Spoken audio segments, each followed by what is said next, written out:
Familiar Studies of Men and Books **** transcribed from the 1896 Chatto and Windus edition by David Price. Email ccx074@pglaf.org. Familiar Studies of Men and Books by Robert Louis Stevenson. Decorative Graphic 11th edition, London, Chatto and Windus, Piccadilly, 1896. To Thomas Stevenson, civil engineer, by whose devices the great sea lights in every quarter of the world now shine more brightly. This volume is in love and gratitude dedicated by his son the author. Preface by way of criticism. These studies are collected from the monthly press. One appeared in the New Quarterly, one in Macmillan's, and the rest in the Cornhill magazine. To the Cornhill I owe a double debt of thanks. First, that I was received there in the very best society, and under the eye of the very best of editors, and second, that the proprietors have allowed me to republish so considerable an amount of copy. These 9 worthies have been brought together from many different ages and countries. Not the most erudite of men could be perfectly prepared to deal with so many and such various sides of human life and manners. To pass a true judgment upon Knox and Burns implies a grasp upon the very deepest strain of thought in Scotland, a country far more essentially different from England than many parts of America, for, in a sense, the first of these men recreated Scotland, and the second is its most essentially national production. To treat fitly of Hugo and Villon would involve yet wider knowledge, not only of a country foreign to the author by race, history, and religion, but of the growth and liberties of art. Of the 2 Americans, Whitman and Thoreau, each is the type of something not so much realized as widely sought after among the late generations of their countrymen, and to see them clearly in a nice relation to the society that brought them forth, an author would require a large habit of life among modern Americans.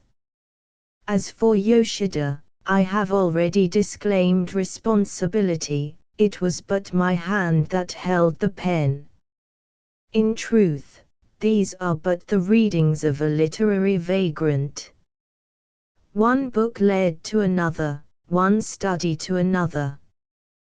The first was published with trepidation. Since no bones were broken, the second was launched with greater confidence.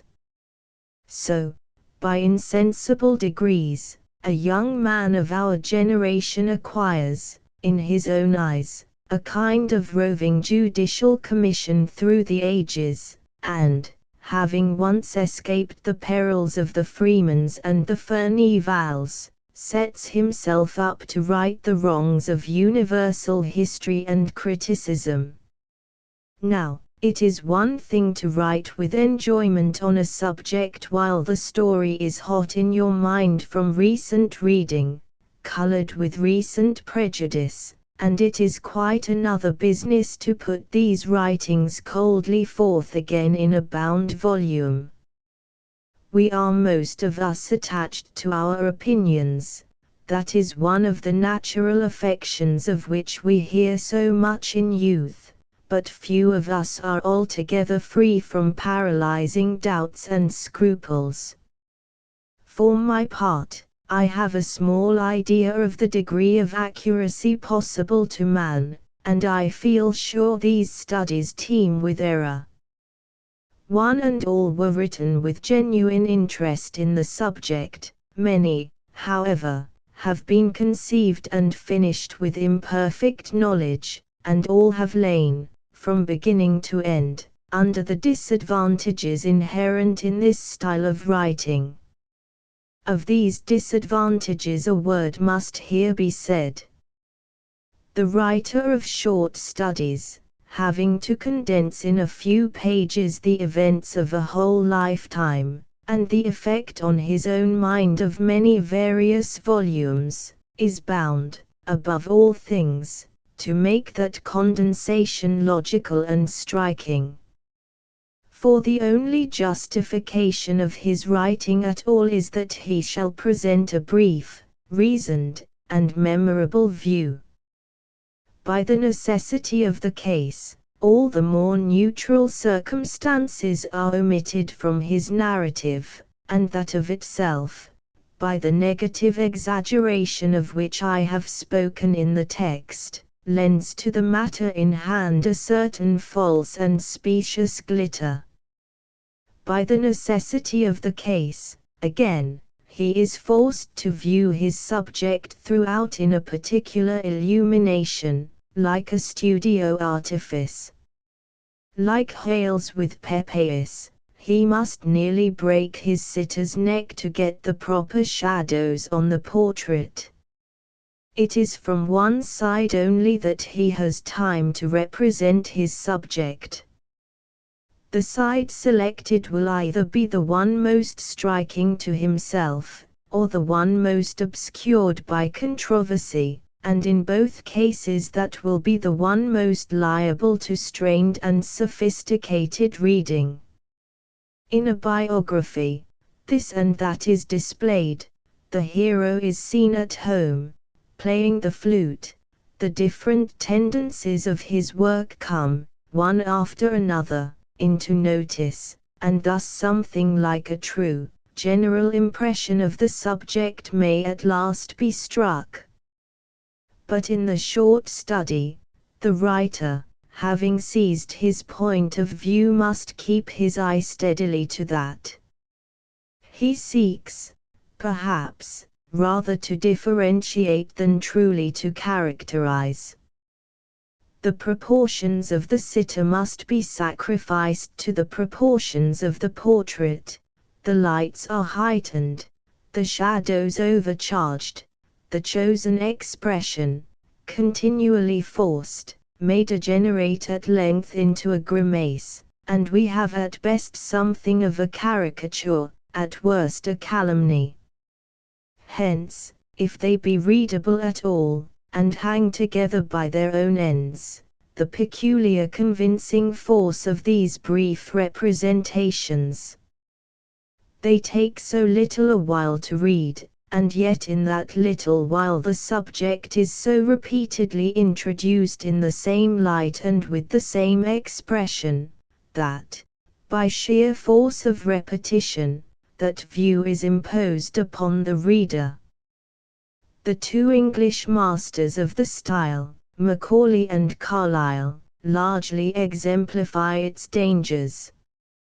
Carlyle, indeed, had so much more depth and knowledge of the heart, his portraits of mankind are felt and rendered with so much more poetic comprehension, and he, like his favourite Ram Dass, had a fire in his belly so much more hotly burning than the patent reading lamp by which Macaulay studied, that it seems at first sight hardly fair to bracket them together.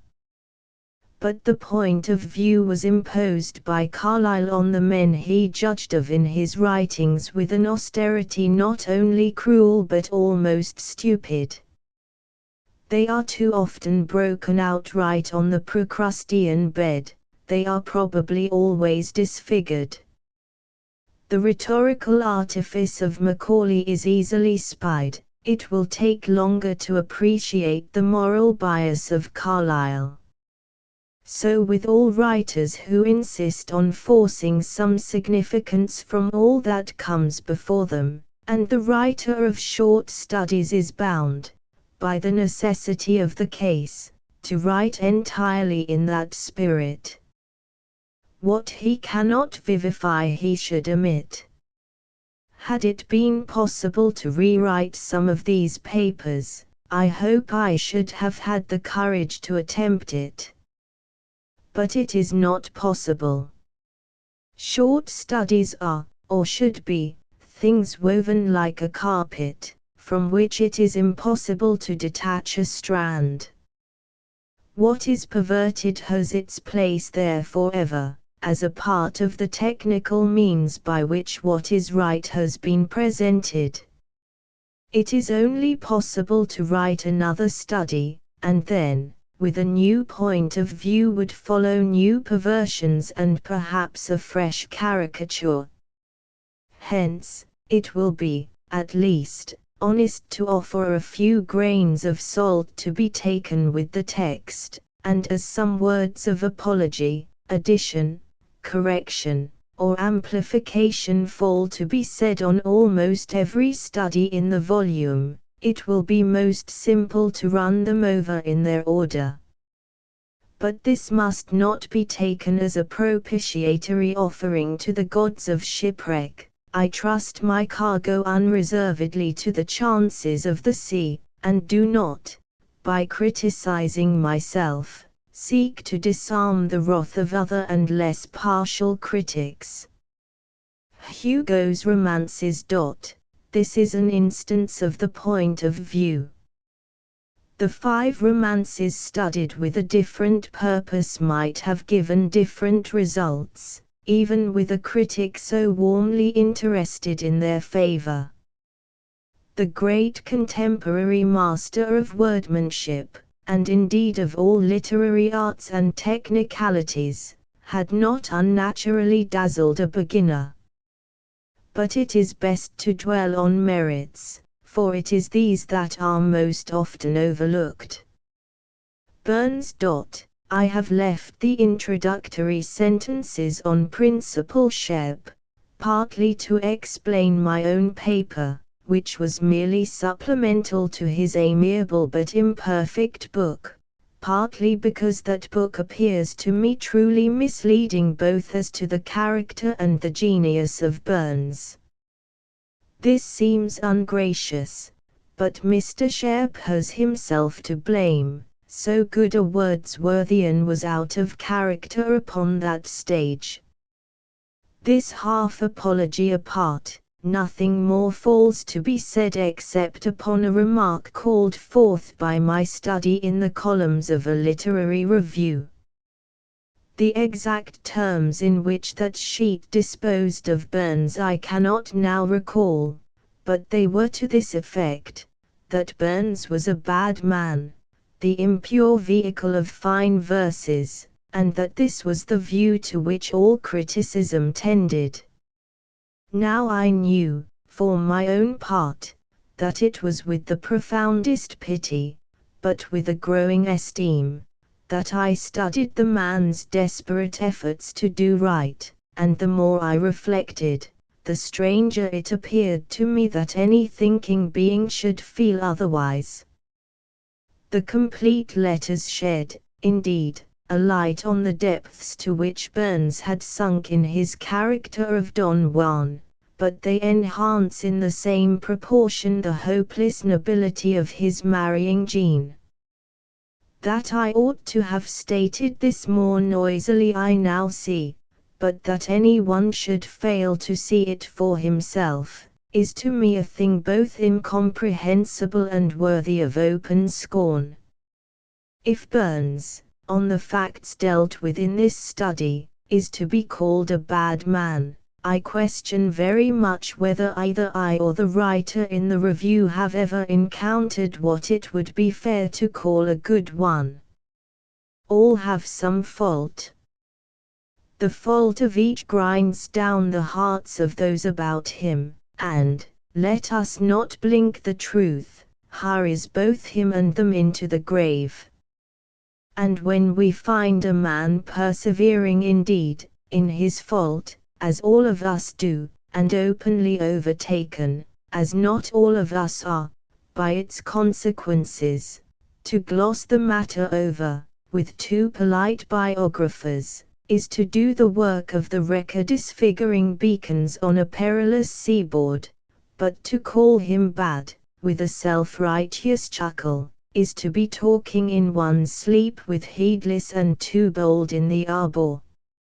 Yet it is undeniable that much anger and distress is raised in many quarters by the least attempt to state plainly, what every one well knows, of Burns's profligacy, and of the fatal consequences of his marriage.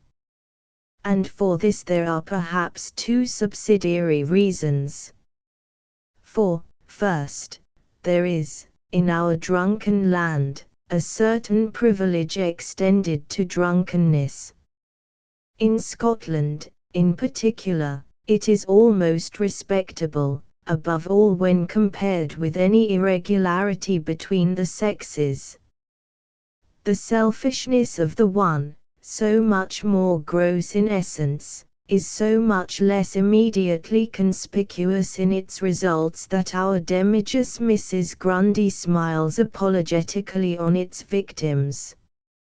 It is often said, I have heard it with these ears, that drunkenness may lead to vice. Now I did not think it at all proved that Burns was what is called a drunkard, and I was obliged to dwell very plainly on the irregularity and the too frequent vanity and meanness of his relations to women. Hence, in the eyes of many, my study was a step towards the demonstration of Burns's radical badness.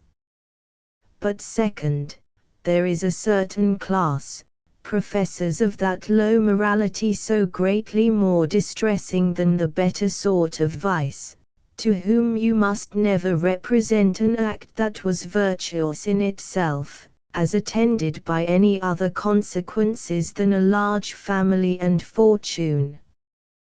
To hint that Burns's marriage had an evil influence is, with this class, to deny the moral law. Yet such is the fact. It was bravely done, but he had presumed too far on his strength. One after another the lights of his life went out, and he fell from circle to the dishonored sickbed of the end. And surely for any one that has a thing to call a soul he shines out tenfold more nobly in the failure of that frantic effort to do right, than if he had turned on his heel with worldly wisemen, married a congenial spouse, and lived orderly and died reputably an old man.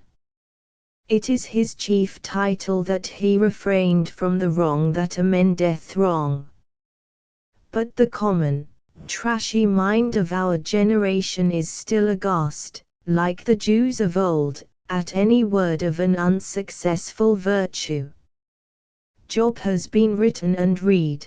The Tower of Siloam fell 1900 years ago, yet we have still to desire a little Christianity, or, failing that, a little even of that rude, old, Norse nobility of soul, which saw virtue and vice alike go unrewarded, and was yet not shaken in its faith.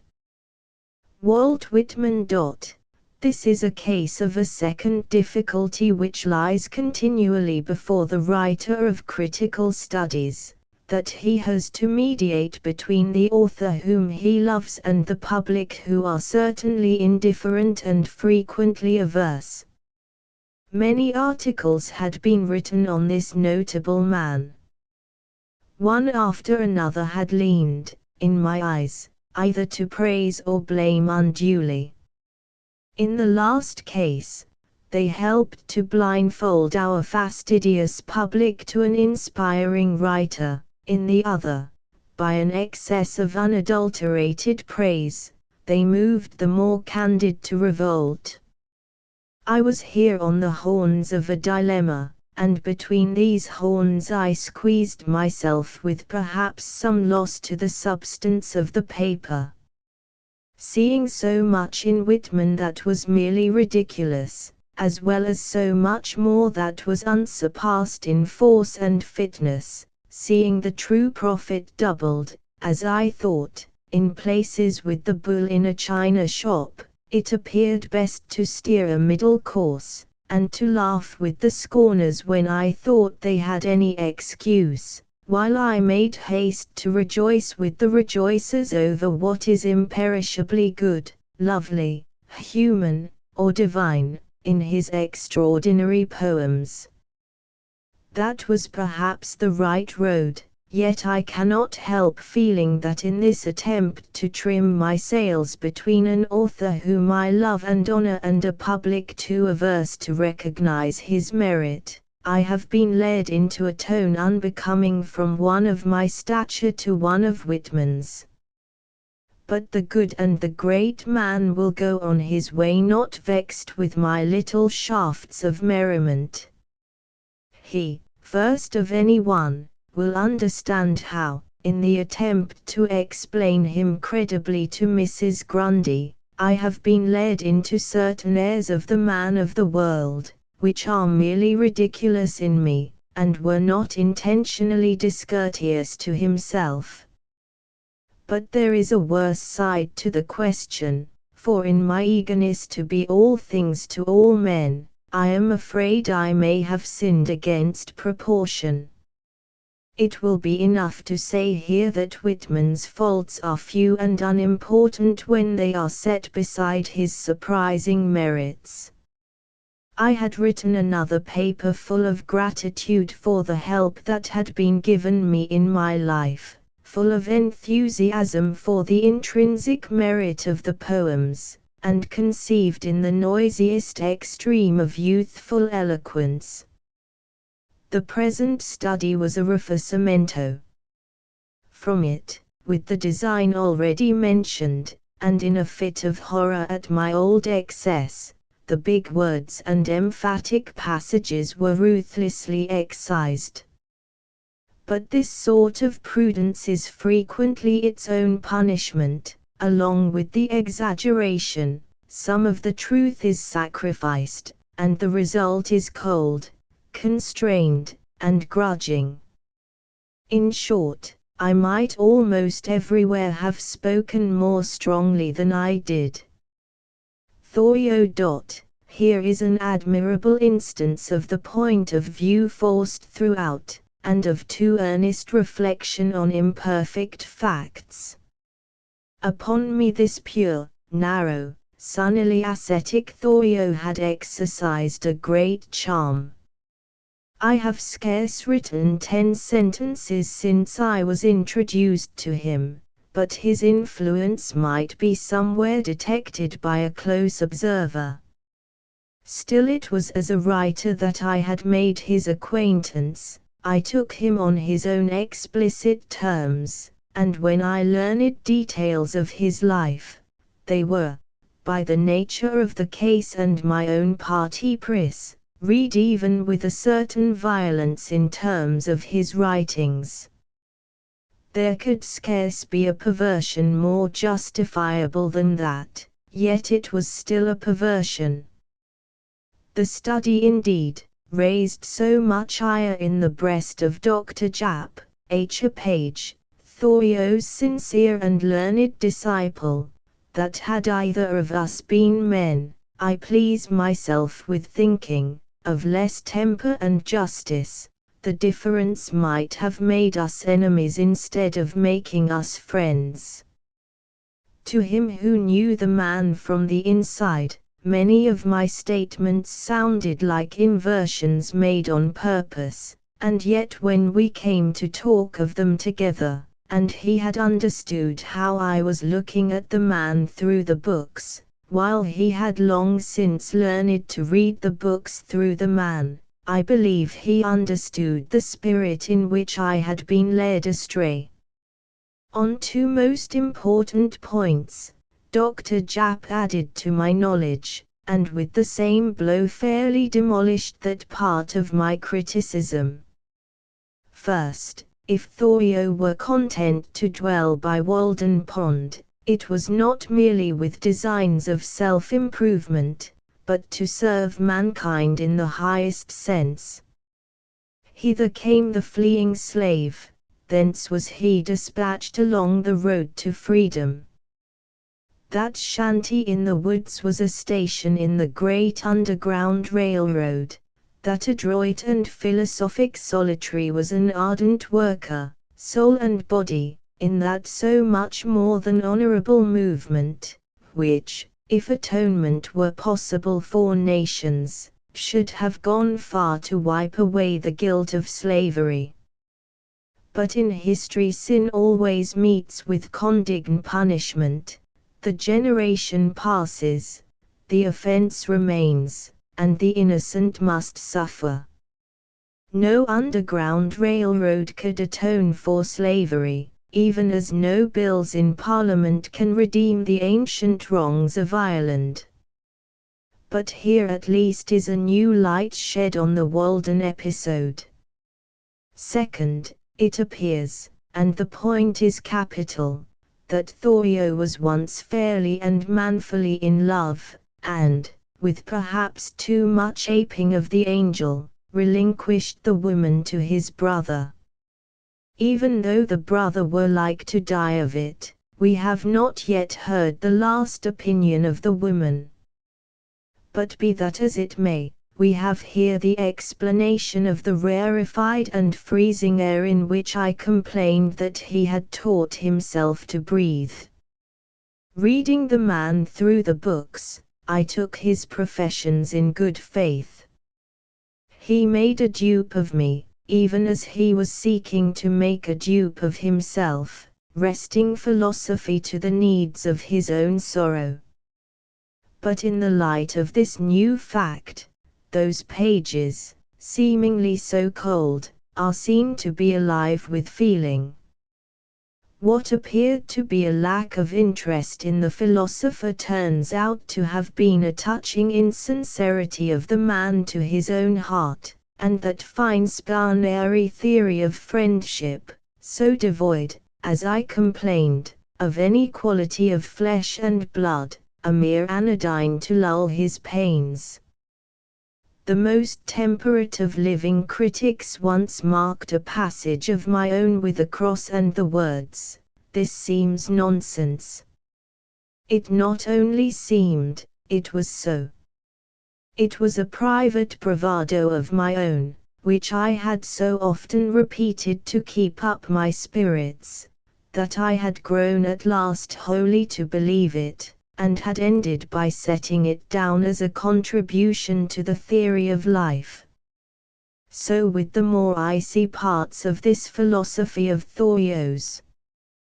He was affecting the Spartanism he had not, and the old sentimental wound still bled afresh, while he deceived himself with reasons.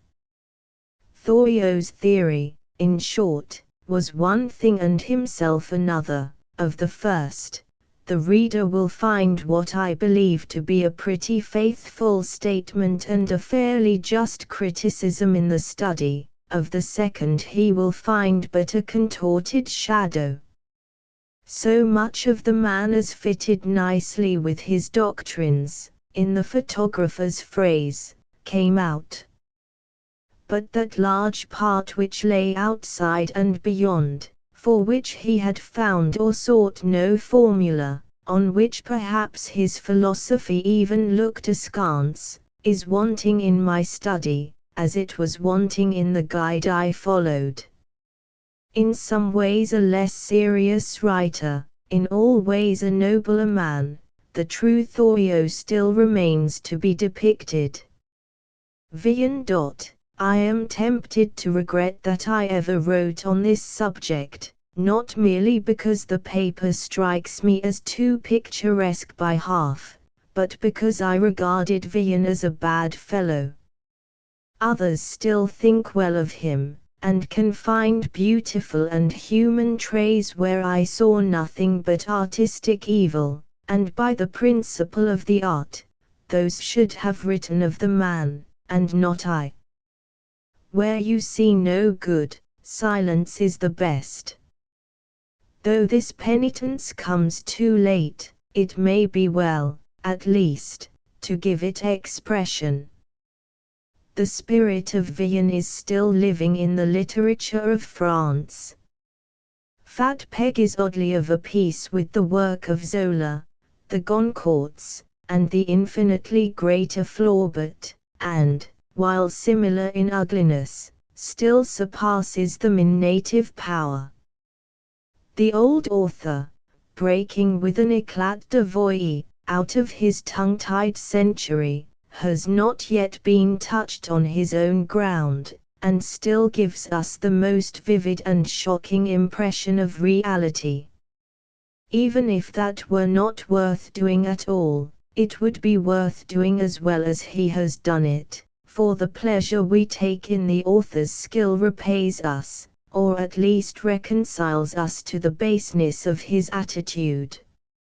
Fat Peg, La Grosse Margot, is typical of much. It is a piece of experience that has nowhere else been rendered into literature, and a kind of gratitude for the author's plainness mingles, as we read, with the nausea proper to the business. I shall quote here a verse of an old student's song, worth laying side by side with Vian's startling ballad. This singer, also, had an unworthy mistress, but he did not choose to share the wages of dishonor, and it is thus, with both wit and pathos, that he laments her fall. Nunc plango flor emitatis teneri nitidiarem veneris sidia, tunc columbinam mentis dulcidinem, nunc serpentinam amoricudinem. Verbo regans removes ostio, mun redantes foves cubiculo, illos abi praecipis equibus nihil accipis, secus claudus crisipis, viros illustras dissipis cum mel veninosa. 0. But our illustrious writer of ballads it was unnecessary to deceive, it was the flight of beauty alone, not that of honesty or honor, that he lamented in his song, and the nameless medieval vagabond has the best of the comparison. There is now a Vian Society in England, and Mr. John Payne has translated him entirely into English, a task of unusual difficulty. I regret to find that Mr. Payne and I are not always at one as to the author's meaning. In such cases I am bound to suppose that he is in the right, although the weakness of the flesh withholds me from anything beyond a formal submission. He is now upon a larger venture, promising us at last that complete Arabian Nights to which we have all so long looked forward. Charles of Orleans. Perhaps I have done scanty justice to the charm of the old Duke's verses, and certainly he is too much treated as a fool. The period is not sufficiently remembered. What that period was, to what a blank of imbecility the human mind had fallen, can only be known to those who have waded in the chronicles. Excepting Cummings and La Salle and Vian, I have read no author who did not appall me by his torpor, and even the trial of Joan of Arc, conducted as it was by chosen clerks, bears witness to a dreary, sterile folly, a twilight of the mind peopled with childish phantoms. In relation to his contemporaries, Charles seems quite a lively character. It remains for me to acknowledge the kindness of Mr. Henry Pine, who, immediately on the appearance of the study, sent me his edition of the debate between the heralds, a courtesy from the expert to the amateur only too uncommon in these days. Knox. Knox, the second in order of interest among the reformers, lies dead and buried in the works of the learned and unreadable M. Cry. It remains for someone to break the tomb and bring him forth, alive again and breathing, in a human book. With the best intentions in the world, I have only added 2 more flagstones, ponderous like their predecessors, to the massive obstruction that buries the reformer from the world. I have touched him in my turn with that mace of death which Carlyle has attributed to dry as dust, and my two dull papers are, in the matter of dullness, worthy additions to the labors of M. Cry. Yet I believe they are worth reprinting in the interest of the next biographer of Knox. I trust his book may be a masterpiece, and I indulge the hope that my two studies may lend him a hint or perhaps spare him a delay in its composition. Of the Pepeus I can say nothing, for it has been too recently through my hands, and I still retain some of the heat of composition. Yet it may serve as a text for the last remark I have to offer.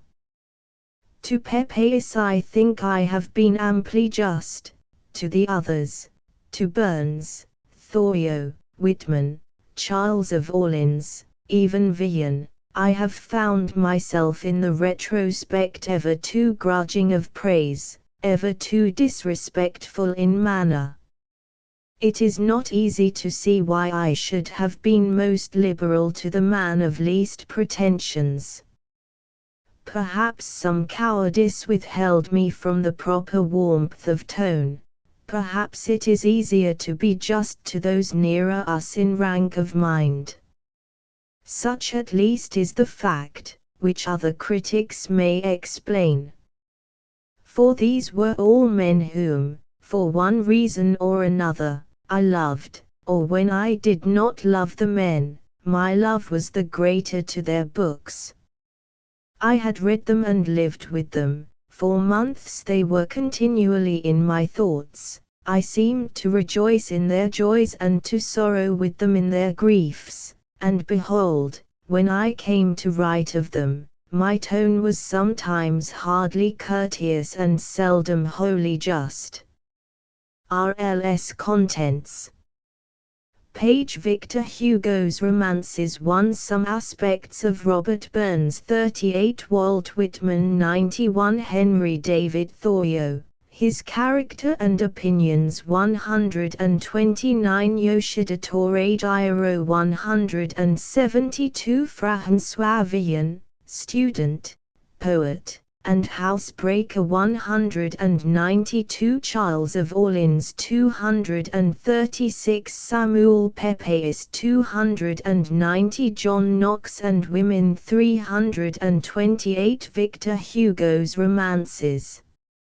Apres le roman pittoresque mais prosaique de Walter Scott il reste un autre roman écrit, plus beau et plus complet encore selon nous. C'est le roman, et la fois drame et épopée, pittoresque mais poétique, réel mais idéal, vrai mais grand, qui en chassera Walter Scott dans Homeria. Victor Hugo on Quentin Durouard. Victor Hugo's romances occupy an important position in the history of literature. Many innovations, timidly made elsewhere, have in them been carried boldly out to their last consequences. Much that was indefinite in literary tendencies has attained to definite maturity. Many things have come to a point and been distinguished one from the other, and it is only in the last romance of all, Quart of Vintres, that this culmination is most perfect. This is in the nature of things. Men who are in any way typical of a stage of progress may be compared more justly to the hand upon the dial of the clock, which continues to advance as it indicates, than to the stationary milestone, which is only the measure of what is past. The movement is not arrested. That significant something by which the work of such a man differs from that of his predecessors, goes on disengaging itself and becoming more and more articulate and cognizable. The same principle of growth that carried his first book beyond the books of previous writers, carries his last book beyond his first. And just as the most imbecile production of any literary age gives us sometimes the very clue to comprehension we have sought long and vainly in contemporary masterpieces, so it may be the very weakest of an author's books that, coming in the sequel of many others, enables us at last to get hold of what underlies the whole of them, of that spinal marrow of significance that unites the work of his life into something organic and rational. This is what has been done by Quatrevinges for the earlier romances of Victor Hugo, and, through them, for a whole division of modern literature. We have here the legitimate continuation of a long and living literary tradition, and hence, so far, its explanation. When many lines diverge from each other in direction so slightly as to confuse the eye, we know that we have only to produce them to make the chaos plain. This is continually so in literary history, and we shall best understand the importance of Victor Hugo's romances if we think of them as some such prolongation of one of the main lines of literary tendency. When we compare the novels of Walter Scott with those of the man of genius who preceded him, and whom he delighted to honor as a master in the art, I mean Henry Fielding, we shall be somewhat puzzled, at the first moment, to state the difference that there is between these two. Fielding has as much human science, has a far firmer hold upon the tiller of his story, has a keen sense of character, which he draws, and Scott often does so too, in a rather abstract and academical manner, and finally, is quite as humorous and quite as good-humored as the great Scotchman.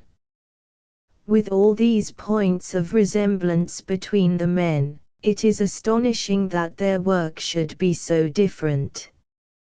The fact is, that the English novel was looking one way and seeking one set of effects in the hands of Fielding, and in the hands of Scott it was looking eagerly in all ways and searching for all the effects that by any possibility it could utilize.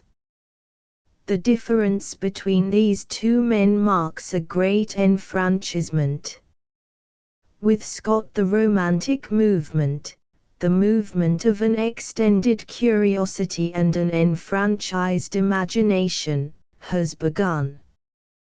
This is a trite thing to say, but trite things are often very indefinitely comprehended, and this enfranchisement, in as far as it regards the technical change that came over modern prose romance, has never perhaps been explained with any clearness. To do so, it will be necessary roughly to compare the two sets of conventions upon which plays and romances are respectively based. The purposes of these two arts are so much alike, and they deal so much with the same passions and interests, that we are apt to forget the fundamental opposition of their methods. And yet such a fundamental opposition exists. In the drama the action is developed in great measure by means of things that remain outside of the art, by means of real things, that is, and not artistic conventions for things. This is a sort of realism that is not to be confounded with that realism in painting of which we hear so much. The realism in painting is a thing of purposes. This, that we have to indicate in the drama, is an affair of method. We have heard a story, indeed, of a painter in France who, when he wanted to paint a sea beach, carried realism from his ends to his means, and plastered real sand upon his canvas, and that is precisely what is done in the drama. The dramatic author has to paint his beaches with real sand, real live men and women move about the stage, we hear real voices, what is feigned merely puts a sense upon what is. We do actually see a woman go behind a screen as Lady Teasle, and, after a certain interval, we do actually see her very shamefully produced again. Now all these things, that remain as they were in life, and are not transmuted into any artistic convention, are terribly stubborn and difficult to deal with, and hence there are for the dramatist many resultant limitations in time and space. These limitations in some sort approximate towards those of painting.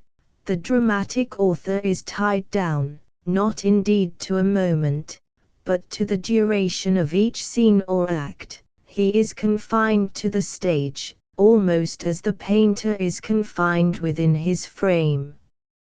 But the great restriction is this, that a dramatic author must deal with his actors, and with his actors alone. Certain moments of suspense, certain significant dispositions of personages, a certain logical growth of emotion, these are the only means at the disposal of the playwright. It is true that, with the assistance of the scene painter, the costumier and the conductor of the orchestra, he may add to this something of pageant, something of sound and fury, but these are, for the dramatic writer, beside the mark, and do not come under the vivifying touch of his genius. When we turn to romance, we find this no longer. Here nothing is reproduced to our senses directly. Not only the main conception of the work, but the scenery, the appliances, the mechanism by which this conception is brought home to us, have been put through the crucible of another man's mind, and come out again, one and all, in the form of written words. With the loss of every degree of such realism as we have described, there is for art a clear gain of liberty and largeness of competence. Thus, painting, in which the round outlines of things are thrown onto a flat board, is far more free than sculpture, in which their solidity is preserved. It is by giving up these identities that art gains true strength. And so in the case of novels as compared with the stage.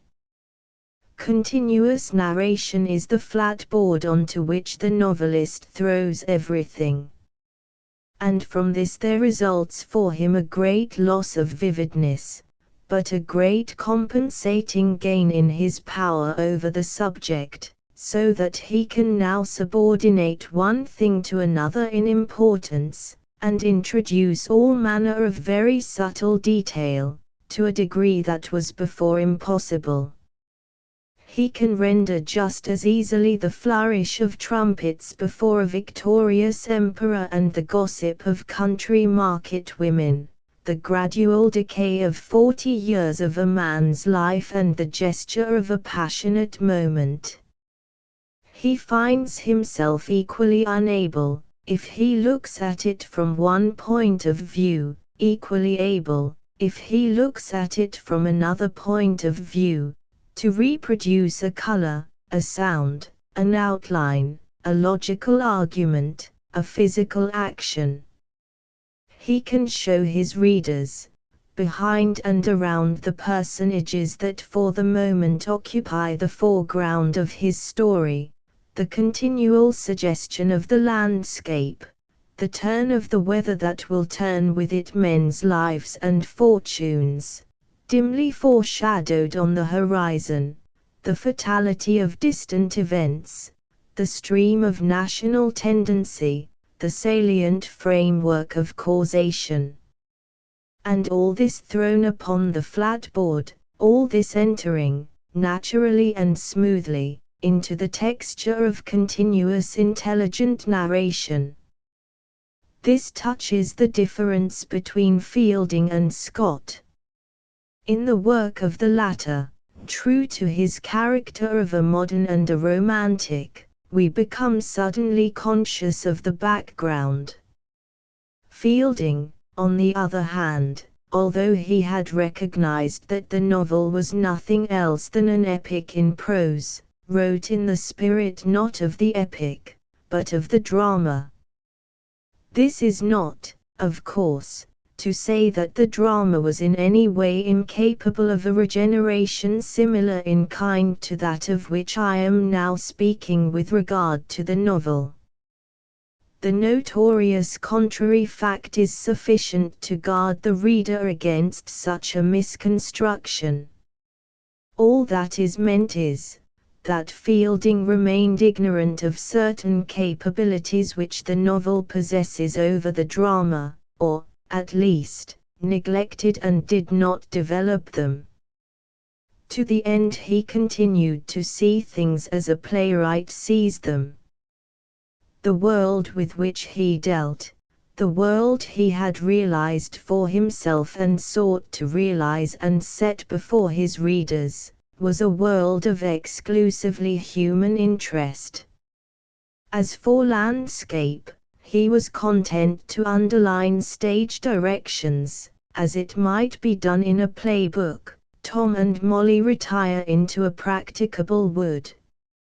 As for nationality and public sentiment, it is curious enough to think that Tom Jones is laid in the year 45, and that the only use he makes of the rebellion is to throw a troop of soldiers into his hero's way.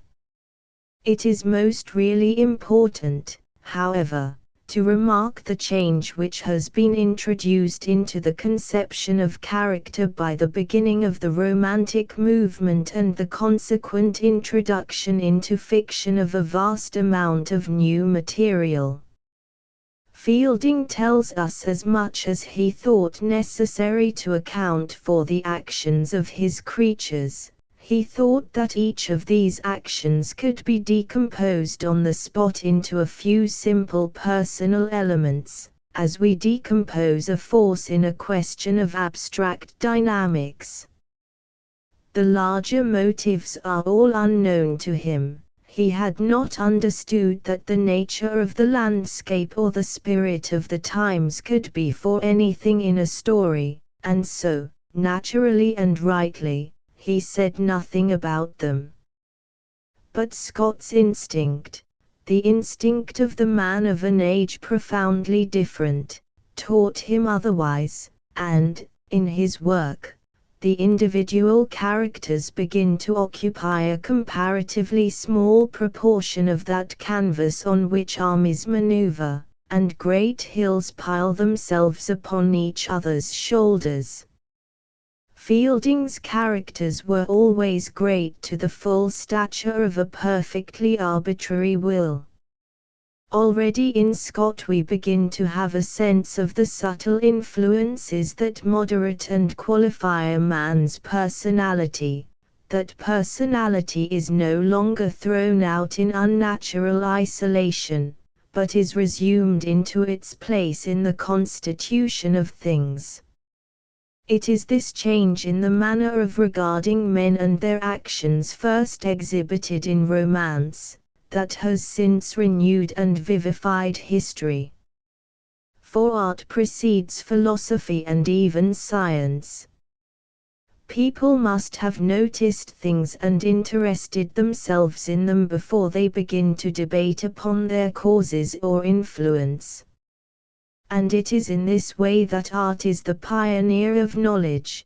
Those predilections of the artist he knows not why, those irrational acceptations and recognitions, reclaim, out of the world that we have not yet realized, ever another and another corner, and after the facts have been thus vividly brought before us and have had time to settle and arrange themselves in our minds, some day there will be found the man of science to stand up and give the explanation. Scott took an interest in many things in which Fielding took none, and for this reason, and no other, he introduced them into his romances. If he had been told what would be the nature of the movement that he was so lightly initiating, he would have been very incredulous and not a little scandalized. At the time when he wrote, the real drift of this new manner of pleasing people in fiction was not yet apparent, and, even now, it is only by looking at the romances of Victor Hugo that we are enabled to form any proper judgment in the matter. These books are not only descended by ordinary generation from the Waverley novels, but it is in them chiefly that we shall find the revolutionary tradition of Scott carried farther, that we shall find Scott himself, in so far as regards his conception of prose fiction and its purposes, surpassed in his own spirit, instead of tamely followed. We have here, as I said before, a line of literary tendency produced, and by this production definitely separated from others. When we come to Hugo, we see that the deviation, which seemed slight enough and not very serious between Scott and Fielding, is indeed such a great gulf in thought and sentiment as only successive generations can pass over. And it is but natural that one of the chief advances that Hugo has made upon Scott is an advance in self-consciousness. Both men follow the same road, but where the one went blindly and carelessly, the other advances with all deliberation and forethought. There never was artist much more unconscious than Scott, and there have been not many more conscious than Hugo. The passage at the head of these pages shows how organically he had understood the nature of his own changes. He has, underlying each of the 5 great romances, which alone I purpose here to examine, 2 deliberate designs, one artistic, the other consciously ethical and intellectual.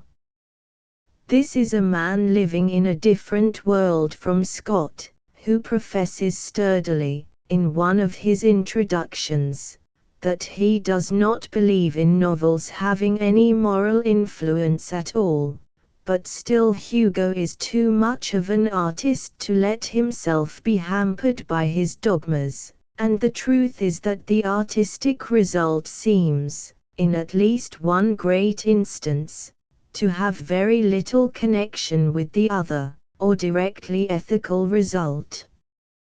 The artistic result of a romance, what is left upon the memory by any really powerful and artistic novel, is something so complicated and refined that it is difficult to put a name upon it, and yet something as simple as nature. These 2 propositions may seem mutually destructive, but they are so only in appearance. The fact is that art is working far ahead of language as well as of science, realizing for us, by all manner of suggestions and exaggerations, effects for which as yet we have no direct name, nay, for which we may never perhaps have a direct name, for the reason that these effects do not enter very largely into the necessities of life. Hence alone is that suspicion of vagueness that often hangs about the purpose of a romance. It is clear enough to us in thought, but we are not used to consider anything clear until we are able to formulate it in words, and analytical language has not been sufficiently shaped to that end. We all know this difficulty in the case of a picture, simple and strong as may be the impression that it has left with us, and it is only because language is the medium of romance, that we are prevented from seeing that the 2 cases are the same. It is not that there is anything blurred or indefinite in the impression left with us, It is just because the impression is so very definite after its own kind, that we find it hard to fit it exactly with the expressions of our philosophical speech. It is this idea which underlies and issues from a romance, this something which it is the function of that form of art to create, this epical value, that I propose chiefly to seek and, as far as may be, to throw into relief, in the present study.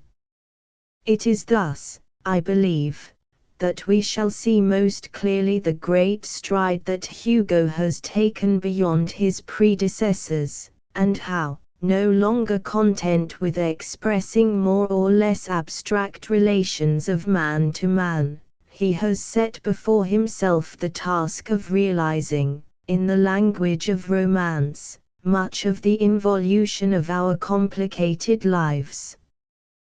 This epical value is not to be found, let it be understood, in every so-called novel. The great majority are not works of art in anything but a very secondary signification. One might almost number on one's fingers the works in which such a supreme artistic intention has been in any way superior to the other and lesser aims, themselves more or less artistic, that generally go hand in hand with it in the conception of prose romance. The purely critical spirit is, in most novels, paramount.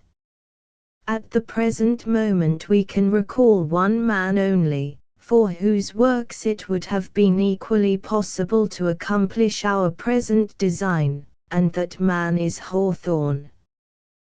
There is a unity, an unwavering creative purpose, about some at least of Hawthorne's romances, that impresses itself on the most indifferent reader, and the very restrictions and weaknesses of the man served perhaps to strengthen the vivid and single impression of his works.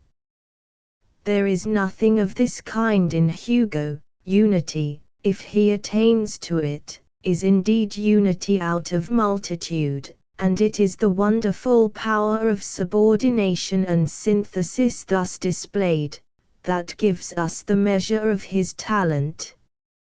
No amount of mere discussion and statement, such as this, could give a just conception of the greatness of this power.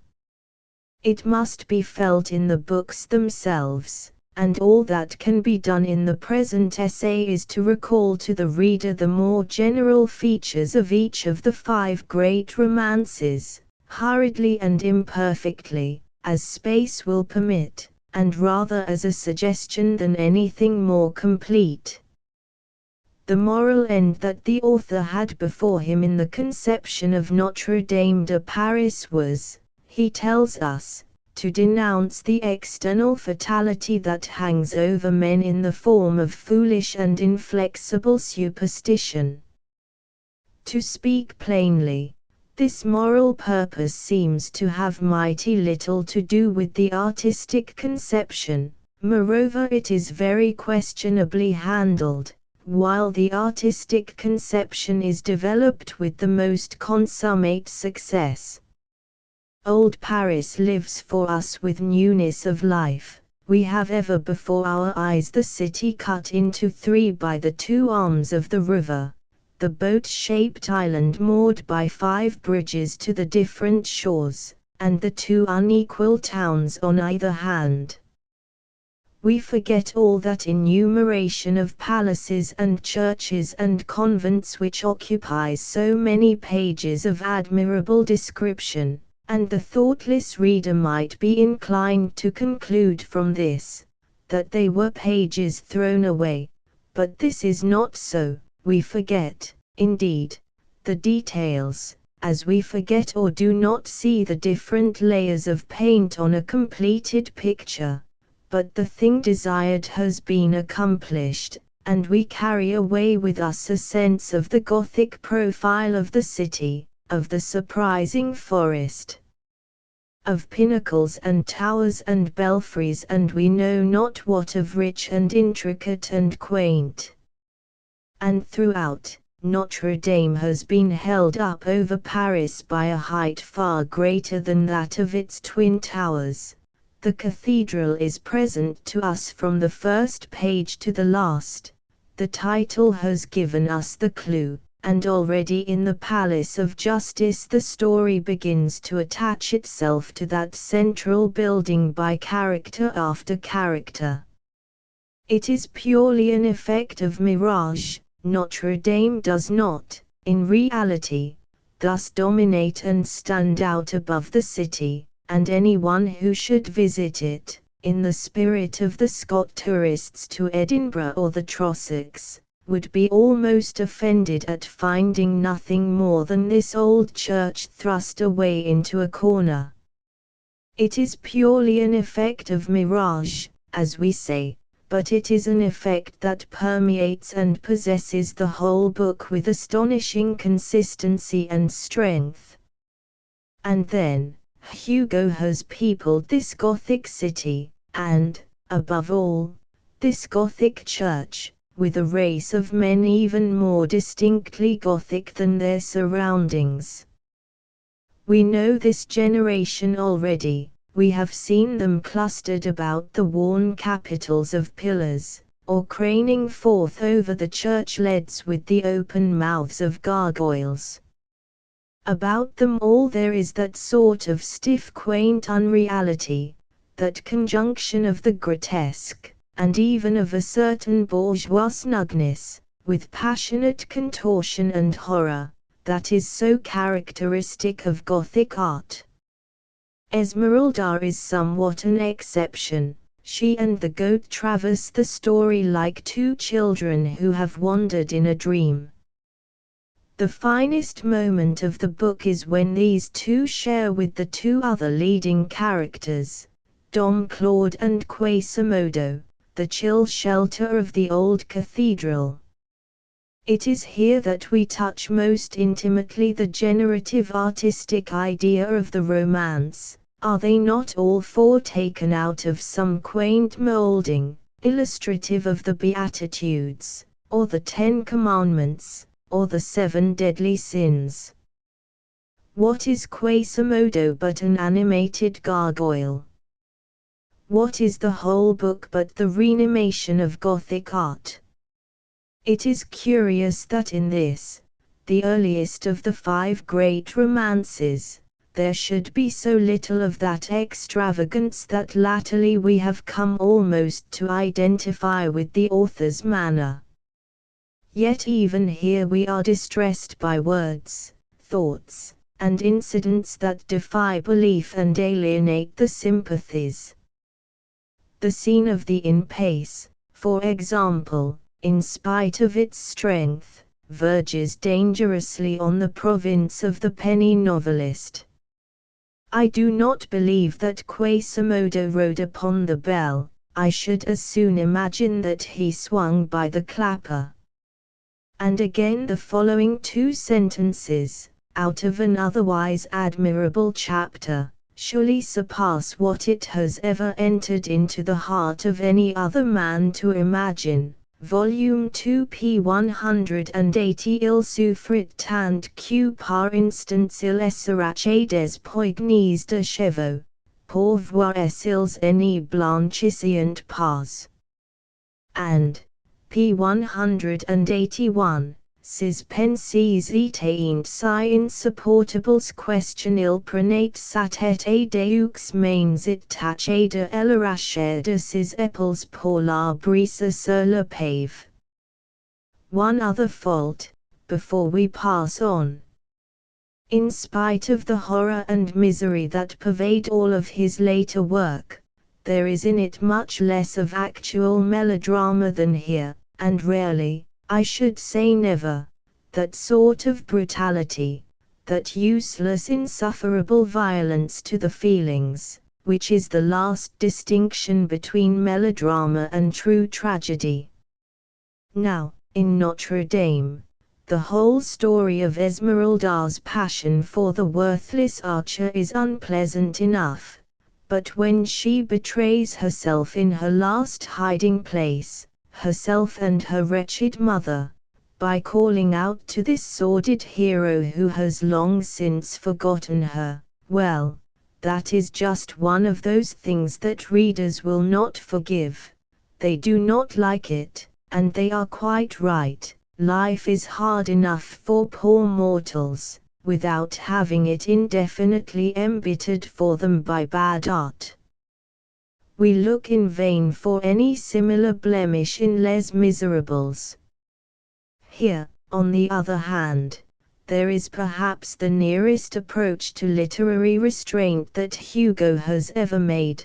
There is here certainly the ripest and most easy development of his powers. It is the moral intention of this great novel to awaken us a little, if it may be, for such awakenings are unpleasant, to the great cost of this society that we enjoy and profit by, to the labor and sweat of those who support the civilization, in which we ourselves are so smoothly carried forward.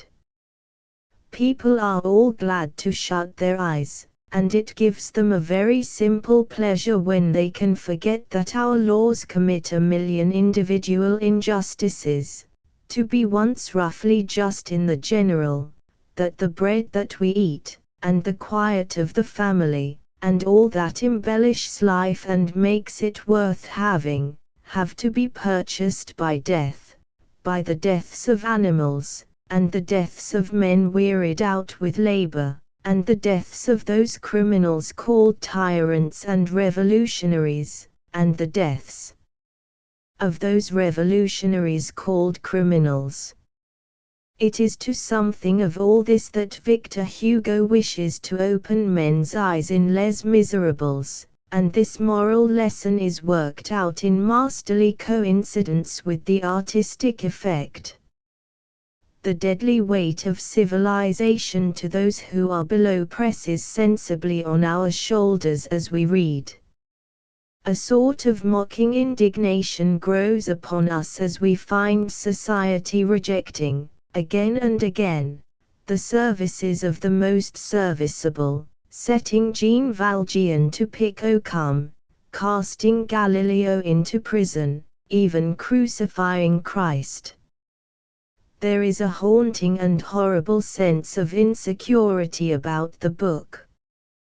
The terror we thus feel is a terror for the machinery of law, that we can hear tearing, in the dark, good and bad between its formidable wheels with the iron stolidity of all machinery, human or divine.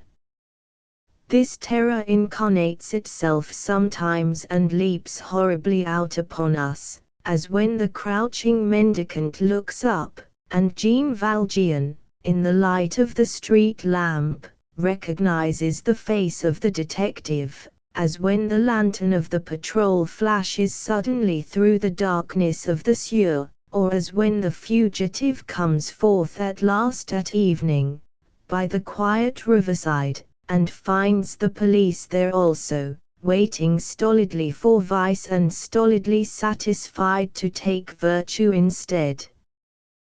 The whole book is full of oppression, and full of prejudice, which is the great cause of oppression. We have the prejudices of M. Gillenormand, the prejudices of Marius, the prejudices in revolt that defend the barricade, and the throned prejudices that carry it by storm. And then we have the admirable but ill-written character of Javert, the man who had made a religion of the police, and would not survive the moment when he learned that there was another truth outside the truth of laws, a just creation, over which the reader will do well to ponder. With so gloomy a design, this great work is still full of life and light and love. The portrait of the good bishop is one of the most agreeable things in modern literature. The whole scene at Montfermeil is full of the charm that Hugo knows so well how to throw about children. Who can forget the passage where Cosette, sent out at night to draw water, stands in admiration before the illuminated booth, and the huckster behind Louis faisait un peu la fête diete le péril éternel. The pathos of the forlorn Sabbat laid trustingly by the chimney in expectation of the Santa Claus that was not, takes us fairly by the throat. There is nothing in Shakespeare that touches the heart more nearly. The loves of Cosette and Marius are very pure and pleasant, and we cannot refuse our affection to Gavroche, although we may make a mental reservation of our profound disbelief in his existence. Take it for all in all, there are few books in the world that can be compared with it. There is as much calm and serenity as Hugo has ever attained to. The melodramatic coarsenesses that disfigured Notre Dame are no longer present.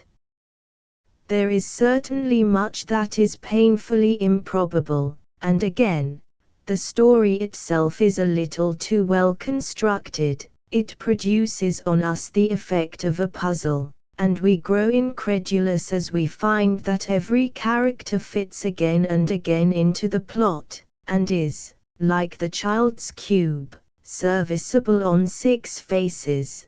Things are not so well arranged in life as all that comes to. Some of the digressions, also, seem out of place, and do nothing but interrupt and irritate. But when all is said, the book remains of masterly conception and of masterly development, full of pathos, full of truth, full of a high eloquence. Superstition and social exigency having been thus dealt with in the first 2 members of the series, it remained for Les Travailleurs de l'Âme to show man hand to hand with the elements, the last form of external force that is brought against him. And here once more the artistic effect and the moral lesson are worked out together, and are, indeed, one.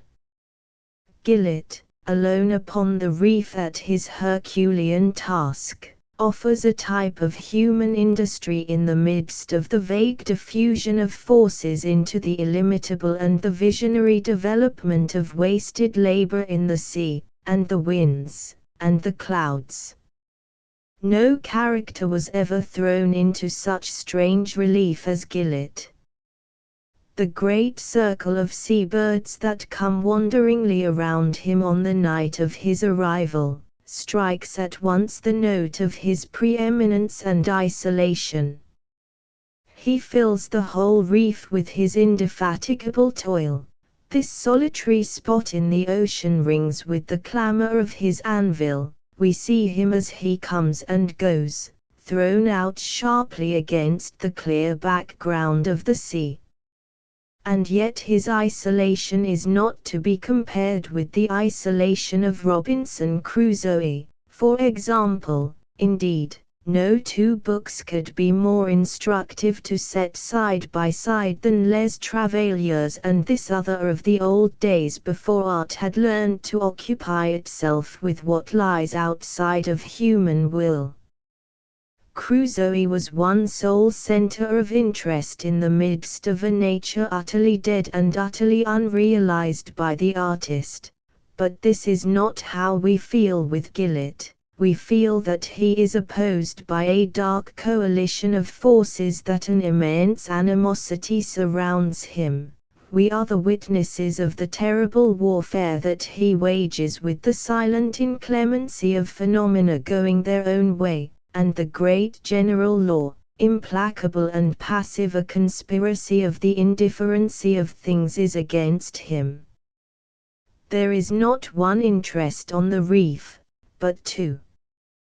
Just as we recognize Gillet for the hero, we recognize, as implied by this indifferency of things, this direction of forces to some purpose outside our purposes, yet another character who may almost take rank as the villain of the novel, and the two face up to one another blow for blow, feint for feint, until, in the storm, they fight it epically out, and Gillett remains the victor, a victor, however, who has still to encounter the octopus. I need say nothing of the gruesome, repulsive excellence of that famous scene. It will be enough to remind the reader that Gillett is in pursuit of a crab when he is himself assaulted by the devil fish, and that this, in its way, is the last touch to the inner significance of the book. Here, indeed, is the true position of man in the universe. But in Les Travailleurs, with all its strength, with all its eloquence, with all the beauty and fitness of its main situations, we cannot conceal from ourselves that there is a thread of something that will not bear calm scrutiny. There is much that is disquieting about the storm, admirably as it begins.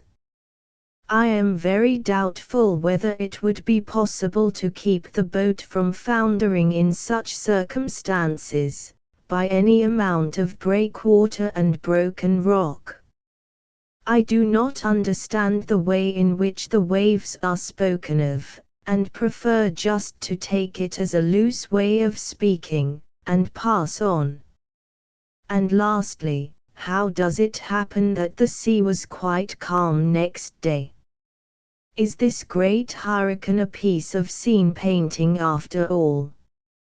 And when we have forgiven Gillett's prodigies of strength, although, in soberness, he reminds us more of Porthos in the Vicomte de Bragelonne than is quite desirable, what is to be said to his suicide, and how are we to condemn in adequate terms that unprincipled avidity after effect, which tells us that the sloop disappeared over the horizon, and the head under the water, at one and the same moment?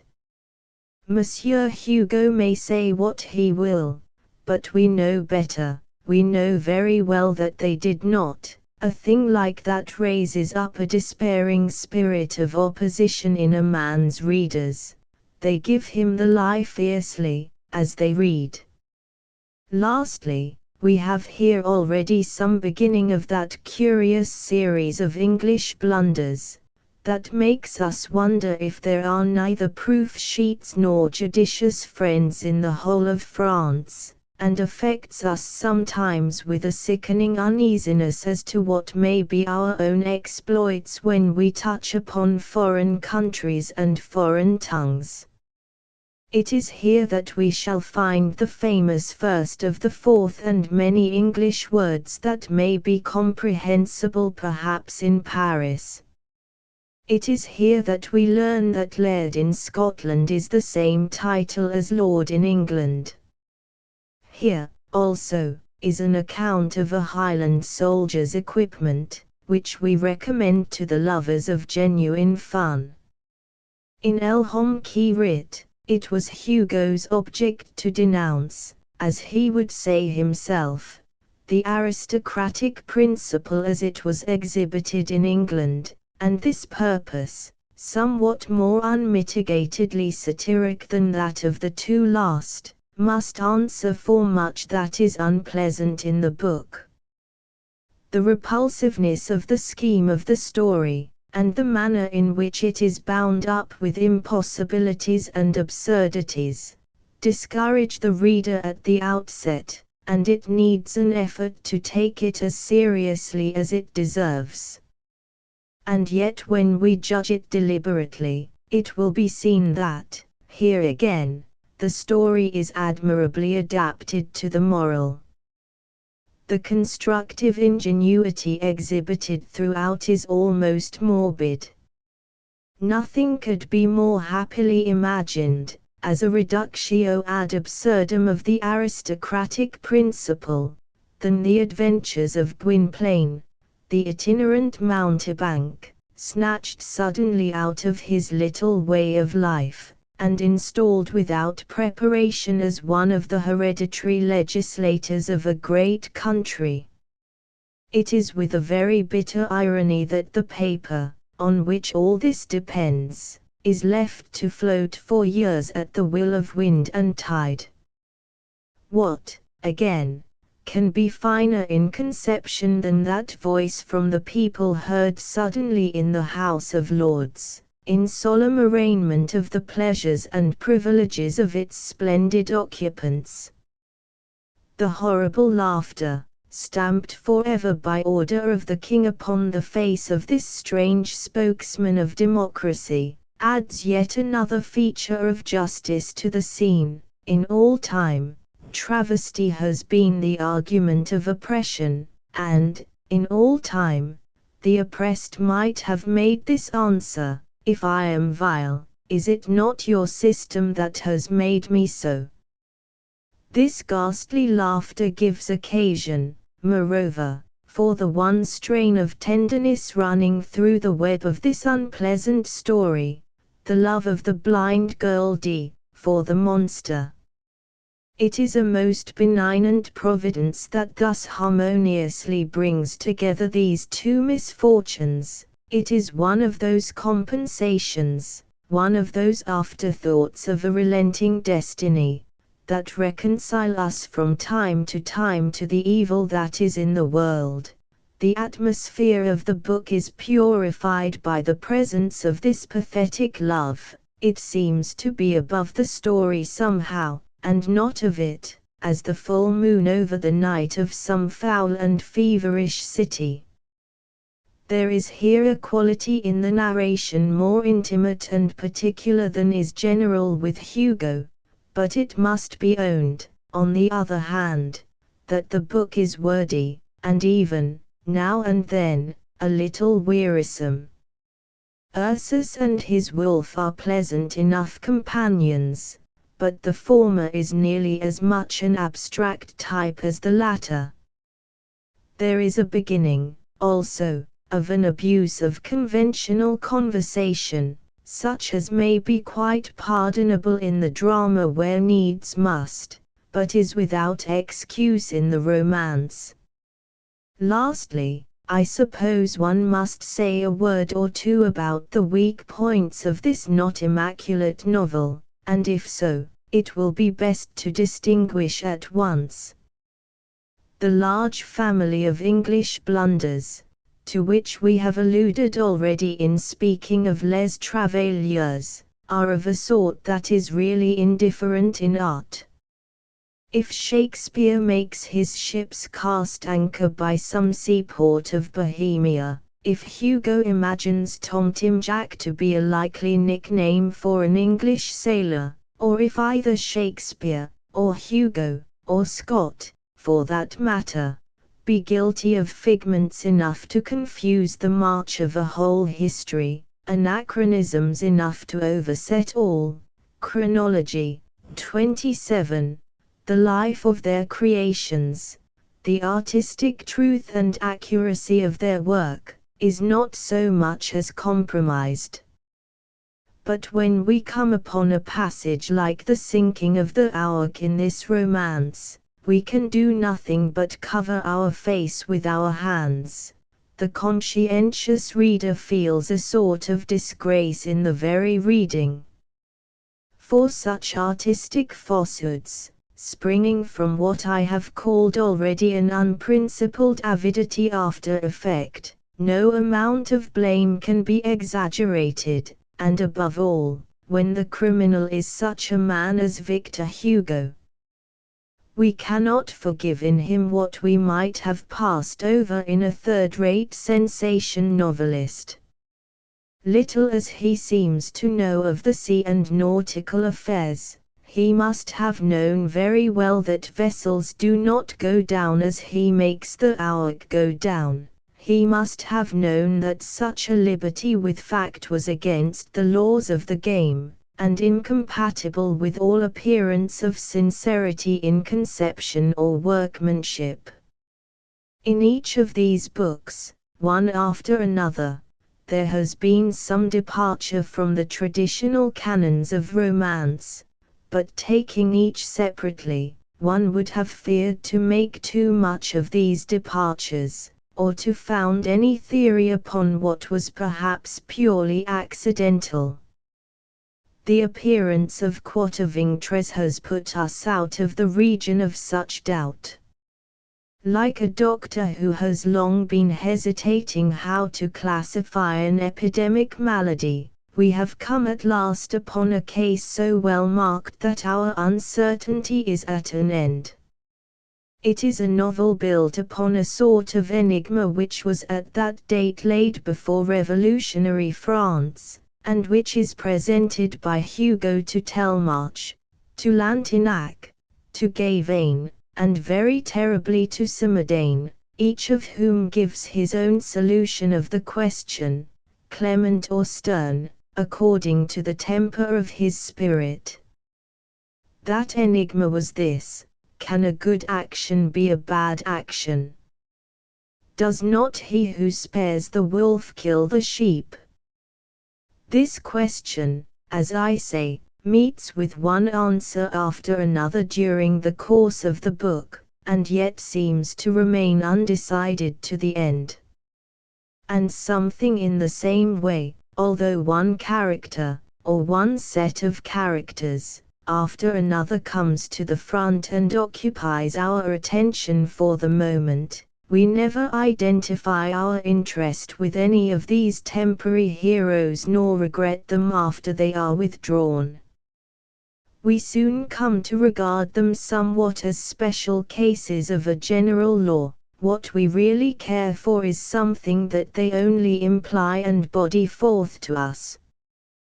We know how history continues through century after century, how this king or that patriot disappears from its pages with his whole generation, and yet we do not cease to read, nor do we even feel as if we had reached any legitimate conclusion, because our interest is not in the men, but in the country that they loved or hated, benefited or injured. And so it is here. Gavain and Simardane pass away, and we regard them no more than the lost armies of which we find the cold statistics in military annals. What we regard is what remains behind. It is the principle that put these men where they were, that filled them for a while with heroic inspiration, and has the power, now that they are fallen, to inspire others with the same courage. The interest of the novel centers about revolutionary France. Just as the plot is an abstract judicial difficulty, the hero is an abstract historical force.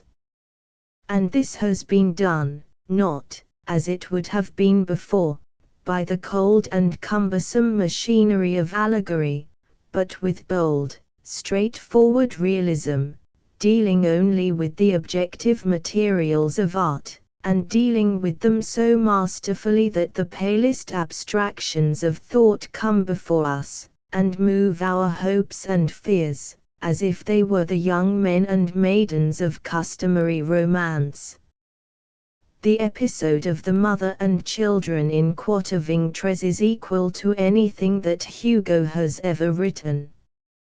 There is one chapter in the second volume, for instance, called Saint-Garay, Coyercinant, that is full of the very stuff of true tragedy, and nothing could be more delightful than the humors of the three children on the day before the assault.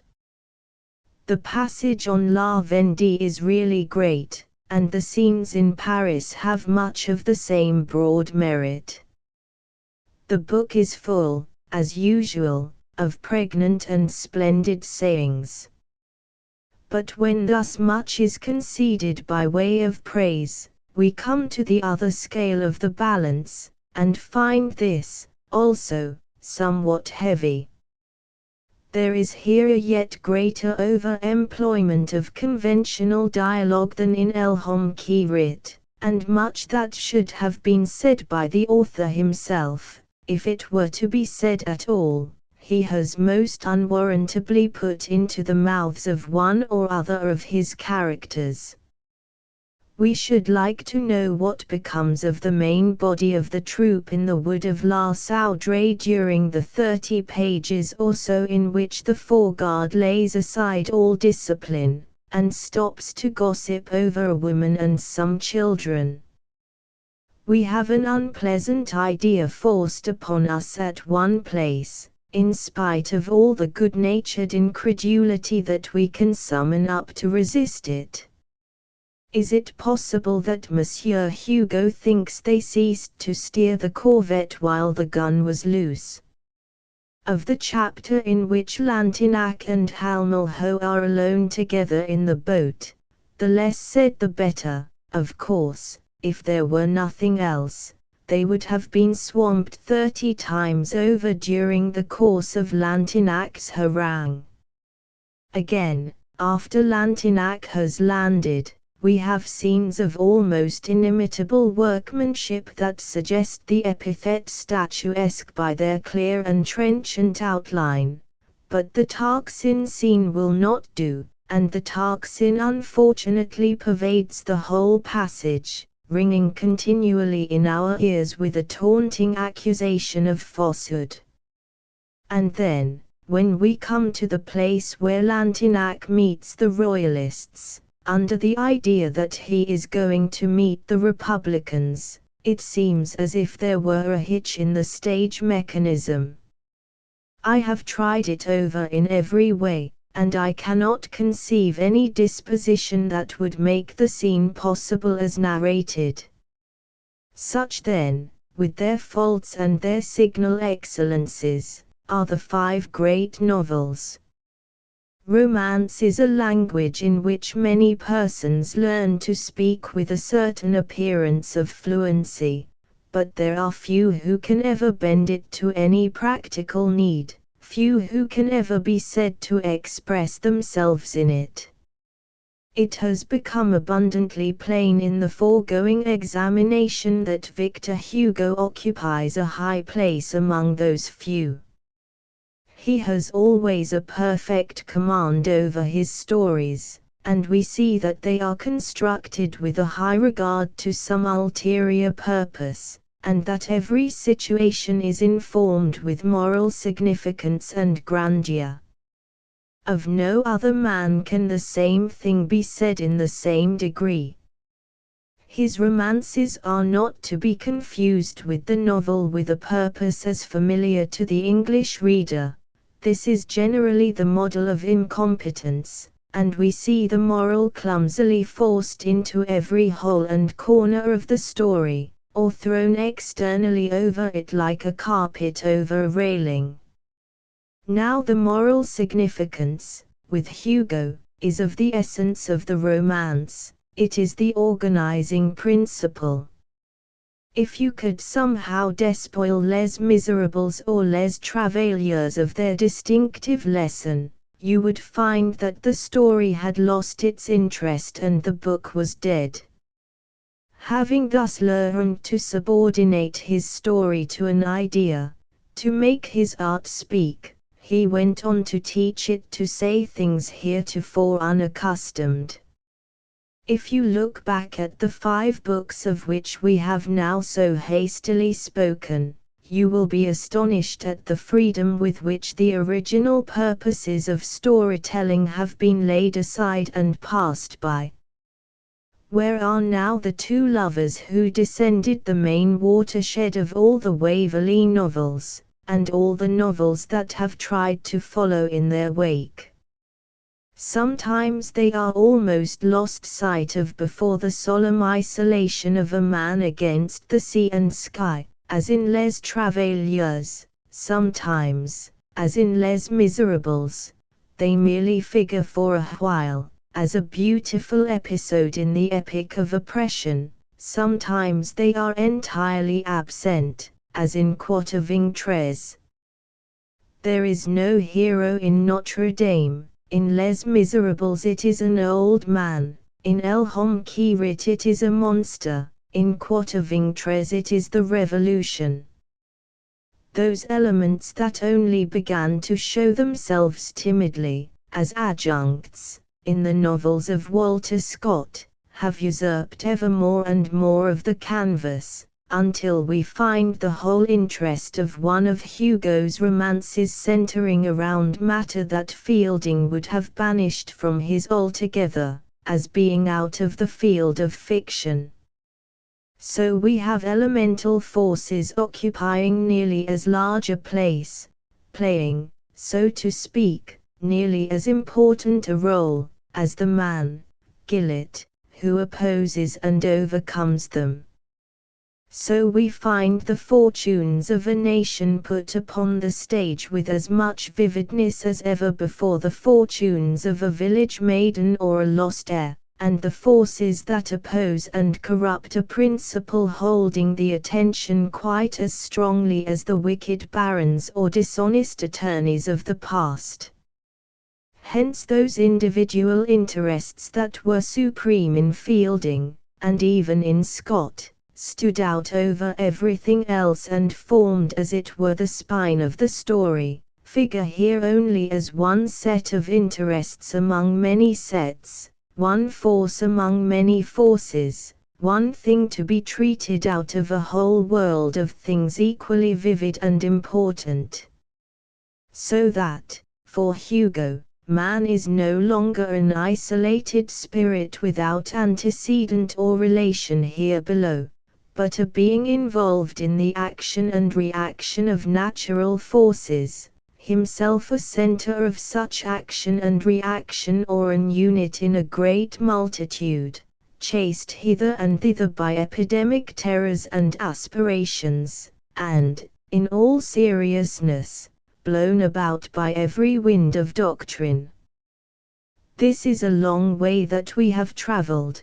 Between such work and the work of Fielding is there not, indeed, a great gulf in thought and sentiment?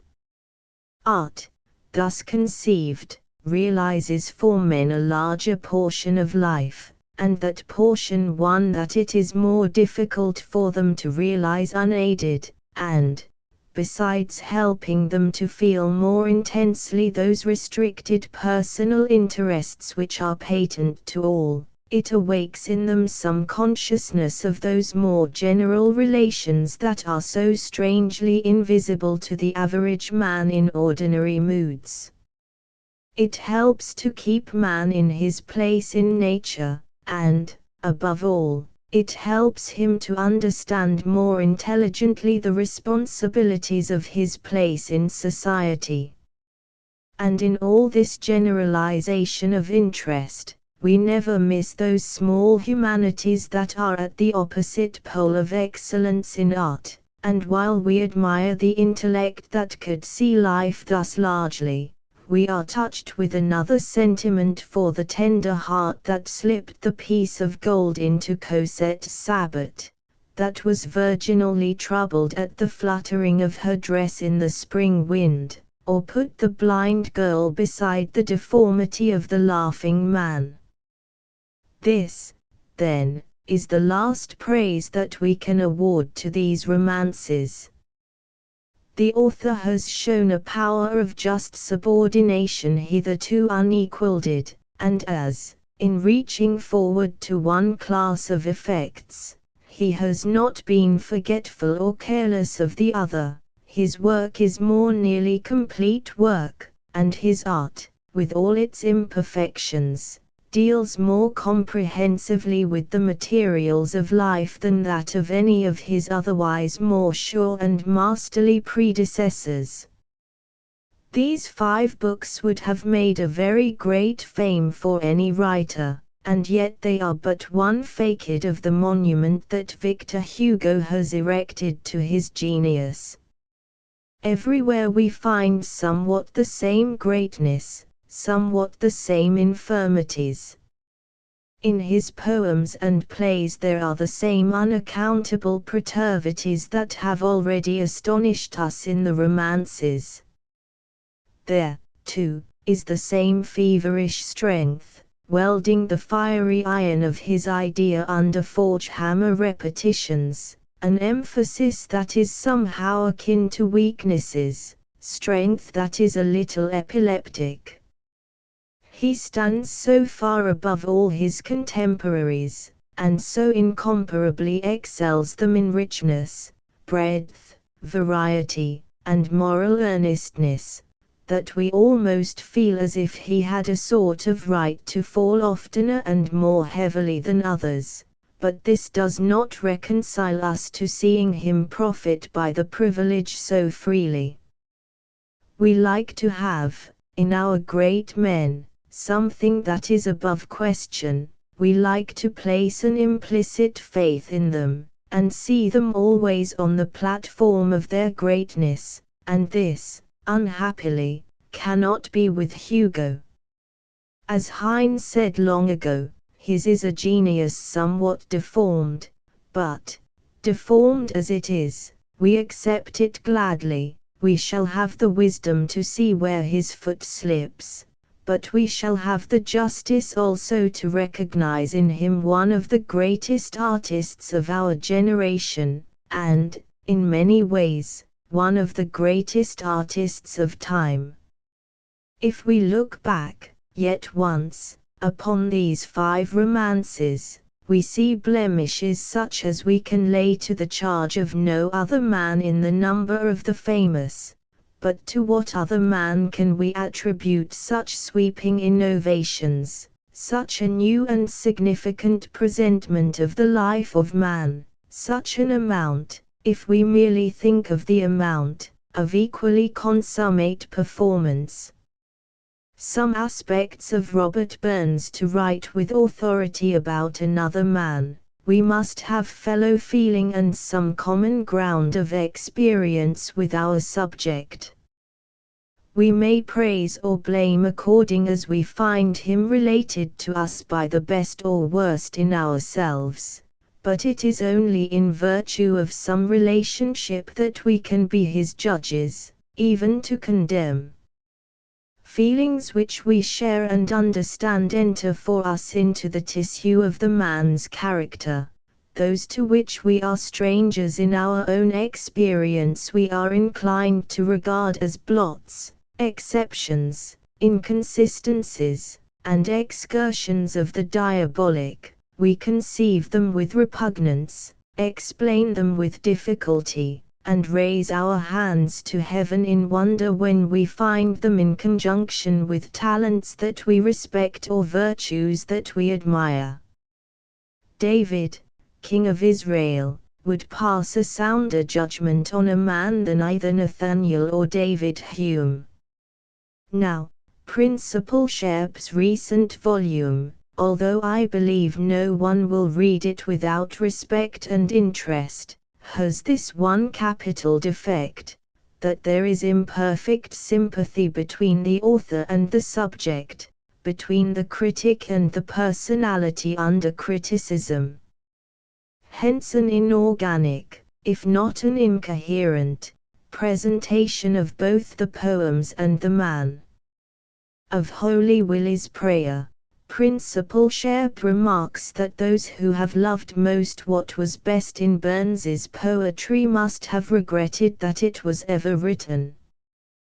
To the Jolly Beggars, so far as my memory serves me, he refers but once, and then only to remark on the strange, not to say painful circumstance that the same hand which wrote the Cotter's Saturday Night should have stooped to write the Jolly Beggars. The Saturday Night may or may not be an admirable poem, but its significance is trebled, and the power and range of the poet first appears, when it is set beside the Jolly Beggars. To take a man's work piecemeal, except with the design of elegant extracts, is the way to avoid, and not to perform, the critic's duty. The same defect is displayed in the treatment of Burns as a man, which is broken, apologetical, and confused.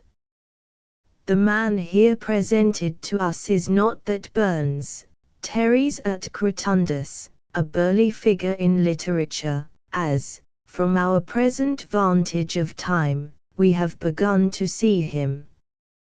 This, on the other hand, is Burns as he may have appeared to a contemporary clergyman, whom we shall conceive to have been a kind and indulgent but orderly and orthodox person, anxious to be pleased, but too often hurt and disappointed by the behavior of his red-hot protege, and solacing himself with the explanation that the poet was the most inconsistent of men. If you are so sensibly pained by the misconduct of your subject, and so paternally delighted with his virtues, you will always be an excellent gentleman, but a somewhat questionable biographer. Indeed, we can only be sorry and surprised that Principal Sharp should have chosen a theme so uncongenial. When we find a man writing on Burns, who likes neither Holy Willie, nor the beggars, nor the ordination, nothing is adequate to the situation but the old cry of Geronte, Q diable alle il faire dans cette galerie. And every merit we find in the book, which is sober and candid in a degree unusual with biographies of Burns, only leads us to regret more heartily that good work should be so greatly thrown away. It is far from my intention to tell over again a story that has been so often told, but there are certainly some points in the character of Burns that will bear to be brought out, and some chapters in his life that demand a brief rehearsal. The unity of the man's nature, for all its richness, has fallen somewhat out of sight in the pressure of new information and the apologetical ceremony of biographers. Mr. Carlyle made an inimitable bust of the poet's head of gold. May I not be forgiven if my business should have more to do with the feet, which were of clay. Youth. Any view of Burns would be misleading which passed over in silence the influences of his home and his father. That father, William Burns, after having been for many years a gardener, took a farm, married, and, like an emigrant in a new country, built himself a house with his own hands. Poverty of the most distressing sort, with sometimes the near prospect of a gaol, embittered the remainder of his life. Chill, backward, and austere with strangers, grave and imperious in his family, he was yet a man of very unusual parts and of an affectionate nature. On his way through life he had remarked much upon other men, with more result in theory than practice, and he had reflected upon many subjects as he delved the garden. His great delight was in solid conversation. He would leave his work to talk with the schoolmaster Murdoch, and Robert, when he came home late at night, not only turned aside rebuke but kept his father 2 hours beside the fire by the charm of his merry and vigorous talk. Nothing is more characteristic of the class in general, and William Burns in particular, than the pains he took to get proper schooling for his boys, and, when that was no longer possible, the sense and resolution with which he set himself to supply the deficiency by his own influence. For many years he was their chief companion. He spoke with them seriously on all subjects as if they had been grown men. At night, when work was over, he taught them arithmetic. He borrowed books for them on history, science, and theology, and he felt it his duty to supplement this last, the trait is laughably Scottish, by a dialogue of his own composition, where his own private shade of orthodoxy was exactly represented. He would go to his daughter as she stayed afield herding cattle, to teach her the names of grasses and wild flowers, or to sit by her side when it thundered. Distance to strangers, deep family tenderness, love of knowledge, a narrow, precise, and formal reading of theology, everything we learn of him hangs well together, and builds up a popular Scotch type. If I mention the name of Andrew Fairservice, it is only as I might couple for an instant Dougal Dalgetty with old Marshall Loudon, to help out the reader's comprehension by a popular but unworthy instance of a class.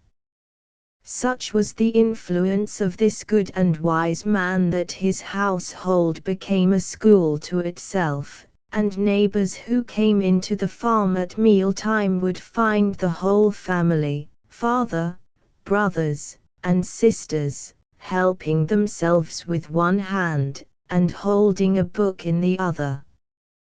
We are surprised at the prose style of Robert. That of Gilbert need surprise us no less. Even William writes a remarkable letter for a young man of such slender opportunities. One anecdote marks the taste of the family.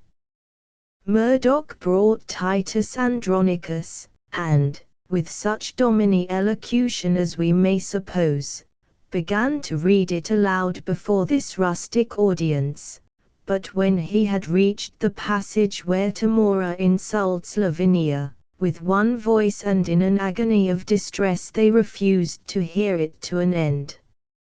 In such a father and with such a home, Robert had already the making of an excellent education, and what Murdoch added, although it may not have been much in amount, was in character the very essence of a literary training. Schools and colleges, for one great man whom they complete, perhaps unmake a dozen, the strong spirit can do well upon more scanty fare. Robert steps before us, almost from the first, in his complete character, a proud, headstrong, impetuous lad, greedy of pleasure, greedy of notice, in his own phrase panting after distinction, and in his brothers cherishing a particular jealousy of people who were richer or of more consequence than himself. With all this, he was emphatically of the artist nature. Already he made a conspicuous figure in Tarbolton Church, with the only tied hair in the parish, and his plaid, which was of a particular colour, wrapped in a particular manner round his shoulders. 10 years later, when a married man, the father of a family, a farmer, and an officer of excise, we shall find him out fishing in masquerade, with fox-skin cap, belted greatcoat, and great Highland broadsword. He liked dressing up, in fact, for its own sake. This is the spirit which leads to the extravagant array of Latin Quarter students, and the proverbial velveteen of the English landscape painter, and, though the pleasure derived is in itself merely personal, it shows a man who is, to say the least of it, not pained by general attention and remark. His father wrote the family name Burns. Robert early adopted the orthography Burris from his cousin in the Mearns, and in his 28th year changed it once more to Burns. It is plain that the last transformation was not made without some qualm, for in addressing his cousin he adheres, in at least one more letter, to spelling number 2. And this, again, shows a man preoccupied about the manner of his appearance even down to the name, and little willing to follow custom. Again, he was proud, and justly proud, of his powers in conversation. To no other man's have we the same conclusive testimony from different sources and from every rank of life. It is almost a commonplace that the best of his works was what he said in talk. Robertson the historian scarcely ever met any man whose conversation displayed greater vigor. The Duchess of Gordon declared that he carried her off her feet, and, when he came late to an inn, the servants would get out of bed to hear him talk. But, in these early days at least, he was determined to shine by any means. He made himself feared in the village for his tongue. He would crush weaker men to their faces, or even perhaps, for the statement of Seller is not absolute, say cutting things of his acquaintances behind their back. At the church door, between sermons, he would parade his religious views amid hisses. These details stamp the man. He had no genteel timidities in the conduct of his life. He loved to force his personality upon the world. He would please himself, and shine. Had he lived in the Paris of 1830, and joined his lot with the Romantics, we can conceive him writing Jehan for Jean, swaggering in Gautier's red waistcoat, and horrifying bourgeois in a public café with paradox and gasconade. A leading trait throughout his whole career was his desire to be in love. Any fate pas si to qui veut. His affections were often enough touched, but perhaps never engaged. He was all his life on a voyage of discovery, but it does not appear conclusively that he ever touched the happy isle. A man brings to love a deal of ready-made sentiment, and even from childhood obscurely prognosticates the symptoms of this vital malady. Burns was formed for love. He had passion, tenderness, and a singular bent in the direction. He could foresee, with the intuition of an artist, what love ought to be, and he could not conceive a worthy life without it. But he had ill fortune, and was besides so greedy after every shadow of the true divinity, and so much the slave of a strong temperament, that perhaps his nerve was relaxed and his heart had lost the power of self-devotion before an opportunity occurred. The circumstances of his youth doubtless counted for something in the result. For the lads of Ayrshire, as soon as the day's work was over and the beasts were stabled, would take the road, it might be in a winter tempest, and travel perhaps miles by moss and moorland to spend an hour or two in courtship. Rule 10 of the Bachelors' Club at Tarbolton provides that every man proper for a member of this society must be a professed lover of one or more of the female sex.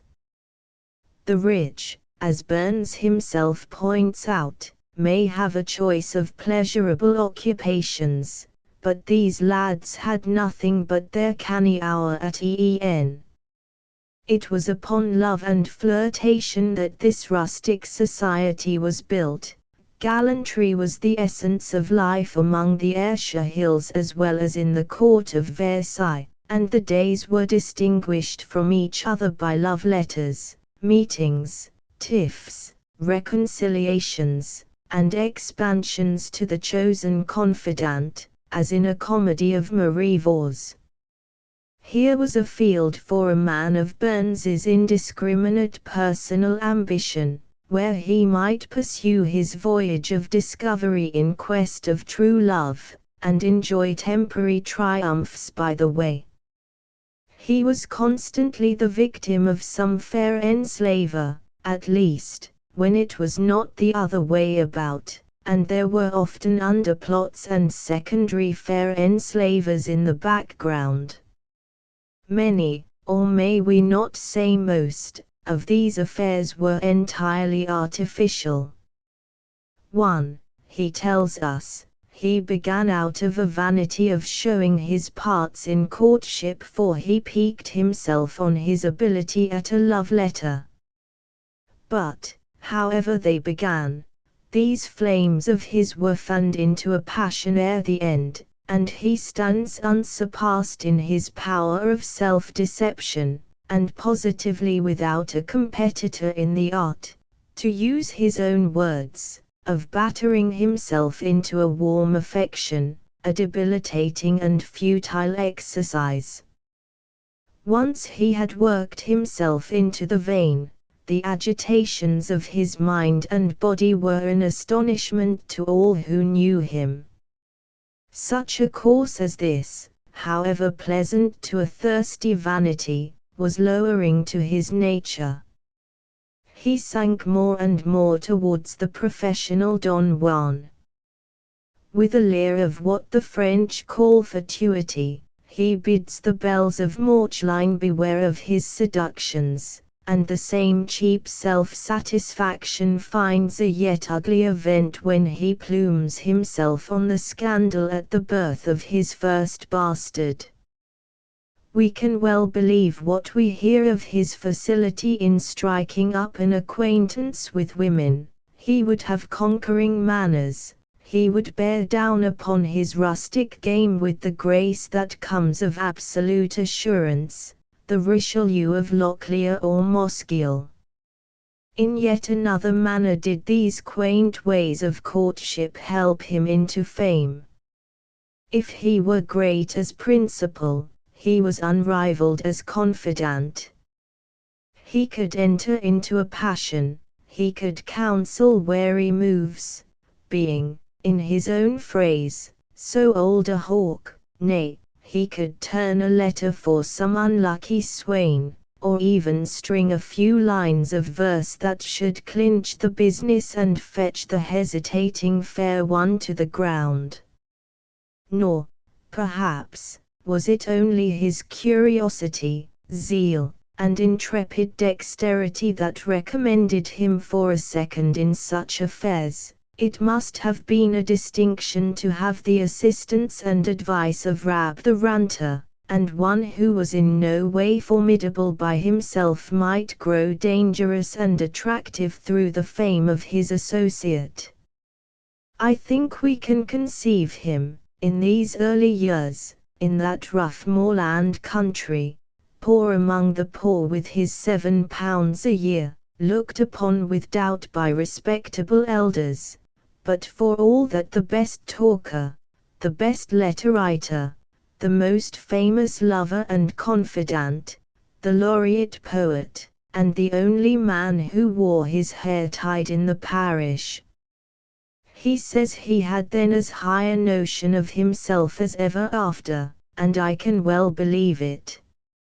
Among the youth he walked facile princeps, an apparent god, and even if, from time to time, the Reverend Mr. Auld should swoop upon him with the thunders of the church, and, in company with 7 others, Rab the ranter must figure some fine Sunday on the stool of repentance, would there not be a sort of glory, an infernal apotheosis, in so conspicuous a shame?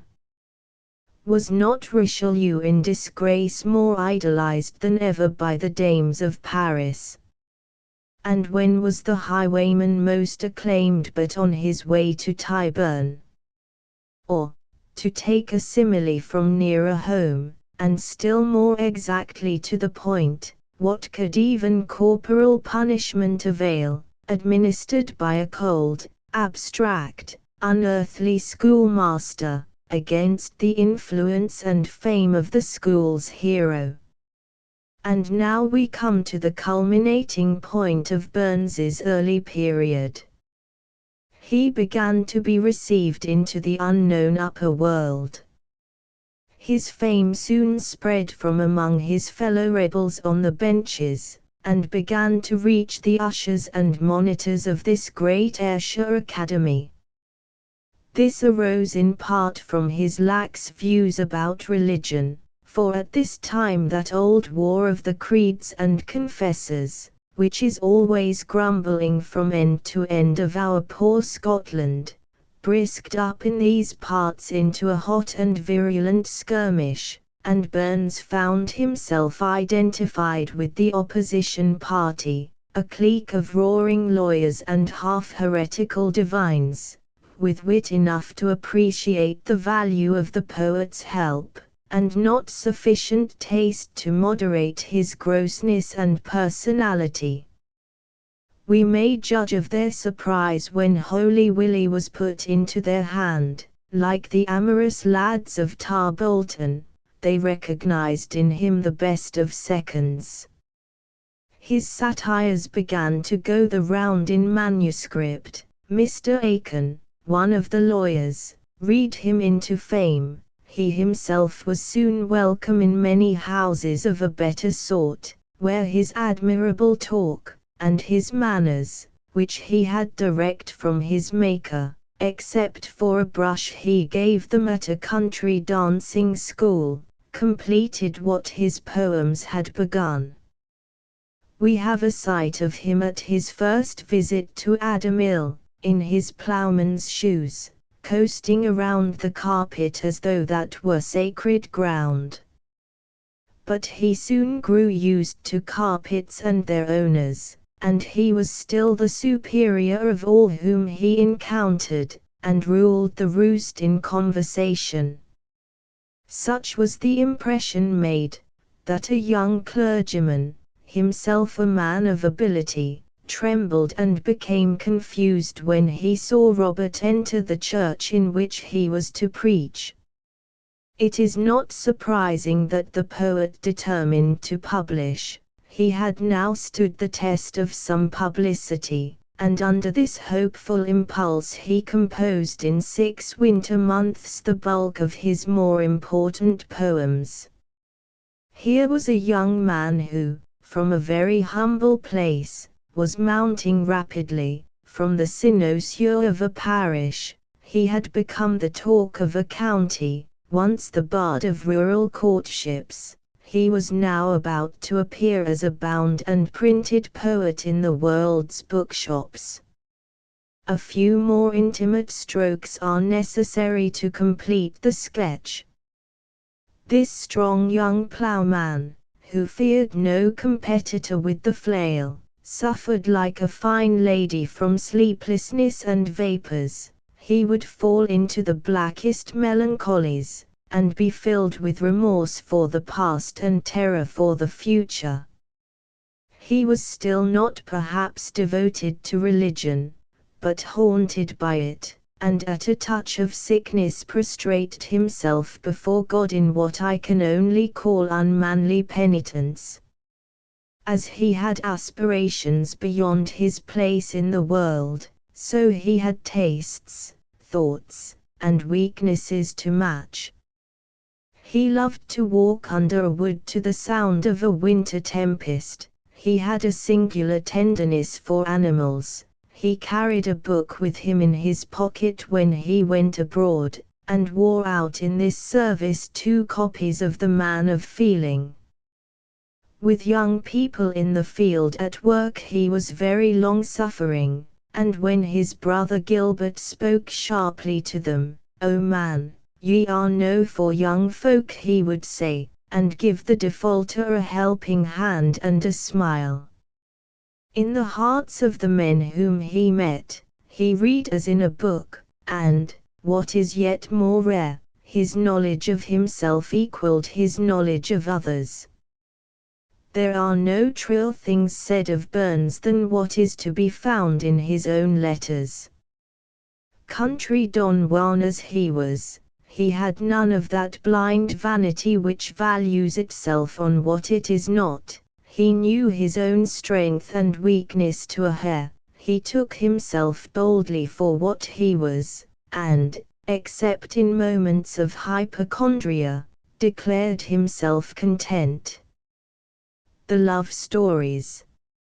On the night of Morchline races, 1785, The young men and women of the place joined in a penny ball, according to their custom. In the same set danced Jean Armour, the master mason's daughter, and our dark-eyed Don Juan. His dog, not the immortal Luath, but a successor unknown to fame, carried quia vate sacro, apparently sensible of some neglect, followed his master to and fro, to the confusion of the dancers. Some mirthful comments followed, and Jean heard the poet say to his partner, or, as I should imagine, laughingly launch the remark to the company at large, that he wished he could get any of the lasses to like him as well as his dog. Some time after, as the girl was bleaching clothes on Morchline Green, Robert chanced to go by, still accompanied by his dog, and the dog, scouring in long excursions, scampered with 4 black paws across the linen.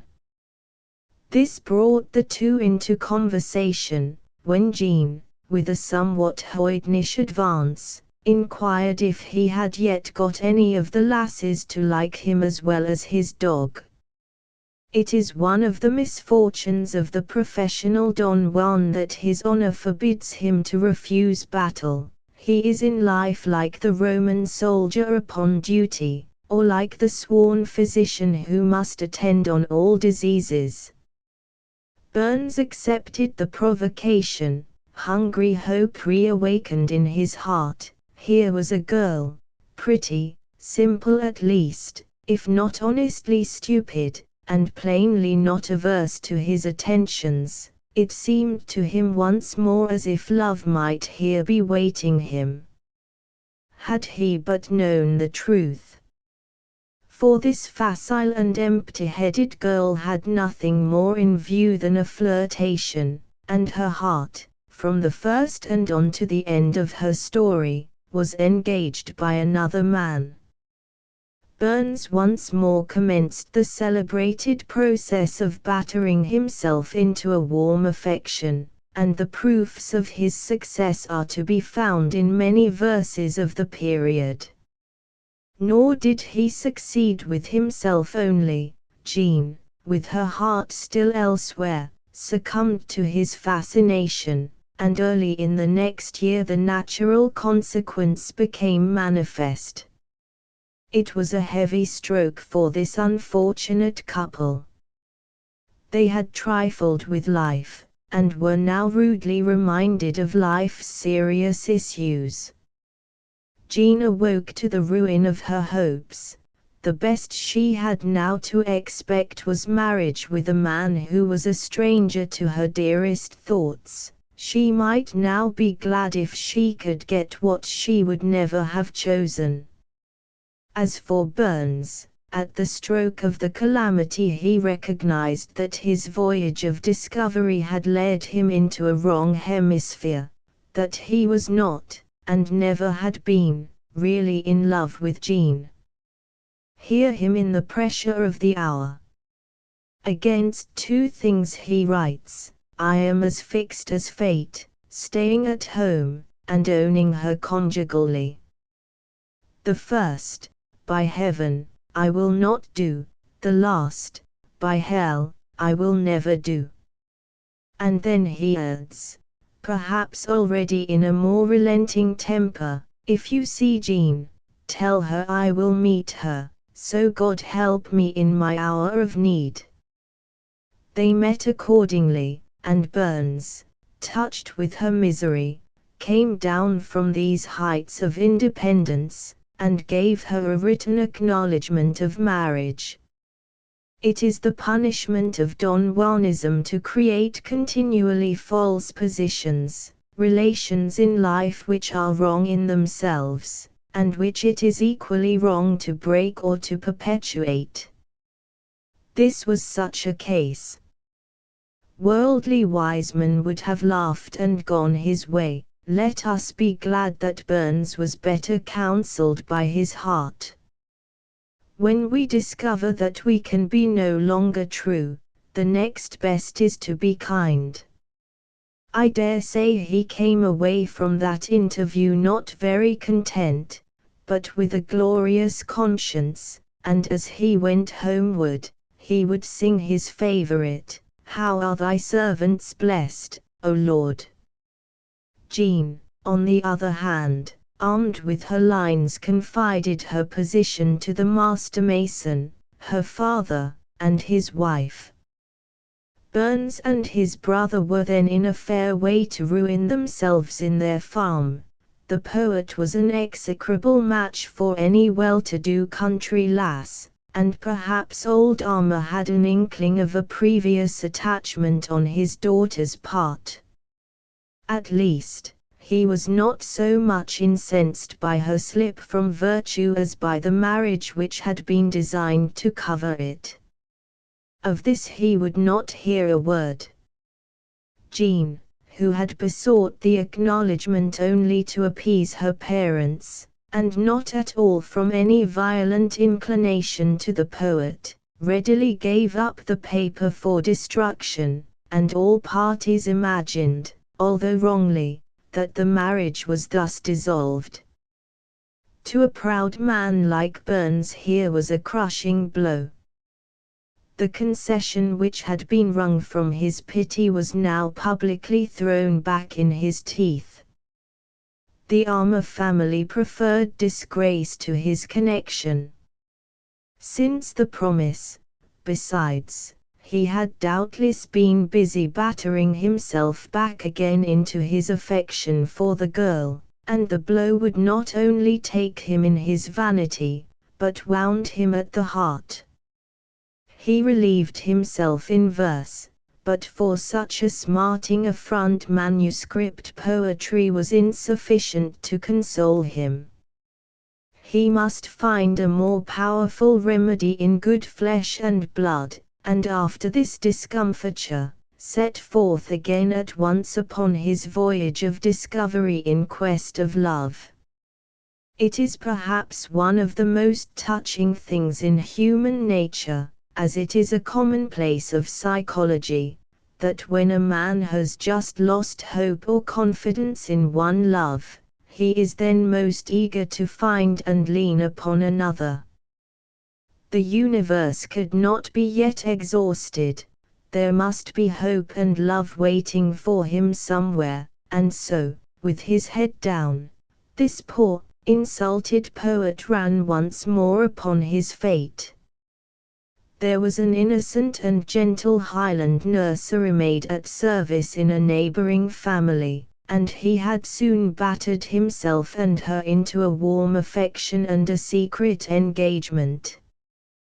Jean's marriage lines had not been destroyed till the 13th of March, 1786, yet all was settled between Burns and Mary Campbell by Sunday, the 14th of May, when they met for the last time, and said farewell with rustic solemnities upon the banks of Ayr. They each wet their hands in a stream, and, standing one on either bank, held a Bible between them as they vowed eternal faith. Then they exchanged Bibles, on one of which Burns, for greater security, had inscribed texts as to the binding nature of an oath, and surely, if ceremony can do aught to fix the wandering affections, here were two people united for life.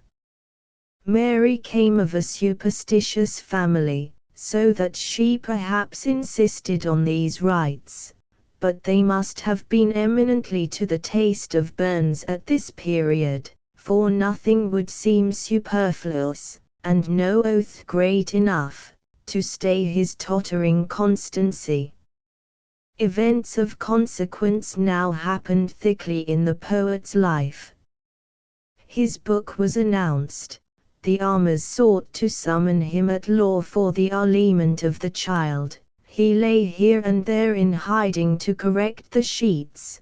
He was under an engagement for Jamaica, where Mary was to join him as his wife. Now, he had orders within 3 weeks at latest to repair aboard the Nancy.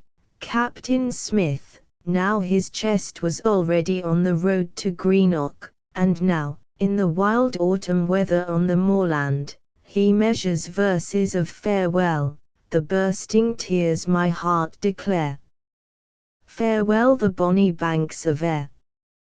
But the great master dramatist had secretly another intention for the piece, by the most violent and complicated solution, in which death and birth and sudden fame all play a part as interposing deities. The act drop fell upon a scene of transformation. Jean was brought to bed of twins, and, by an amicable arrangement, the Burnses took the boy to bring up by hand, while the girl remained with her mother.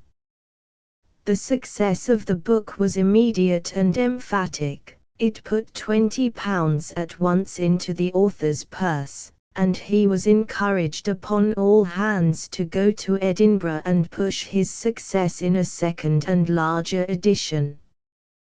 Third and last in these series of interpositions, a letter came one day to Mosgiel Farm for Robert. He went to the window to read it. A sudden change came over his face, and he left the room without a word. Years afterwards, when the story began to leak out, his family understood that he had then learned the death of Highland Mary. Except in a few poems and a few dry indications purposely misleading as to date, Burns himself made no reference to this passage of his life. It was an adventure of which, for I think sufficient reasons, he desired to bury the details. Of one thing we may be glad: in after years he visited the poor girl's mother, and left her with the impression that he was a real warm-hearted child. Perhaps a month after he received this intelligence, he set out for Edinburgh on a pony he had borrowed from a friend. The town that winter was agog with the ploughman poet. Robertson, Dugald Stewart, Blair, Duchess Gordon and all the gay world were of his acquaintance. Such a revolution is not to be found in literary history. He was now, it must be remembered, 27 years of age. He had fought since his early boyhood an obstinate battle against poor soil, bad seed, and inclement seasons, wading deep in Ayrshire mosses, guiding the plough in the furrow, wielding the thresher's weary flinging tree, and his education, his diet, and his pleasures, had been those of a Scotch countryman. Now he stepped forth suddenly among the polite and learned. We can see him as he then was, in his boots and buckskins, his blue coat and waistcoat striped with buff and blue, like a farmer in his Sunday best, the heavy ploughman's figure firmly planted on its burly legs, his face full of sense and shrewdness, and with a somewhat melancholy air of thought, and his large dark eye literally glowing as he spoke. "I never saw such another eye in a human head," says Walter Scott, "though I have seen the most distinguished men of my time." With men, whether they were lords or omnipotent critics, his manner was plain, dignified, and free from bashfulness or affectation. If he made a slip, he had the social courage to pass on and refrain from explanation. He was not embarrassed in this society, because he read and judged the men. He could spy snobbery in a titled lord, and, as for the critics, he dismissed their system in an epigram. "These gentlemen," said he, "remind me of some spinsters in my country who spin their thread so fine that it is neither fit for weft nor woof." Ladies, on the other hand, surprised him. He was scarce commander of himself in their society. he was disqualified by his acquired nature as a Don Juan, and he, who had been so much at his ease with country lasses, treated the town dames to an extreme of deference. One lady, who met him at a ball, gave Chambers a speaking sketch of his demeanor. His manner was not prepossessing, scarcely, she thinks, manly or natural. It seemed as if he affected a rusticity or landedness, so that when he said the music was bonny, it was like the expression of a child. These would be company manners, and doubtless on a slight degree of intimacy the affectation would grow less. And his talk to women had always a turn either to the pathetic or humorous, which engaged the attention particularly. The Edinburgh magnates, to conclude this episode at once, behaved well to Burns from first to last. Were heaven-born genius to revisit us in similar guise, I am not venturing too far when I say that he need expect neither so warm a welcome nor such solid help. Although Burns was only a peasant, and one of no very elegant reputation as to morals, he was made welcome to their homes. They gave him a great deal of good advice, helped him to some £500 of ready money, and got him, as soon as he asked it, a place in the excise. Burns, on his part, bore the elevation with perfect dignity, and with perfect dignity returned, when the time had come, into a country privacy of life. His powerful sense never deserted him, and from the first he recognized that his Edinburgh popularity was but an ovation and the affair of a day. He wrote a few letters in a high-flown, bombastic vein of gratitude, but in practice he suffered no man to intrude upon his self-respect. On the other hand, he never turned his back, even for a moment, on his old associates, and he was always ready to sacrifice an acquaintance to a friend, although the acquaintance were a duke. He would be a bold man who should promise similar conduct in equally exacting circumstances. It was, in short, an admirable appearance on the stage of life, socially successful, intimately self-respecting, and like a gentleman from first to last.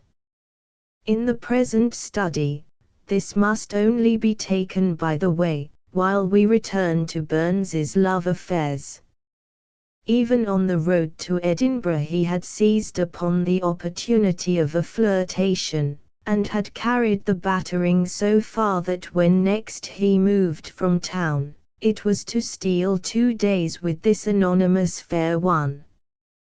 The exact importance to Burns of this affair may be gathered from the song in which he commemorated its occurrence. I love the dear lassie, he sings, because she loves me, or, in the tongue of prose, finding an opportunity, I did not hesitate to profit by it, and even now, if it returned, I should not hesitate to profit by it again. A love thus founded has no interest for mortal man. Meantime, early in the winter, and only once, we find him regretting Jean in his correspondence. Because, such is his reason, because he does not think he will ever meet so delicious an armful again, and then, after a brief excursion into verse, he goes straight on to describe a new episode in the voyage of discovery with the daughter of a Lothian farmer for a heroine. I must ask the reader to follow all these references to his future wife. They are essential to the comprehension of Burns's character and fate. In June, we find him back at Morchline, a famous man. There, the Armour family greeted him with a mean, servile compliance which increased his former disgust. Jean was not less compliant. A second time the poor girl submitted to the fascination of the man whom she did not love, and whom she had so cruelly insulted little more than a year ago, and, though Burns took advantage of her weakness, it was in the ugliest and most cynical spirit, and with a heart absolutely indifferent. Judge of this by a letter written some 20 days after his return, a letter to my mind among the most degrading in the whole collection, a letter which seems to have been inspired by a boastful, libertine bagman. I am afraid it goes, I have almost ruined one source, the principal one, indeed, of my former happiness, the eternal propensity I always had to fall in love. My heart no more glows with feverish rapture, I have no paradisiacal evening interviews. Even the process of battering has failed him, you perceive. Still he had someone in his eye, a lady, if you please, with a fine figure and elegant manners, and who had seen the politest quarters in Europe. I frequently visited her, he writes, and after passing regularly the intermediate degrees between the distant formal bow and the familiar grasp round the waist, I ventured, in my careless way, to talk of friendship in rather ambiguous terms, and after her return I wrote her in the same terms. Miss, construing my remarks further than even I intended, flew off in a tangent of female dignity and reserve, like a mounting lark in an April morning, and wrote me an answer which measured out very completely what an immense way I had to travel before I could reach the climate of her favors. But I am an old hawk at the sport, and wrote her such a cool, deliberate, prudent reply, as brought my bird from her aerial towerings, pop, down to my foot, like Corporal Trim's hat. I avow a carnal longing, after this transcription, to buffet the old hawk about the ears. There is little question that to this lady he must have repeated his addresses, and that he was by her, Miss Chalmers, eventually, though not at all unkindly, rejected. One more detail to characterize the period. 6 months after the date of this letter, Burns, back in Edinburgh, is served with a writ in meditation fugae, on behalf of some Edinburgh fair one, probably of humble rank, who declared an intention of adding to his family. About the beginning of December, 1787, a new period opens in the story of the poet's random affections. He met at a tea party one Mrs. Agnes Emley Hose, a married woman of about his own age, who, with her 2 children, had been deserted by an unworthy husband. She had wit, could use her pen, and had read Werther with attention. Sociable, and even somewhat frisky, there was a good, sound, human kernel in the woman, a warmth of love, strong dogmatic religious feeling, and a considerable, but not authoritative, sense of the proprieties of what biographers refer to daintily as her somewhat voluptuous style of beauty, judging from the silhouette in Mr. Scott Douglas's invaluable edition. The reader will be fastidious if he does not approve. Take her for all in all, I believe she was the best woman Burns encountered.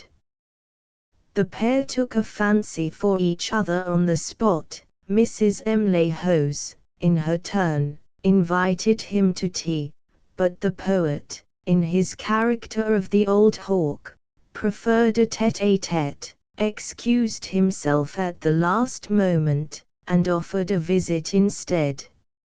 An accident confined him to his room for nearly a month, and this led to the famous Clarinda and Sylvander correspondence. It was begun in simple sport. They are already at their 5th or 6th exchange, when Clarinda writes, "It is really curious, so much fun passing between two persons who saw each other only once, but it is hardly safe for a man and woman in the flower of their years to write almost daily, and sometimes in terms too ambiguous, sometimes in terms too plain, and generally in terms too warm, for mere acquaintance." The exercise partakes a little of the nature of battering, and danger may be apprehended when next they meet. It is difficult to give any account of this remarkable correspondence. It is too far away from us, and perhaps not yet far enough. In point of time and manner, the imagination is baffled by these stilted literary utterances, warming, in bravura passages, into downright truculent nonsense. Clarinda has one famous sentence in which she bids Sylvander connect the thought of his mistress with the changing phases of the year. It was enthusiastically admired by the swain, but on the modern mind produces mild amazement and alarm. "Oh," Clarinda writes Burns, "shall we not meet in a state, some yet unknown state, of being, where the lavish hand of plenty shall minister to the highest wish of benevolence, and where the chill north wind of prudence shall never blow over the flowery field of enjoyment." The design may be that of an old hawk, but the style is more suggestive of a bird of paradise. It is sometimes hard to fancy they are not gravely making fun of each other as they write. Religion, poetry, love, and charming sensibility are the current topics. "I am delighted, charming Clarinda, with your honest enthusiasm for religion," writes Burns, and the pair entertained a fiction that this was their favorite subject. "This is Sunday," writes the lady, "and not a word on our favorite subject. O.F.Y. divine Clarinda." I suspect, although quite unconsciously on the part of the lady, who was bent on his redemption, they but used the favorite subject as a stalking horse. In the meantime, the sportive acquaintance was ripening steadily into a genuine passion. Visits took place, and then became frequent. Clarinda's friends were hurt and suspicious, her clergyman interfered, she herself had smart attacks of conscience, but her heart had gone from her control, it was altogether his, and she counted all things but loss, heaven excepted, that she might win and keep him. Burns himself was transported while in her neighborhood, but his transports somewhat rapidly declined during an absence. I am tempted to imagine that, womanlike, he took on the color of his mistress's feeling, that he could not but heat himself at the fire of her unaffected passion, but that, like one who should leave the hearth upon a winter's night, his temperature soon fell when he was out of sight, and in a word, though he could share the symptoms, that he had never shared the disease. At the same time, amid the fustian of the letters there are forcible and true expressions, and the love verses that he wrote upon Clarinda are among the most moving in the language. We are approaching the solution. In midwinter, Jean, once more in the family way, was turned out of doors by her family, and Burns had her received and cared for in the house of a friend. For he remained to the last imperfect in his character of Don Juan, and lacked the sinister courage to desert his victim. About the middle of February, 1788, he had to tear himself from his Clarinda and make a journey into the southwest on business. Clarinda gave him 2 shirts for his little son. They were daily to meet in prayer at an appointed hour. Burns, too late for the post at Glasgow, sent her a letter by parcel that she might not have to wait. Clarinda on her part writes, this time with a beautiful simplicity, I think the streets look deserted like since Monday, and there's a certain insipidity in good kind folks I once enjoyed not a little. Miss Wardrobe supped here on Monday. She once named you, which kept me from falling asleep. I drank your health in a glass of ale, as the lasses do at Halloween, into missal. Arrived at Morchline, Burns installed Jean Armour in a lodging, and prevailed on Mrs. Armour to promise her help and countenance in the approaching confinement. This was kind at least, but hear his expressions: I have taken her a room, I have taken her to my arms, I have given her a mahogany bed, I have given her a guinea.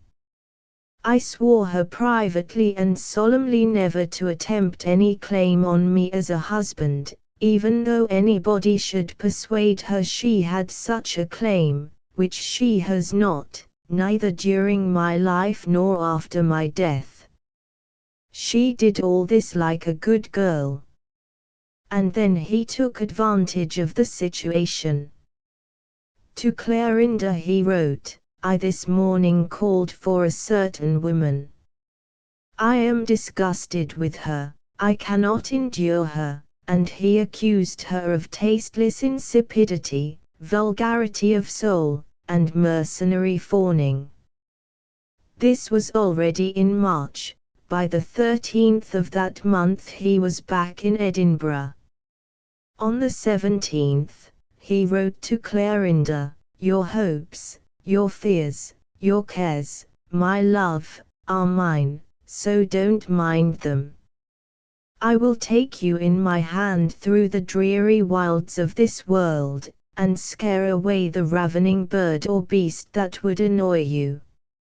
Again, on the 21st, will you open, with satisfaction and delight, a letter from a man who loves you, who has loved you, and who will love you, to death, through death, and forever. How rich am I to have such a treasure as you. The Lord God knoweth, and, perhaps, Israel he shall know my love and your merit. Adieu, Clarinda. I am going to remember you in my prayers. By the 7th of April, 17 days later, he had already decided to make Jean Armour publicly his wife. A more astonishing stage trick is not to be found. And yet his conduct is seen, upon a nearer examination, to be grounded both in reason and in kindness. He was now about to embark on a solid worldly career. He had taken a farm.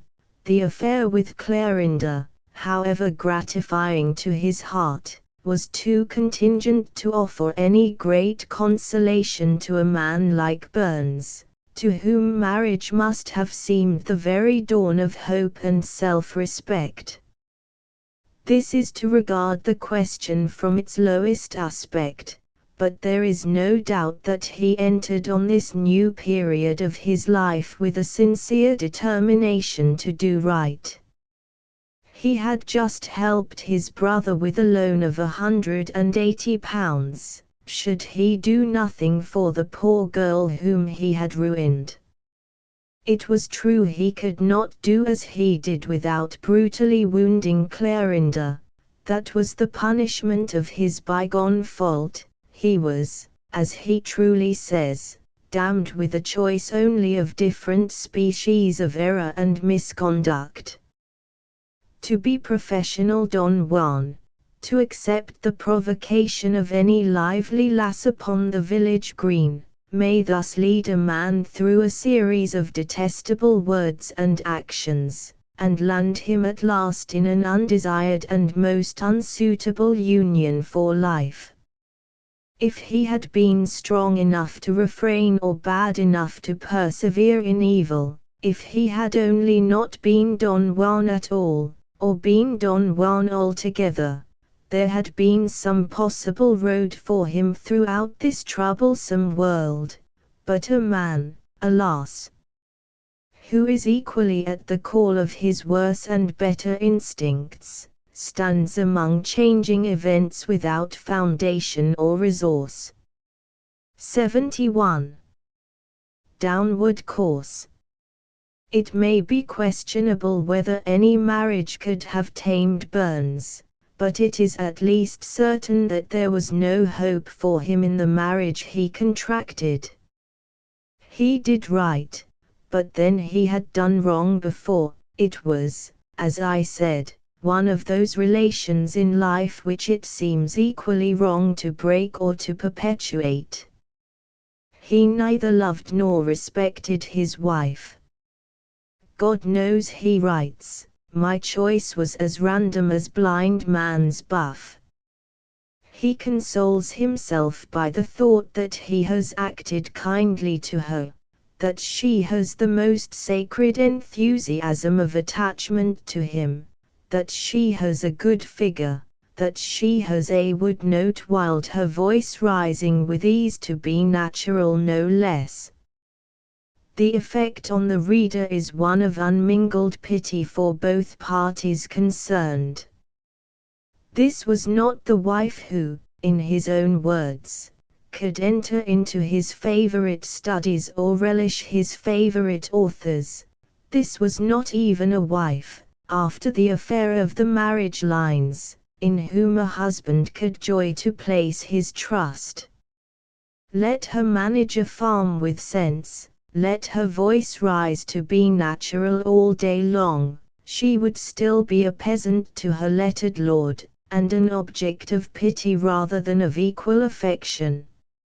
She could now be faithful, she could now be forgiving, she could now be generous even to a pathetic and touching degree, but coming from one who was unloved, and who had scarce shown herself worthy of the sentiment, these were all virtues thrown away, which could neither change her husband's heart nor affect the inherent destiny of their relation. From the outset, it was a marriage that had no root in nature, and we find him, ere long, lyrically regretting Highland Mary, renewing correspondence with Clorinda in the warmest language, on doubtful terms with Mrs. Riddle, and on terms unfortunately beyond any question with Anne Park. Alas! This was not the only ill circumstance in his future. He had been idle for some 18 months, superintending his new edition, hanging on to settle with the publisher, travelling in the Highlands with Willie Nicol, or philandering with Mrs. Emily Hose, and in this period the radical part of the man had suffered irremediable hurt. He had lost his habits of industry, and formed the habit of pleasure. Apologetical biographers assure us of the contrary, but from the first, he saw and recognized the danger for himself. His mind, he writes, is enervated to an alarming degree by idleness and dissipation, and again, my mind has been vitiated with idleness. it never fairly recovered. To business he could bring the required diligence and attention without difficulty, but he was thenceforward incapable, except in rare instances, of that superior effort of concentration which is required for serious literary work. He may be said, indeed, to have worked no more, and only amused himself with letters. The man who had written a volume of masterpieces in 6 months, during the remainder of his life rarely found courage for any more sustained effort than a song. And the nature of the songs is itself characteristic of these idle later years, for they are often as polished and elaborate as his earlier works were frank, and headlong, and colloquial, and this sort of verbal elaboration in short flights is, for a man of literary turn, simply the most agreeable of pastimes. The change in manner coincides exactly with the Edinburgh visit. In 1786 he had written the address to a louse, which may be taken as an extreme instance of the first manner, and already, in 1787, we come upon the Rosebud pieces to Miss Cruikshank, which are extreme examples of the second. The change was, therefore, the direct and very natural consequence of his great change in life, but it is not the less typical of his loss of moral courage that he should have given up all larger ventures, nor the less melancholy that a man who first attacked literature with a hand that seemed capable of moving mountains, should have spent his later years in whittling cherry stones. Meanwhile, the farm did not prosper. He had to join to it the salary of an exciseman. At last he had to give it up, and rely altogether on the latter resource.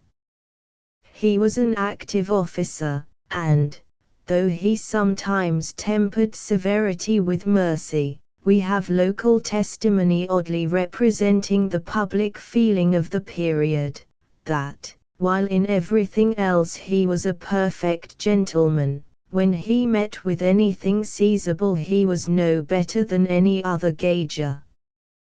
There is but one manifestation of the man in these last years which need delay us, and that was the sudden interest in politics which arose from his sympathy with the great French Revolution. His only political feeling had been hitherto a sentimental Jacobitism, not more or less respectable than that of Scott, A. Town, and the rest of what George Borrow has nicknamed the Charlie over the water Scotchman. It was a sentiment almost entirely literary and picturesque in its origin, built on ballads and the adventures of the young Chevalier, and in Burns it is the more excusable, because he lay out of the way of active politics in his youth. With the great French Revolution, something living, practical, and feasible appeared to him for the first time in this realm of human action. The young ploughman who had desired so earnestly to rise, now reached out his sympathies to a whole nation animated with the same desire. Already in 1788 we find the old Jacobitism hand in hand with the new popular doctrine, when, in a letter of indignation against the zeal of a Whig clergyman, he writes, "I dare say the American Congress in 1776 will be allowed to be as able and as enlightened as the English Convention was in 1688, and that their posterity will celebrate the centenary of their deliverance from us, as duly and sincerely as we do ours from the oppressive measures of the wrong-headed House of Stuart." As time wore on, his sentiments grew more pronounced and even violent, but there was a basis of sense and generous feeling to his hottest excess. What he asked was a fair chance for the individual in life, an open road to success and distinction for all classes of men. It was in the same spirit that he had helped to found a public library in the parish where his farm was situated, and that he sang his fervent snatches against tyranny and tyrants. Witness, were it alone, this verse, "Here's freedom to him that wad read, here's freedom to him that wad write, there's nane ever feared that the truth should be heard but them wham the truth wad indite." Yet his enthusiasm for the cause was scarce guided by wisdom. Many stories are preserved of the bitter and unwise words he used in country coteries, how he proposed Washington's health as an amendment to Pitt's, gave as a toast the last verse of the last chapter of Kings, and celebrated Dumarias in a doggerel impromptu full of ridicule and hate. Now his sympathies would inspire him with Scots, what had now involve him in a drunken broil with a loyal officer, and consequent apologies and explanations, hard to offer for a man of Burns's stomach. Nor was this the front of his offending. On the 27th of February, 1792, he took part in the capture of an armed smuggler, bought at the subsequent sale for carronades, and dispatched them with a letter to the French Assembly. Letter and guns were stopped at Dover by the English officials. There was trouble for Burns with his superiors. He was reminded firmly, however delicately, that, as a paid official, it was his duty to obey and to be silent, and all the blood of this poor, proud, and falling man must have rushed to his head at the humiliation. His letter to Mr. Erskine, subsequently Earl of March, testifies, in its turgid, turbulent phrases, to a perfect passion of alarmed self-respect and vanity. He had been muzzled, when all was said, by his paltry salary as an exciseman. Alas! Had he not a family to keep? Already, he wrote, he looked forward to some such judgment from a hackney scribbler as this. Burns, notwithstanding the fanfaronade of independence to be found in his works, and after having been held forth to view and to public estimation as a man of some genius, yet, quite destitute of resources within himself to support his borrowed dignity, he dwindled into a paltry exciseman, and shrunk out the rest of his insignificant existence in the meanest of pursuits, and among the vilest of mankind. And then on he goes, in a style of rhodomontade, but filled with living indignation, to declare his right to a political opinion, and his willingness to shed his blood for the political birthright of his sons. Poor, perturbed spirit! He was indeed exercised in vain. Those who share and those who differ from his sentiments about the Revolution, alike understand and sympathize with him in this painful strait, for poetry and human manhood are lasting like the race, and politics, which are but a wrongful striving after right, pass and change from year to year and age to age. The TWA dogs has already outlasted the Constitution of Sieyes and the policy of the Whigs, and Burns is better known among English-speaking races than either Pitt or Fox. Meanwhile, whether as a man, a husband, or a poet, his steps led downward. He knew bitterly, that the best was out of him. He refused to make another volume, for he felt that it would be a disappointment. He grew petulantly alive to criticism, unless he was sure it reached him from a friend. For his songs, he would take nothing, they were all that he could do.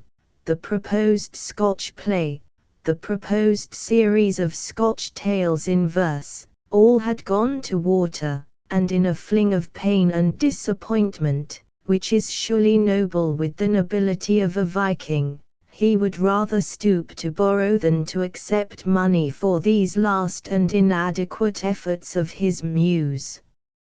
And this desperate abnegation rises at times near to the height of madness, as when he pretended that he had not written, but only found and published, his immortal Auld Lang Syne. In the same spirit he became more scrupulous as an artist. He was doing so little, he would fain do that little well, and about 2 months before his death, he asked Thomson to send back all his manuscripts for revisal, saying that he would rather write 5 songs to his taste than twice that number otherwise. The battle of his life was lost, in forlorn efforts to do well, in desperate submissions to evil. The last years flew by. His temper is dark and explosive, launching epigrams, quarreling with his friends, jealous of young puppy officers. He tries to be a good father, he boasts himself a libertine. Sick, sad, and jaded, he can refuse no occasion of temporary pleasure, no opportunity to shine.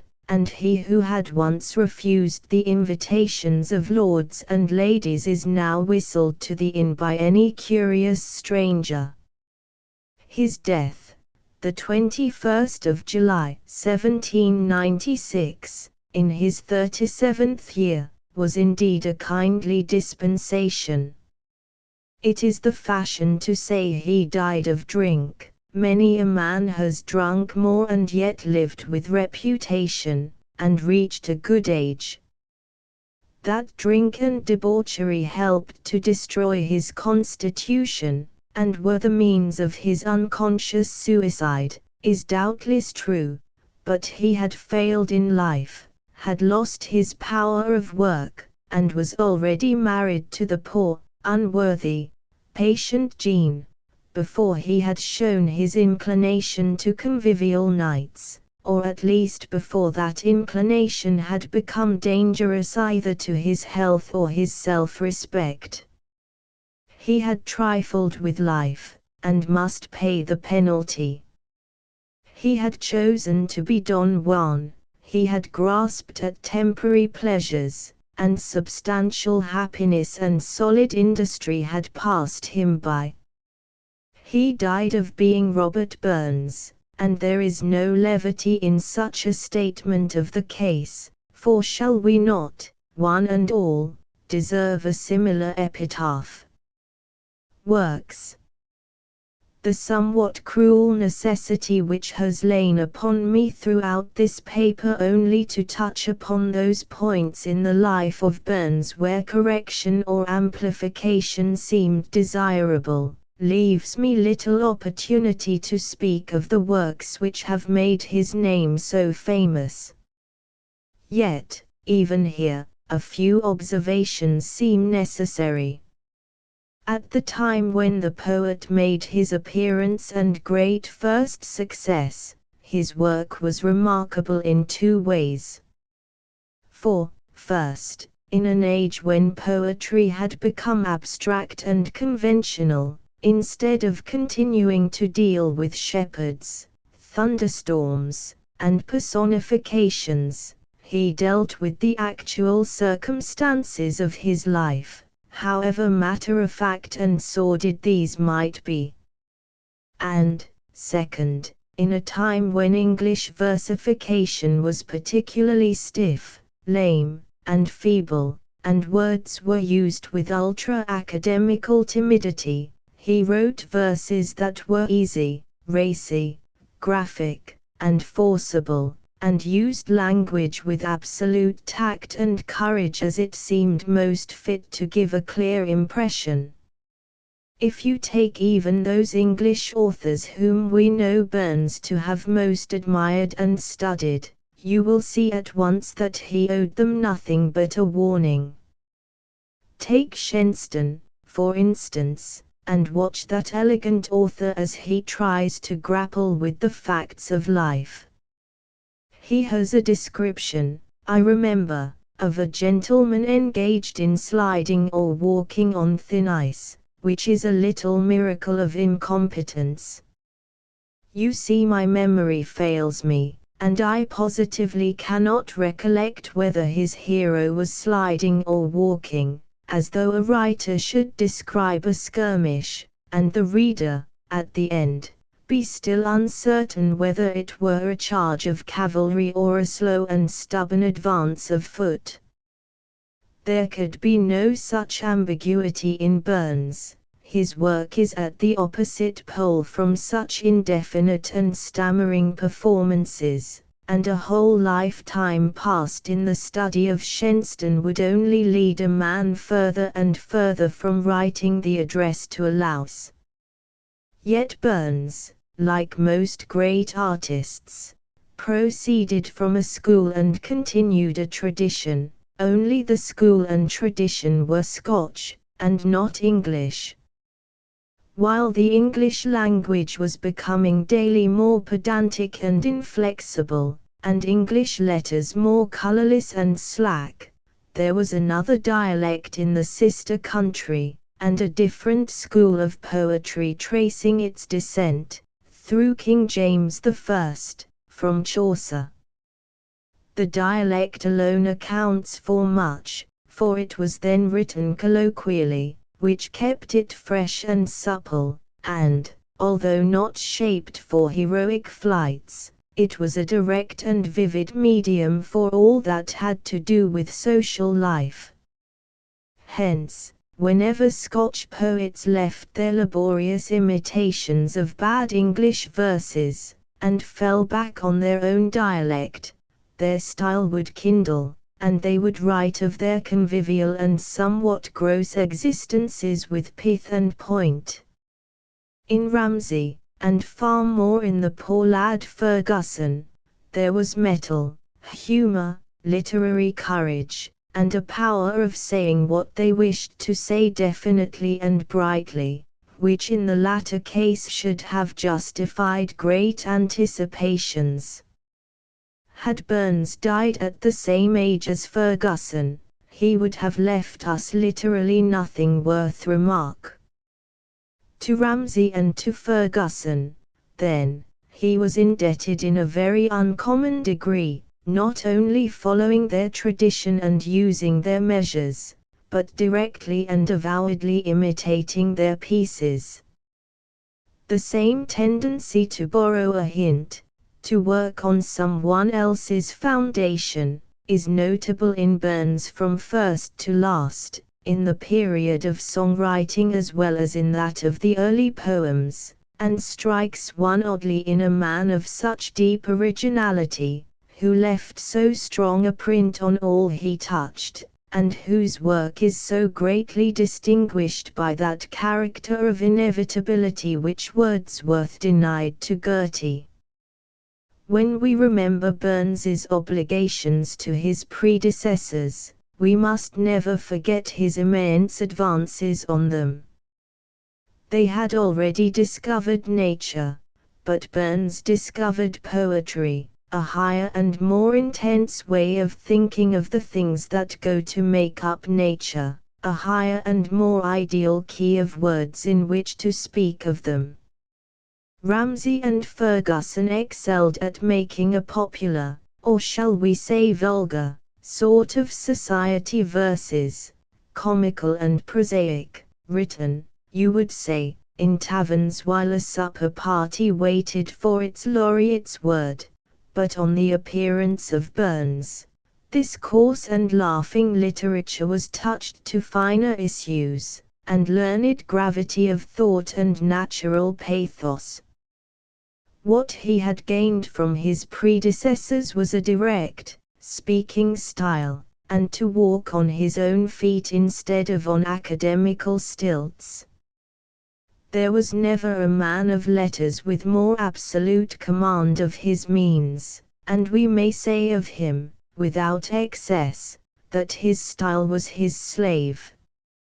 Hence that energy of epithet, so concise and telling, that a foreigner is tempted to explain it by some special richness or aptitude in the dialect he wrote.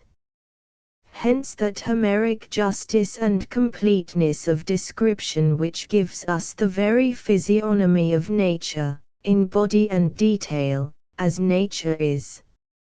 Hence, too, the unbroken literary quality of his best pieces, which keeps him from any slip into the weariful trade of word painting, and presents everything, as everything should be presented by the art of words, in a clear, continuous medium of thought.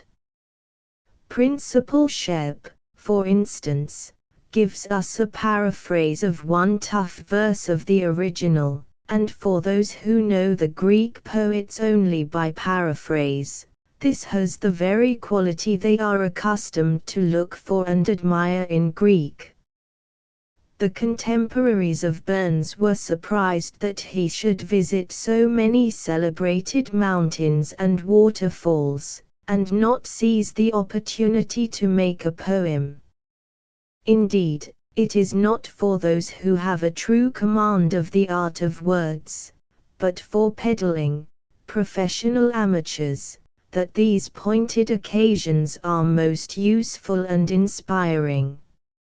As those who speak French imperfectly are glad to dwell on any topic they may have talked upon or heard others talk upon before, because they know appropriate words for it in French, so the dabbler in verse rejoices to behold a waterfall, because he has learned the sentiment and knows appropriate words for it in poetry.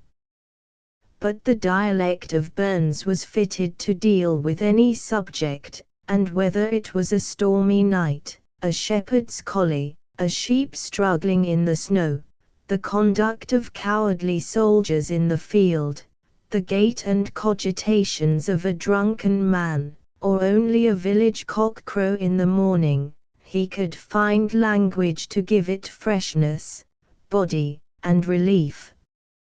He was always ready to borrow the hint of a design, as though he had a difficulty in commencing, a difficulty, let us say, in choosing a subject out of a world which seemed all equally living and significant to him, but once he had the subject chosen, he could cope with nature single-handed, and make every stroke a triumph.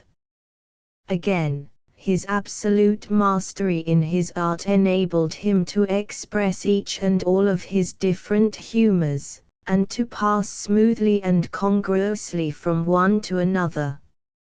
Many men invent a dialect for only one side of their nature, perhaps their pathos or their humor, or the delicacy of their senses, and, for lack of a medium, leave all the others unexpressed. You meet such an one, and find him in conversation full of thought, feeling, and experience, which he has lacked the art to employ in his writings.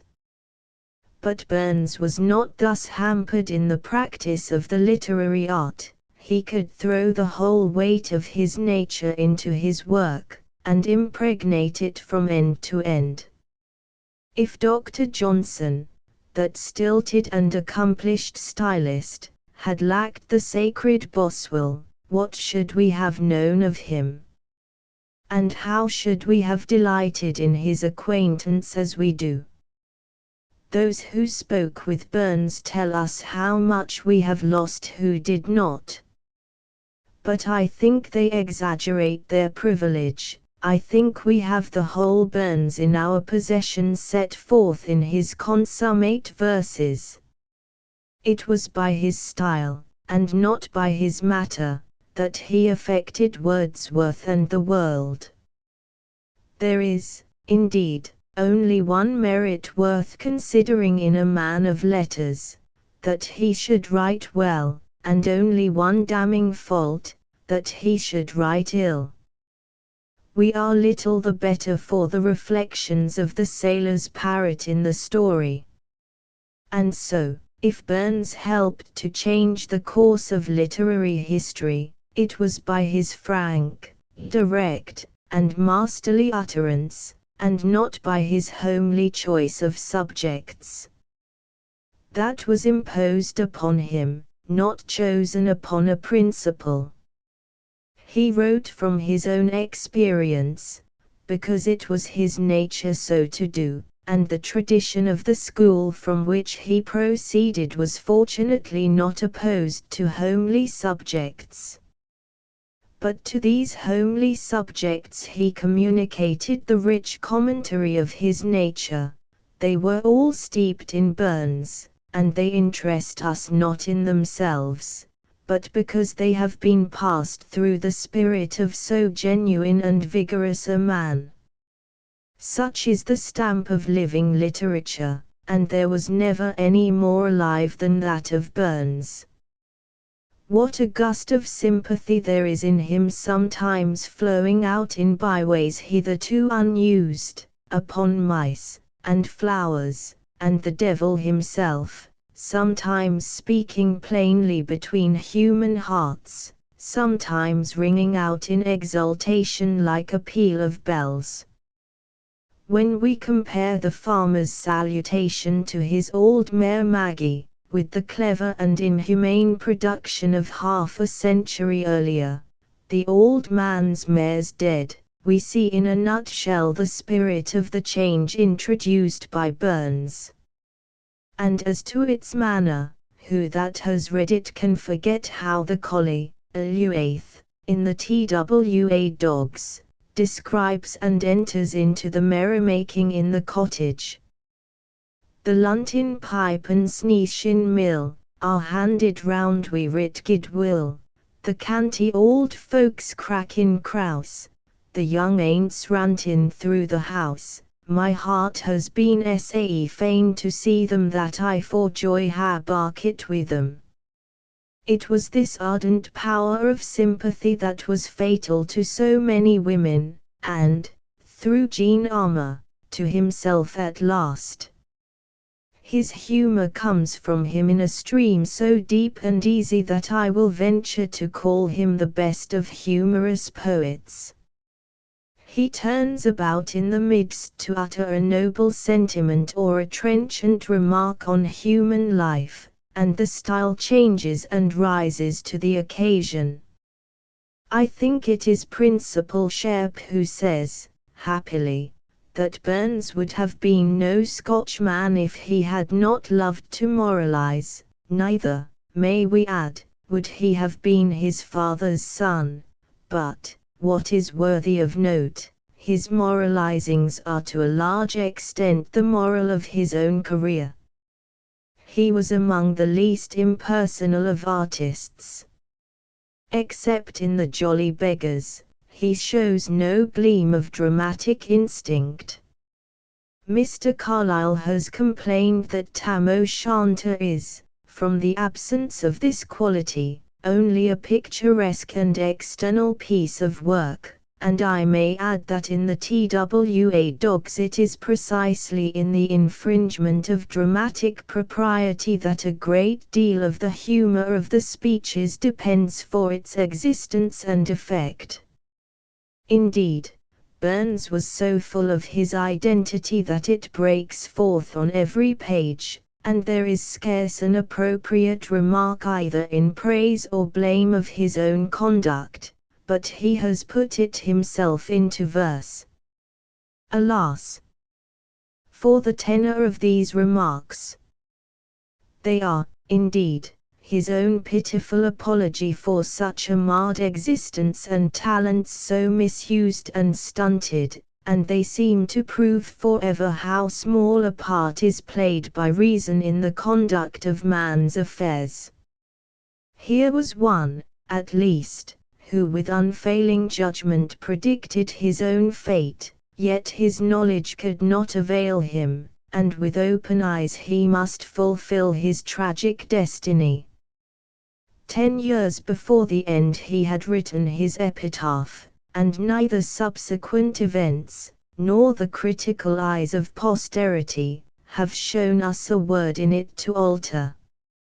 And, lastly, has he not put in for himself the last unanswerable plea, then gently scan your brother man, still gentler sister woman, though they may gang aken in rang, to step aside is human, one point must still be greatly dark, one. Alas! I fear every man and woman of us is greatly dark to all their neighbors, from the day of birth until death removes them, in their greatest virtues as well as in their saddest faults, and we, who have been trying to read the character of Burns, may take home the lesson and be gentle in our thoughts. Walt Whitman. Of late years the name of Walt Whitman has been a good deal bandied about in books and magazines. It has become familiar both in good and ill repute. His works have been largely bespattered with praise by his admirers, and cruelly mauled and mangled by irreverent enemies.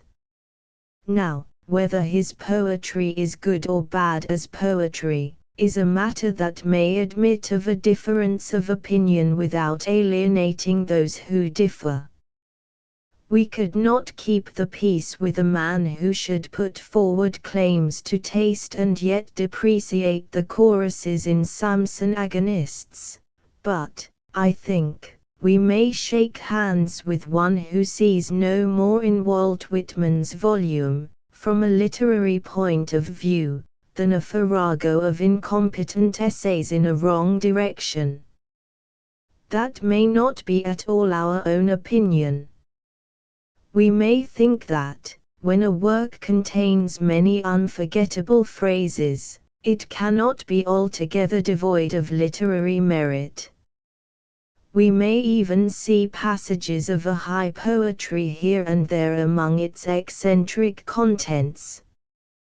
But when all is said, Walt Whitman is neither a Milton nor a Shakespeare. To appreciate his works is not a condition necessary to salvation, and I would not disinherit a son upon the question, nor even think much the worse of a critic, for I should always have an idea what he meant. What Whitman has to say is another affair from how he says it. It is not possible to acquit anyone of defective intelligence, or else stiff prejudice, who is not interested by Whitman's matter and the spirit it represents. Not as a poet, but as what we must call, for lack of a more exact expression, a prophet, he occupies a curious and prominent position. Whether he may greatly influence the future or not, he is a notable symptom of the present. As a sign of the times, it would be hard to find his parallel. I should hazard a large wager, for instance, that he was not unacquainted with the works of Herbert Spencer, and yet where, in all the history books, shall we lay our hands on two more incongruous contemporaries? Mr. Spencer so decorous, I had almost said, so dandy, in descent, and Whitman, like a large shaggy dog, just unchained, scouring the beaches of the world and baying at the moon. And when was an echo more curiously like a satire, than when Mr. Spencer found his synthetic philosophy reverberated from the other shores of the Atlantic in the barbaric yawp of Whitman. Whitman, it cannot be too soon explained, writes up to a system. He was a theorizer about society before he was a poet. He first perceived something wanting, and then sat down squarely to supply the want. The reader, running over his works, will find that he takes nearly as much pleasure in critically expounding his theory of poetry as in making poems. This is as far as it can be from the case of the spontaneous village minstrel dear to elegy, who has no theory whatever, although sometimes he may have fully as much poetry as Whitman. The whole of Whitman's work is deliberate and preconceived. A man born into a society comparatively new, full of conflicting elements and interests, could not fail, if he had any thoughts at all, to reflect upon the tendencies around him. He saw much good and evil on all sides, not yet settled down into some more or less unjust compromise as in older nations, but still in the act of settlement. And he could not but wonder what it would turn out, whether the compromise would be very just or very much the reverse, and give great or little scope for healthy human energies. From idle wonder to active speculation is but a step, and he seems to have been early struck with the inefficacy of literature and its extreme unsuitability to the conditions. What he calls feudal literature could have little living action on the tumult of American democracy. What he calls the literature of woe, meaning the whole tribe of Werther and Byron, could have no action for good in any time or place. Both propositions, if art had none but a direct moral influence, would be true enough, and as this seems to be Whitman's view, they were true enough for him. He conceived the idea of a literature which was to inhere in the life of the present, which was to be, first, human, and next, American, which was to be brave and cheerful as per contract, to give culture in a popular and poetical presentment, and, in so doing, catch and stereotype some democratic ideal of humanity which should be equally natural to all grades of wealth and education, and suited, in one of his favorite phrases, to the average man. To the formation of some such literature as this his poems are to be regarded as so many contributions, one sometimes explaining, sometimes superseding, the other, and the whole together not so much a finished work as a body of suggestive hints. He does not profess to have built the castle, but he pretends he has traced the lines of the foundation. He has not made the poetry, but he flatters himself he has done something towards making the poets. His notion of the poetic function is ambitious, and coincides roughly with what Schopenhauer has laid down as the province of the metaphysician. The poet is to gather together for men, and set in order, the materials of their existence. He is the answerer, he is to find some way of speaking about life that shall satisfy, if only for the moment, man's enduring astonishment at his own position. And besides having an answer ready, it is he who shall provoke the question. He must shake people out of their indifference, and force them to make some election in this world, instead of sliding dully forward in a dream. Life is a business we are all apt to mismanage, either living recklessly from day to day, or suffering ourselves to be gulled out of our moments by the inanities of custom. We should despise a man who gave as little activity and forethought to the conduct of any other business. But in this, which is the one thing of all others, since it contains them all, we cannot see the forest for the trees. One brief impression obliterates another. There is something stupefying in the recurrence of unimportant things. And it is only on rare provocations that we can rise to take an outlook beyond daily concerns, and comprehend the narrow limits and great possibilities of our existence.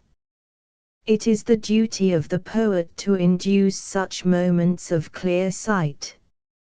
He is the declared enemy of all living by reflex action, of all that is done betwixt sleep and waking, of all the pleasureless pleasurings and imaginary duties in which we coin away our hearts and fritter invaluable years. He has to electrify his readers into an instant unflagging activity, founded on a wide and eager observation of the world, and make them direct their ways by a superior prudence, which has little or nothing in common with the maxims of the copybook. That many of us lead such lives as they would heartily disown after 2 hours' serious reflection on the subject is, I am afraid, a true, and, I am sure, a very galling thought. The enchanted ground of dead-alive respectability is next, upon the map, to the Beulah of considerate virtue. But there they all slumber and take their rest in the middle of God's beautiful and wonderful universe. The drowsy heads have nodded together in the same position since first their fathers fell asleep, and not even the sound of the last trumpet can wake them to a single active thought. The poet has a hard task before him to stir up such fellows to a sense of their own and other people's principles in life. And it happens that literature is, in some ways, but an indifferent means to such an end. Language is but a poor bull's-eye lantern wherewith to show off the vast cathedral of the world, and yet a particular thing once said in words is so definite and memorable, that it makes us forget the absence of the many which remain unexpressed, like a bright window in a distant view, which dazzles and confuses our sight of its surroundings. There are not words enough in all Shakespeare to express the merest fraction of a man's experience in an hour. The speed of the eyesight and the hearing, and the continual industry of the mind, produce, in 10 minutes, what it would require a laborious volume to shadow forth by comparisons and roundabout approaches. If verbal logic were sufficient, life would be as plain sailing as a piece of Euclid. But, as a matter of fact, we make a travesty of the simplest process of thought when we put it into words, for the words are all colored and forsworn, apply inaccurately, and bring with them, from former uses, ideas of praise and blame that have nothing to do with the question in hand. So we must always see to it nearly, that we judge by the realities of life and not by the partial terms that represent them in man's speech, and at times of choice, we must leave words upon one side, and act upon those brute convictions, unexpressed and perhaps inexpressible, which cannot be flourished in an argument, but which are truly the sum and fruit of our experience. Words are for communication, not for judgment.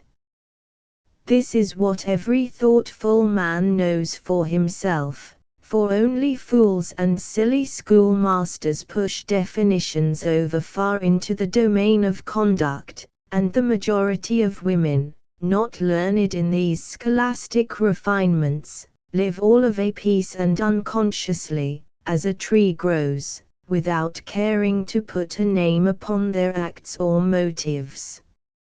Hence, a new difficulty for Whitman's scrupulous and argumentative poet, He must do more than waken up the sleepers to his words. He must persuade them to look over the book and at life with their own eyes. This side of truth is very present to Whitman. It is this that he means when he tells us that to glance with an eye confounds the learning of all times. But he is not unready. He is never weary of descanting on the undebatable conviction that is forced upon our minds by the presence of other men, of animals, or of inanimate things. To glance with an eye, were it only at a chair or a park railing, is by far a more persuasive process, and brings us to a far more exact conclusion, than to read the works of all the logicians extant. If both, by a large allowance, may be said to end in certainty, the certainty in the one case transcends the other to an incalculable degree. If people see a lion, they run away. If they only apprehend a deduction, they keep wandering around in an experimental humor. Now, how is the poet to convince like nature, and not like books? Is there no actual piece of nature that he can show the man to his face, as he might show him a tree if they were walking together? Yes, there is one, the man's own thoughts. In fact, if the poet is to speak efficaciously, he must say what is already in his hearer's mind. That, alone, the hearer will believe. That, alone, he will be able to apply intelligently to the facts of life. Any conviction, even if it be a whole system or a whole religion, must pass into the condition of commonplace, or postulate, before it becomes fully operative. Strange excursions and high-flying theories may interest, but they cannot rule behavior. Our faith is not the highest truth that we perceive, but the highest that we have been able to assimilate into the very texture and method of our thinking. It is not, therefore, by flashing before a man's eyes the weapons of dialectic, it is not by induction, deduction, or construction, it is not by forcing him on from one stage of reasoning to another, that the man will be effectually renewed. He cannot be made to believe anything, but he can be made to see that he has always believed it. And this is the practical canon. It is when the reader cries, "Oh, I know," and is, perhaps, half irritated to see how nearly the author has forestalled his own thoughts, that he is on the way to what is called in theology a saving faith. Here we have the key to Whitman's attitude. To give a certain unity of ideal to the average population of America, to gather their activities about some conception of humanity that shall be central and normal, if only for the moment, the poet must portray that population as it is. Like human law, human poetry is simply declaratory. If any ideal is possible, it must be already in the thoughts of the people, and, by the same reason, in the thoughts of the poet, who is one of them. And hence Whitman's own formula: the poet is individual, he is complete in himself, the others are as good as he, only he sees it, and they do not. To show them how good they are, the poet must study his fellow countrymen and himself somewhat like a traveler on the hunt for his book of travels. There is a sense, of course, in which all true books are books of travel, and all genuine poets must run their risk of being charged with the traveler's exaggeration, for to whom are such books more surprising than to those whose own life is faithfully and smartly pictured? But this danger is all upon one side, and you may judiciously flatter the portrait without any likelihood of the sitters disowning it for a faithful likeness. And so Whitman has reasoned, that by drawing at first hand from himself and his neighbors, accepting without shame the inconsistencies and brutalities that go to make up man, and yet treating the whole in a high, magnanimous spirit, he would make sure of belief, and at the same time encourage people forward by the means of praise.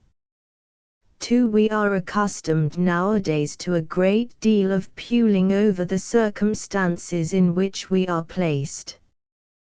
The great refinement of many poetical gentlemen has rendered them practically unfit for the jostling and ugliness of life, and they record their unfitness at considerable length.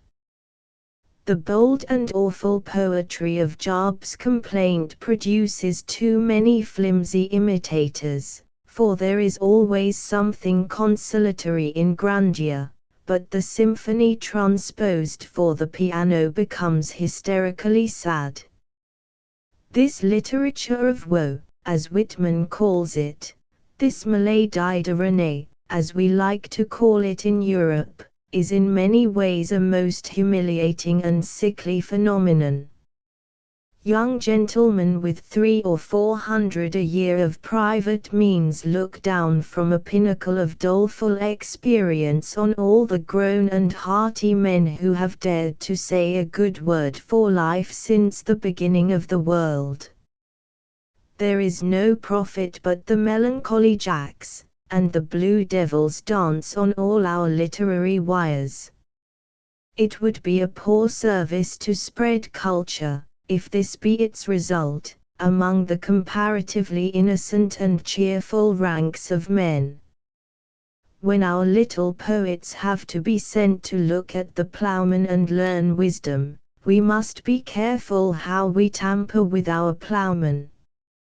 Where a man in not the best of circumstances preserves composure of mind, and relishes ale and tobacco, and his wife and children, in the intervals of dull and unremunerative labor, where a man in this predicament can afford a lesson by the way to what are called his intellectual superiors, there is plainly something to be lost, as well as something to be gained, by teaching him to think differently. It is better to leave him as he is than to teach him whining. It is better that he should go without the cheerful lights of culture, if cheerless doubt and paralyzing sentimentalism are to be the consequence. Let us, by all means, fight against that hidebound stolidity of sensation and sluggishness of mind which blurs and decolorizes for poor natures the wonderful pageant of consciousness. Let us teach people, as much as we can, to enjoy, and they will learn for themselves to sympathize. But let us see to it, above all, that we give these lessons in a brave, vivacious note, and build the man up in courage while we demolish its substitute, indifference. Whitman is alive to all this. He sees that, if the poet is to be of any help, he must testify to the livableness of life. His poems, he tells us, are to be hymns of the praise of things. They are to make for a certain high joy in living, or what he calls himself a brave delight fit for freedom's athletes. And he has had no difficulty in introducing his optimism. It fitted readily enough with his system, for the average man is truly a courageous person and truly fond of living. One of Whitman's remarks upon this head is worth quotation, as he is there perfectly successful, and does precisely what he designs to do throughout, takes ordinary and even commonplace circumstances, throws them out, by a happy turn of thinking, into significance and something like beauty, and tacks a hopeful moral lesson to the end. The passionate tenacity of hunters, woodmen, early risers, cultivators of gardens and orchards and fields, he says, the love of healthy women for the manly form, seafaring persons, drivers of horses, the passion for light and the open air, all is an old unvaried sign of the unfailing perception of beauty, and of a residence of the poetic in outdoor people. There seems to me something truly original in this choice of trite examples. You will remark how adroitly Whitman begins, hunters and woodmen being confessedly romantic. And one thing more. If he had said the love of healthy men for the female form, he would have said almost a silliness, for the thing has never been dissembled out of delicacy, and is so obvious as to be a public nuisance. But by reversing it, he tells us something not unlike news, something that sounds quite freshly in words, and, if the reader be a man, gives him a moment of great self-satisfaction and spiritual aggrandizement. In many different authors you may find passages more remarkable for grammar, but few of a more ingenious turn, and none that could be more to the point in our connection. The tenacity of many ordinary people in ordinary pursuits is a sort of standing challenge to everybody else. If one man can grow absorbed in delving his garden, others may grow absorbed and happy over something else. Not to be upsides in this with any groom or gardener, is to be very meanly organized. A man should be ashamed to take his food if he has not alchemy enough in his stomach to turn some of it into intense and enjoyable occupation. Whitman tries to reinforce this cheerfulness by keeping up a sort of outdoor atmosphere of sentiment. His book, he tells us, should be read among the cooling influences of external nature, and this recommendation, like that other famous one which Hawthorne prefixed to his collected tales, is in itself a character of the work. Everyone who has been upon a walking or a boating tour, living in the open air, with the body in constant exercise and the mind in fallow, knows true ease and quiet. The irritating action of the brain is set at rest, we think in a plain, unfeverish temper, little things seem big enough, and great things no longer portentous, and the world is smilingly accepted as it is. This is the spirit that Whitman inculcates and parades. He thinks very ill of the atmosphere of parlors or libraries. Wisdom keeps school outdoors. And he has the art to recommend this attitude of mind by simply pluming himself upon it as a virtue, so that the reader, to keep the advantage over his author which most readers enjoy, is tricked into professing the same view. And this spirit, as it is his chief lesson, is the greatest charm of his work. Thence, in spite of an uneven and emphatic key of expression, something trenchant and straightforward, something simple and surprising, distinguishes his poems. He has sayings that come home to one like the Bible. We fall upon Whitman, after the works of so many men who write better, with a sense of relief from strain, with a sense of touching nature, as when one passes out of the flaring, noisy thoroughfares of a great city into what he himself has called, with unexcelled imaginative justice of language, the huge and thoughtful night. And his book in consequence, whatever may be the final judgment of its merit, whatever may be its influence on the future, should be in the hands of all parents and guardians as a specific for the distressing malady of being 17 years old. Green sickness yields to his treatment as to a charm of magic, and the youth, after a short course of reading, ceases to carry the universe upon his shoulders. 3. Whitman is not one of those who can be deceived by familiarity. He considers it just as wonderful that there are myriads of stars, as that one man should rise from the dead. He declares a hair on the back of his hand just as curious as any special revelation. His whole life is to him what it was to Sir Thomas Browne, one perpetual miracle. Everything is strange, everything unaccountable, everything beautiful, from a bug to the moon, from the sight of the eyes to the appetite for food.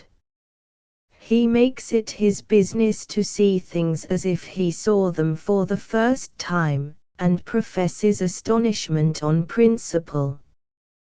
But he has no leaning towards mythology, avows his contempt for what he calls unregenerate poetry, and does not mean by nature the smooth walks, trimmed hedges, butterflies, posies, and nightingales of the English poets, but the whole orb, with its geologic history, the cosmos, carrying fire and snow, that rolls through the illimitable areas, light as a feather though weighing billions of tons.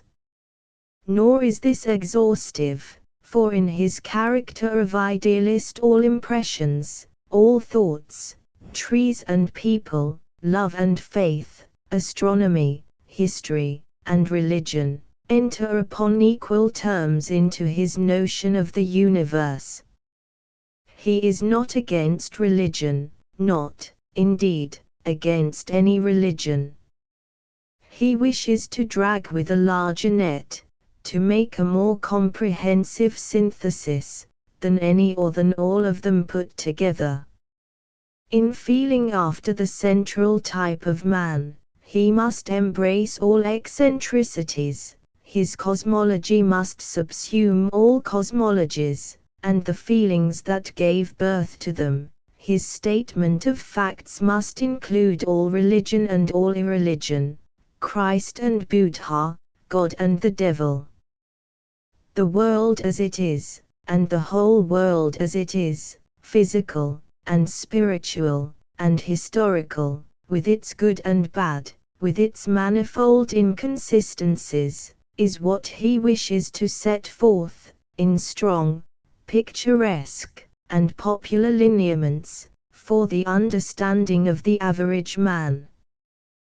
One of his favorite endeavors is to get the whole matter into a nutshell, to knock the four corners of the universe, one after another, about his reader's ears, to hurry him, in breathless phrases, hither and thither, back and forward, in time and space, to focus all this about his own momentary personality, and then, drawing the ground from under his feet, as if by some cataclysm of nature, to plunge him into the unfathomable abyss sown with enormous suns and systems, and among the inconceivable numbers and magnitudes and velocities of the heavenly bodies.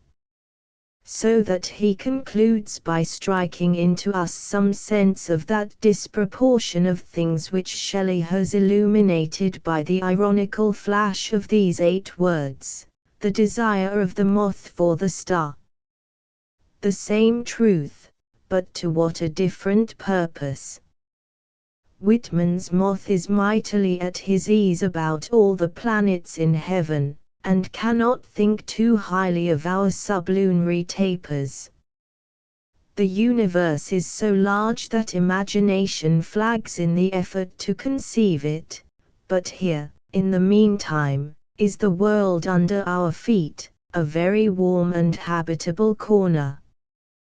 The earth, that is sufficient. I do not want the constellations any nearer, he remarks. And again, let your soul stand cool and composed, says he, before 1,000,000 universes. It is the language of a transcendental common sense, such as Thoreau held and sometimes uttered. But Whitman, who has a somewhat vulgar inclination for technical talk and the jargon of philosophy, is not content with a few pregnant hints. He must put the dots upon his I's. He must corroborate the songs of Apollo by some of the darkest talk of human metaphysic. He tells his disciples that they must be ready to confront the growing arrogance of realism. Each person is, for himself, the keystone and the occasion of this universal edifice. Nothing, not God, he says, is greater to one than oneself is, a statement with an irreligious smack at the first sight, but like most startling sayings, a manifest truism on a second. He will give effect to his own character without apology. He sees that the elementary laws never apologize. I reckon, he adds, with quaint colloquial arrogance, I reckon I behave no prouder than the level I plant my house by, after all. The level follows the law of its being, so, unrelentingly, will he. Everything, every person, is good in his own place and way. God is the maker of all and all are in one design. For he believes in God, and that with a sort of blasphemous security. No array of terms, quoth he, no array of terms can say how much at peace I am about God and about death. There certainly never was a prophet who carried things with a higher hand. He gives us less a body of dogmas than a series of proclamations by the grace of God, and language, you will observe, positively fails him to express how far he stands above the highest human doubts and trepidations.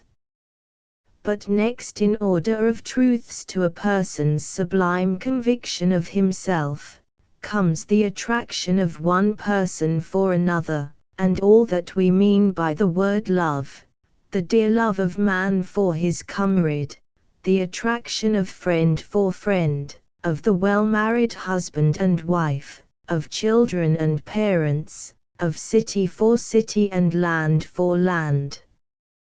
The solitude of the most sublime idealist is broken in upon by other people's faces. He sees a look in their eyes that corresponds to something in his own heart. There comes a tone in their voices which convicts him of a startling weakness for his fellow creatures. While he is hymning the ego and commercing with God and the universe, a woman goes below his window, and at the turn of her skirt, or the color of her eyes, Icarus is recalled from heaven by the run. Love is so startlingly real that it takes rank upon an equal footing of reality with the consciousness of personal existence. We are as heartily persuaded of the identity of those we love as of our own identity. And so sympathy pairs with self-assertion, the two gerunds of human life on earth, and Whitman's ideal man must not only be strong, free, and self-reliant in himself, but his freedom must be bounded and his strength perfected by the most intimate, eager, and long-suffering love for others. To some extent this is taking away with the left hand what has been so generously given with the right. Morality has been ceremoniously extruded from the door only to be brought in again by the window. We are told, on one page, to do as we please, and on the next we are sharply upbraided for not having done as the author pleases. We are first assured that we are the finest fellows in the world in our own right, and then it appears that we are only fine fellows in so far as we practice a most quixotic code of morals. The disciple who saw himself in clear ether a moment before is plunged down again among the fogs and complications of duty. And this is all the more overwhelming because Whitman insists not only on love between sex, and between friends of the same sex, but in the field of the less intense political sympathies, and his ideal man must not only be a generous friend but a conscientious voter into the bargain. His method somewhat lessens the difficulty.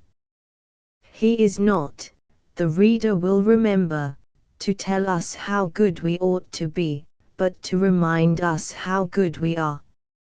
He is to encourage us to be free and kind, by proving that we are free and kind already.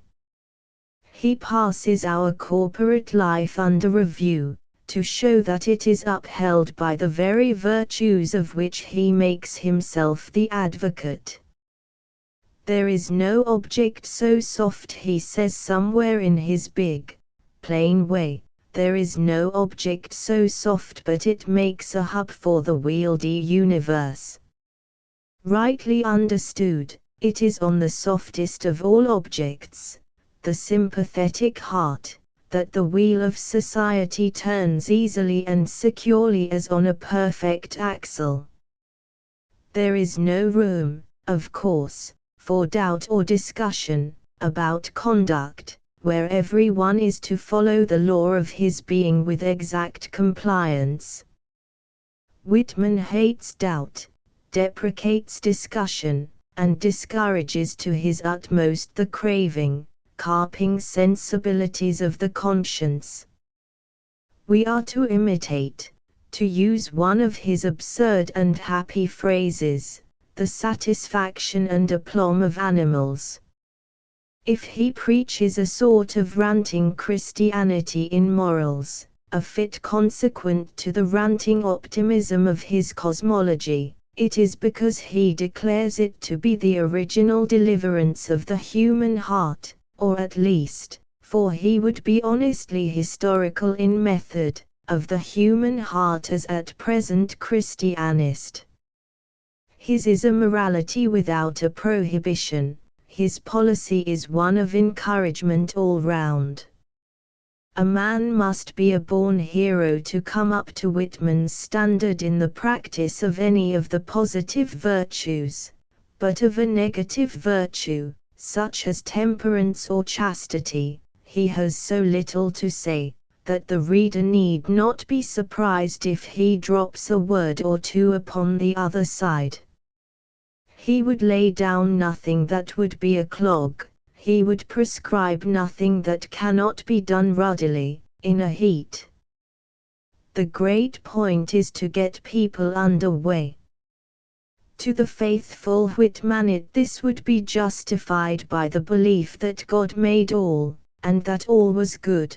The prophet, in this doctrine, has only to cry Tally-ho and mankind will break into a gallop on the road to El Dorado. Perhaps, to another class of minds, it may look like the result of the somewhat cynical reflection that you will not make a kind man out of one who is unkind by any precepts under heaven, tempered by the belief that, in natural circumstances, the large majority is well disposed. Thence it would follow, that if you can only get everyone to feel more warmly and act more courageously, the balance of results will be for good. So far, you see, the doctrine is pretty coherent as a doctrine, As a picture of man's life it is incomplete and misleading, although eminently cheerful. This he is himself the first to acknowledge, for if he is prophetic in anything, it is in his noble disregard of consistency. Do I contradict myself? He asks somewhere, and then pat comes the answer, the best answer ever given in print, worthy of a sage, or rather of a woman. Very well, then, I contradict myself, with this addition, not so feminine and perhaps not altogether so satisfactory: I am large, I contain multitudes. Life, as a matter of fact, partakes largely of the nature of tragedy. The Gospel according to Whitman, even if it be not so logical, has this advantage over the Gospel according to Pangloss, that it does not utterly disregard the existence of temporal evil. Whitman accepts the fact of disease and wretchedness like an honest man, and instead of trying to qualify it in the interest of his optimism, sets himself to spur people up to be helpful. He expresses a conviction, indeed, that all will be made up to the victims in the end, that what is untried and afterward will fail no one, not even the old man who has lived without purpose and feels it with bitterness worse than gall. But this is not to palliate our sense of what is hard or melancholy in the present. Pangloss, smarting under one of the worst things that ever was supposed to come from America, consoled himself with the reflection that it was the price we have to pay for cochineal. And with that murderous parody, logical optimism and the praises of the best of possible words went irrevocably out of season, and have been no more heard of in the mouths of reasonable men. Whitman spares us all allusions to the cochineal. He treats evil and sorrow in a spirit almost as of welcome, as an old sea dog might have welcomed the sight of the enemy's topsails off the Spanish Main. There, at least, he seems to say, is something obvious to be done. I do not know many better things in literature than the brief pictures, brief and vivid like things seen by lightning, with which he tries to stir up the world's heart upon the side of mercy. He braces us, on the one hand, with examples of heroic duty and helpfulness. On the other, he touches us with pitiful instances of people needing help. He knows how to make the heart beat at a brave story, to inflame us with just resentment over the hunted slave, to stop our mouths for shame when he tells of the drunken prostitute. For all the afflicted, all the weak, all the wicked, a good word is said in a spirit which I can only call one of ultra-Christianity, and however wild, however contradictory, it may be in parts, this at least may be said for his book, as it may be said of the Christian Gospels, that no one will read it, however respectable, but he gets a knock upon his conscience, no one however fallen, but he finds a kindly and supporting welcome. For nor has he been content with merely blowing the trumpet for the battle of well-doing, he has given to his precepts the authority of his own brave example. Naturally a grave, believing man, with little or no sense of humor, he has succeeded as well in life as in his printed performances. The spirit that was in him has come forth most eloquently in his actions. Many who have only read his poetry have been tempted to set him down as an ass, or even as a charlatan, but I never met anyone who had known him personally who did not profess a solid affection and respect for the man's character.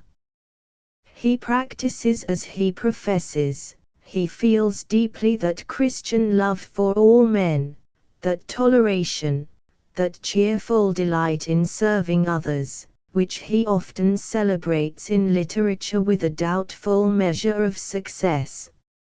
And perhaps, out of all his writings, the best and the most human and convincing passages are to be found in these soiled and creased little livraisons, each composed of a sheet or two of paper, folded small to carry in the pocket, and fastened with a pin which he scribbled during the war by the bedsides of the wounded or in the excitement of great events. They are hardly literature in the formal meaning of the word. He has left his jottings for the most part as he made them, a homely detail, a word from the lips of a dying soldier, a business memorandum, the copy of a letter short, straightforward to the point, with none of the trappings of composition, but they breathe a profound sentiment. They give us a vivid look at one of the sides of life, and they make us acquainted with a man whom it is an honor to love. Whitman's intense Americanism, his unlimited belief in the future of these states, as, with reverential capitals, he loves to call them, made the war a period of great trial to his soul. The new virtue, unionism, of which he is the sole inventor, seemed to have fallen into premature unpopularity. All that he loved, hoped, or hated, hung in the balance. And the game of war was not only momentous to him in its issues, it sublimated his spirit by its heroic displays, and tortured him intimately by the spectacle of its horrors. It was a theater, it was a place of education, it was like a season of religious revival. He watched Lincoln going daily to his work, he studied and fraternized with young soldiery passing to the front, above all, he walked the hospitals, reading the Bible, distributing clean clothes, or apples, or tobacco, a patient, helpful, reverend man, full of kind speeches. His memoranda of this period are almost bewildering to read. From one point of view they seem those of a district visitor, from another, they look like the formless jottings of an artist in the picturesque. More than one woman, on whom I tried the experiment, immediately claimed the writer for a fellow-woman. More than one literary purist might identify him as a shoddy newspaper correspondent without the necessary faculty of style. And yet the story touches home, and if you are of the weeping order of mankind, you will certainly find your eyes fill with tears, of which you have no reason to be ashamed. There is only one way to characterize a work of this order, and that is to quote. Here is a passage from a letter to a mother, unknown to Whitman, whose son died in hospital. Frank, as far as I saw, had everything requisite in surgical treatment, nursing, etc. He had watches much of the time.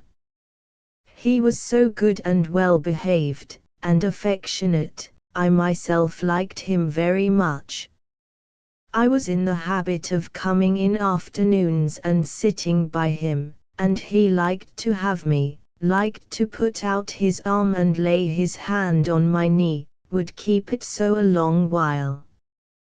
Toward the last he was more restless and flighty at night, often fancied himself with his regiment, by his talk sometimes seemed as if his feelings were hurt by being blamed by his officers for something he was entirely innocent of. Said I never in my life was thought capable of such a thing, and never was.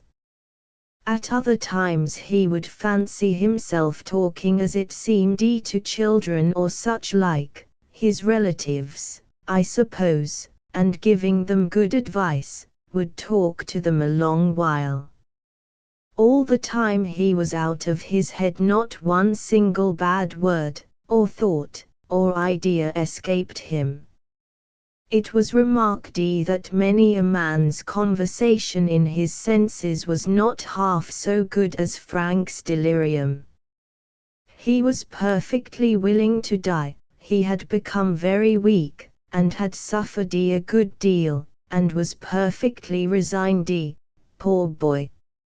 I do not know his past life, but I feel as if it must have been good.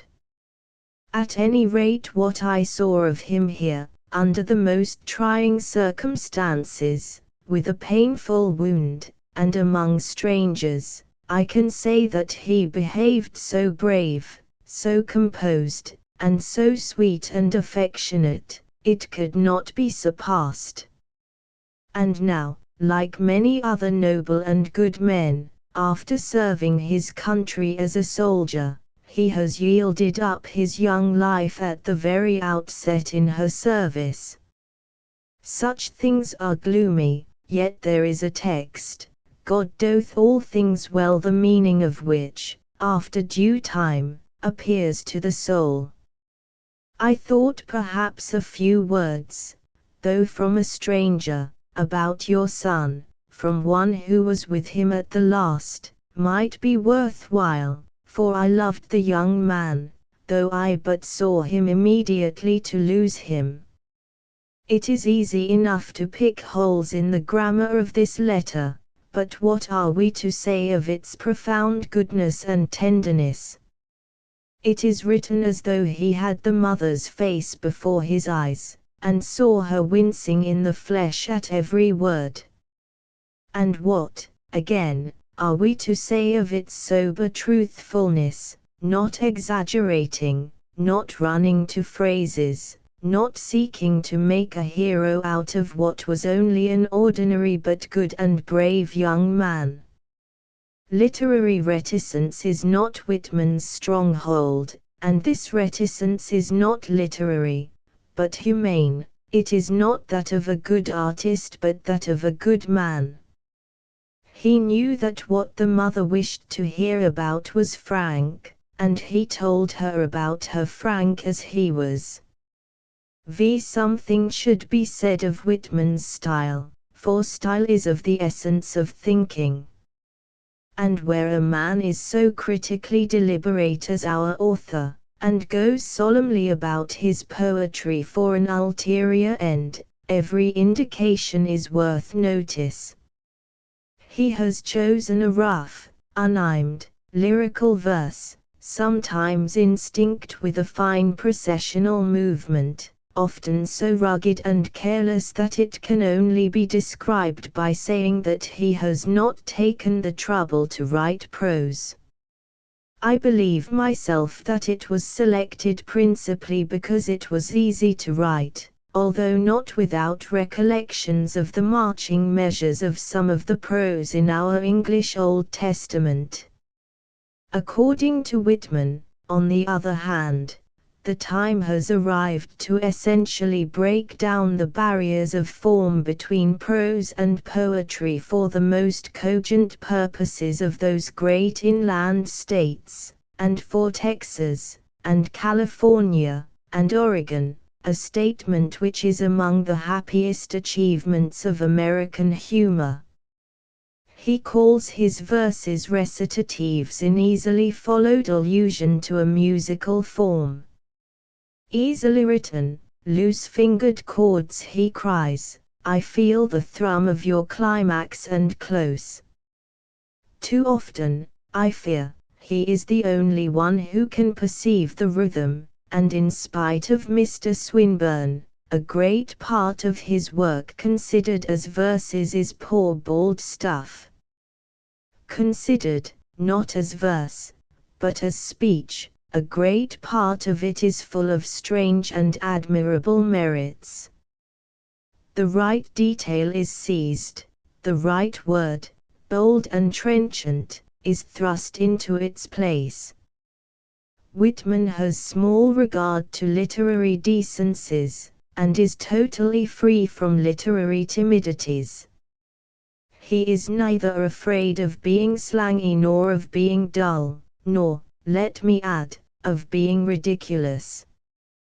The result is a most surprising compound of plain grandeur, sentimental affectation, and downright nonsense. It would be useless to follow his detractors and give instances of how bad he can be at his worst, and perhaps it would be not much wiser to give extracted specimens of how happily he can write when he is at his best. These come into most advantage in their own place, owing something, it may be, to the offset of their curious surroundings. And one thing is certain, that no one can appreciate Whitman's excellences until he has grown accustomed to his faults. Until you are content to pick poetry out of his pages almost as you must pick it out of a Greek play in Bond's translation, your gravity will be continually upset, your ears perpetually disappointed, and the whole book will be no more to you than a particularly flagrant production by the poet Close. A writer of this uncertain quality was, perhaps, unfortunate in taking for thesis the beauty of the world as it now is, not only on the hilltops but in the factory, not only by the harbor full of stately ships, but in the magazine of the hopelessly prosaic hatter. To show beauty in common things is the work of the rarest tact. It is not to be done by the wishing. It is easy to posit as a theory, but to bring it home to men's minds is the problem of literature, and is only accomplished by rare talent, and in comparatively rare instances. To bid the whole world stand and deliver, with a dogma in one's right hand by way of pistol, to cover reams of paper in a galloping, headstrong vein, to cry louder and louder over everything as it comes up, and make no distinction in one's enthusiasm over the most incomparable matters, to prove one's entire want of sympathy for the jaded, literary palate, by calling, not a spade, but a hatter, in a lyrical apostrophe, this, in spite of all the airs of inspiration, is not the way to do it. It may be very wrong, and very wounding to a respectable branch of industry, but the word hatter cannot be used seriously in emotional verse. Not to understand this, is to have no literary tact, and I would, for his own sake, that this were the only inadmissible expression with which Whitman had bedecked his pages. The book teems with similar comicalities, and, to a reader who is determined to take it from that side only, presents a perfect carnival of fun. A good deal of this is the result of theory playing its usual vile trick upon the artist. It is because he is a democrat that Whitman must have in the hatter. If you may say admiral, he reasons, why may you not say hatter? One man is as good as another, and it is the business of the great poet to show poetry in the life of the one as well as the other. A most incontrovertible sentiment surely, and one which nobody would think of controverting, where, and here is the point, where any beauty has been shown. But how, where that is not the case? where the hatter is simply introduced, as God made him and as his fellow men have miscalled him, at the crisis of a high-flown rhapsody. And what are we to say, where a man of Whitman's notable capacity for putting things in a bright, picturesque, and novel way, simply gives up the attempt, and indulges, with apparent exultation, in an inventory of trades or implements, with no more color or coherence than so many index words out of a dictionary? I do not know that we can say anything, but that it is a prodigiously amusing exhibition for a line or so. The worst of it is, that Whitman must have known better. The man is a great critic, and, so far as I can make out, a good one, and how much criticism does it require to know that capitulation is not description, or that fingering on a dumb keyboard, with whatever show of sentiment and execution, is not at all the same thing as discoursing music. I wish I could believe he was quite honest with us, but, indeed, who was ever quite honest who wrote a book for a purpose? It is a flight beyond the reach of human magnanimity.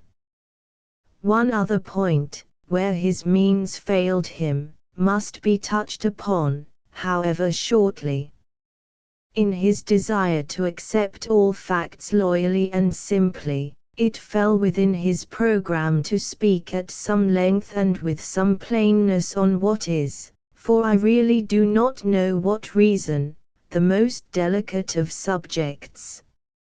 Seeing in that one of the most serious and interesting parts of life, he was aggrieved that it should be looked upon as ridiculous or shameful. No one speaks of maternity with his tongue in his cheek, and Whitman made a bold push to set the sanctity of fatherhood beside the sanctity of motherhood, and introduce this also among the things that can be spoken of without either a blush or a wink. But the Philistines have been too strong, and, to say truth, Whitman has rather played the fool. We may be thoroughly conscious that his end is improving, that it would be a good thing if a window were opened on these close privacies of life, that on this subject, as on all others, he now and then lets fall a pregnant saying. But we are not satisfied. We feel that he was not the man for so difficult an enterprise. He loses our sympathy in the character of a poet by attracting too much of our attention in that of a bull in a china shop. And where, by a little more art, we might have been solemnized ourselves, it is too often Whitman alone who is solemn in the face of an audience somewhat indecorously amused. 6. Lastly, as most important, after all, to human beings in our disputable state, what is that higher prudence which was to be the aim and issue of these deliberate productions? Whitman is too clever to slip into a succinct formula. If he could have adequately said his say in a single proverb, it is to be presumed he would not have put himself to the trouble of writing several volumes. It was his program to state as much as he could of the world with all its contradictions, and leave the upshot with God who planned it. What he has made of the world and the world's meanings is to be found at large in his poems. These altogether give his answers to the problems of belief and conduct, in many ways righteous and high-spirited, in some ways loose and contradictory. And yet there are two passages from the preface to the Leaves of Grass which do pretty well condense his teaching on all essential points, and yet preserve a measure of his spirit. This is what you shall do, he says in the one, love the earth, and sun, and animals, despise riches, give alms to every one that asks, stand up for the stupid and crazy, devote your income and labor to others, hate tyrants, argue not concerning God, have patience and indulgence towards the people, take off your hat to nothing known or unknown, or to any man or number of men, go freely with powerful uneducated persons, and with the young, and mothers of families, read these leaves, his own works, in the open air every season of every year of your life, re-examine all you have been told at school or church, or in any book, and dismiss whatever insults your own soul. The prudence of the greatest poet he adds in the other, and the greatest poet is, of course, himself, knows that the young man who composedly periled his life and lost it, has done exceeding well for himself, while the man who has not periled his life, and retains it to old age in riches and ease, has perhaps achieved nothing for himself worth mentioning, and that only that person has no great prudence to learn, who has learned to prefer real long-lived things, and favors body and soul the same, and perceives the indirect surely following the direct, and what evil or good he does leaping onward and waiting to meet him again, and who in his spirit, in any emergency whatever, neither hurries nor avoids death. There is much that is Christian in these extracts, startlingly Christian. Any reader who bears in mind Whitman's own advice and dismisses whatever insults his own soul will find plenty that is bracing, brightening, and chastening to reward him for a little patience at first. It seems hardly possible that any being should get evil from so healthy a book as The Leaves of Grass, which is simply comical wherever it falls short of nobility.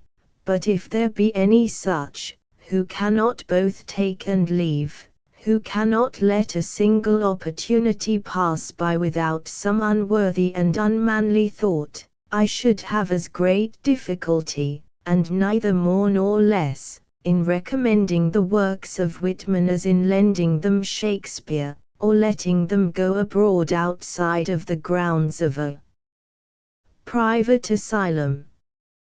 Henry David Thoreau, His Character and Opinions. Thoreau's thin, penetrating, big-nosed face, even in a bad woodcut, conveys some hint of the limitations of his mind and character. With his almost acid sharpness of insight, with his almost animal dexterity in act, there went none of that large, unconscious geniality of the world's heroes. He was not easy, not ample, not urbane, not even kind. His enjoyment was hardly smiling, or the smile was not broad enough to be convincing. He had no wastelands nor kitchen midden in his nature, but was all improved and sharpened to a point. He was bred to no profession, says Emerson. He never married, he lived alone, he never went to church, he never voted, he refused to pay a tax to the state, he ate no flesh, he drank no wine, he never knew the use of tobacco and, though a naturalist, he used neither trap nor gun. When asked at dinner what dish he preferred, he answered, the nearest. So many negative superiorities begin to smack a little of the prig. From his later works he was in the habit of cutting out the humorous passages, under the impression that they were beneath the dignity of his moral muse, and there we see the prig stand public and confessed. It was much easier, says Emerson acutely, much easier for Thoreau to say no than yes, and that is a characteristic which depicts the man. It is a useful accomplishment to be able to say no, but surely it is the essence of amiability to prefer to say yes where it is possible. There is something wanting in the man who does not hate himself whenever he is constrained to say no. And there was a great deal wanting in this born dissenter. He was almost shockingly devoid of weaknesses. He had not enough of them to be truly polar with humanity. Whether you call him demigod or demi-man, he was at least not altogether one of us, for he was not touched with a feeling of our infirmities. The world's heroes have room for all positive qualities, even those which are disreputable, in the capacious theatre of their dispositions. Such can live many lives, while a Thoreau can live but one, and that only with perpetual foresight. He was no ascetic, rather an Epicurean of the nobler sort, and he had this one great merit, that he succeeded so far as to be happy. "I love my fate to the core and rind," he wrote once, and even while he lay dying, here is what he dictated, for it seems he was already too feeble to control the pen. "You ask particularly after my health. I suppose that I have not many months to live, but of course know nothing about it. I may say that I am enjoying existence as much as ever, and regret nothing. It is not given to all to bear so clear a testimony to the sweetness of their fate, nor to any without courage and wisdom, for this world in itself is but a painful and uneasy place of residence, and lasting happiness, at least to the self-conscious, comes only from within." Now Thoreau's content and ecstasy in living was, we may say, like a plant that he had watered and tended with womanish solicitude, for there is apt to be something unmanly, something almost dastardly, in a life that does not move with dash and freedom, and that fears the bracing contact of the world. In one word, Thoreau was a skulker. He did not wish virtue to go out of him among his fellow men, but slunk into a corner to hoard it for himself. He left all for the sake of certain virtuous self-indulgences. It is true that his tastes were noble, that his ruling passion was to keep himself unspotted from the world, and that his luxuries were all of the same healthy order as cold tubs and early rising. But a man may be both coldly cruel in the pursuit of goodness, and morbid even in the pursuit of health. I cannot lay my hands on the passage in which he explains his abstinence from tea and coffee, but I am sure I have the meaning correctly. It is this: he thought it bad economy and worthy of no true virtuoso to spoil the natural rapture of the morning with such muddy stimulants. Let him but see the sun rise, and he was already sufficiently inspirited for the labors of the day. That may be reason good enough to abstain from tea, but when we go on to find the same man, on the same or similar grounds, abstain from nearly everything that his neighbors innocently and pleasurably use, and from the rubs and trials of human society itself into the bargain, we recognize that valetudinarian healthfulness which is more delicate than sickness itself. We need have no respect for a state of artificial training. True health is to be able to do without it. Shakespeare, we can imagine, might begin the day upon a quart of ale, and yet enjoy the sunrise to the full as much as Thoreau, and commemorate his enjoyment in vastly better verses. A man who must separate himself from his neighbor's habits in order to be happy, is in much the same case with one who requires to take opium for the same purpose. What we want to see is one who can breast into the world, do a man's work, and still preserve his first and pure enjoyment of existence. Thoreau's faculties were of a piece with his moral shyness, for they were all delicacies. He could guide himself about the woods on the darkest night by the touch of his feet.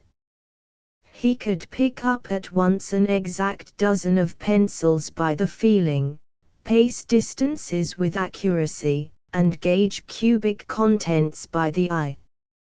His smell was so dainty that he could perceive the fetor of dwelling houses as he passed them by at night, his palate so unsophisticated that, like a child, he disliked the taste of wine, or perhaps, living in America, had never tasted any that was good, and his knowledge of nature was so complete and curious that he could have told the time of year, within a day or so, by the aspect of the plants.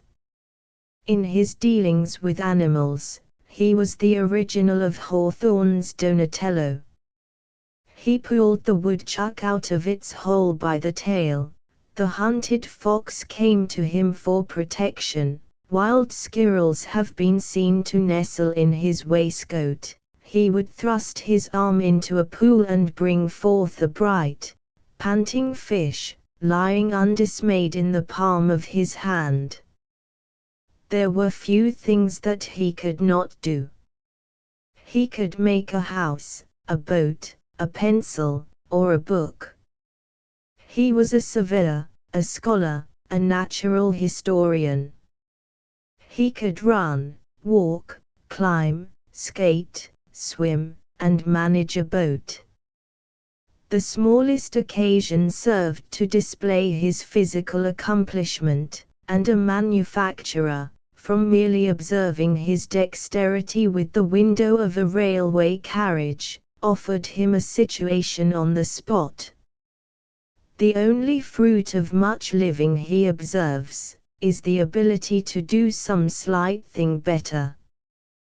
But such was the exactitude of his senses, so alive was he in every fiber, that it seems as if the maxim should be changed in his case, for he could do most things with unusual perfection.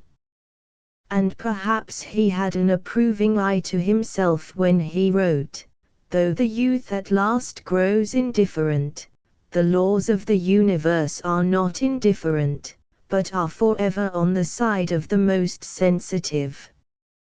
Thoreau had decided, it would seem, from the very first to lead a life of self-improvement.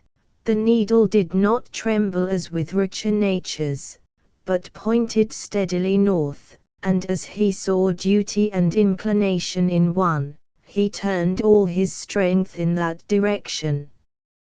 He was met upon the threshold by a common difficulty. In this world, in spite of its many agreeable features, even the most sensitive must undergo some drudgery to live. It is not possible to devote your time to study and meditation without what are quaintly but happily denominated private means. These absent, a man must contrive to earn his bread by some service to the public such as the public cares to pay him for, or, as Thoreau loved to put it, Apollo must serve Admetus. This was to Thoreau even a sourer necessity than it is to most.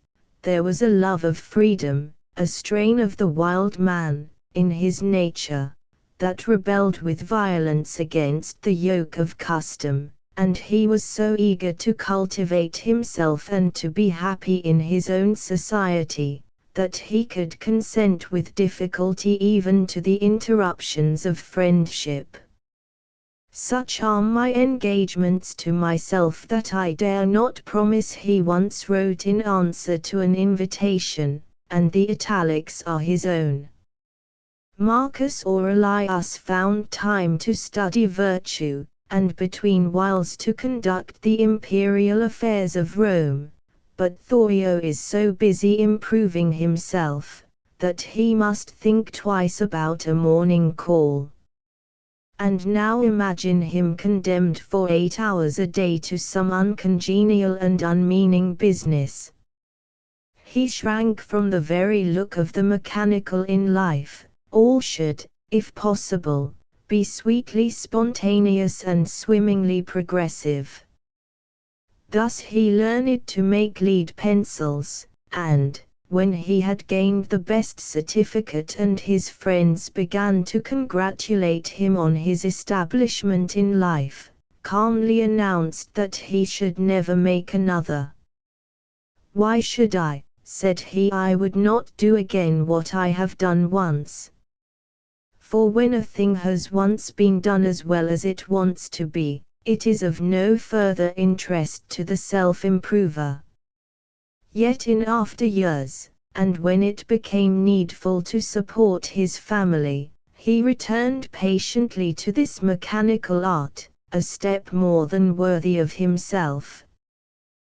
The pencils seem to have been Apollo's first experiment in the service of Admetus, but others followed.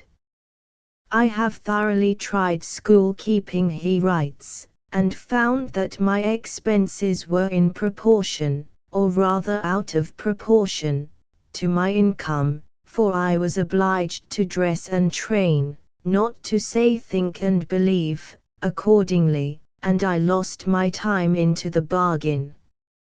As I did not teach for the benefit of my fellow men, but simply for a livelihood, this was a failure.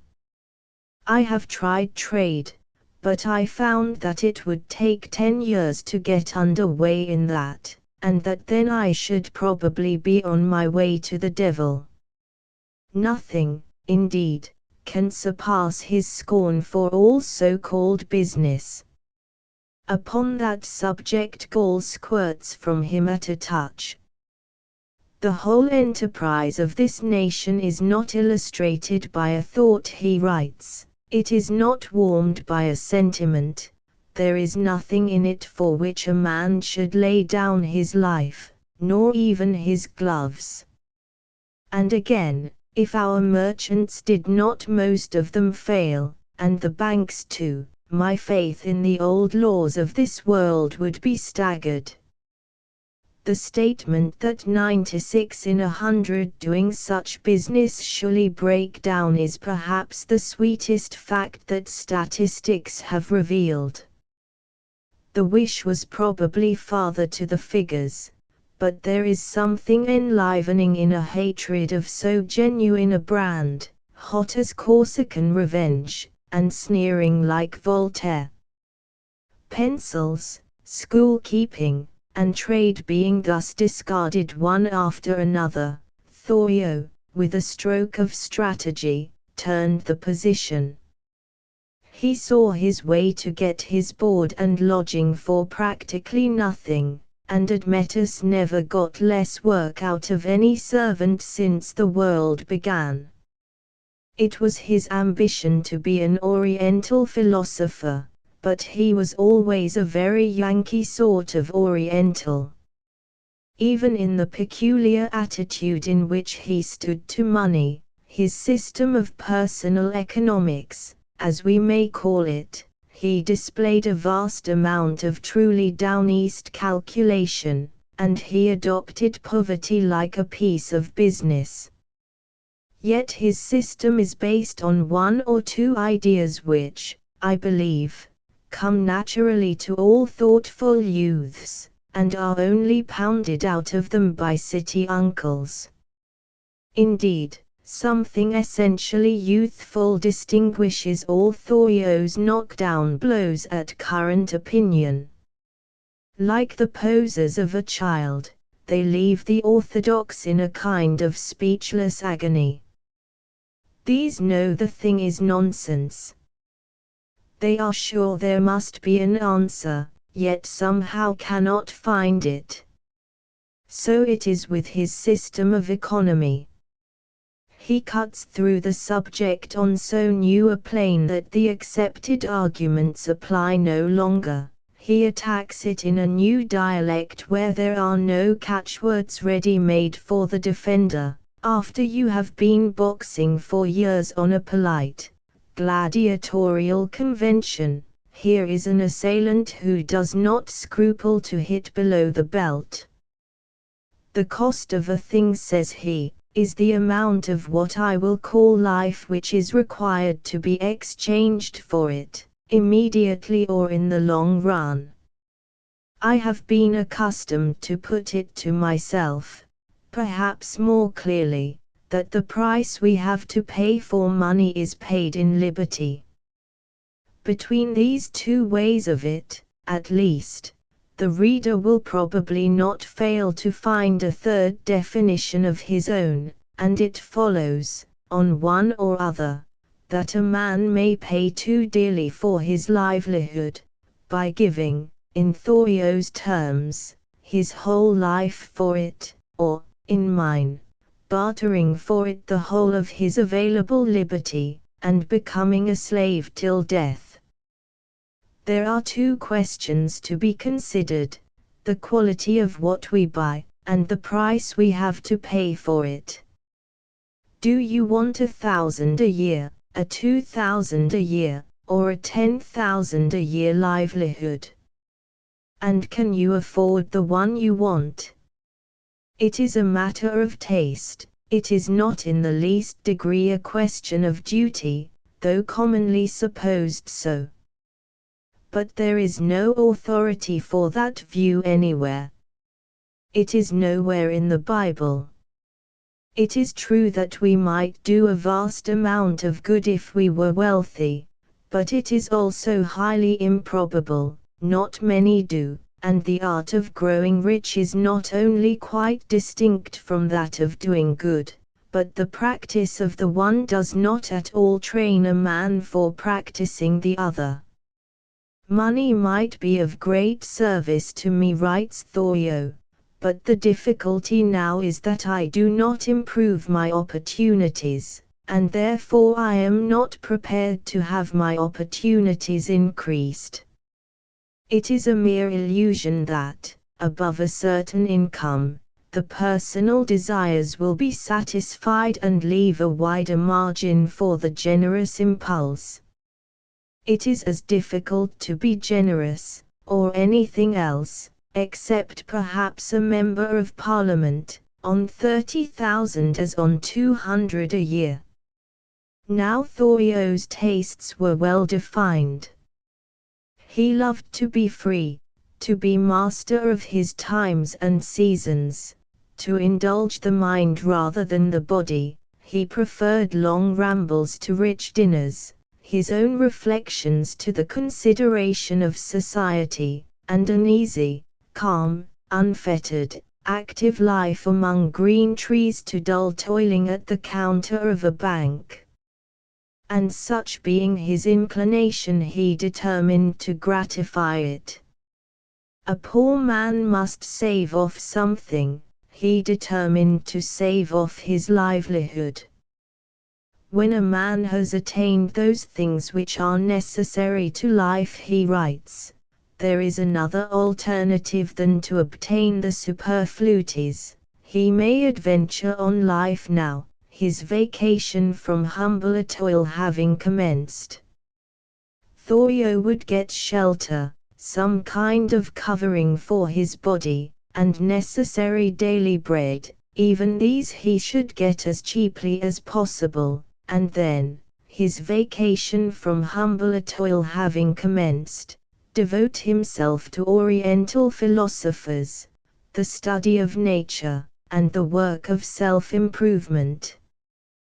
Prudence, which bids us all go to the ant for wisdom and hoard against the day of sickness, was not a favorite with Thoreau.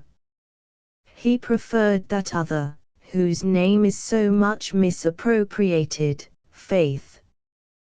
When he had secured the necessaries of the moment, he would not reckon up possible accidents or torment himself with trouble for the future. He had no toleration for the man who ventures to live only by the aid of the mutual insurance company, which has promised to bury him decently.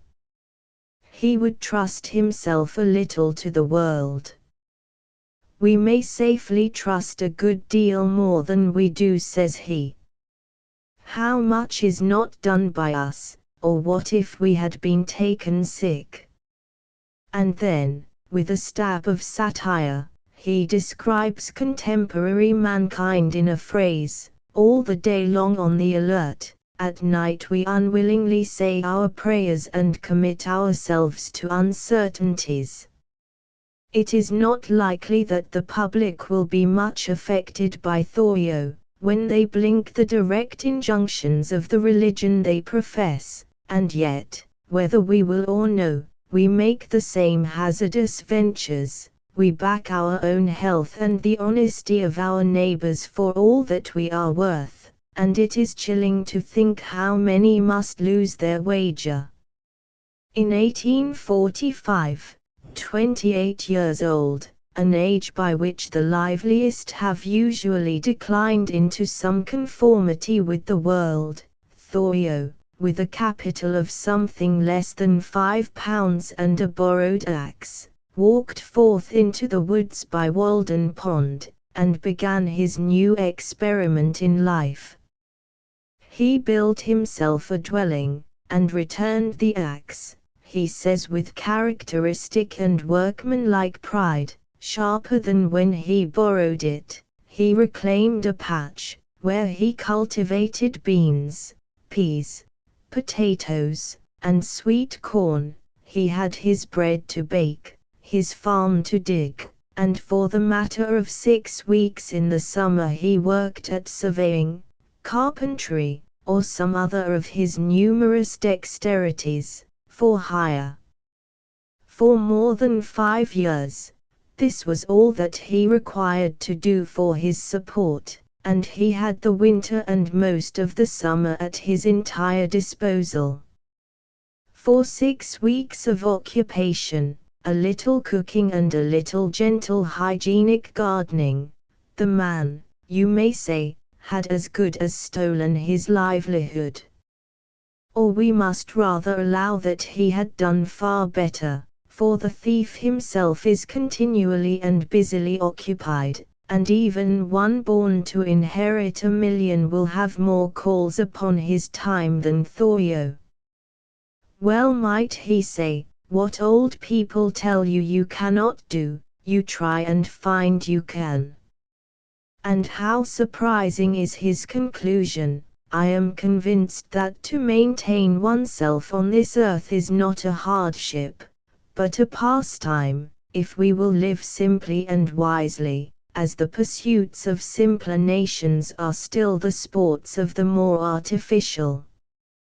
When he had enough of that kind of life, he showed the same simplicity in giving it up as in beginning it. There are some who could have done the one, but, vanity forbidding, not the other, and that is perhaps the story of the hermits. But Thoreau made no fetish of his own example, and did what he wanted squarely. And 5 years is long enough for an experiment and to prove the success of transcendental Yankeeism.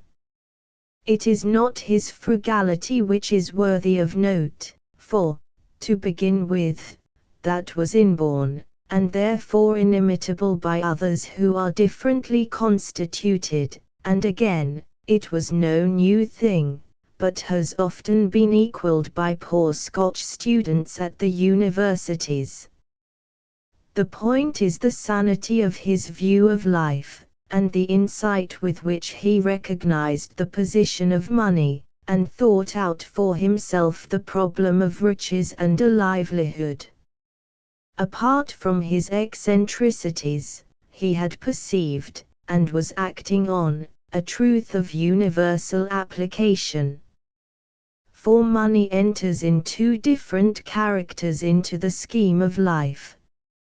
A certain amount, varying with the number and empire of our desires, is a true necessary to each one of us in the present order of society, but beyond that amount, money is a commodity to be bought or not to be bought, a luxury in which we may either indulge or stint ourselves, like any other.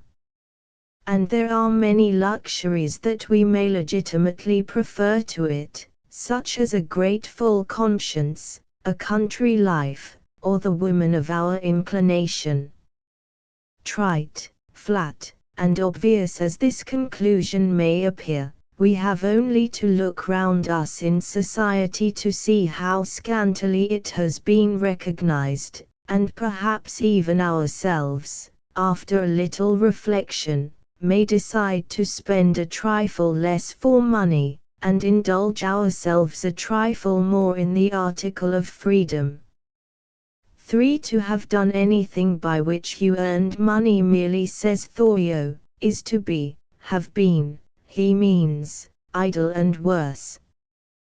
There are two passages in his letters, both, oddly enough, relating to firewood, which must be brought together to be rightly understood. So taken, they contain between them the marrow of all good sense on the subject of work in its relation to something broader than mere livelihood.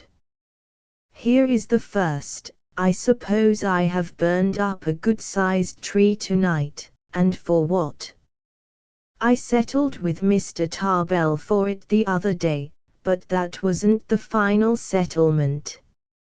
I got off cheaply from him. At last one will say, let us see, how much wood did you burn, sir? And I shall shudder to think that the next question will be, what did you do while you were warm? Even after we have settled with Admetus in the person of Mr. Tarbell, there comes, you see, a further question. It is not enough to have earned our livelihood. Either the earning itself should have been serviceable to mankind, or something else must follow. To live is sometimes very difficult, but it is never meritorious in itself, and we must have a reason to allege to our own conscience why we should continue to exist upon this crowded earth.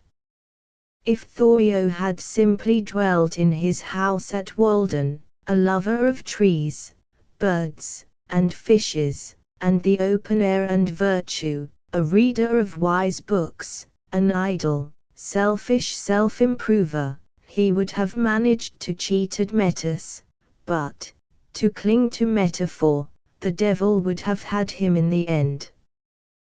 Those who can avoid toil altogether and dwell in the Arcadia of private means, and even those who can, by abstinence, reduce the necessary amount of it to some 6 weeks a year, having the more liberty, have only the higher moral obligation to be up and doing in the interest of man. The second passage is this: there is a far more important and warming heat, commonly lost, which precedes the burning of the wood. It is the smoke of industry, which is incense. I had been so thoroughly warmed in body and spirit, that when at length my fuel was housed, I came near selling it to the ashman, as if I had extracted all its heat. Industry is, in itself and when properly chosen, delightful and profitable to the worker, and when your toil has been a pleasure, you have not, as Thoreau says, earned money merely but money, health, delight, and moral profit, all in one. We must heap up a great pile of doing for a small diameter of being, he says in another place, and then exclaims, How admirably the artist is made to accomplish his self-culture by devotion to his art. We may escape uncongenial toil, only to devote ourselves to that which is congenial. It is only to transact some higher business that even Apollo dare play the truant from Admetus. We must all work for the Sarche of work, we must all work, as Thoreau says again, in any absorbing pursuit, it does not much matter what, so it be honest. But the most profitable work is that which combines into one continued effort the largest proportion of the powers and desires of a man's nature, that into which he will plunge with ardor, and from which he will desist with reluctance, in which he will know the weariness of fatigue, but not that of satiety, and which will be ever fresh, pleasing, and stimulating to his taste. Such work holds a man together, braced at all points. It does not suffer him to doze or wander, it keeps him actively conscious of himself, yet raised among superior interests. It gives him the profit of industry with the pleasures of a pastime. This is what his art should be to the true artist, and that to a degree unknown in other and less intimate pursuits. For other professions stand apart from the human business of life, but an art has its seat at the center of the artist's doings and sufferings, deals directly with his experiences, teaches him the lessons of his own fortunes and mishaps, and becomes a part of his biography. So says Goethe, Spatter klingt was früher Klang, Gluckunden Gluckword Gesang. Now Thoreau's art was literature, and it was one of which he had conceived most ambitiously. He loved and believed in good books.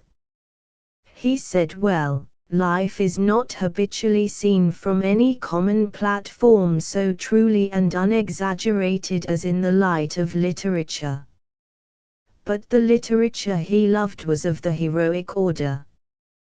Books, not which afford us a cowering enjoyment, but in which each thought is of unusual daring, such as an idle man cannot read, and a timid one would not be entertained by, which even make us dangerous to existing institutions, such I call good books. He did not think them easy to be read. The heroic books, he says, even if printed in the character of our mother tongue, will always be in a language dead to degenerate times, and we must laboriously seek the meaning of each word and line, conjecturing a larger sense than common use permits out of what wisdom and valor and generosity we have. Nor does he suppose that such books are easily written. Great prose, of equal elevation, commands our respect more than great verse, says he, since it implies a more permanent and level height, a life more pervaded with the grandeur of the thought. The poet often only makes an irruption, like the Parthian, and is off again, shooting while he retreats, but the prose writer has conquered like a Roman and settled colonies. We may ask ourselves, almost with dismay, whether such works exist at all but in the imagination of the student. For the bulk of the best of books is apt to be made up with ballast, and those in which energy of thought is combined with any stateliness of utterance may be almost counted on the fingers. Looking round in English for a book that should answer Thoreau's two demands of a style like poetry and sense that shall be both original and inspiriting, I come to Milton's Areopagitica, and can name no other instance for the moment. Two things at least are plain.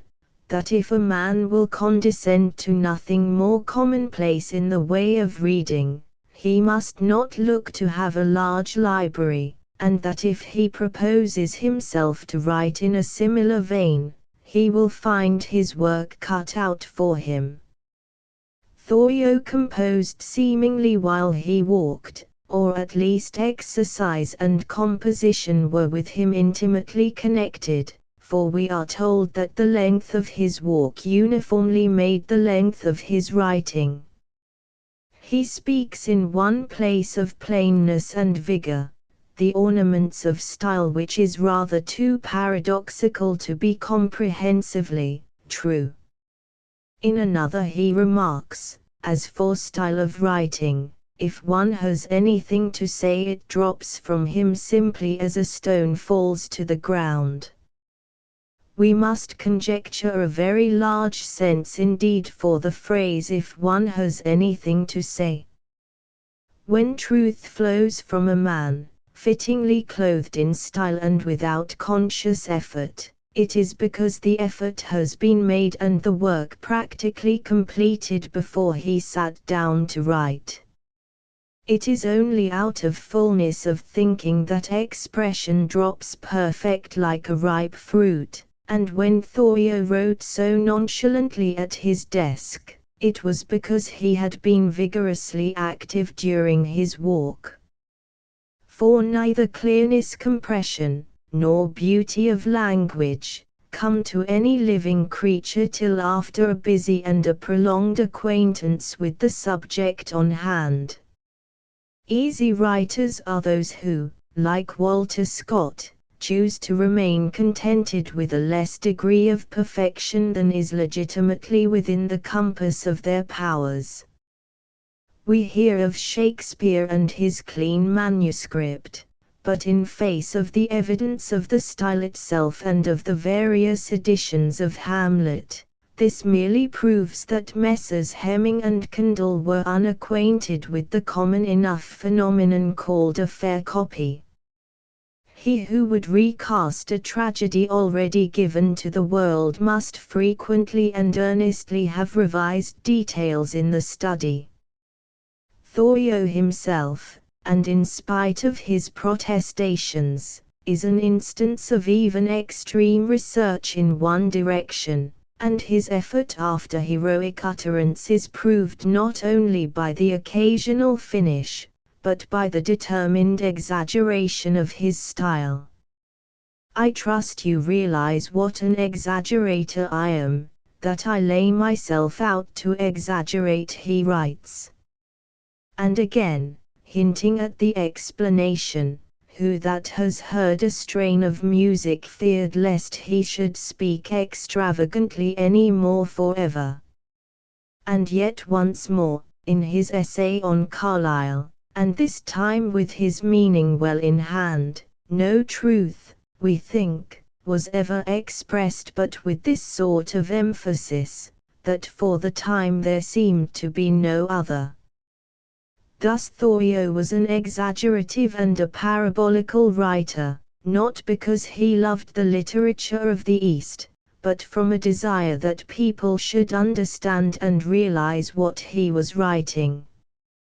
He was near the truth upon the general question, but in his own particular method, it appears to me, he wandered. Literature is not less a conventional art than painting or sculpture, and it is the least striking, as it is the most comprehensive of the three. To hear a strain of music, to see a beautiful woman, a river, a great city, or a starry night, is to make a man despair of his Lilliputian arts in language. Now, to gain that emphasis which seems denied to us by the very nature of the medium, the proper method of literature is by selection, which is a kind of negative exaggeration. It is the right of the literary artist, as Thoreau was on the point of seeing, to leave out whatever does not suit his purpose. Thus we extract the pure gold, and thus the well-written story of a noble life becomes, by its very omissions, more thrilling to the reader. But to go beyond this, like Thoreau, and to exaggerate directly, is to leave the saner classical tradition, and to put the reader on his guard. And when you write the whole for the half, you do not express your thought more forcibly, but only express a different thought which is not yours. Thoreau's true subject was the pursuit of self-improvement combined with an unfriendly criticism of life as it goes on in our societies. It is there that he best displays the freshness and surprising trenchancy of his intellect. It is there that his style becomes plain and vigorous, and therefore, according to his own formula, ornamental. Yet he did not care to follow this vein singly, but must drop into it by the way in books of a different purport. Walden, or Life in the Woods, A Week on the Concord and Merrimack Rivers, The Maine Woods, such are the titles he affects. He was probably reminded by his delicate critical perception that the true business of literature is with narrative, in reasoned narrative, and there alone, that art enjoys all its advantages, and suffers least from its defects. Dry precept and disembodied disquisition, as they can only be read with an effort of abstraction, can never convey a perfectly complete or a perfectly natural impression. Truth, even in literature, must be clothed with flesh and blood, or it cannot tell its whole story to the reader. Hence the effect of anecdote on simple minds, and hence good biographies and works of high, imaginative art, are not only far more entertaining, but far more edifying, than books of theory or precept. Now Thoreau could not clothe his opinions in the garment of art, for that was not his talent, but he sought to gain the same elbow-room for himself, and to afford a similar relief to his readers, by mingling his thoughts with a record of experience. Again, he was a lover of nature. The quality which we should call mystery in a painting, and which belongs so particularly to the aspect of the external world and to its influence upon our feelings, was one which he was never weary of attempting to reproduce in his books. The seeming significance of nature's appearances, their unchanging strangeness to the senses, and the thrilling response which they waken in the mind of man, continued to surprise and stimulate his spirits. It appeared to him, I think, that if we could only write near enough to the facts, and yet with no pedestrian calm, but ardently, we might transfer the glamour of reality direct upon our pages, and that, if it were once thus captured and expressed, a new and instructive relation might appear between men's thoughts and the phenomena of nature. This was the eagle that he pursued all his life long, like a schoolboy with a butterfly net. Hear him to a friend, let me suggest a theme for you, to state to yourself precisely and completely what that walk over the mountains amounted to for you, returning to this essay again and again until you are satisfied that all that was important in your experience is in it. Don't suppose that you can tell it precisely the first dozen times you try, but at again, especially when, after a sufficient pause you suspect that you are touching the heart or summit of the matter, reiterate your blows there, and account for the mountain to yourself. Not that the story need be long, but it will take a long while to make it short. Such was the method, not consistent for a man whose meanings were to drop from him as a stone falls to the ground. Perhaps the most successful work that Thoreau ever accomplished in this direction is to be found in the passages relating to fish in the week. These are remarkable for a vivid truth of impression and a happy suitability of language, not frequently surpassed. Whatever Thoreau tried to do was tried in fair, square prose, with sentences solidly built, and no help from bastard rhythms. Moreover, there is a progression, I cannot call it a progress, in his work towards a more and more strictly prosaic level, until at last he sinks into the bathos of the prosy. Emerson mentions having once remarked to Thoreau, who would not like to write something which all can read, like Robinson Crusoe, and who does not see with regret that his page is not solid with a right materialistic treatment which delights everybody. I must say in passing that it is not the right materialistic treatment which delights the world in Robinson, but the romantic and philosophic interest of the fable. The same treatment does quite the reverse of delighting us when it is applied, in Colonel Jack, to the management of a plantation. But I cannot help suspecting Thoreau to have been influenced either by this identical remark or by some other closely similar in meaning. He began to fall more and more into a detailed materialistic treatment. He went into the business doggedly, as one who should make a guidebook. He not only chronicled what had been important in his own experience, but whatever might have been important in the experience of anybody else, not only what had affected him, but all that he saw or heard. His ardor had grown less, or perhaps it was inconsistent with a right materialistic treatment to display such emotions as he felt, and, to complete the eventful change, he chose, from a sense of moral dignity, to gut these later works of the saving quality of humor. He was not one of those authors who have learned, in his own words, to leave out their dullness. He inflicts his full quantity upon the reader in such books as Cape Cod, or The Yankee in Canada. Of the latter he confessed that he had not managed to get much of himself into it. Heaven knows he had not, nor yet much of Canada, we may hope. Nothing, he says somewhere, can shock a brave man but dullness. Well, there are few spots more shocking to the brave than the pages of The Yankee in Canada.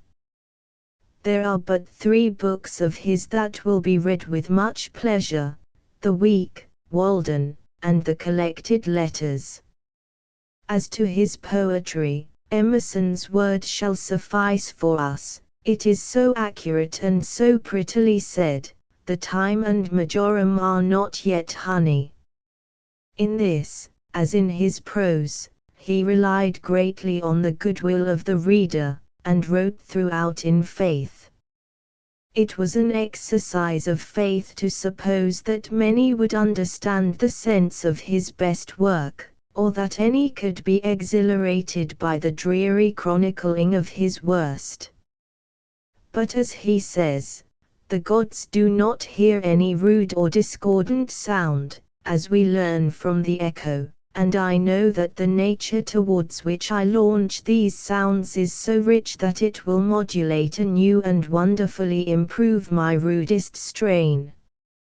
For what means the fact, he cries, that a soul which has lost all hope for itself can inspire in another listening soul such an infinite confidence in it, even while it is expressing its despair? The question is an echo and an illustration of the words last quoted, and it forms the keynote of his thoughts on friendship. No one else, to my knowledge, has spoken in so high and just a spirit of the kindly relations, and I doubt whether it be a drawback that these lessons should come from one in many ways so unfitted to be a teacher in this branch. The very coldness and egoism of his own intercourse gave him a clearer insight into the intellectual basis of our warm, mutual tolerations, and testimony to their worth comes with added force from one who was solitary and disobliging, and of whom a friend remarked, with equal wit and wisdom, "I love Henry, but I cannot like him." He can hardly be persuaded to make any distinction between love and friendship, in such rarefied and freezing air, upon the mountain tops of meditation, had he taught himself to breathe. He was, indeed, too accurate an observer not to have remarked that there exists already a natural disinterestedness and liberality between men and women, yet, he thought, friendship is no respecter of sex. Perhaps there is a sense in which the words are true, but they were spoken in ignorance, and perhaps we shall have put the matter most correctly, if we call love a foundation for a nearer and freer degree of friendship than can be possible without it. For there are delicacies, eternal between persons of the same sex, which are melted and disappear in the warmth of love. To both, if they are to be right, he attributes the same nature and condition. We are not what we are, says he, nor do we treat or esteem each other for such, but for what we are capable of being. A friend is one who incessantly pays us the compliment of expecting all the virtues from us, and who can appreciate them in us. The friend asks no return but that his friend will religiously accept and wear and not disgrace his apotheosis of him. It is the merit and preservation of friendship that it takes place on a level higher than the actual characters of the parties would seem to warrant.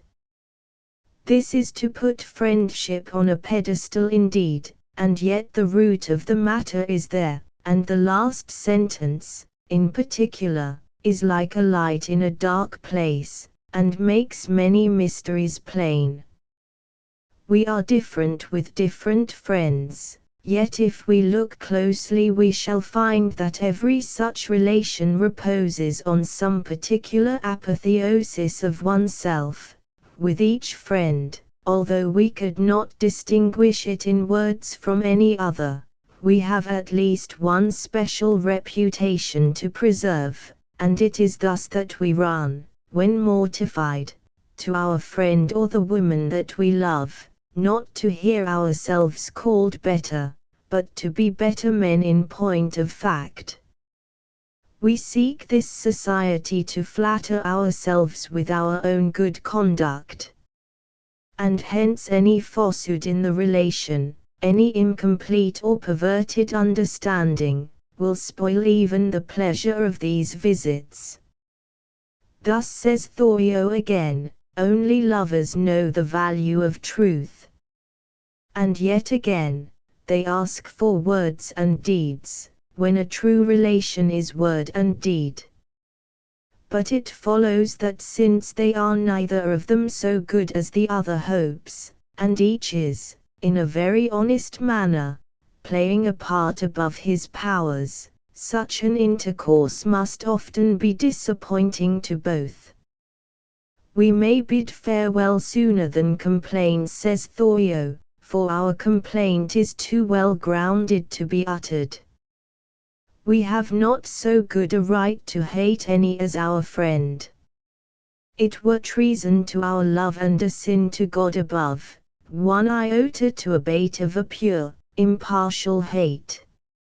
Love is not blind, nor yet forgiving. Oh yes, Believe me, as the song says, love has eyes. The nearer the intimacy, the more cuttingly do we feel the unworthiness of those we love, and because you love one, and would die for that love tomorrow, you have not forgiven, and you never will forgive, that friend's misconduct. If you want a person's faults, go to those who love him. They will not tell you, but they know. And herein lies the magnanimous courage of love, that it endures this knowledge without change. It required a cold, distant personality like that of Thoreau, perhaps, to recognize and certainly to utter this truth, for a more human love makes it a point of honor not to acknowledge those faults of which it is most conscious. But his point of view is both high and dry. He has no illusions, he does not give way to love any more than to hatred, but preserves them both with care like valuable curiosities. A more bald-headed picture of life, if I may so express myself, has seldom been presented. He is an egoist, he does not remember, or does not think it worthwhile to remark, that, in these near intimacies, we are 99 times disappointed in our beggarly selves for once that we are disappointed in our friend, that it is we who seem most frequently undeserving of the love that unites us, and that it is by our friend's conduct that we are continually rebuked and yet strengthened for a fresh endeavor. Thoreau is dry, priggish, and selfish. It is profit he is after in these intimacies, moral profit, certainly, but still profit to himself. If you will be the sort of friend I want, he remarks naively, my education cannot dispense with your society. His education. As though a friend were a dictionary. And with all this, not one word about pleasure, or laughter, or kisses, or any quality of flesh and blood. It was not inappropriate, surely, that he had such close relations with the fish. We can understand the friend already quoted, when he cried, as for taking his arm, I would as soon think of taking the arm of an elm tree. As a matter of fact, he experienced but a broken enjoyment in his intimacies. He says he has been perpetually on the brink of the sort of intercourse he wanted, and yet never completely attained it. And what else had he to expect when he would not, in a happy phrase of Carlyle's, nestle down into it? Truly, so it will be always if you only stroll in upon your friends as you might stroll in to see a cricket match, and even then not simply for the pleasure of the thing, but with some afterthought of self-improvement, as though you had come to the cricket match to bet. It was his theory that people saw each other too frequently, so that their curiosity was not properly whetted, nor had they anything fresh to communicate. But friendship must be something else than a society for mutual improvement. Indeed, it must only be that by the way, and to some extent unconsciously, and if Thoreau had been a man instead of a manner of elm tree, he would have felt that he saw his friends too seldom, and have reaped benefits unknown to his philosophy from a more sustained and easy intercourse. We might remind him of his own words about love, we should have no reserve, we should give the whole of ourselves to that business. But commonly men have not imagination enough to be thus employed about a human being, but must be coopering a barrel, forsooth. Or reading Oriental philosophers. It is not the nature of the rival occupation, it is the fact that you suffer it to be a rival, that renders loving intimacy impossible. Nothing is given for nothing in this world. There can be no true love, even on your own side, without devotion. Devotion is the exercise of love, by which it grows. But if you will give enough of that, if you will pay the price in a sufficient amount of what you call life, why then, indeed, whether with wife or comrade, you may have months and even years of such easy, natural, pleasurable, and yet improving intercourse as shall make time a moment and kindness a delight. The secret of his retirement lies not in misanthropy, of which he had no tincture, but part in his engrossing design of self-improvement and part in the real deficiencies of social intercourse. He was not so much difficult about his fellow human beings as he could not tolerate the terms of their association. He could take to a man for any genuine qualities, as we see by his admirable sketch of the Canadian woodcutter in Walden, but he would not consent, in his own words, to feebly fabulate and paddle in the social slush. It seemed to him, I think, that society is precisely the reverse of friendship, in that it takes place on a lower level than the characters of any of the parties would warrant us to expect. The society talk of even the most brilliant man is of greatly less account than what you will get from him in, as the French say, a little committee.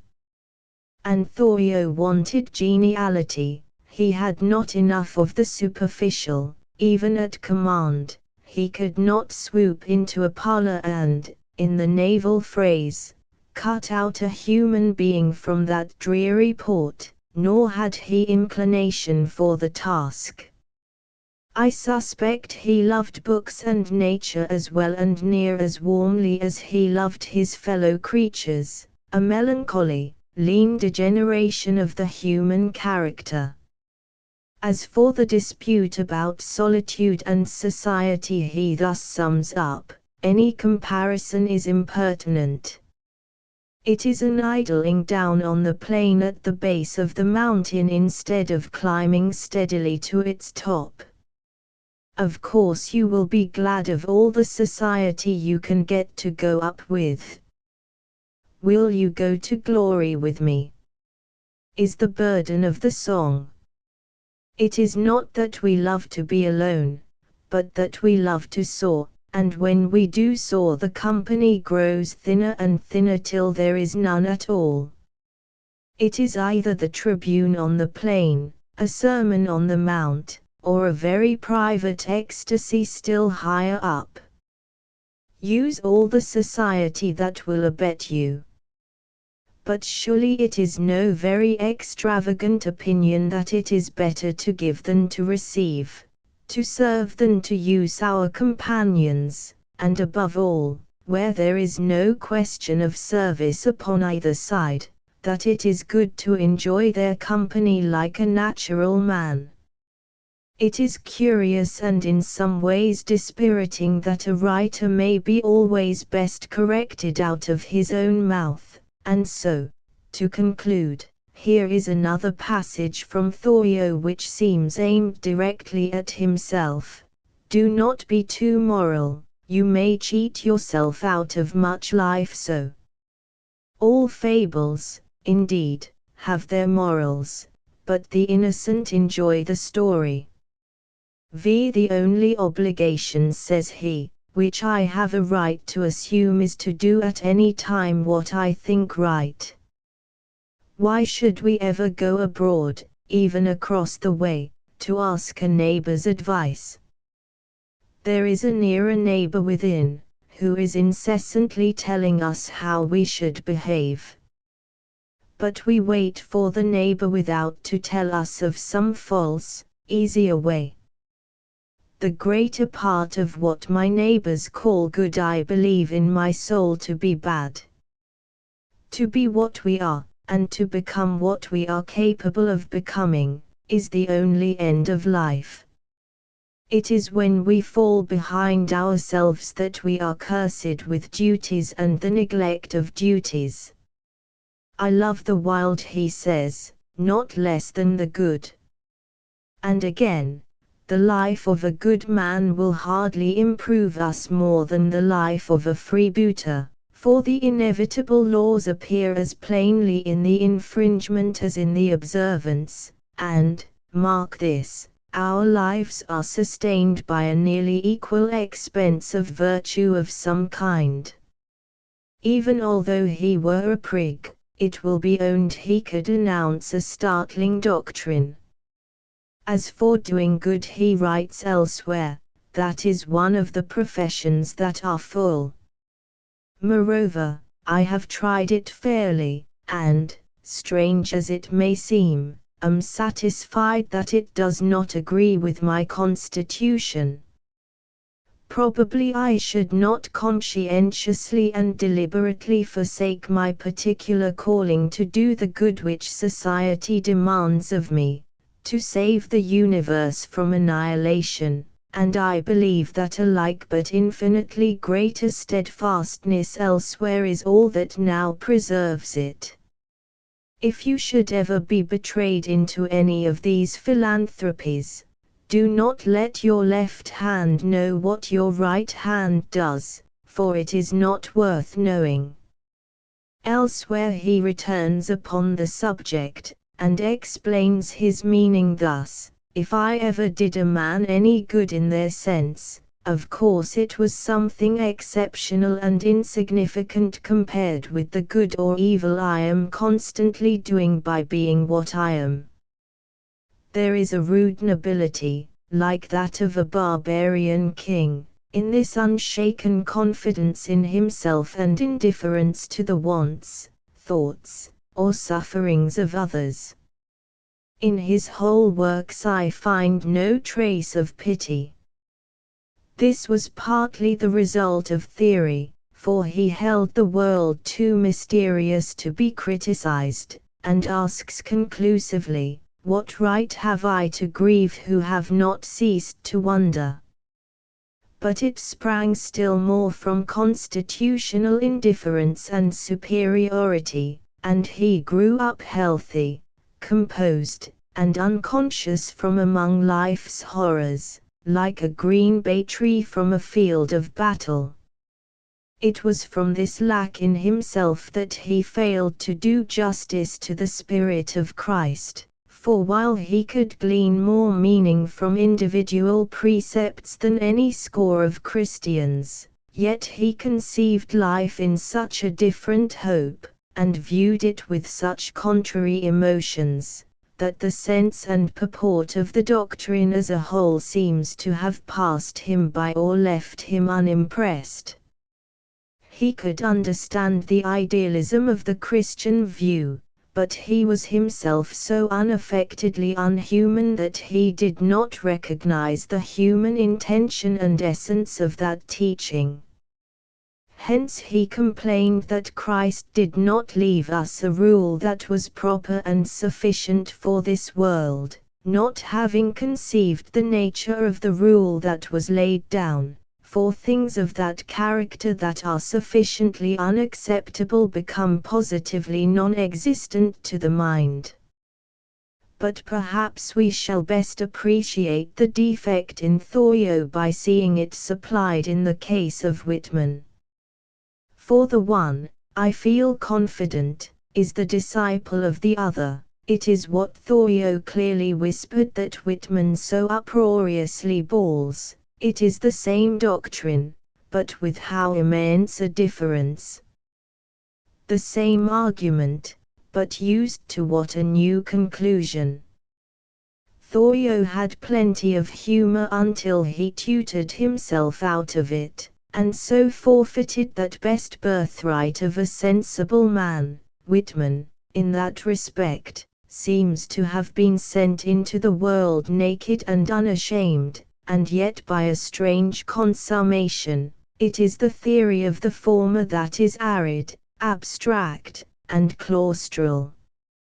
Of these two philosophies so nearly identical at bottom, the one pursues self-improvement, a churlish, mangy dog, the other is up with the morning, in the best of health, and following the nymph happiness, buxom, blithe, and debonair. Happiness, at least, is not solitary, it joys to communicate, it loves others, for it depends on them for its existence, it sanctions and encourages to all delights that are not unkind in themselves. If it lived to 1,000, it would not make excision of a single humorous passage, and while the self-improver dwindles towards the prig, and, if he be not of an excellent constitution, may even grow deformed into a nobleman, the very name and appearance of a happy man breathe of good nature, and help the rest of us to live. In the case of Thoreau, so great a show of doctrine demands some outcome in the field of action. If nothing were to be done but build a shanty beside Walden Pond, we have heard altogether too much of these declarations of independence. That the man wrote some books is nothing to the purpose, for the same has been done in a suburban villa. That he kept himself happy is perhaps a sufficient excuse, but it is disappointing to the reader. We may be unjust, but when a man despises commerce and philanthropy alike, and has views of good so soaring that he must take himself apart from mankind for their cultivation, we will not be content without some striking act. It was not Thoreau's fault if he were not martyred. Had the occasion come, he would have made a noble ending. As it is, he did once seek to interfere in the world's course. He made one practical appearance on the stage of affairs, and a strange one it was, and strangely characteristic of the nobility and the eccentricity of the man. It was forced on him by his calm but radical opposition to Negro slavery. Voting for the right is doing nothing for it, he saw. It is only expressing to men feebly your desire that it should prevail. For his part, he would not for an instant recognize that political organization for his government which is the slave's government also. I do not hesitate to say, he adds, that those who call themselves abolitionists should at once effectually withdraw their support, both in person and property, from the government of Massachusetts. That is what he did. In 1843 he ceased to pay the poll tax. The highway tax he paid, for he said he was as desirous to be a good neighbor as to be a bad subject, but no more poll tax to the state of Massachusetts. Thoreau had now seceded, and was a polity unto himself, or, as he explains it with admirable sense, in fact, I quietly declare war with the state after my fashion, though I will still make what use and get what advantage of her I can, as is usual in such cases. He was put in prison, but that was a part of his design. Under a government which imprisons any unjustly, the true place for a just man is also a prison. I know this well, that if 1,000, if 100, if 10 men whom I could name, if one honest man, in this state of Massachusetts, ceasing to hold slaves, were actually to withdraw from this co-partnership, and be locked up in the county gaol therefore, it would be the abolition of slavery in America. For it matters not how small the beginning may seem to be, what is once well done is done forever. Such was his theory of civil disobedience. And the upshot? A friend paid the tax for him, continued year by year to pay it in the sequel, and Thorio was free to walk the woods unmolested. It was a fiasco, but to me it does not seem laughable. Even those who joined in the laughter at the moment would be insensibly affected by this quaint instance of a good man's horror for injustice. We may compute the worth of that one night's imprisonment as outweighing 100 voters at some subsequent election, and if Thorio had possessed as great a power of persuasion as, let us say, Falstaff, if he had counted a party however small, if his example had been followed by 100 or by 30 of his fellows, I cannot but believe it would have greatly precipitated the era of freedom and justice.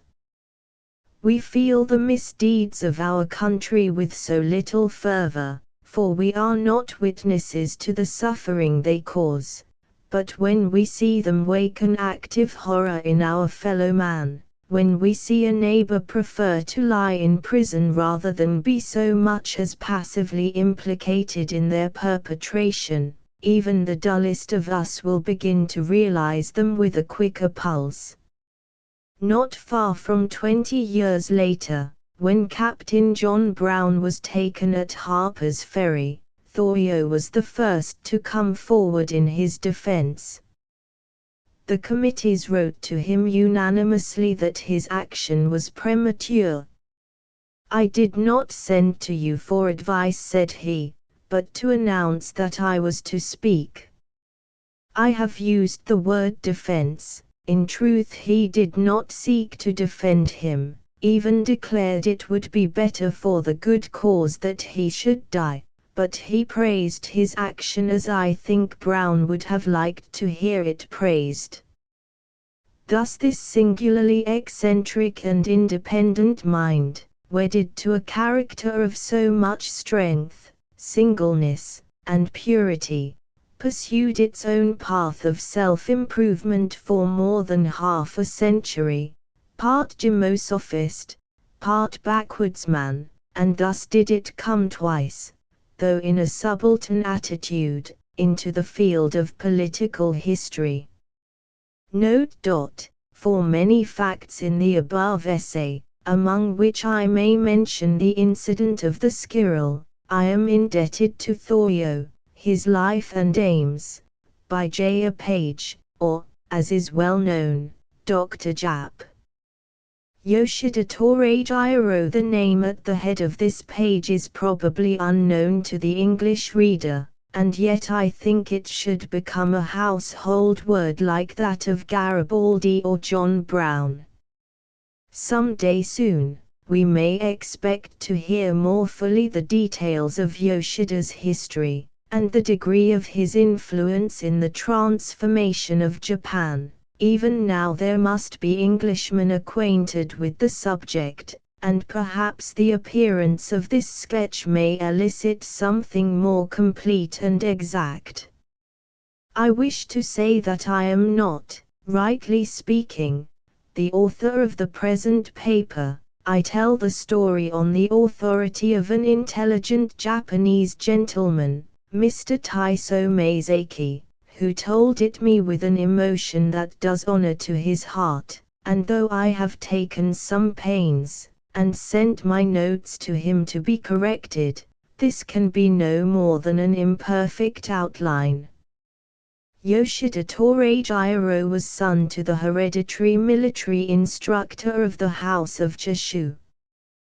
The name you are to pronounce with an equality of accent on the different syllables, almost as in French, the vowels as in Italian, but the consonants in the English manner, except the J, which has the French sound, or, as it has been cleverly proposed to write it, the sound of ZH. Yoshida was very learned in Chinese letters, or, as we might say, in the classics, and in his father's subject, fortification was among his favorite studies, and he was a poet from his boyhood. He was born to a lively and intelligent patriotism. The condition of Japan was his great concern, and while he projected a better future, he lost no opportunity of improving his knowledge of her present state. With this end he was continually traveling in his youth, going on foot and sometimes with 3 days' provision on his back, in the brave, self-helpful manner of all heroes. He kept a full diary while he was thus upon his journeys, but it is feared that these notes have been destroyed. If their value were in any respect such as we have reason to expect from the man's character, this would be a loss not easy to exaggerate. It is still wonderful to the Japanese how far he contrived to push these explorations. A cultured gentleman of that land and period would leave a complimentary poem wherever he had been hospitably entertained, and a friend of Mr. Maezaki, who was likewise a great wanderer, has found such traces of Yoshida's passage in very remote regions of Japan. Politics is perhaps the only profession for which no preparation is thought necessary, but Yoshida considered otherwise, and he studied the miseries of his fellow countrymen with as much attention and research as though he had been going to write a book instead of merely to propose a remedy. To a man of his intensity and singleness, there is no question but that this survey was melancholy in the extreme. His dissatisfaction is proved by the eagerness with which he threw himself into the cause of reform, and what would have discouraged another braced Yoshida for his task. As he professed the theory of arms, it was firstly the defenses of Japan that occupied his mind.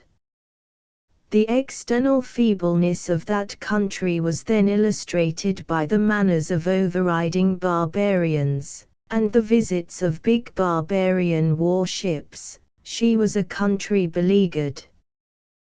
Thus the patriotism of Yoshida took a form which may be said to have defeated itself. He had it upon him to keep out these all-powerful foreigners, whom it is now one of his chief merits to have helped to introduce, but a man who follows his own virtuous heart will be always found in the end to have been fighting for the best.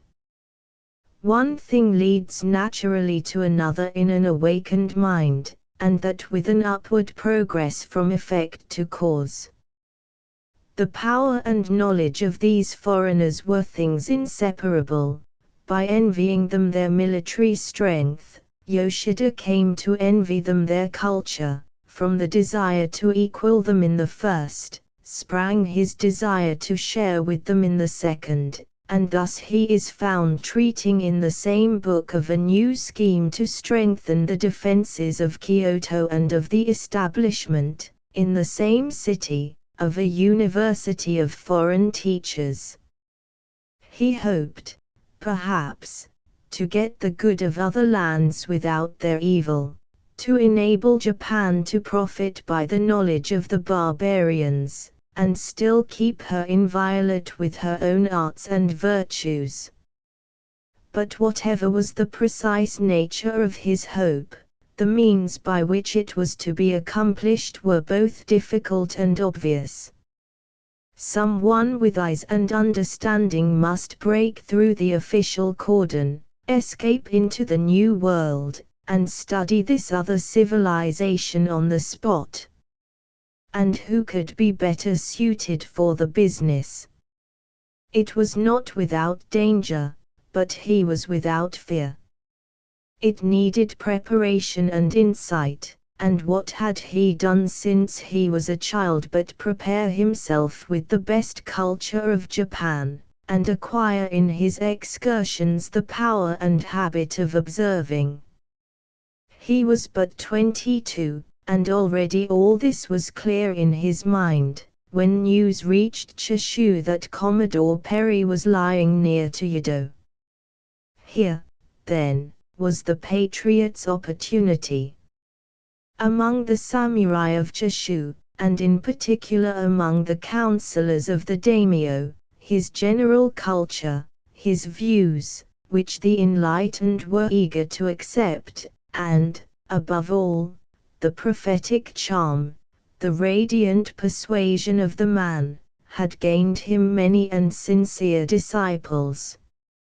He had thus a strong influence at the provincial court, and so he obtained leave to quit the district, and, by way of a pretext, a privilege to follow his profession in Yedo. Thither he hurried, and arrived in time to be too late. Perry had weighed anchor, and his sails had vanished from the waters of Japan. But Yoshida, having put his hand to the plough, was not the man to go back. He had entered upon this business, and, please God, he would carry it through, and so he gave up his professional career and remained in Yedo to be at hand against the next opportunity.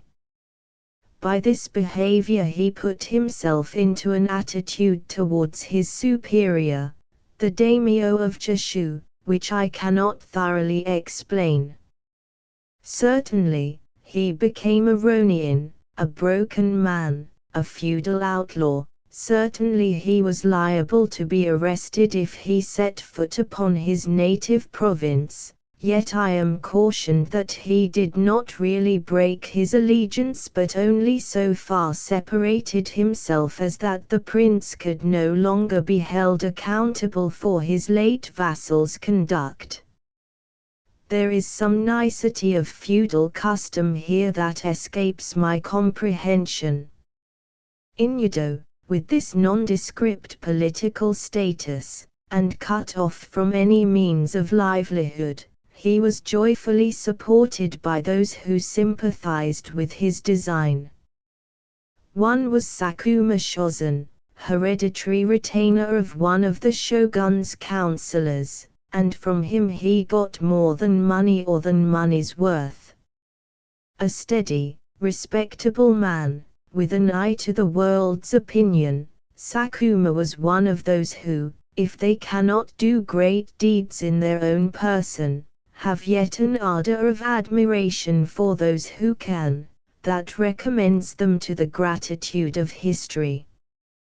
They aid and abet greatness more, perhaps, than we imagine. One thinks of them in connection with Nicodemus, who visited our Lord by night. And Sakuma was in a position to help Yoshida more practically than by simple countenance, for he could read Dutch, and was eager to communicate what he knew. While the young ronin thus lay studying in Yedo, news came of a Russian ship at Nagasaki. No time was to be lost. Sakuma contributed a long copy of encouraging verses, and off set Yoshida on foot for Nagasaki. His way lay through his own province of Chushu, but, as the highroad to the south lay apart from the capital, he was able to avoid arrest.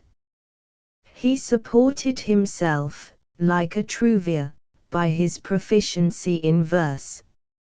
He carried his works along with him, to serve as an introduction.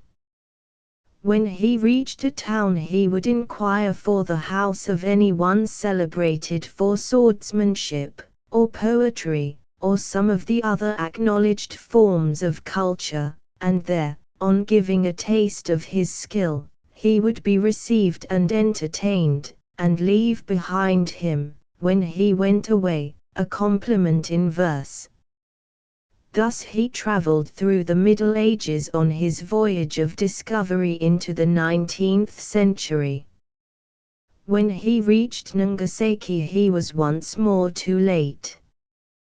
The Russians were gone. But he made a profit on his journey in spite of fate, and stayed a while to pick up scraps of knowledge from the Dutch interpreters, a low class of men, but one that had opportunities, and then, still full of purpose, returned to Yedo on foot, as he had come.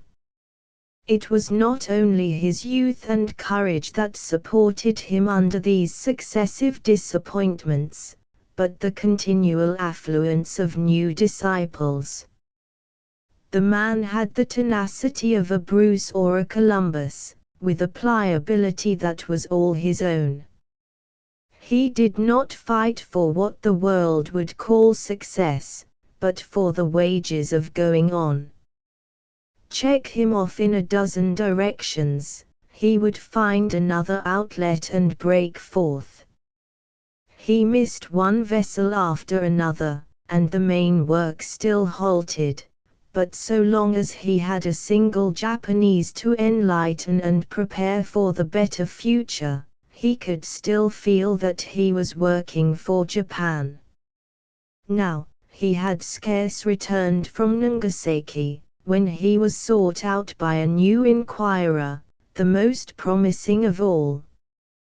This was a common soldier, of the hemming class, a dyer by birth, who had heard vaguely, 179, of Yoshida's movements, and had become filled with wonder as to their design. This was a far different inquirer from Sakuma Shozen, or the councillors of the daimyo of Jushu. This was no two-sword gentleman, but the common stuff of the country, born in low traditions and unimproved by books, and yet that influence, that radiant persuasion that never failed Yoshida in any circumstance of his short life, enchanted, enthralled, and converted the common soldier, as it had done already with the elegant and learned.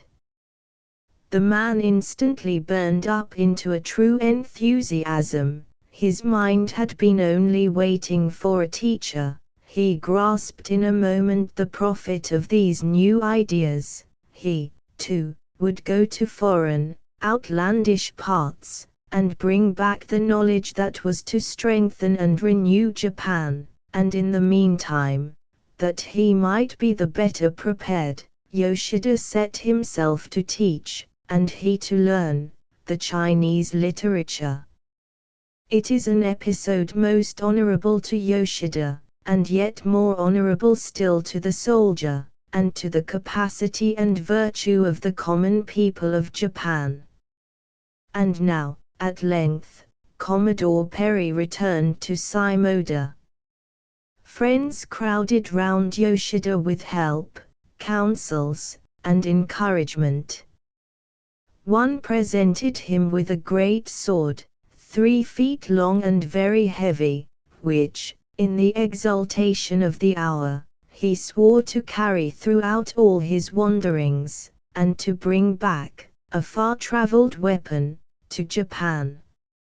A long letter was prepared in Chinese for the American officers. It was revised and corrected by Sakuma, and signed by Yoshida, under the name of Urineki Manji, and by the soldier under that of Ichiji Koda. Yoshida had supplied himself with a profusion of materials for writing. His dress was literally stuffed with paper which was to come back again enriched with his observations, and make a great and happy kingdom of Japan. Thus equipped, this pair of emigrants set forward on foot from Yedo, and reached Shimoda about nightfall. At no period within history can travel have presented to any European creature the same face of awe and terror as to these courageous Japanese. The descent of Ulysses into hell is a parallel more near the case than the boldest expedition in the polar circles. For their act was unprecedented, it was criminal, and it was to take them beyond the pale of humanity into a land of devils. It is not to be wondered at if they were thrilled by the thought of their unusual situation, and perhaps the soldier gave utterance to the sentiment of both when he sang, in Chinese singing, so that we see he had already profited by his lessons. These two appropriate verses: "We do not know where we are to sleep tonight, in 1,000 miles of desert where we can see no human smoke.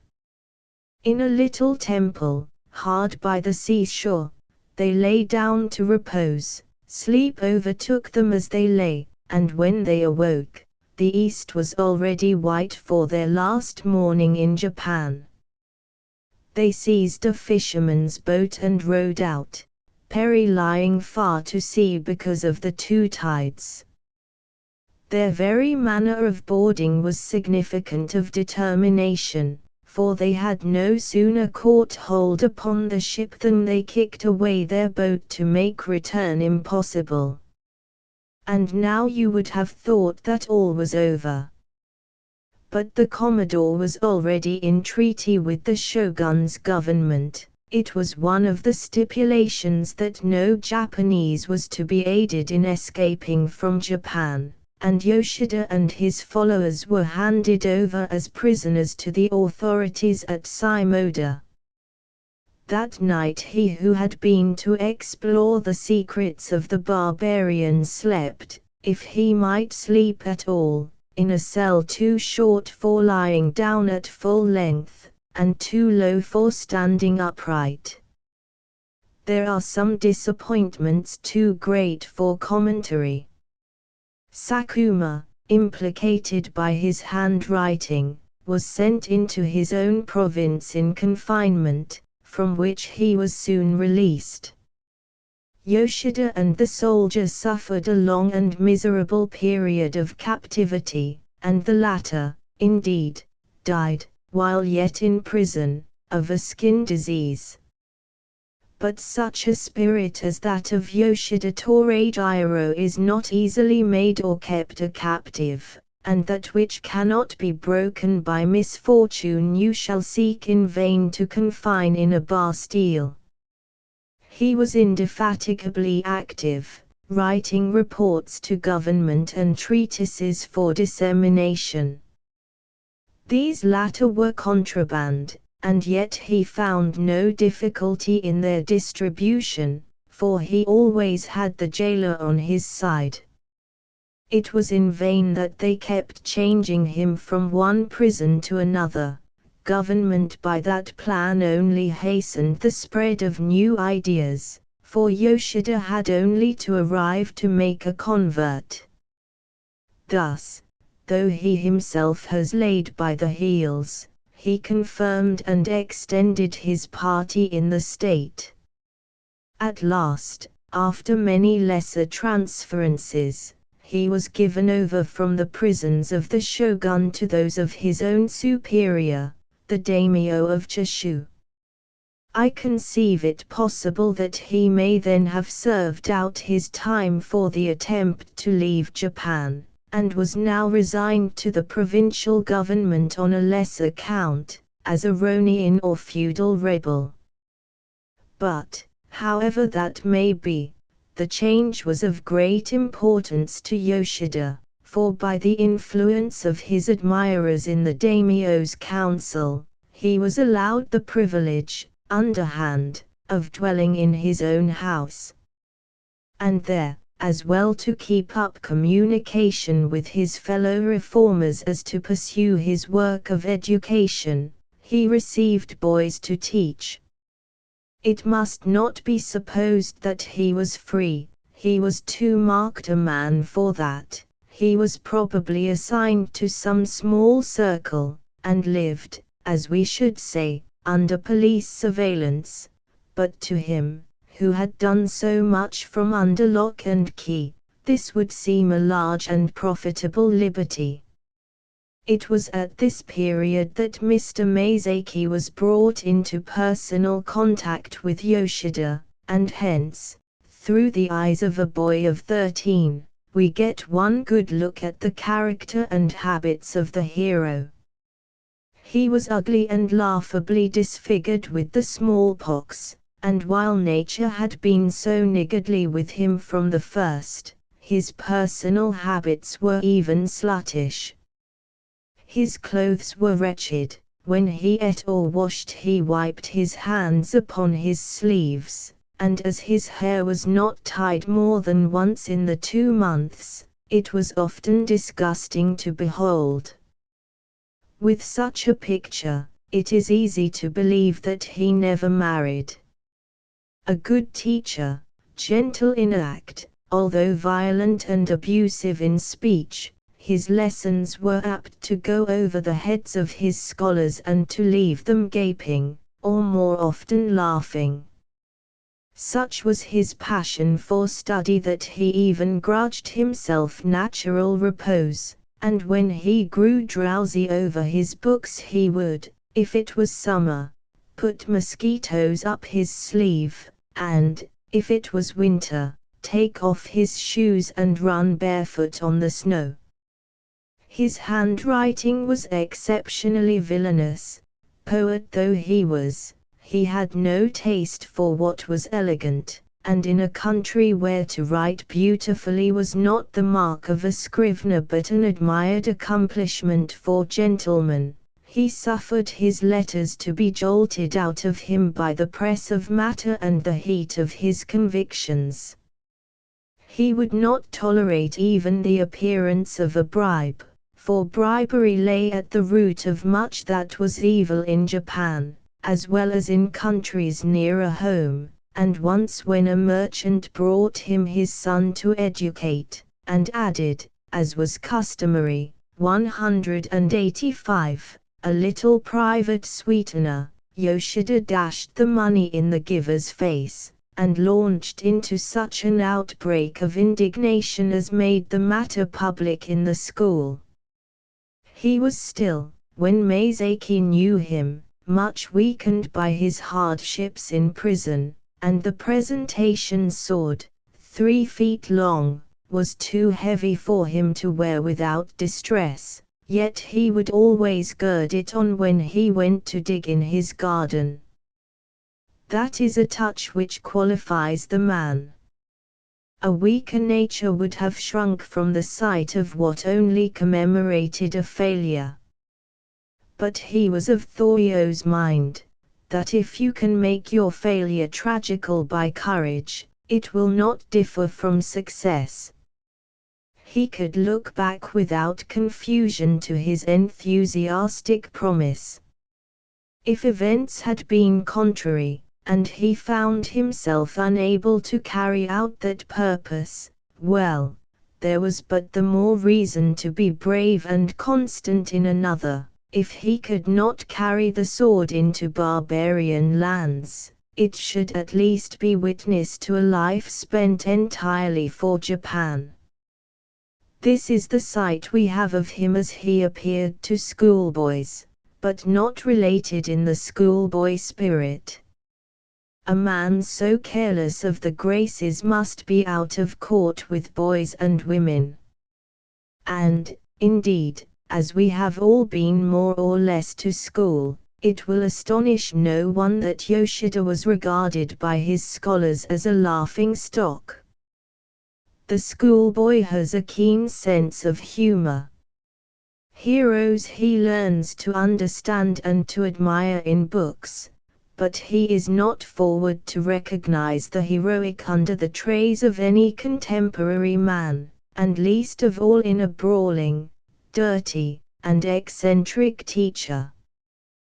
But as the years went by, and the scholars of Yoshida continued in vain to look around them for the abstractly perfect, and began more and more to understand the drift of his instructions, they learned to look back upon their comic schoolmaster as upon the noblest of mankind. The last act of this brief and full existence was already near at hand.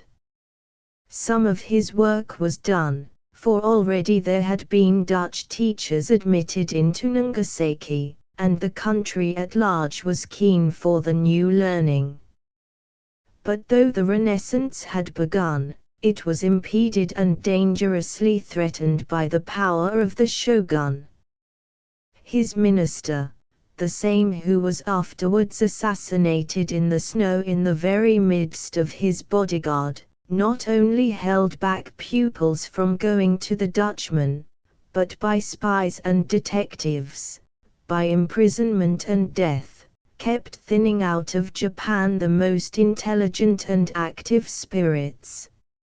It is the old story of a power upon its last legs, learning to the Bastille, and courage to the block. When there are none left but sheep and donkeys, the state will have been saved.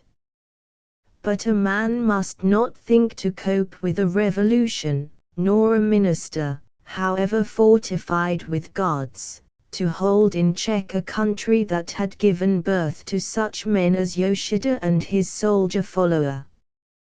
The violence of the ministerial Tarquin only served to direct attention to the illegality of his master's rule, and people began to turn their allegiance from Yedo and the shogun to the long-forgotten Mikado in his seclusion at Kyoto. At this juncture, whether in consequence or not, the relations between these two rulers became strained, and the shogun's minister set forth for Kyoto to put another affront upon the rightful sovereign. The circumstance was well fitted to precipitate events. It was a piece of religion to defend the Mikado, it was a plain piece of political righteousness to oppose a tyrannical and bloody usurpation. To Yoshida the moment for action seemed to have arrived. He was himself still confined in Chushu. Nothing was free but his intelligence, but with that he sharpened a sword for the shogun's minister. A party of his followers were to waylay the tyrant at a village on the Yedo and Kyoto road, present him with a petition, and put him to the sword. But Yoshida and his friends were closely observed, and the too great expedition of two of the conspirators, a boy of 18 and his brother, wakened the suspicion of the authorities, and led to a full discovery of the plot and the arrest of all who were concerned. In Yedo, to which he was taken, Yoshida was thrown again into a strict confinement. But he was not left destitute of sympathy in this last hour of trial. In the next cell lay one Kusakabe, a reformer from the southern highlands of Satsuma. They were in prison for different plots indeed, but for the same intention. They shared the same beliefs and the same aspirations for Japan. Many and long were the conversations they held through the prison wall, and dear was the sympathy that soon united them.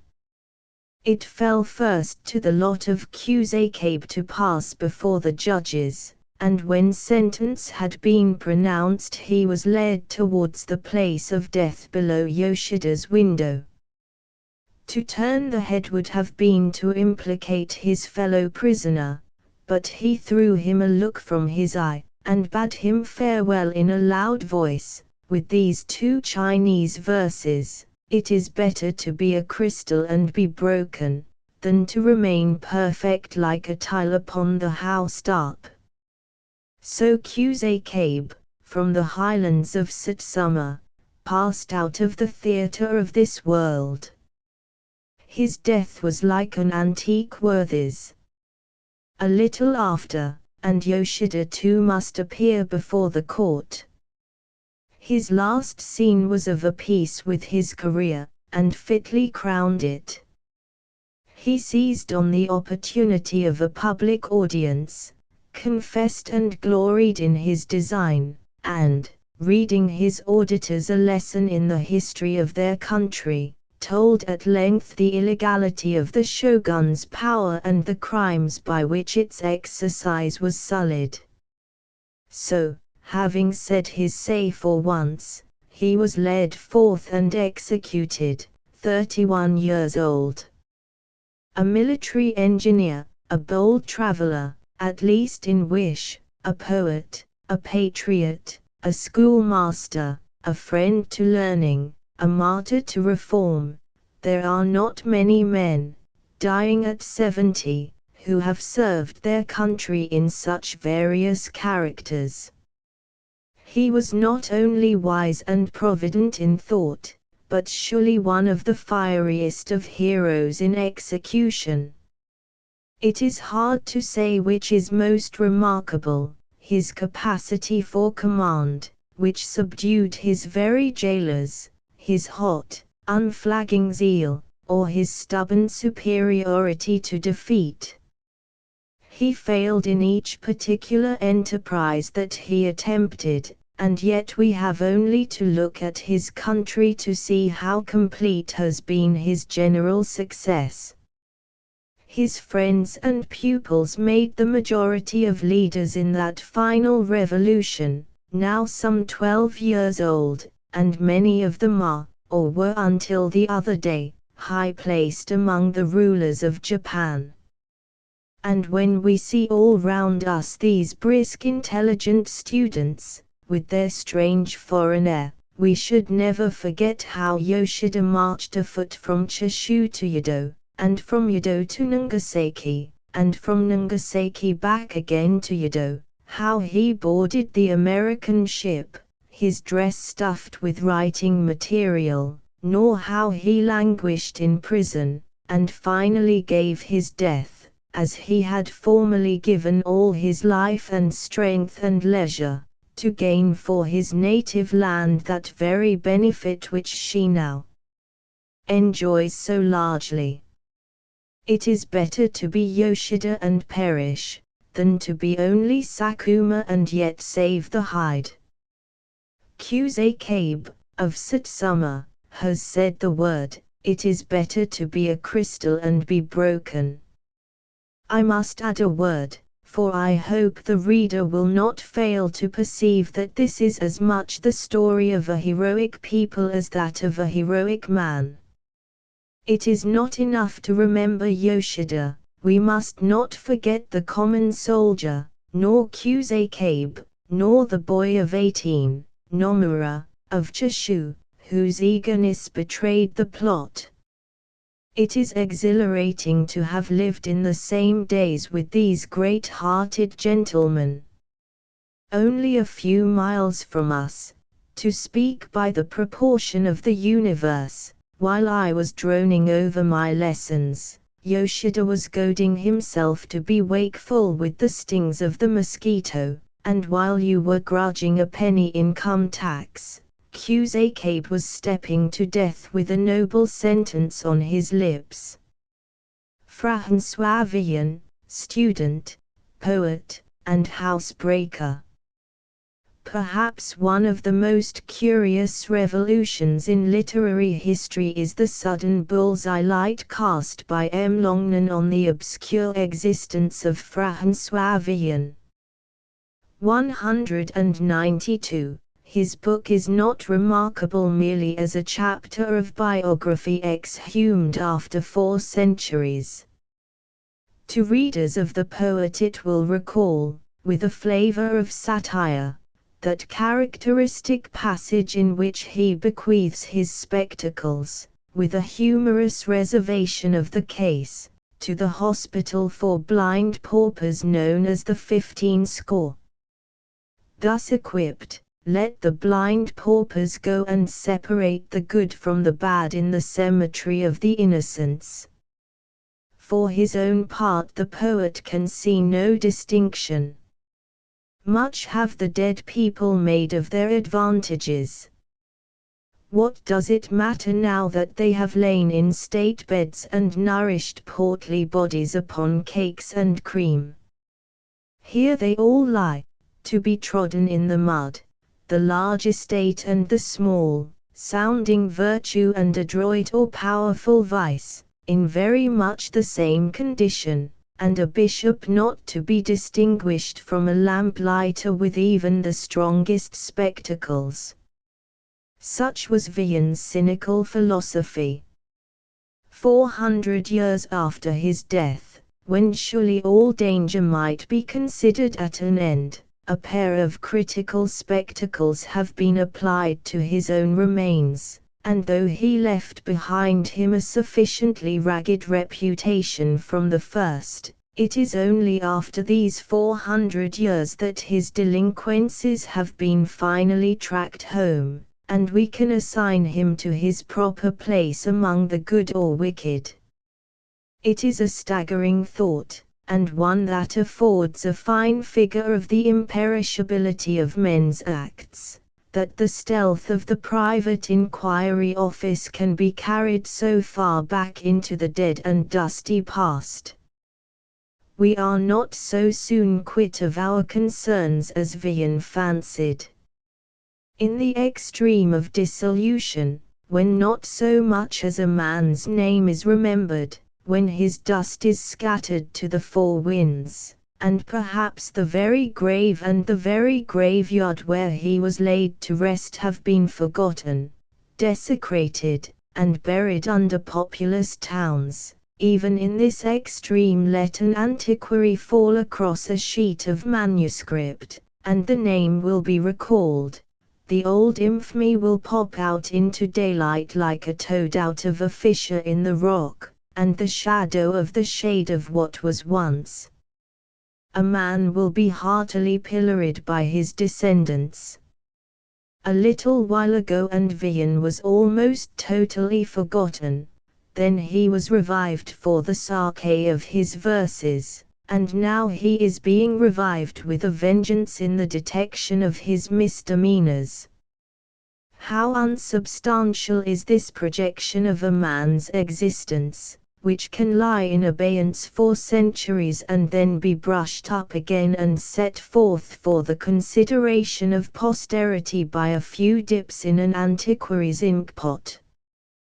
This precarious tenure of fame goes a long way to justify those, and they are not few, who prefer cakes and cream in the immediate present. A wild youth. François de Montcorbier, alias François Desloges, alias François Vian, alias Michel Mouton, Master of Arts in the University of Paris, was born in that city in the summer of 1431. It was a memorable year for France on other and higher considerations. A great-hearted girl and a poor-hearted boy made, the one her last, the other his first appearance on the public stage of that unhappy country. On the 30th of May the ashes of Joan of Arc were thrown into the Seine, and on the 2d of December our Henry VI made his joyous entry dismally enough into disaffected and depopulating Paris. Sword and fire still ravaged the open country. On a single April Saturday 1,200 persons, besides children, made their escape out of the starving capital. The hangman, as is not uninteresting to note in connection with Master Francis, was kept hard at work in 1431, on the last of April and on the 4th of May alone, 62 bandits swung from Paris gibbets. 195. A more confused or troublous time it would have been difficult to select for a start in life. Not even a man's nationality was certain. For the people of Paris there was no such thing as a Frenchman. The English were the English indeed, but the French were only the Armagnacs, whom, with Joan of Arc at their head, they had beaten back from under their ramparts not 2 years before. Such public sentiment as they had centered about their dear Duke of Burgundy, and the dear Duke had no more urgent business than to keep out of their neighborhood. At least, and whether he liked it or not, our disreputable troubadour was tubbed and swaddled as a subject of the English crown. We hear nothing of Vian's father except that he was poor and of mean extraction. His mother was given piously, which does not imply very much in an old French woman, and quite uneducated. He had an uncle, a monk in an abbey at Angers, who must have prospered beyond the family average, and was reported to be worth 500 or 600 crowns. Of this uncle and his money-box the reader will hear once more.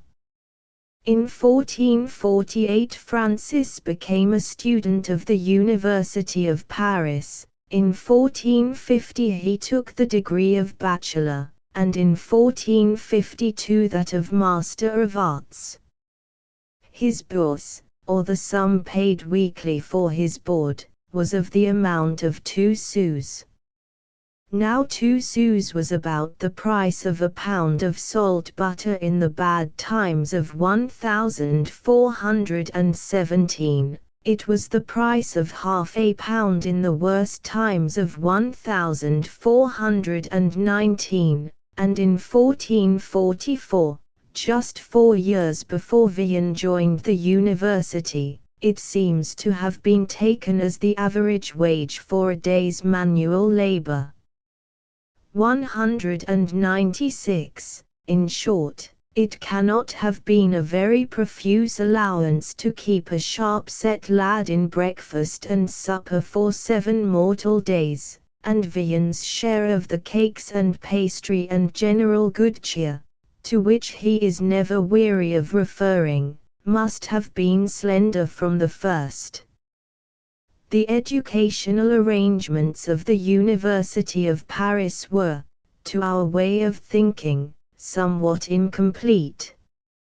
Worldly and monkish elements were presented in a curious confusion, which the youth might disentangle for himself.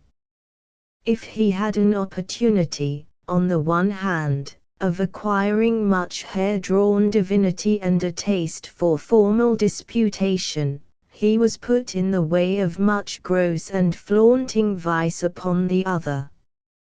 The lecture room of a scholastic doctor was sometimes under the same roof with establishments of a very different and peculiarly unedifying order.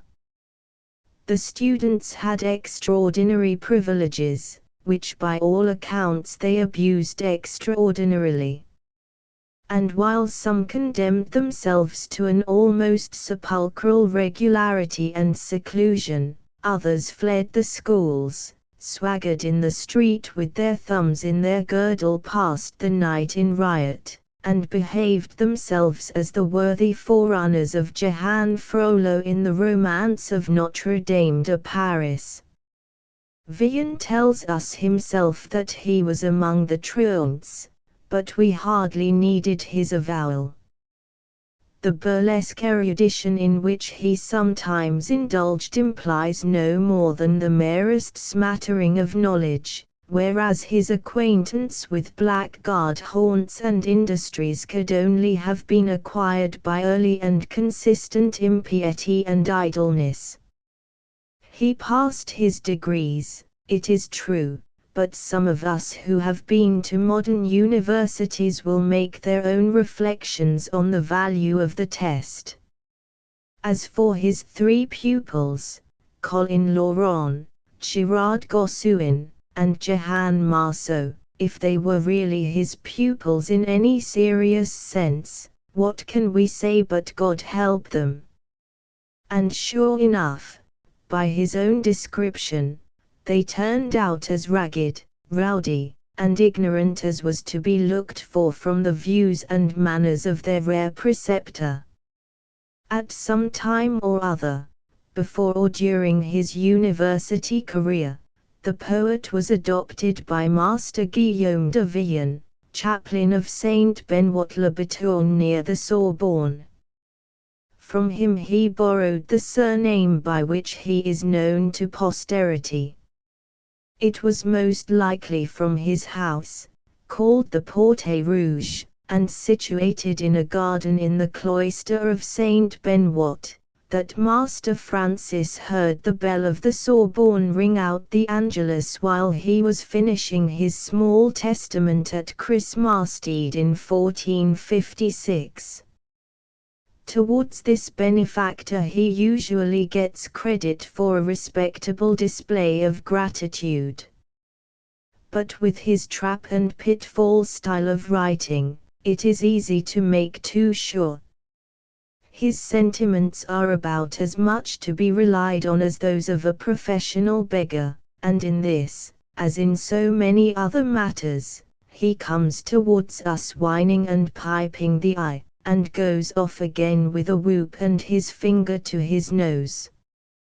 Thus, he calls Guillaume de Vienne his more than father, thanks him with a great show of sincerity for having helped him out of many scrapes, and bequeaths him his portion of renown.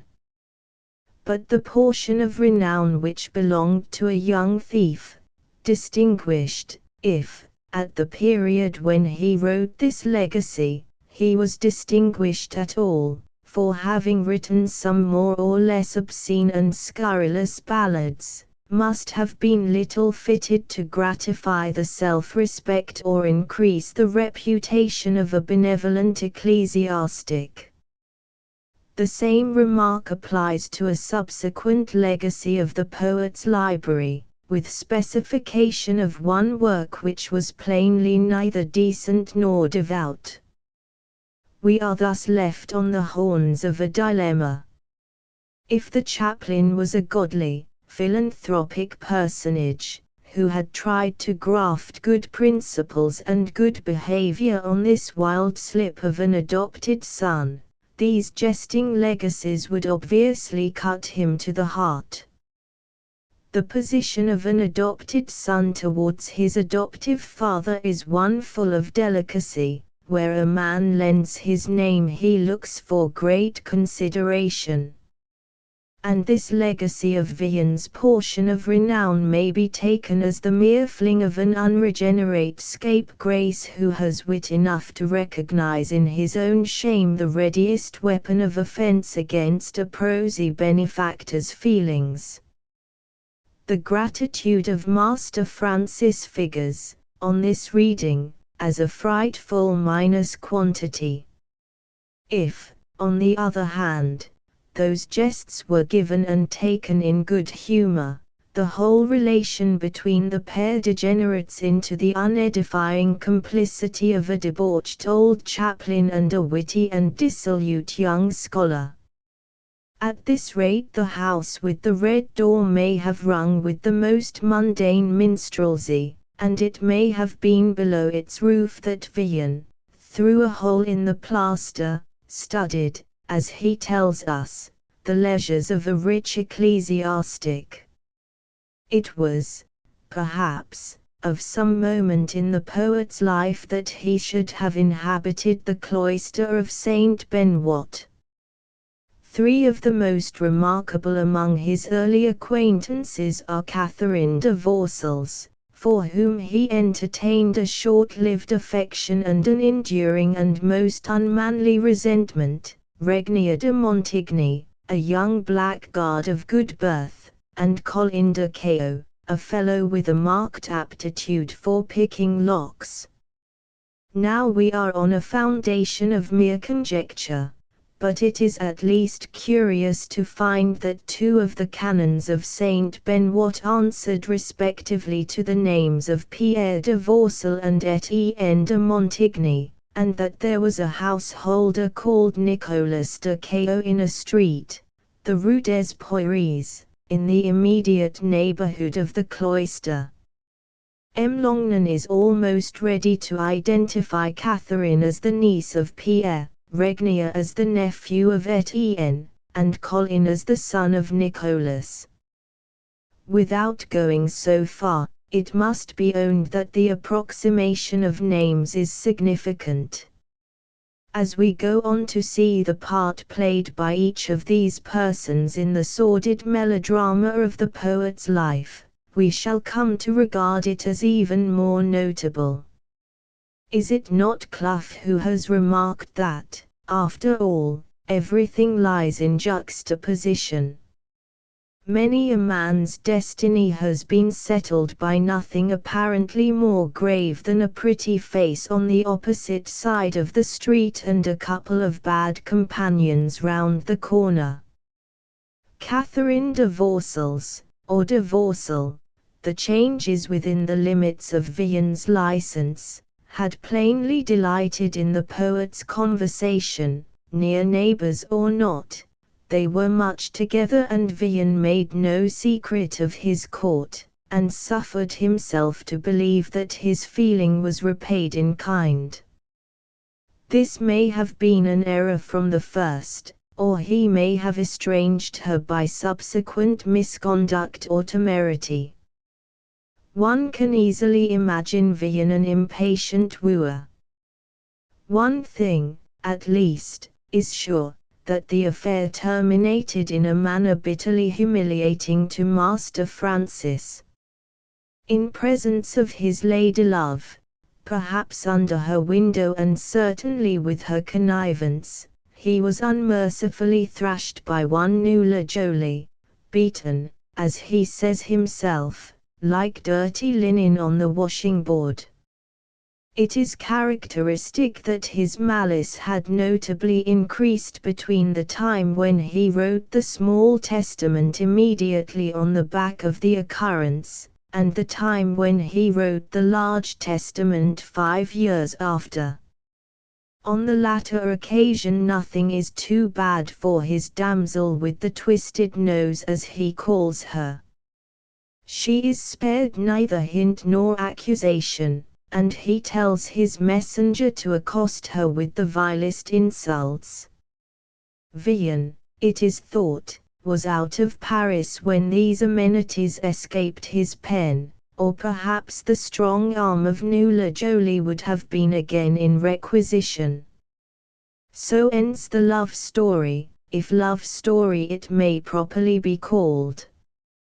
Poets are not necessarily fortunate in love, but they usually fall among more romantic circumstances and bear their disappointment with a better grace.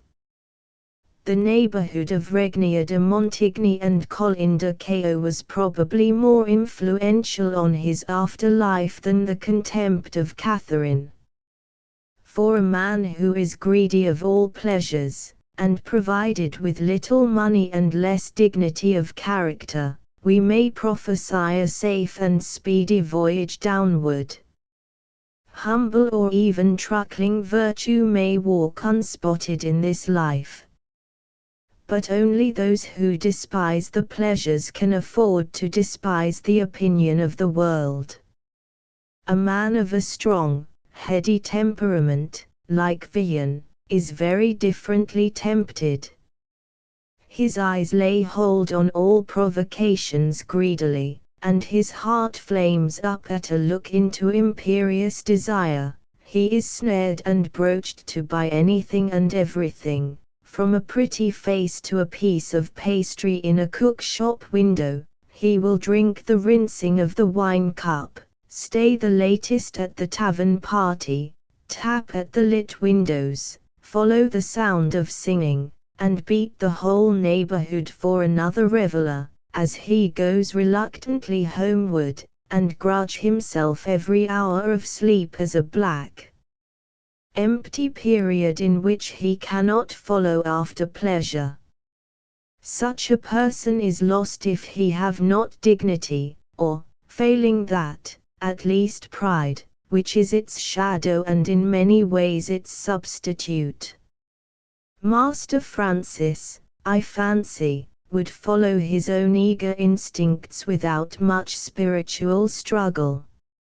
And we soon find him fallen among thieves in sober, literal earnest, and counting as acquaintances the most disreputable people he could lay his hands on, fellows who stole ducks in Paris moat, sergeants of the criminal court, and archers of the watch, blackguards who slept at night under the butchers' stalls, and for whom the aforesaid archers peered about carefully with lanterns, Regnier de Montigny, Colin de Cao, and their crew, all bound on a favouring breeze towards the gallows, the disorderly abbess of Port Royal, who went about at fair time with soldiers and thieves, and conducted her abbey on the queerest principles, and most likely Perrette Morgue, the great Paris receiver of stolen goods, not yet dreaming,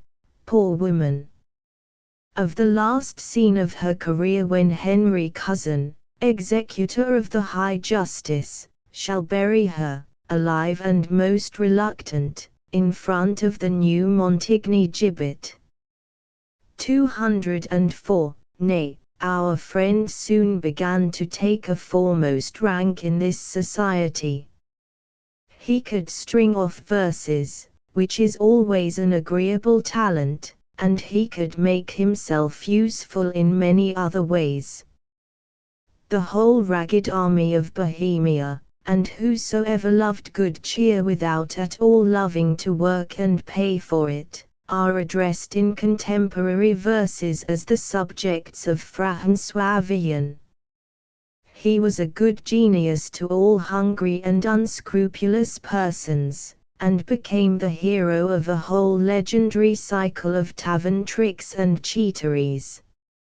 At best, these were doubtful levities, rather too thievish for a schoolboy, rather too gamesome for a thief. But he would not linger long in this equivocal borderland. He must soon have complied with his surroundings. He was one who would go where the cannikin clinked, not caring who should pay, and from supping in the wolf's den, there is but a step to hunting with the pack. And here, as I am on the chapter of his degradation, I shall say all I mean to say about its darkest expression, and be done with it for good. Some charitable critics see no more than a jeu d'esprit, a graceful and trifling exercise of the imagination, in the grimy ballad of Fat Peg, Grosse Margot. I am not able to follow these gentlemen to this polite extreme. Out of all Villon's works that ballad stands forth in flaring reality, gross and ghastly, as a thing written in a contraction of disgust. M. Longnon shows us more and more clearly at every page that we are to read our poet literally, that his names are the names of real persons, and the events he chronicles were actual events. But even if the tendency of criticism had run the other way, this ballad would have gone far to prove itself. I can well understand the reluctance of worthy persons in this matter, for of course it is unpleasant to think of a man of genius as one who held, in the words of Marina Tybalt, a place, for which the pained St. Fiend of hell would not in reputation change. But beyond this natural unwillingness, the whole difficulty of the case springs from a highly virtuous ignorance of life. Paris now is not so different from the Paris of then, and the whole of the doings of Bohemia are not written in the sugar-candy pastorals of Murger. It is really not at all surprising that a young man of the 15th century, with a knack of making verses, should accept his bread upon disgraceful terms. The race of those who do is not extinct, and some of them to this day write the prettiest verses imaginable. After this, it were impossible for Master Francis to fall lower, To go and steal for himself would be an admirable advance from every point of view, divine or human. And yet it is not as a thief, but as a homicide, that he makes his first appearance before angry justice. On the 5th of June, 1455, when he was about 24, and had been Master of Arts for a matter of 3 years, we behold him for the first time quite definitely. Angry justice had, as it were, photographed him in the act of his homicide, and M. Longman, rummaging among old deeds, has turned up the negative and printed it off for our instruction. Vian had been supping, copiously we may believe, and sat on a stone bench in front of the church of Saint Benwat, in company with a priest called Gills and a woman of the name of Isabio. It was 9 o'clock, a mighty late hour for the period, and evidently a fine summer's night. Master Francis carried a mantle, like a prudent man, to keep him from the dews, rain, and had a sword below it dangling from his girdle. So these three dallied in front of Saint Benwat, taking their pleasure, pour soyez batter. Suddenly there arrived upon the scene a priest, Philippe Chermailly or Sermais, also with sword and cloak, and accompanied by one Master Jehan Lamardy.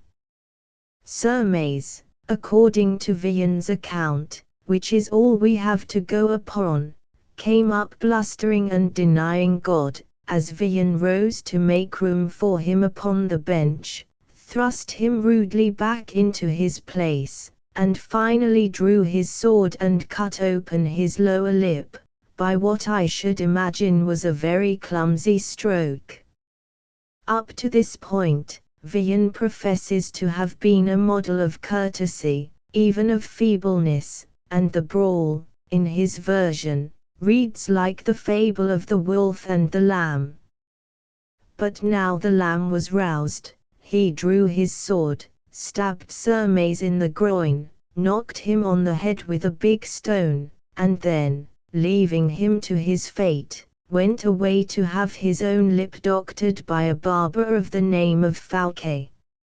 In one version, he says that Gills, Isabio, and Lamardy ran away at the first high words, and that he and Sermais had it out alone. In another, Lamardy is represented as returning and wresting Vian's sword from him. The reader may please himself. Sermais was picked up, lay all that night in the prison of Saint Benwat, where he was examined by an official of the Châtelet and expressly pardoned Vian, and died on the following Saturday in the Hotel Dieu. This, as I have said, was in June.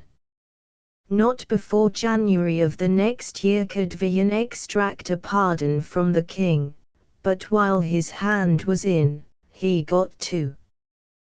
One is for François Desloges, alias, Autrement dit, de Vian, and the other runs in the name of François de Montcorbier. Nay, it appears there was a further complication, for in the narrative of the first of these documents, it is mentioned that he passed himself off upon Fouquet, the barber surgeon, as one Michel Mouton.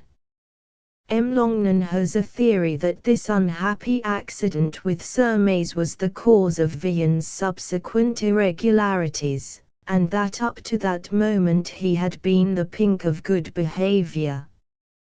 But the matter has to my eyes a more dubious air. A pardon necessary for Desloges and another for Montcorbier. And these two the same person. And one or both of them known by the alias of Vian, however honestly come by. And lastly, in the heat of the moment, a fourth name thrown out with an assured countenance. A ship is not to be trusted that sails under so many colors. This is not the simple bearing of innocence. No, the young master was already treading crooked paths, already. He would start and blench at a hand upon his shoulder, with the look we know so well in the face of Hogarth's idle apprentice. Already, in the Blue Devils, he would see Henry Cousin, the executor of high justice, going in dolorous procession towards Montfalcon, and hear the wind and the birds crying around Paris gibbet. A gang of thieves. In spite of the prodigious number of people who managed to get hanged, the 15th century was by no means a bad time for criminals. A great confusion of parties and great dust of fighting favored the escape of private housebreakers and quiet fellows who stole ducks in Paris moat. Prisons were leaky, and as we shall see, a man with a few crowns in his pocket and perhaps some acquaintance among the officials, could easily slip out and become once more a free marauder. There was no want of a sanctuary where he might harbor until troubles blew by, and accomplices helped each other with more or less good faith. Clerks, above all, had remarkable facilities for a criminal way of life, for they were privileged, except in cases of notorious incorrigibility, to be plucked from the hands of rude secular justice and tried by a tribunal of their own. In 1402, a couple of thieves, both clerks of the university, were condemned to death by the provost of Paris. As they were taken to Montfalcon, they kept crying high and clearly for their benefit of clergy, but were none the less pitilessly hanged and gibbeted. Indignant Alma Mater interfered before the king, and the provost was deprived of all royal offices, and condemned to return the bodies and erect a great stone cross, on the road from Paris to the gibbet graven with the effigies of these two holy martyrs.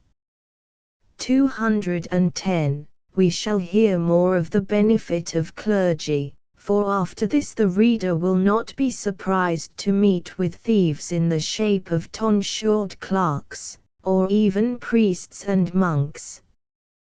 To a knot of such learned pilferers our poet certainly belonged, and by turning over a few more of M. Longnan's negatives, we shall get a clear idea of their character and doings. Montigny and de Caeux are names already known. Guy Tabberbury, Pettigrew, Dom Nicholas, Little Thibault, who was both clerk and goldsmith, and who made picklocks and melted plate for himself and his companions. With these the reader has still to become acquainted. Pettigrew and de Caeux were handy fellows and enjoyed a useful preeminence in honor of their doings with the picklock. Dictus descahius ist fortis operator crocetiorum, says Tabberbury's interrogation, said Dictus Pettigrew, igus Cicius, ist fortius operator. But the flower of the flock was Little Thibault. It was reported that no lock could stand before him. He had a persuasive hand. Let us salute capacity wherever we may find it.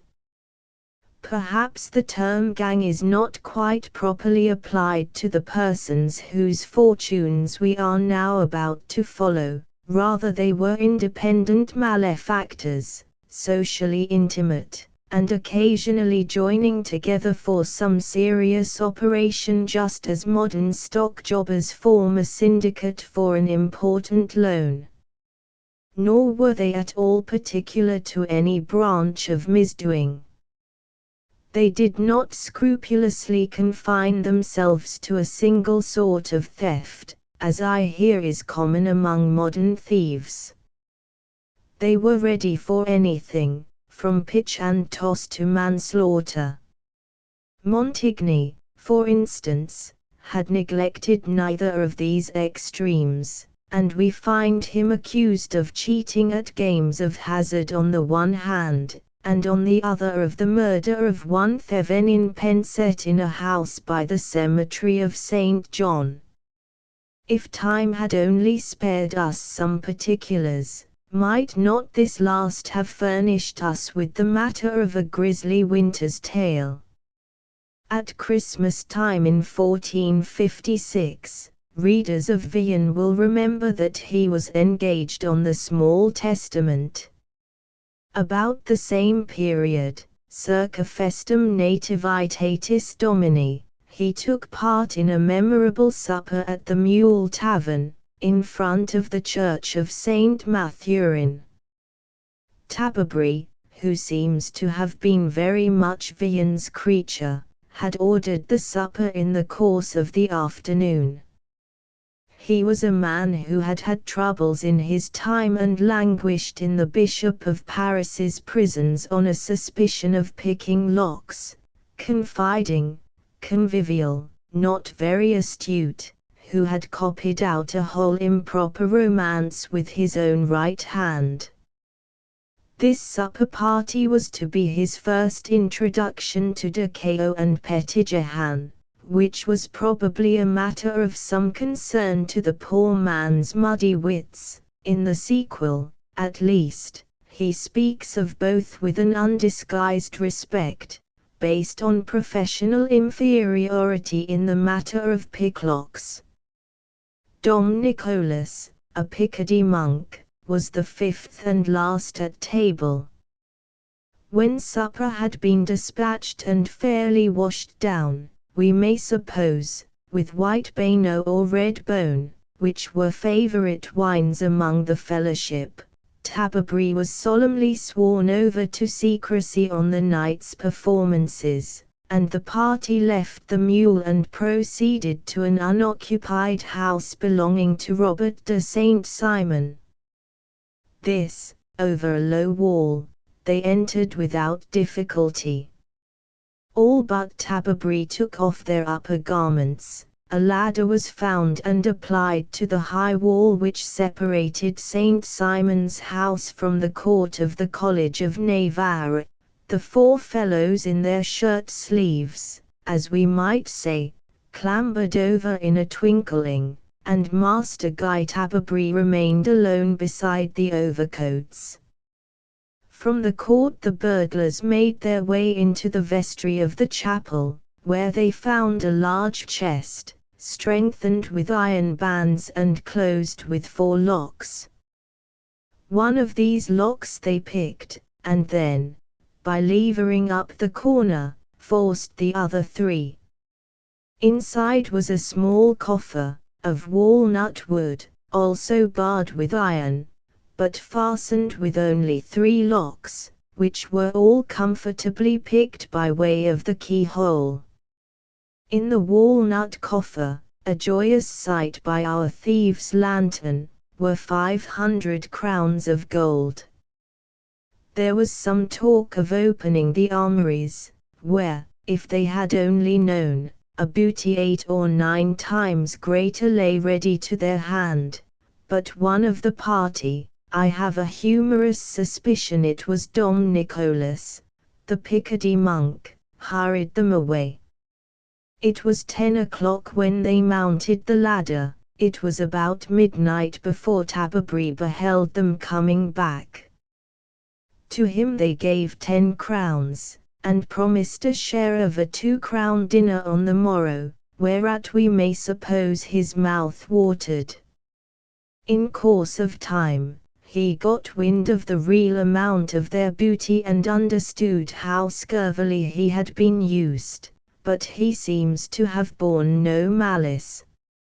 How could he, against such superb operators as Petitjehan and Decao, or a person like Vian, who could have made a new improper romance out of his own head, instead of merely copying an old one with mechanical right hand?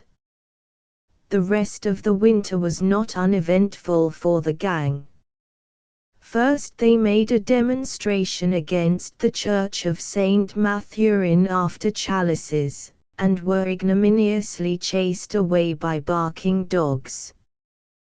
Then Tababri fell out with Cassin Cholet, one of the fellows who stole ducks in Paris Moat, who subsequently became a sergeant of the Châtelet and distinguished himself by misconduct, followed by imprisonment and public castigation, during the wars of Louis XI. The quarrel was not conducted with a proper regard to the king's peace, and the pair publicly belabored each other until the police stepped in, and Master Tababri was cast once more into the prisons of the bishop. While he still lay in durance, another job was cleverly executed by the band in broad daylight, at the Augustine monastery.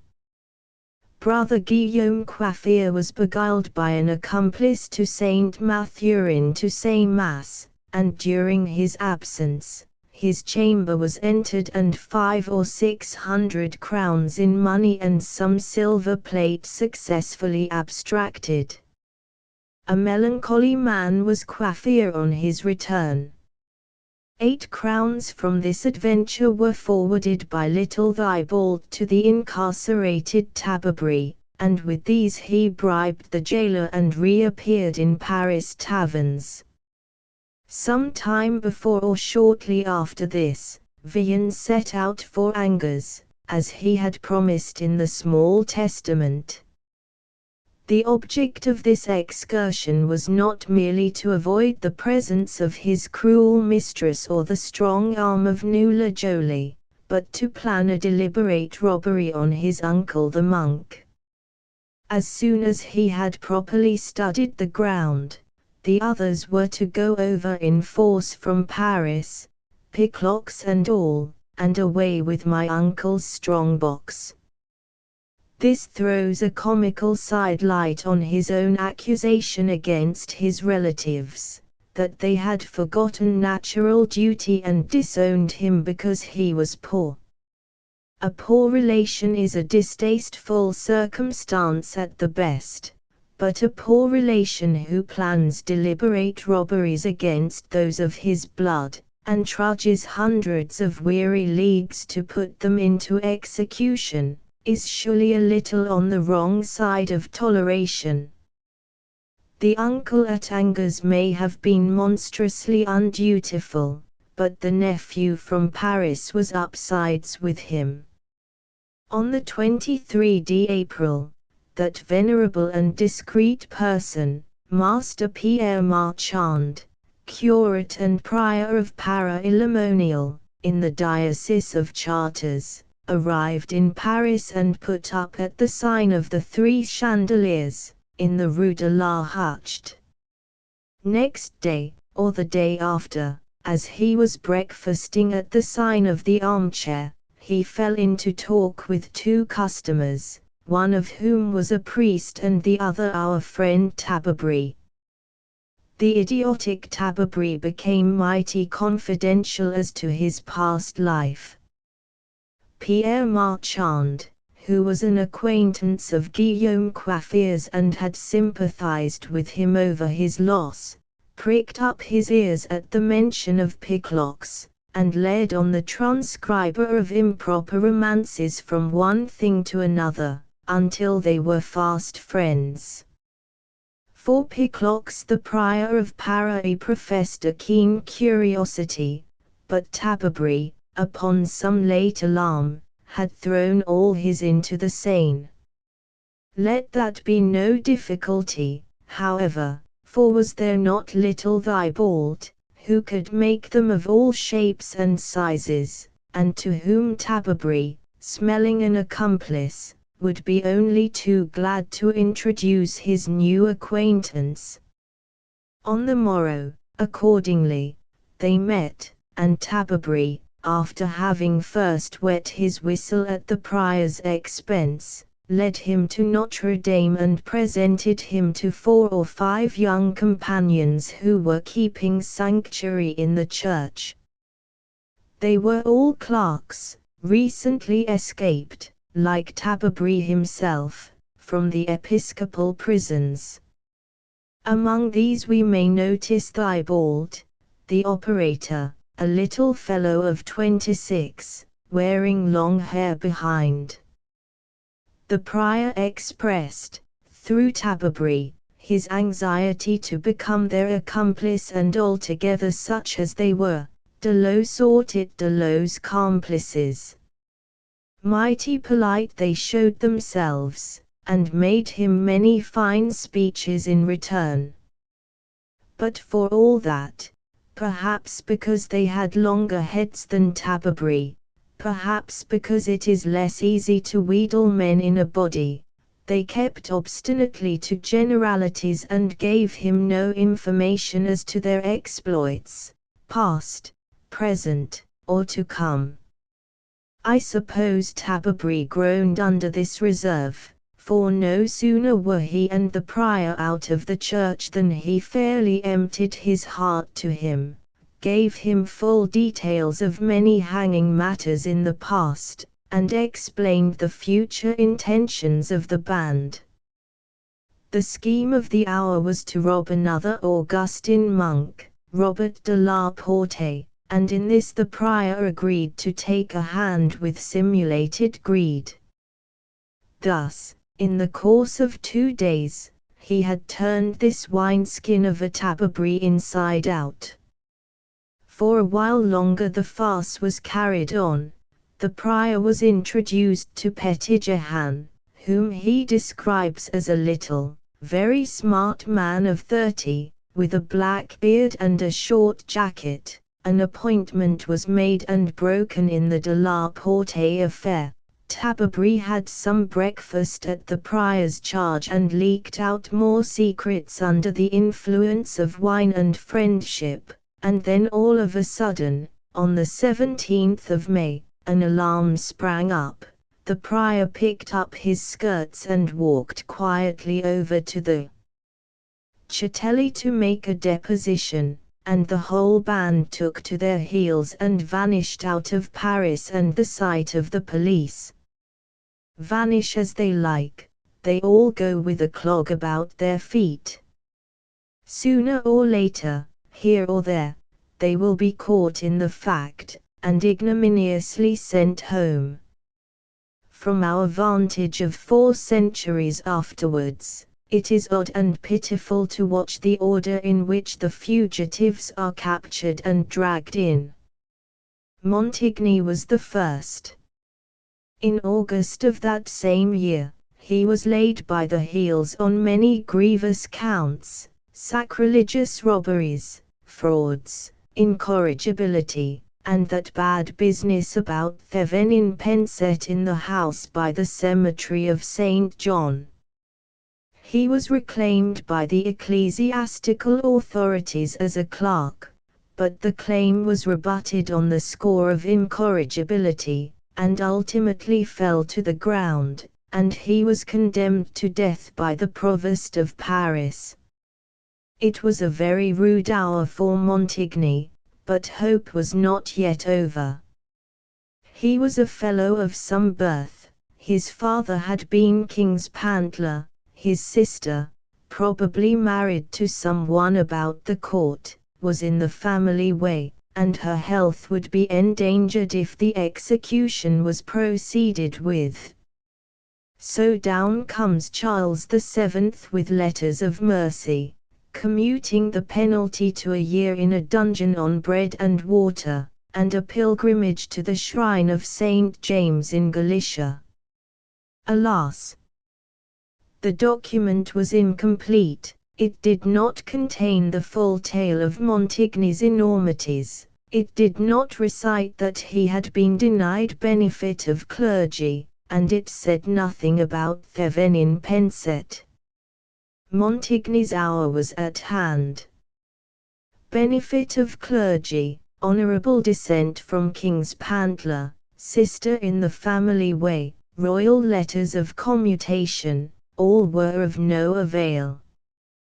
He had been in prison in Rouen, in Tours, in Bordeaux, and 4 times already in Paris, and out of all these he had come scatheless, but now he must make a little excursion as far as Montfaucon with Henry Cousin, executor of high justice. There let him swing among the carrion crows. About a year later, in July 1458, the police laid hands on Taberbury. Before the ecclesiastical commissary he was twice examined, and, on the latter occasion, put to the question ordinary and extraordinary. What a dismal change from pleasant suppers at the Mule, where he sat in triumph with expert operators and great wits.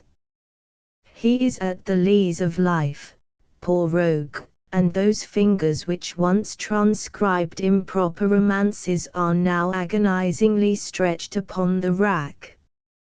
We have no sure knowledge, but we may have a shrewd guess of the conclusion. Taberbury, the admirer, would go the same way as those whom he admired. The last we hear of is Colin de Cayo. He was caught in autumn 1460, in the great church of Saint Louis d'Esserens, which makes so fine a figure in the pleasant Oise valley between Crel and Beaumont. He was reclaimed by no less than 2 bishops, but the procureur for the provost held fast by incorrigible Colin.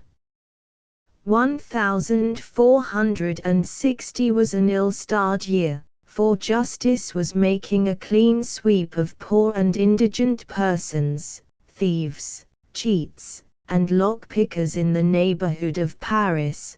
220a, and Colin de Cayo, with many others, was condemned to death and hanged. 220b, Vian and the gallows. Vian was still absent on the Angers expedition when the prior of Paris sent such a bombshell among his accomplices, and the dates of his return and arrest remain undiscoverable. M. Campors plausibly enough opined for the autumn of 1457, which would make him closely follow on Montigny, and the first of those denounced by the prior to fall into the toils. We may suppose, at least, that it was not long thereafter. We may suppose him competed for between lay and clerical courts, and we may suppose him alternately pert and impudent, humble and fawning, in his defense. But at the end of all supposing, we come upon some nuggets of fact. For first, he was put to the question by water. He who had tossed off so many cups of white bano or red bone, now drank water through linen folds, until his bowels were flooded and his heart stood still. After so much raising of the elbow, so much outcry of fictitious thirst, here at last was enough drinking for a lifetime. Truly, of our pleasant vices, the gods make whips to scourge us. And secondly, he was condemned to be hanged. A man may have been expecting a catastrophe for years, and yet find himself unprepared when it arrives. Certainly, Vian found, in this legitimate issue of his career, a very staggering and grave consideration. Every beast, as he says, clings bitterly to a whole skin.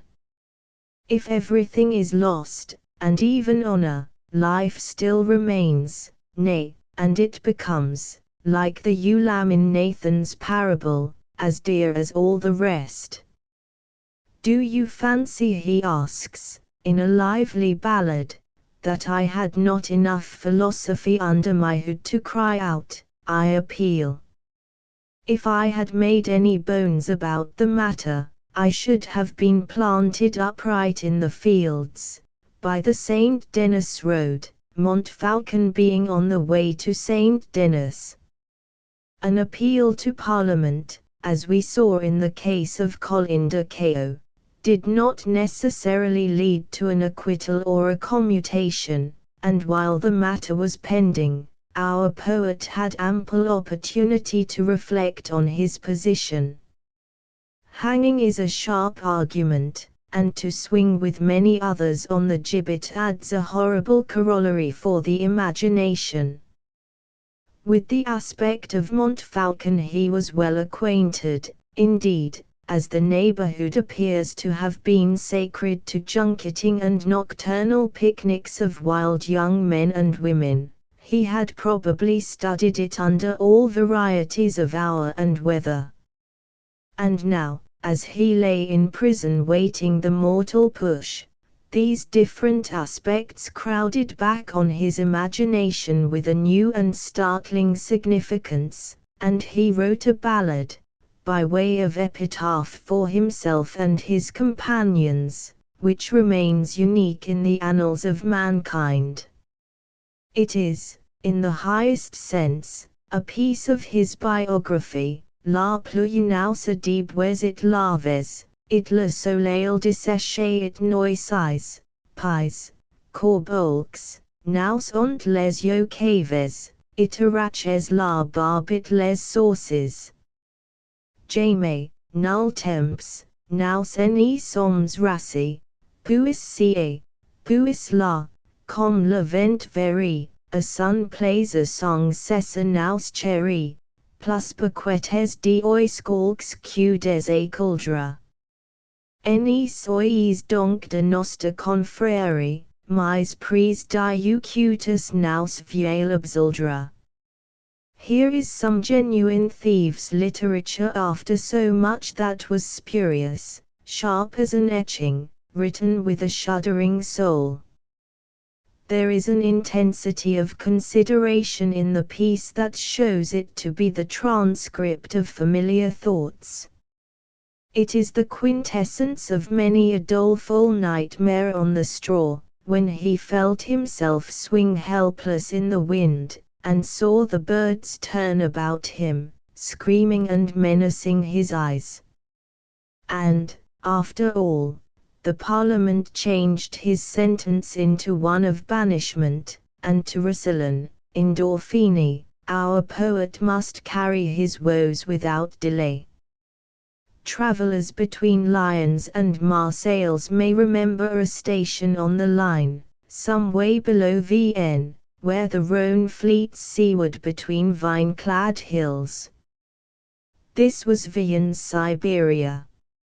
It would be a little warm in summer perhaps, and a little cold in winter in that draughty valley between two great mountain fields, but what with the hills, and the racing river, and the fiery Rhône wines, he was little to be pitied on the conditions of his exile. Vian, in a remarkably bad ballad, written in a breath, heartily thanked and fulsomely belauded the Parliament. The envoy, like the proverbial postscript of a lady's letter, containing the pith of his performance in a request for 3 days' delay to settle his affairs and bid his friends farewell. He was probably not followed out of Paris, like Antoine Fredin, the popular preacher, another exile of a few years later, by weeping multitudes, 224, but I dare say 1 or 2 rogues of his acquaintance would keep him company for a mile or so on the South Road, and drink a bottle with him before they turned. For banished people, in those days, seem to have set out on their own responsibility, in their own God, and at their own expense. It was no joke to make one's way from Paris to Roussillon alone and penniless in the 15th century. Vian says he left a rag of his tales on every bush. Indeed, he must have had many a weary tramp, many a slender meal, and many a to-do with blustering captains of the ordonnance.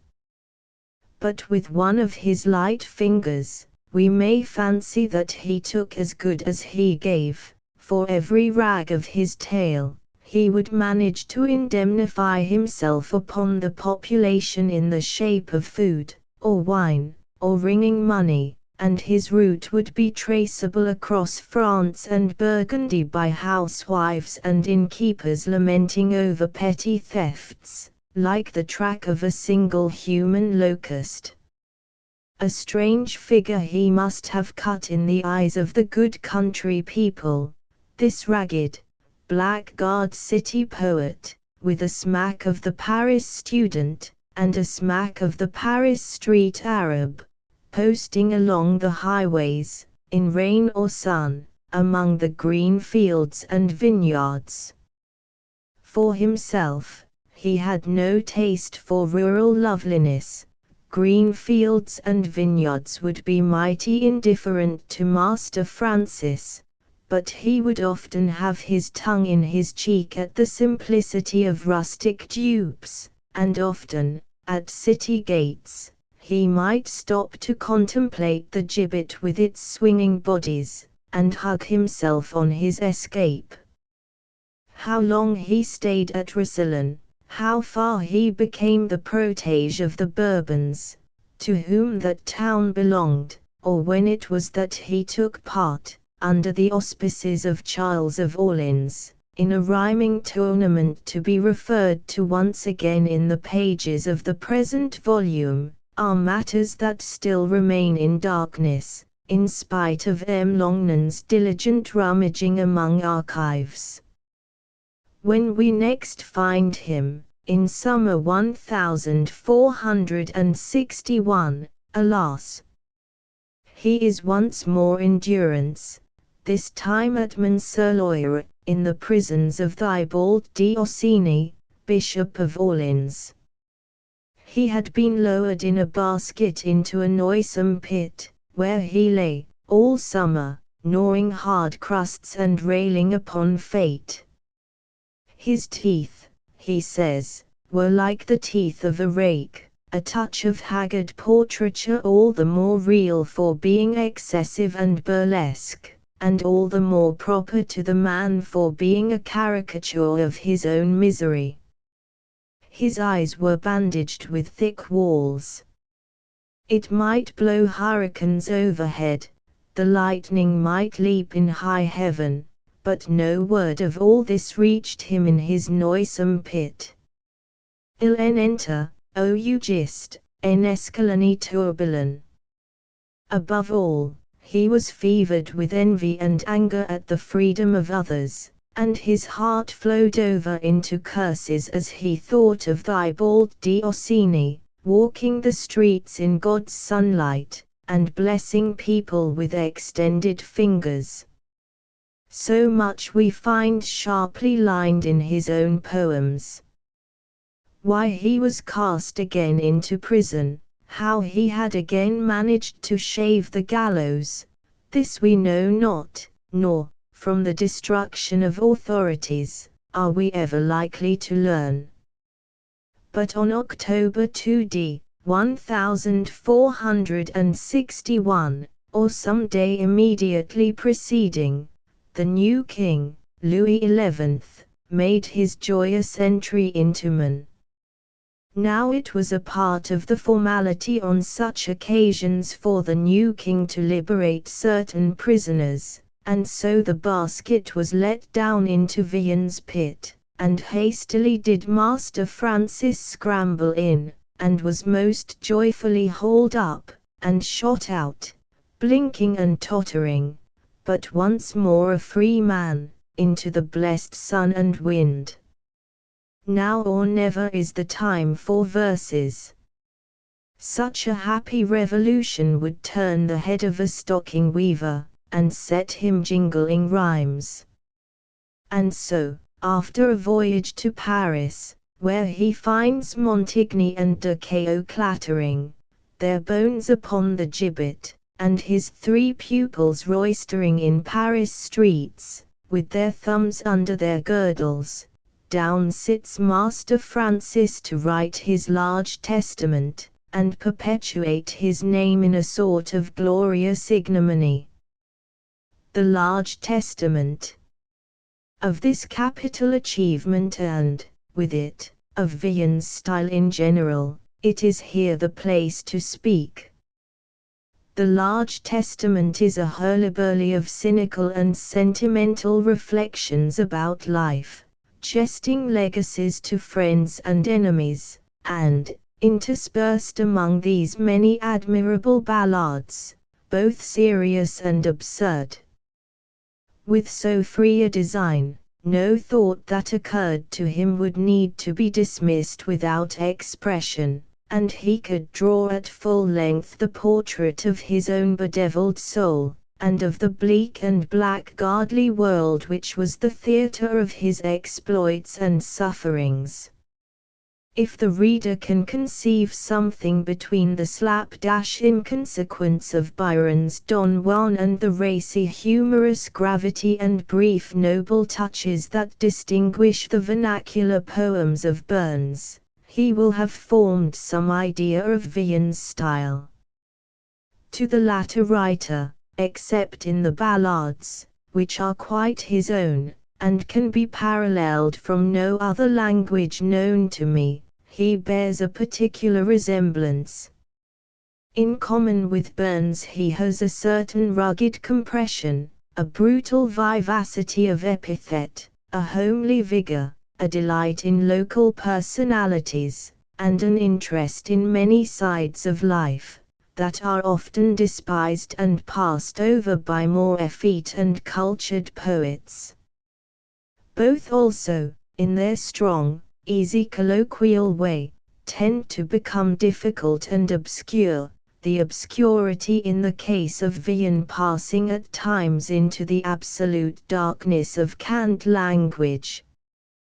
They are perhaps the only 2 great masters of expression who keep sending their readers to a glossary. Shall we not dare to say of a thief, asks Montaigne, that he has a handsome leg? It is a far more serious claim that we have to put forward in behalf of Vian. Beside that of his contemporaries, his writing, so full of color, so eloquent, so picturesque, stands out in an almost miraculous isolation.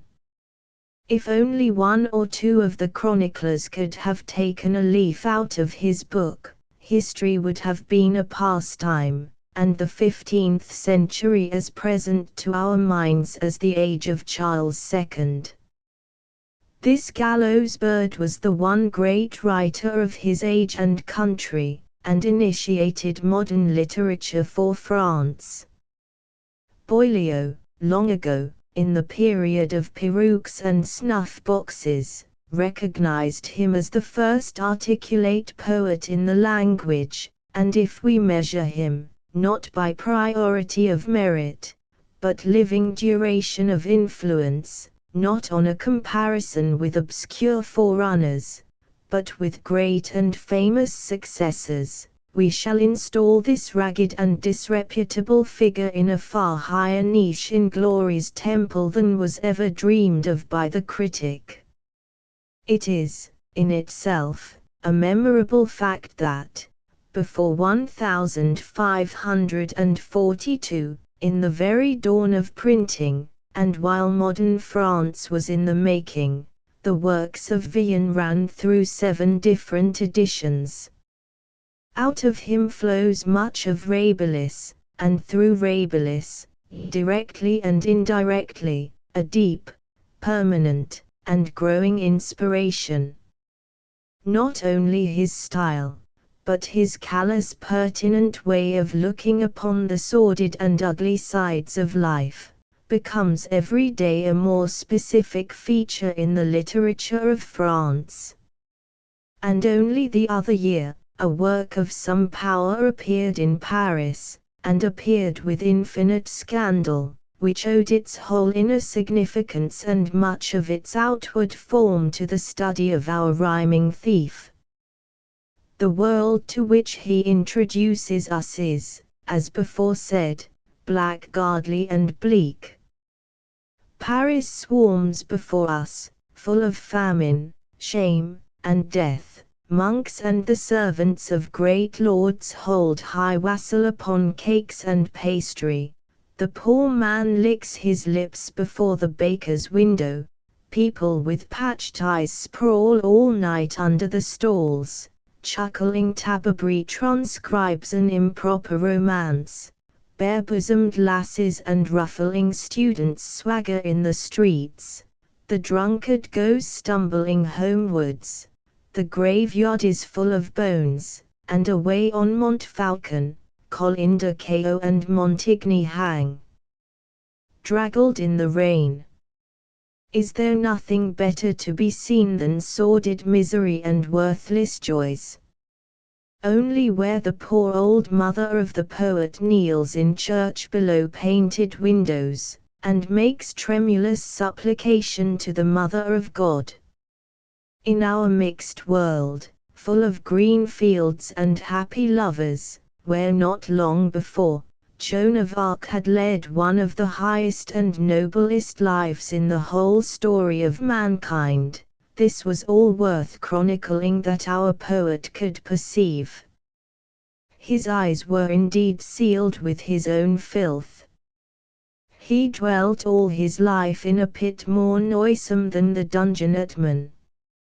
In the moral world, also, there are large phenomena not cognizable out of holes and corners. Loud winds blow, speeding home deep-laden ships and sweeping rubbish from the earth. The lightning leaps and cleans the face of heaven. High purposes and brave passions shake and sublimate men's spirits, and meanwhile, in the narrow dungeon of his soul, Vian is mumbling crusts and picking vermin. Along with this deadly gloom of outlook, we must take another characteristic of his work, its unrivaled insincerity. I can give no better similitude of this quality than I have given already, that he comes up with a whine, and runs away with a whoop and his finger to his nose. His pathos is that of a professional mendicant who should happen to be a man of genius, his levity that of a bitter street Arab, full of bread. On a first reading, the pathetic passages preoccupy the reader, and he is cheated out of an alms in the shape of sympathy. But when the thing is studied, the illusion fades away. In the transitions, above all, we can detect the evil, ironical temper of the man, and instead of a flighty work, where many crude but genuine feelings tumble together for the mastery as in the lists of tournament, we are tempted to think of the large testament as of one long-drawn epical grimace, pulled by a merry Andrew, who has found a certain despicable eminence over human respect and human affections by perching himself astride upon the gallows. Between these two views, at best, all temperate judgments will be found to fall, and rather, as I imagine, towards the last. There were two things on which he felt with perfect and, in one case, even threatening sincerity. The first of these was an undisguised envy of those richer than himself. He was forever drawing a parallel, already exemplified from his own words, between the happy life of the well-to-do and the miseries of the poor. Burns, too proud and honest not to work, continued through all reverses to sing of poverty with a light, defiant note. Beranger waited till he was himself beyond the reach of want, before writing The Old Vagabond or Jacks. Samuel Johnson, although he was very sorry to be poor, was a great arguer for the advantages of poverty in his ill days. Thus it is that brave men carry their crosses, and smile with the fox burrowing in their vitals. But Vian, who had not the courage to be poor with honesty, now whiningly implores our sympathy, now shows his teeth upon the dung-heap with an ugly snarl. He envies bitterly, envies passionately. Poverty, he protests, drives men to steal, as hunger makes the wolf sally from the forest. The poor, he goes on, will always have a carping word to say, or, if that outlet be denied, nourish rebellious thoughts. It is a calumny on the noble army of the poor. Thousands in a small way of life, and even in the smallest, go through life with tenfold as much honor and dignity and peace of mind, as the rich gluttons whose dainties and state-beds awakened Vian's covetous temper. And every morning's sun sees thousands who pass whistling to their toil. But Vian was the mauvaise pauvre defined by Victor Hugo, and, in its English expression, so admirably stereotyped by Dickens. He was the first wicked sans-culotte. He is the man of genius with the moleskin cap. He is mighty pathetic and beseeching here in the street, but I would not go down a dark road with him for a large consideration. The second of the points on which he was genuine and emphatic was common to the Middle Ages, a deep and somewhat snivelling conviction of the transitory nature of this life and the pity and horror of death. Old age and the grave, with some dark and yet half-skeptical terror of an afterworld, these were ideas that clung about his bones like a disease. An old ape, as he says, may play all the tricks in its repertory, and none of them will tickle an audience into good humor. Testures vile singist displaisant. It is not the old jester who receives most recognition at a tavern party, but the young fellow, fresh and handsome, who knows the new slang, and carries off his vice with a certain air. Of this, as a tavern jester himself, he would be pointedly conscious. As for the women with whom he was best acquainted, his reflections on their old age, in all their harrowing pathos, shall remain in the original for me. Horace has disgraced himself to something the same tune, but what Horace throws out with an ill-favored laugh, Vian dwells on with an almost maudlin whimper. It is in death that he finds his truest inspiration, in the swift and sorrowful change that overtakes beauty, in the strange revolution by which great fortunes and renowns are diminished to a handful of churchyard dust, and in the utter passing away of what was once lovable and mighty. It is in this that the mixed texture of his thought enables him to reach such poignant and terrible effects, and to enchant pity with ridicule, like a man cutting capers to a funeral march. It is in this, also, that he rises out of himself into the higher spheres of art. So, in the ballad by which he is best known, he rings the changes on names that once stood for beautiful and queenly women, and are now no more than letters and a legend. Where are the snows of yesteryear, runs the burden.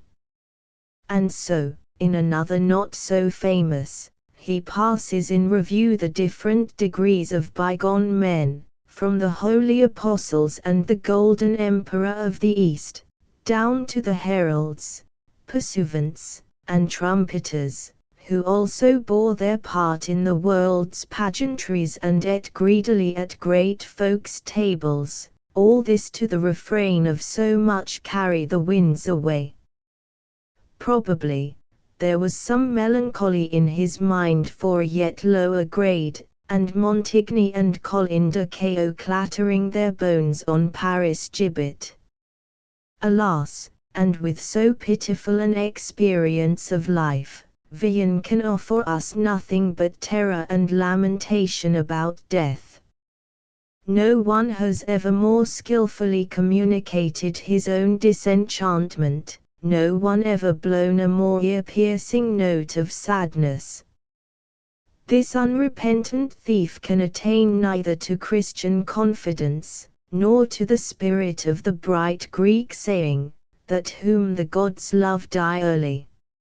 It is a poor heart, and a poorer age, that cannot accept the conditions of life with some heroic readiness. Asterisk asterisk asterisk asterisk asterisk. The date of the Large Testament is the last date in the poet's biography. After having achieved that admirable and despicable performance, he disappears into the night from whence he came. How or when he died, whether decently in bed or trussed up to a gallows, remains a riddle for foolhardy commentators. It appears his health had suffered in the pit at Man. He was 30 years of age and quite bald, with the notch in his underlip where Hermes had struck him with the sword, and what wrinkles the reader may imagine. In default of portraits, this is all I have been able to piece together, and perhaps even the baldness should be taken as a figure of his destitution. A sinister dog, in all likelihood, but with a look in his eye, and the loose flexile mouth that goes with wit and an overweening sensual temperament. Certainly the sorriest figure on the rolls of fame. Charles of Orleans.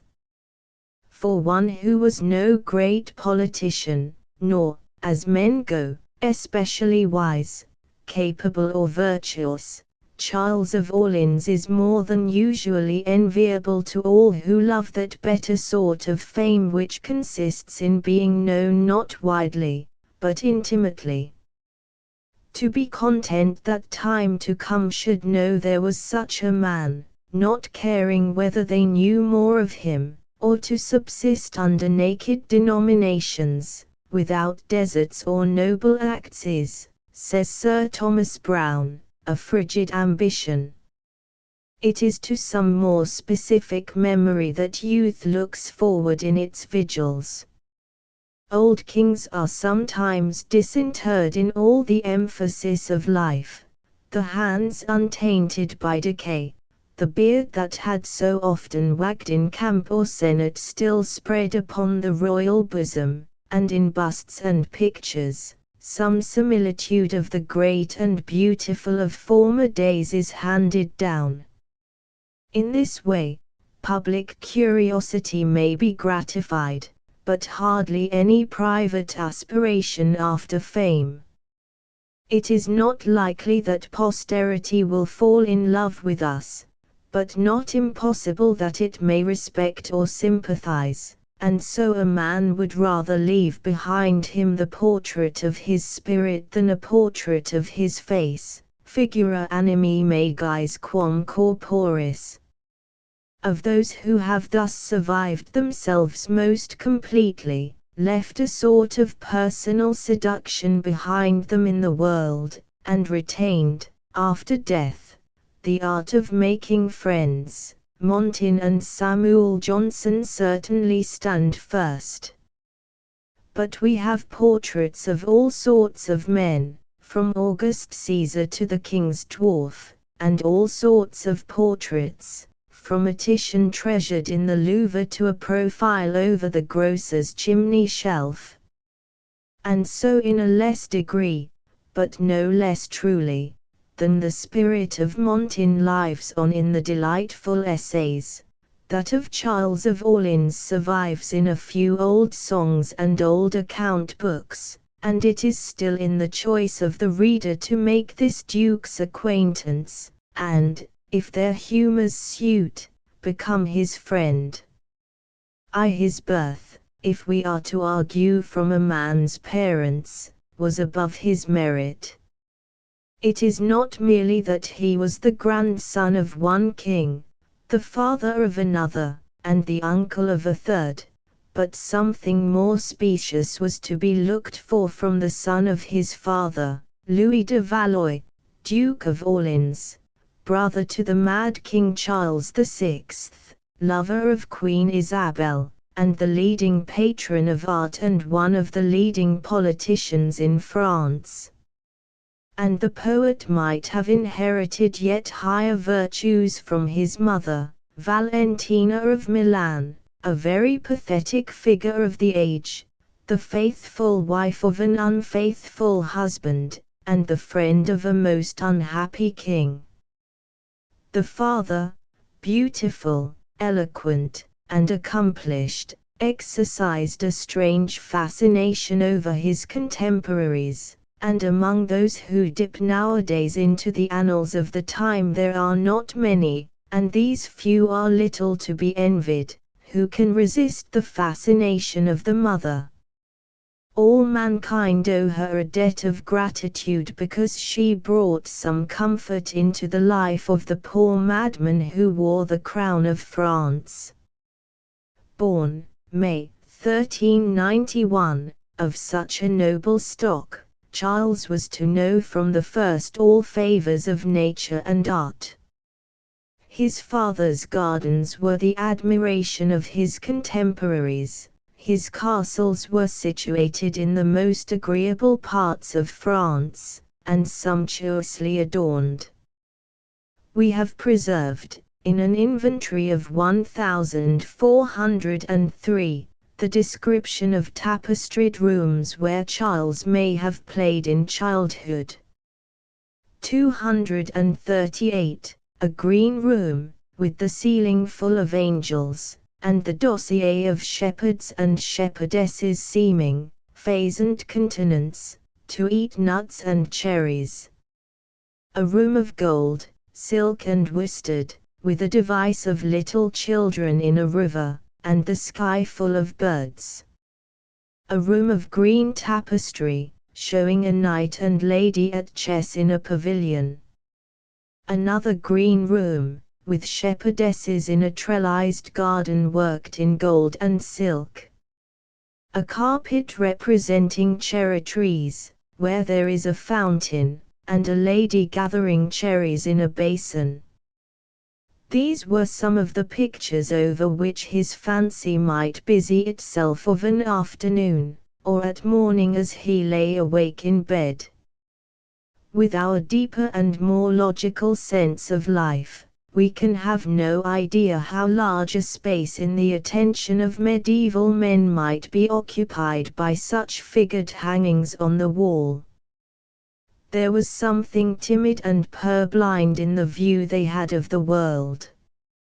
Morally, they saw nothing outside of traditional axioms, and little of the physical aspect of things entered vividly into their mind, beyond what was to be seen on church windows and the walls and floors of palaces. The reader will remember how Vian's mother conceived of heaven and hell and took all her scanty stock of theology from the stained glass that threw its light upon her as she prayed. And there is scarcely a detail of external effect in the chronicles and romances of the time, but might have been borrowed at second hand from a piece of tapestry. It was a stage in the history of mankind which we may see paralleled, to some extent, in the first infant school, where the representations of lions and elephants alternate round the wall with moral verses and trite presentments of the lesser virtues. So that to live in a house of many pictures was tantamount, for the time, to a liberal education in itself. At Charles's birth an order of knighthood was inaugurated in his honor. At 9 years old, he was a squire. At 11, he had the escort of a chaplain and a schoolmaster. At 12, his uncle the king made him a pension of 12,000 livres d'or. 240a, he saw the most brilliant and the most learned persons of France, in his father's court, and would not fail to notice that these brilliant and learned persons were one and all engaged in rhyming. Indeed, if it is difficult to realize the part played by pictures, it is perhaps even more difficult to realize that played by verses in the polite and active history of the age. At the siege of Pontoise, English and French exchanged defiant ballads over the walls. 240b, if a scandal happened, as in the loathsome 33rd story of the Cent Nouvelles, all the wits must make rondels and chansonnettes, which they would hand from one to another with an unmanly sneer. Ladies carried their favorites' ballads in their girdles. 241a, Margaret of Scotland, all the world knows already, kissed Alain Chartier's lips in honor of the many virtuous thoughts and golden sayings they had uttered, but it is not so well known, that this princess was herself the most industrious of poetasters, that she is supposed to have hastened her death by her literary vigils, and sometimes wrote as many as 12 rondels in the day. 241b, it was in rhyme, even, that the young Charles should learn his lessons. He might get all manner of instruction in the truly noble art of the chase, not without a smack of ethics by the way, from the compendious didactic poem of Gais de la Bigne. Nay, and it was in rhyme that he should learn rhyming, in the verses of his father's maître d'hôtel, Eustache Deschamps, which treated of l'art de dicter et de faire chansons, ballads, virilicet rondeaux along with many other matters worth attention, from the courts of heaven to the misgovernment of France. 241c, at this rate, all knowledge is to be had in a goody, and the end of it is an old song.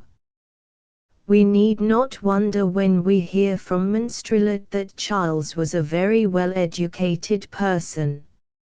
He could string Latin texts together by the hour, and make ballads and rondels better than Eustache Deschamps himself. He had seen a mad king who would not change his clothes, and a drunken emperor who could not keep his hand from the wine-cup. He had spoken a great deal with jesters and fiddlers, and with the profligate lords who helped his father to waste the revenues of France. He had seen ladies dance on into broad daylight, and much burning of torches and waste of dainties and good wine. 242a, and when all is said, it was no very helpful preparation for the battle of life. I believe Louis XI, writes Cummings, would not have saved himself, if he had not been very differently brought up from such other lords as I have seen educated in this country, for these were taught nothing but to play the jackanapes with finery and fine words. 242b, I am afraid Charles took such lessons to heart, and conceived of life as a season principally for junketing and war. His view of the whole duty of man, so empty, vain, and wearisome to us, was yet sincerely and consistently held. When he came in his ripe years to compare the glory of two kingdoms, England and France, it was on 3 points only, pleasures, valor, and riches, that he cared to measure them, and in the very outset of that tract he speaks of the life of the great as past, whether in arms, as in assaults, battles, and sieges, or in jousts and tournaments, in high and stately festivities and in funeral solemnities. 243. When he was no more than 13, his father had him affianced to Isabella, virgin widow of our Richard II, and daughter of his uncle Charles VI. And, 2 years after, the 29th of June, 1406, the cousins were married at Compiègne, he 15, she 17 years of age. It was in every way a most desirable match. The bride brought 500,000 francs of dowry. The ceremony was of the utmost magnificence, Louis of Orleans figuring in crimson velvet, adorned with no less than 795 pearls, gathered together expressly for this occasion. And no doubt it must have been very gratifying for a young gentleman of 15, to play the chief part in a pageant so gaily put upon the stage.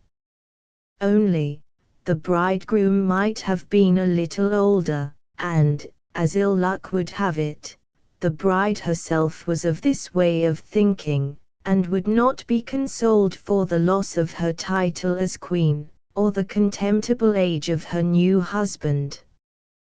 Pleuroit fort ladite Isabio, the said Isabella wept copiously. 244. It is fairly debatable whether Charles was much to be pitied when, 3 years later, September 1409, this odd marriage was dissolved by death. Short as it was, however, this connection left a lasting stamp upon his mind, and we find that, in the last decade of his life, and after he had remarried for perhaps the second time, he had not yet forgotten or forgiven the violent death of Richard II. C. Movescas, that ugly business, he writes, has yet to be avenged. The marriage festivity was on the threshold of evil days. The great rivalry between Louis of Orleans and John the Fearless, Duke of Burgundy, had been forsworn with the most reverend solemnities. But the feud was only in abeyance, and John of Burgundy still conspired in secret.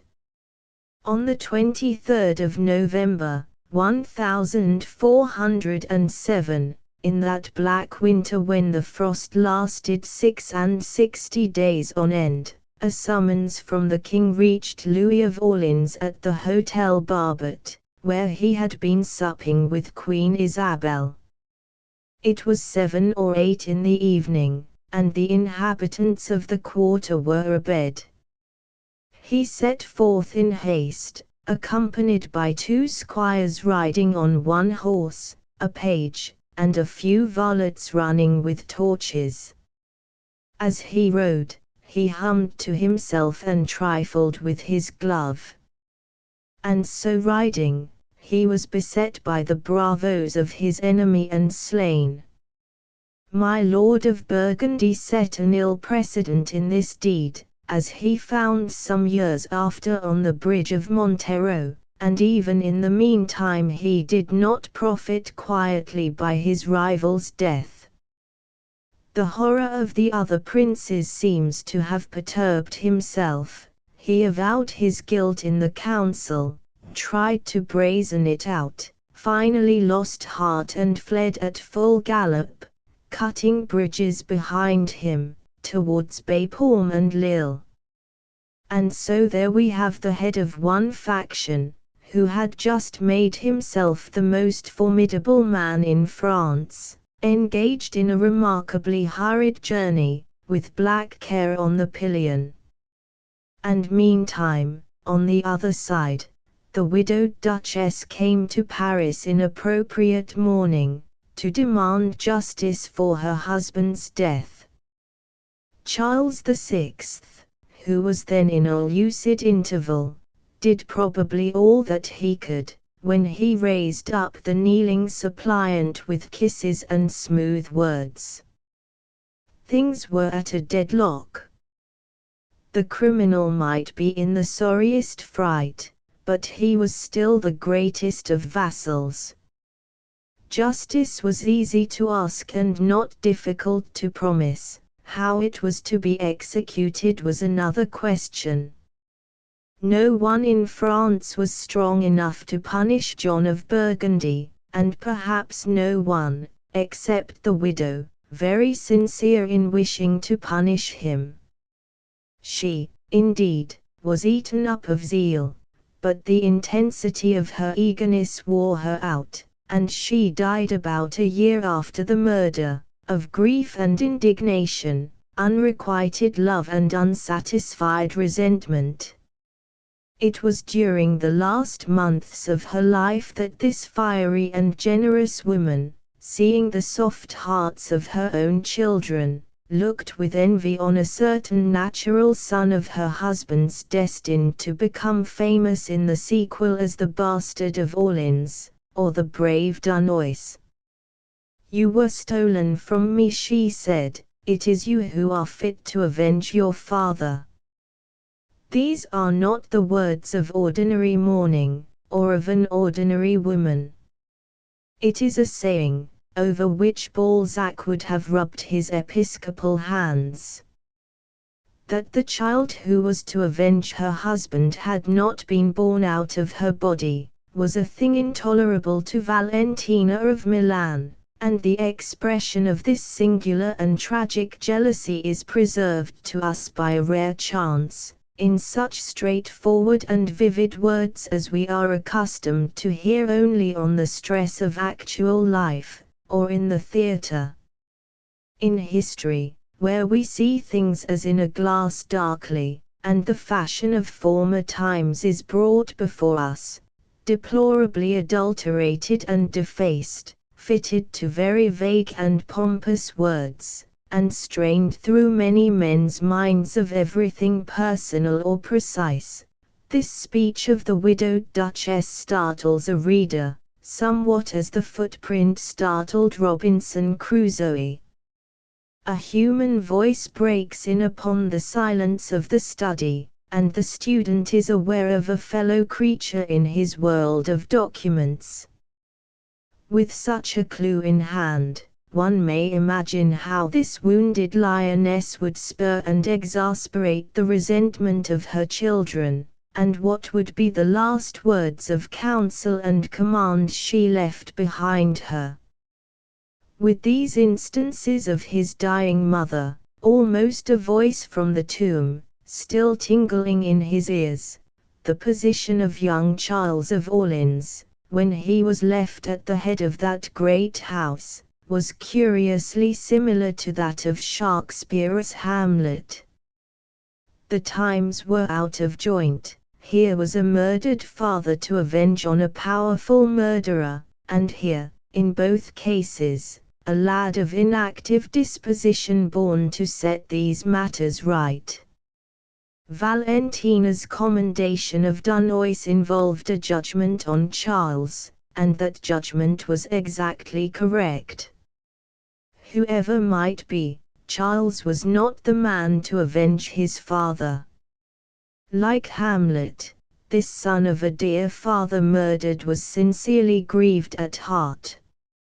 Like Hamlet, too, he could unpack his heart with words, and wrote a most eloquent letter to the king, complaining that what was denied to him would not be denied to the lowest born and poorest man on earth. Even in his private hours he strove to preserve a lively recollection of his injury, and keep up the native hue of resolution. He had gems engraved with appropriate legends, hortatory or threatening, "Die licet God knows it," or "Souvenez-vous de," remember. 248. It is only towards the end that the two stories begin to differ, and in some points the historical version is the more tragic. Hamlet only stabbed a silly old councillor behind the arras. Charles of Orleans trampled France for 5 years under the hoofs of his banditti. The miscarriage of Hamlet's vengeance was confined, at widest, to the palace. The ruin wrought by Charles of Orleans was as broad as France. Yet the first act of the young Duke is worthy of honorable mention. Prodigal Louis had made enormous debts, and there is a story extant, to illustrate how lightly he himself regarded these commercial obligations. It appears that Louis, after a narrow escape he made in a thunderstorm, had a smart access of penitence, and announced he would pay his debts on the following Sunday. More than 800 creditors presented themselves, but by that time the devil was well again, and they were shown the door with more gaiety than politeness. A time when such cynical dishonesty was possible for a man of culture is not, it will be granted, a fortunate epoch for creditors. When the original debtor was so lax, we may imagine how an heir would deal with the encumbrances of his inheritance. On the death of Philip the Forward, father of that John the Fearless whom we have seen at work, the widow went through the ceremony of a public renunciation of goods. Taking off her purse and girdle, she left them on the grave, and thus, by one notable act, cancelled her husband's debts and defamed his honor. The conduct of young Charles of Orleans was very different. To meet the joint liabilities of his father and mother, for Valentina also was lavish, he had to sell or pledge a quantity of jewels, and yet he would not take advantage of a pretext, even legally valid, to diminish the amount. Thus, one Godefroy Lefevre, having disbursed many odd sums for the late Duke, and received or kept no vouchers, Charles ordered that he should be believed upon his oath. 249. To a modern mind this seems as honorable to his father's memory as if John the Fearless had been hanged as high as Haman. And as things fell out, except a recantation from the University of Paris, which had justified the murder out of party feeling, and various other purely paper reparations, this was about the outside of what Charles was to effect in that direction.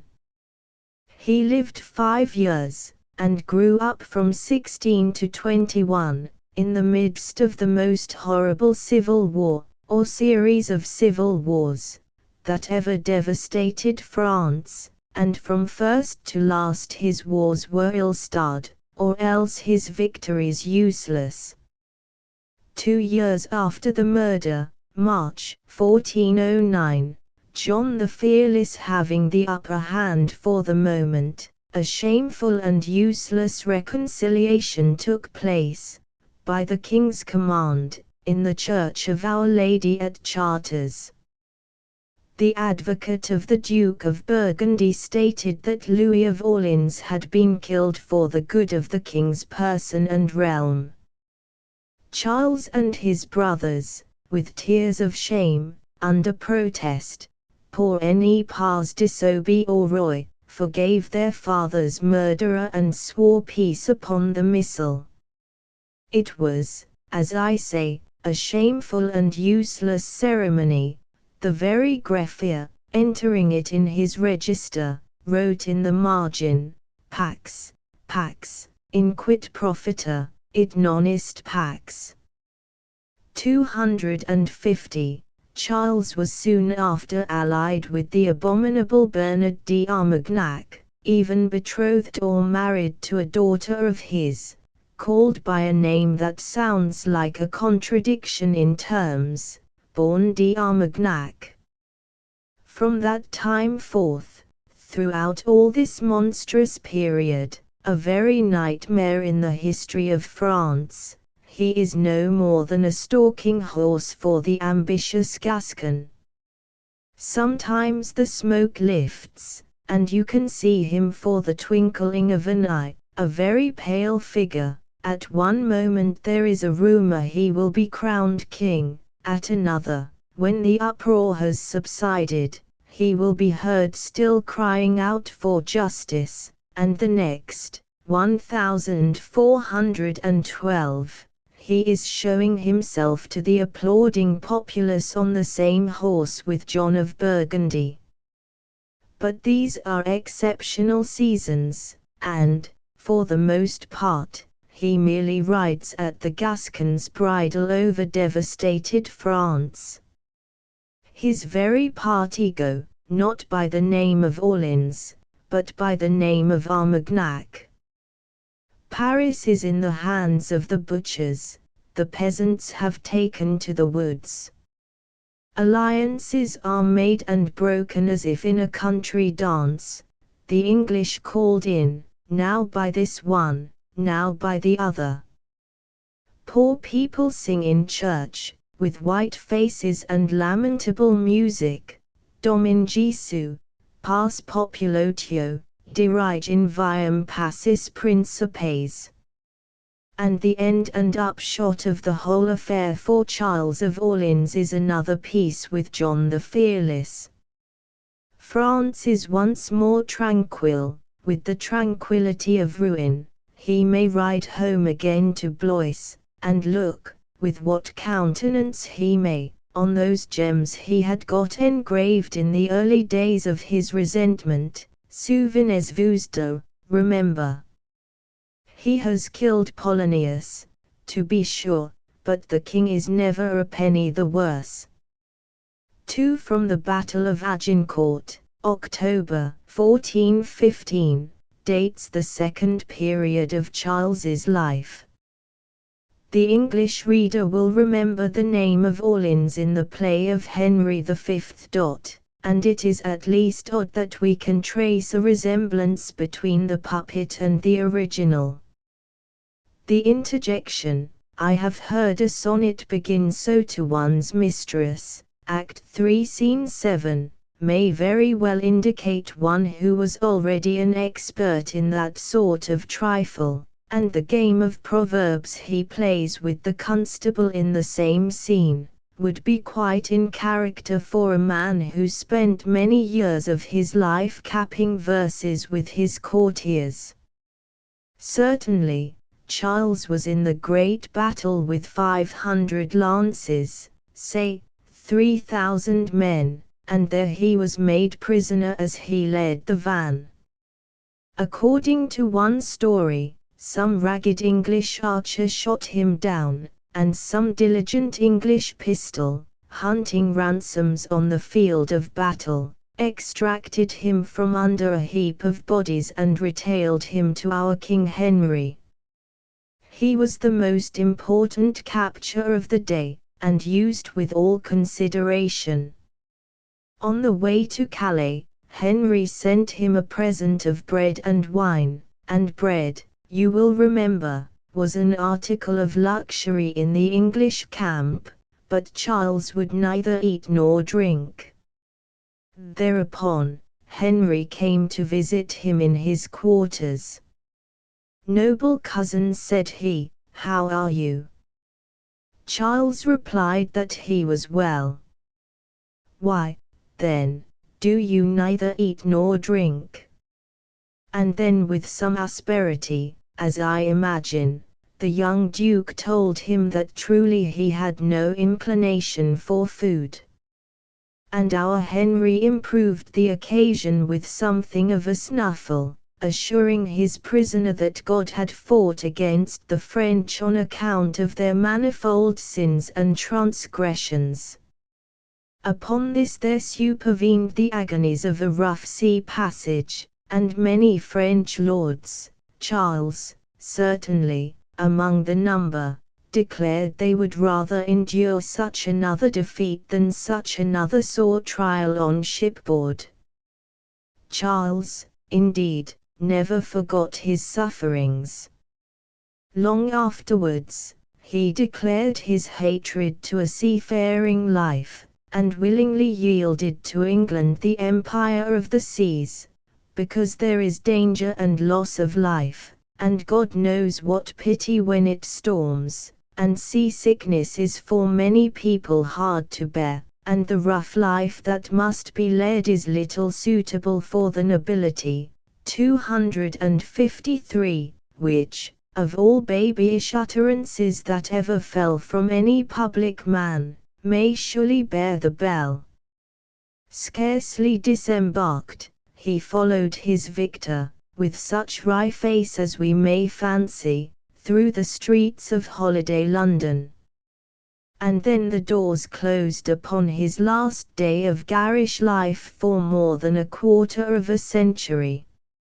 After a boyhood passed in the dissipations of a luxurious court or in the camp of war, his ears still stunned and his cheeks still burning from his enemies' jubilations, out of all this ringing of English bells and singing of English anthems, from among all these shouting citizens in scarlet cloaks, and beautiful virgins attired in white, he passed into the silence and solitude of a political prison. 254. His captivity was not without alleviations. He was allowed to go hawking, and he found England an admirable country for the sport. He was a favorite with English ladies, and admired their beauty, and he did not lack for money, wine, or books. He was honorably imprisoned in the strongholds of great nobles, in Windsor Castle and the Tower of London. But when all is said, he was a prisoner for 25 years.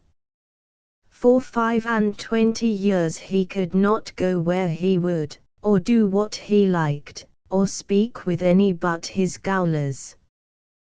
We may talk very wisely of alleviations. There is only one alleviation for which the man would thank you. He would thank you to open the door.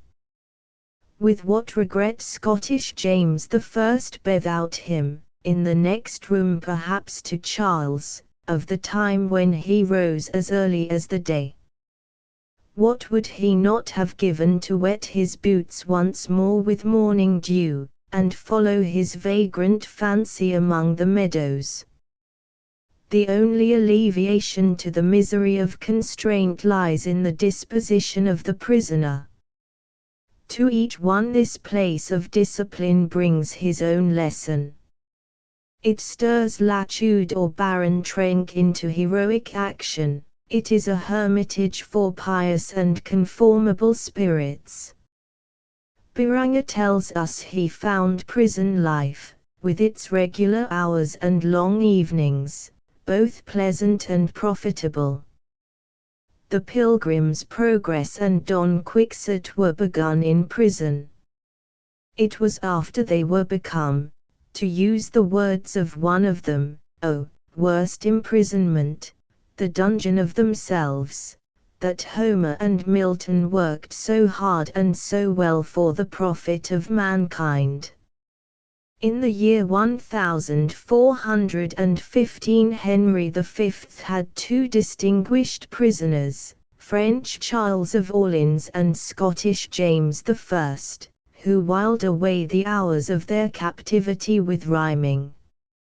Indeed, there can be no better pastime for a lonely man than the mechanical exercise of verse.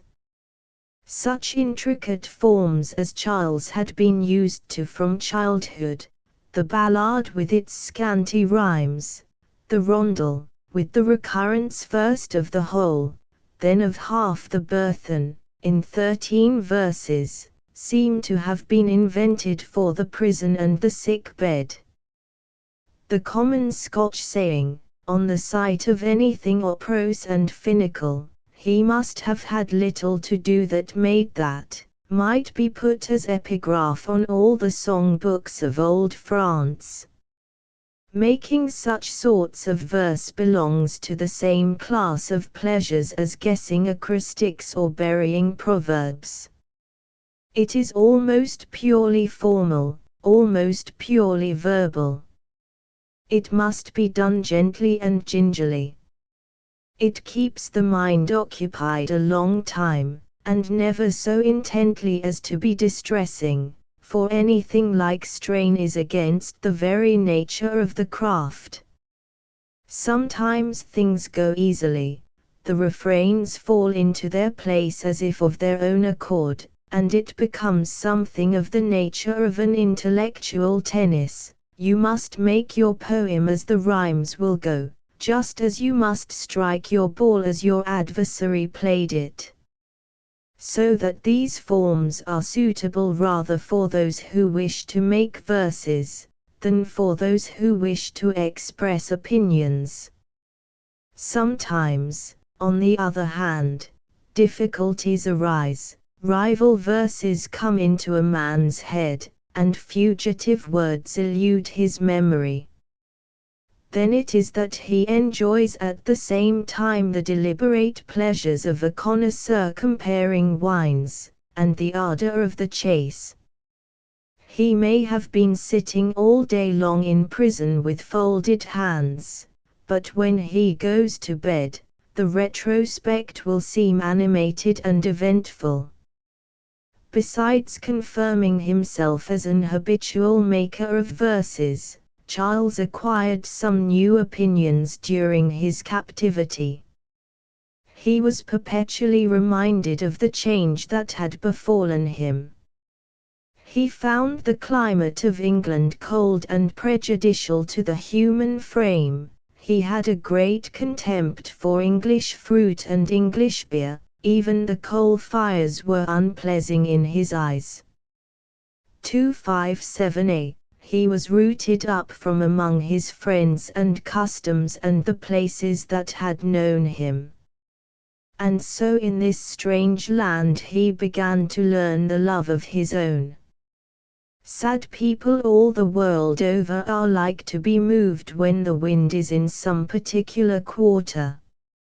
So Burns preferred when it was in the west, and blew to him from his mistress, so the girl in the ballad, looking south to Yarrow, thought it might carry a kiss betwixt her and her gallant, and so we find Charles singing of the pleasant wind that comes from France.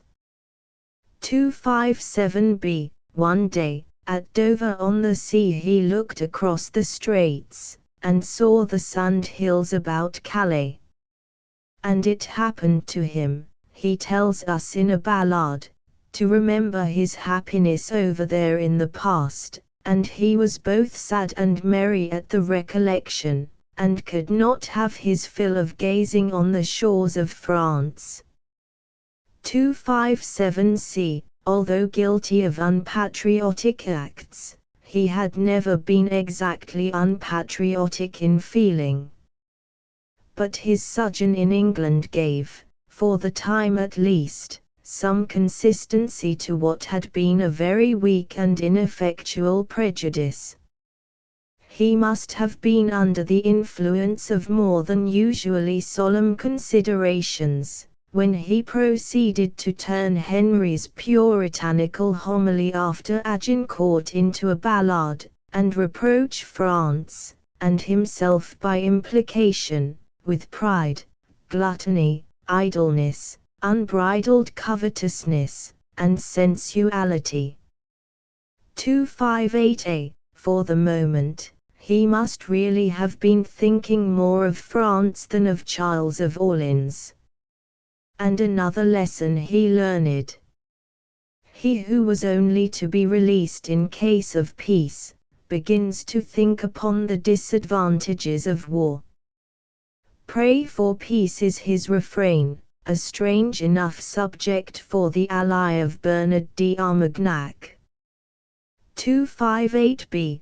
But this lesson was plain and practical. It had one side in particular that was specially attractive for Charles, and he did not hesitate to explain it in so many words. Everybody, he writes, I translate roughly, everybody should be much inclined to peace, for everybody has a deal to gain by it. 258c. Charles made laudable endeavors to acquire English, and even learned to write a rondel in that tongue of quite average mediocrity. 259a. He was for some time billeted on the unhappy Suffolk, who received 14 shillings and 4pence a day for his expenses, and from the fact that Suffolk afterwards visited Charles in France while he was negotiating the marriage of Henry VI, as well as the terms of that nobleman's impeachment, we may believe there was some not unkindly intercourse between the prisoner and his gaoler, a fact of considerable interest when we remember that Suffolk's wife was the granddaughter of the poet Geoffrey Chaucer. 259b. Apart from this, and a mere catalogue of dates and places, only one thing seems evident in the story of Charles's captivity. It seems evident that, as these 25 years drew on, he became less and less resigned. Circumstances were against the growth of such a feeling. One after another of his fellow prisoners was ransomed and went home. More than once he was himself permitted to visit France, where he worked on abortive treaties and showed himself more eager for his own deliverance than for the profit of his native land. Resignation may follow after a reasonable time upon despair, but if a man is persecuted by a series of brief and irritating hopes, his mind no more attains to a settled frame of resolution than his eye would grow familiar with a night of thunder and lightning. Years after, when he was speaking at the trial of that Duke of Alencon, who began life so hopefully as the boyish favorite of Joan of Arc, he sought to prove that captivity was a harder punishment than death. For I have had experience myself, he said, and in my prison of England, for the weariness, danger, and displeasure in which I then lay, I have many a time wished I had been slain at the battle where they took me. 260. This is a flourish, if you will, but it is something more. His spirit would sometimes rise up in a fine anger against the petty desires and contrarieties of life. He would compare his own condition with the quiet and dignified estate of the dead, and aspire to lie among his comrades on the field of Agincourt, as the psalmist prayed to have the wings of a dove and dwell in the uttermost parts of the sea. But such high thoughts came to Charles only in a flash. John the Fearless had been murdered in his turn on the bridge of Montero so far back as 1419. His son, Philip the Good, partly to extinguish the feud, partly that he might do a popular action, and partly, in view of his ambitious schemes, to detach another great vassal from the throne of France, had taken up the cause of Charles of Orleans, and negotiated diligently for his release. In 1433 a Burgundian embassy was admitted to an interview with the captive duke, in the presence of Suffolk. Charles shook hands most affectionately with the ambassadors. They asked after his health. "I am well enough in body," he replied, "but far from well in mind. I am dying of grief at having to pass the best days of my life in prison, with none to sympathize." The talk falling on the chances of peace, Charles referred to Suffolk if he were not sincere and constant in his endeavours to bring it about. If peace depended on me, he said, I should procure it gladly, were it to cost me my life 7 days after. We may take this as showing what a large price he set, not so much on peace, as on 7 days of freedom. 7 days, he would make them 7 years in the employment. Finally, he assured the ambassadors of his goodwill to Philip of Burgundy, squeezed one of them by the hand and nipped him twice in the arm to signify things unspeakable before Suffolk, and 2 days after sent them Suffolk's barber, one Jean Connet, a native of Lille, to testify more freely of his sentiments. As I speak French, said this emissary, the Duke of Orleans is more familiar with me than with any other of the household, and I can bear witness he never said anything against Duke Philip. 262a. It will be remembered that this person, with whom he was so anxious to stand well, was no other than his hereditary enemy, the son of his father's murderer. But the honest fellow bore no malice, indeed not he. He began exchanging ballads with Philip, whom he apostrophizes as his companion, his cousin, and his brother. He assures him that, soul and body, he is altogether Burgundian, and protests that he has given his heart in pledge to him. Regarded as the history of a vendetta, it must be owned that Charles's life has points of some originality. And yet there is an engaging frankness about these ballads which disarms criticism. 262b. You see Charles throwing himself head foremost into the trap, you hear Burgundy, in his answers begin to inspire him with his own prejudices, and draw melancholy pictures of the misgovernment of France. But Charles's own spirits are so high and so amiable, and he is so thoroughly convinced his cousin is a fine fellow, that one's scruples are carried away in the torrent of his happiness and gratitude.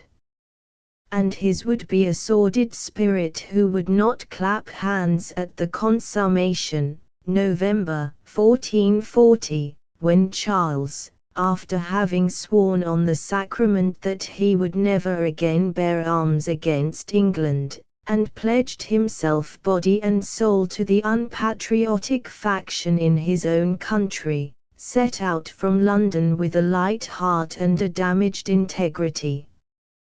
In the magnificent copy of Charles's poems, given by our Henry VII.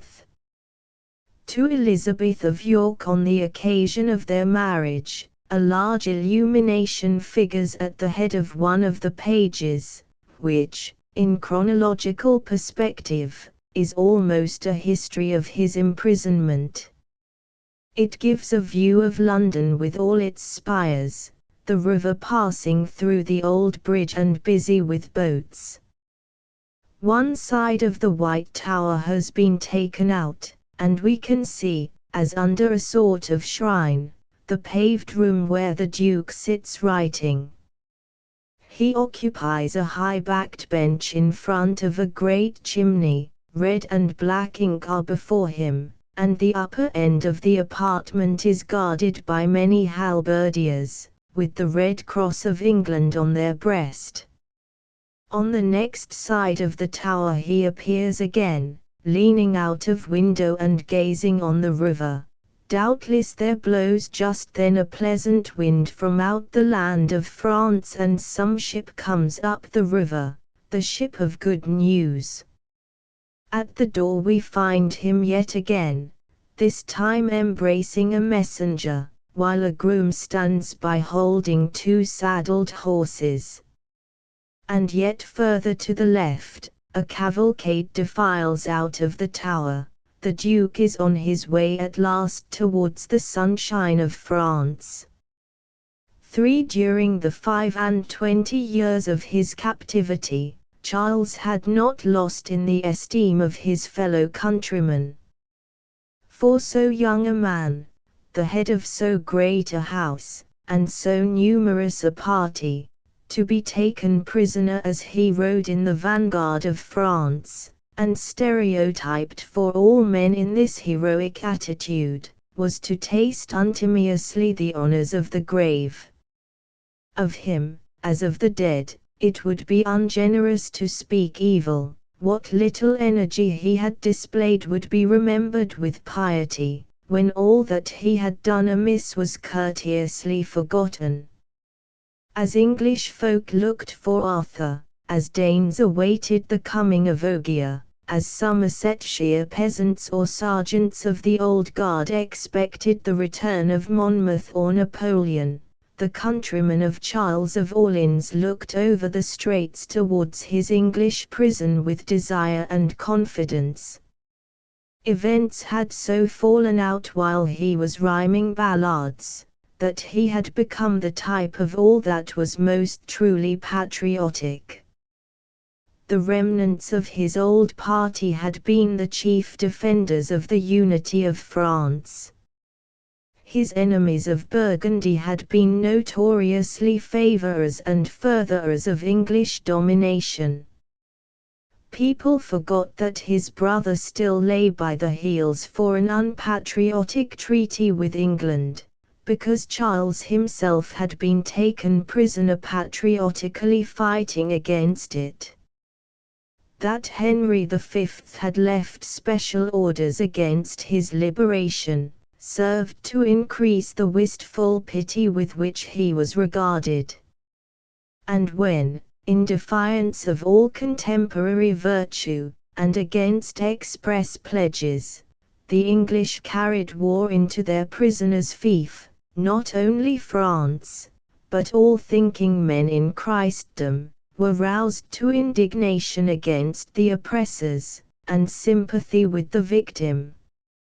It was little wonder if he came to bulk somewhat largely in the imagination of the best of those at home.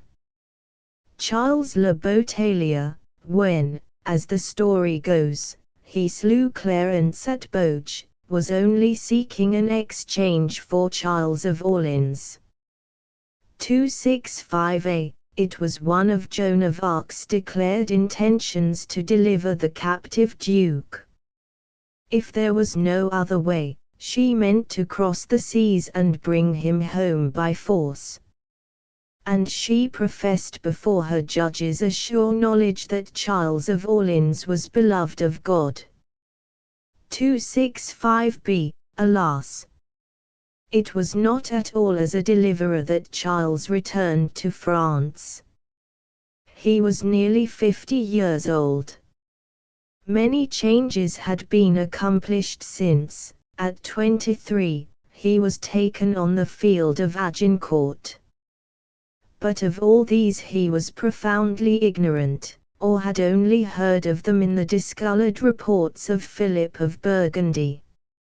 He had the ideas of a former generation, and sought to correct them by the scandal of a factious party.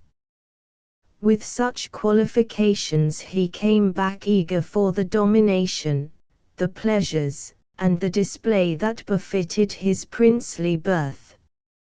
A long disuse of all political activity combined with the flatteries of his new friends to fill him with an overweening conceit of his own capacity and influence. If aught had gone wrong in his absence, it seemed quite natural men should look to him for its redress.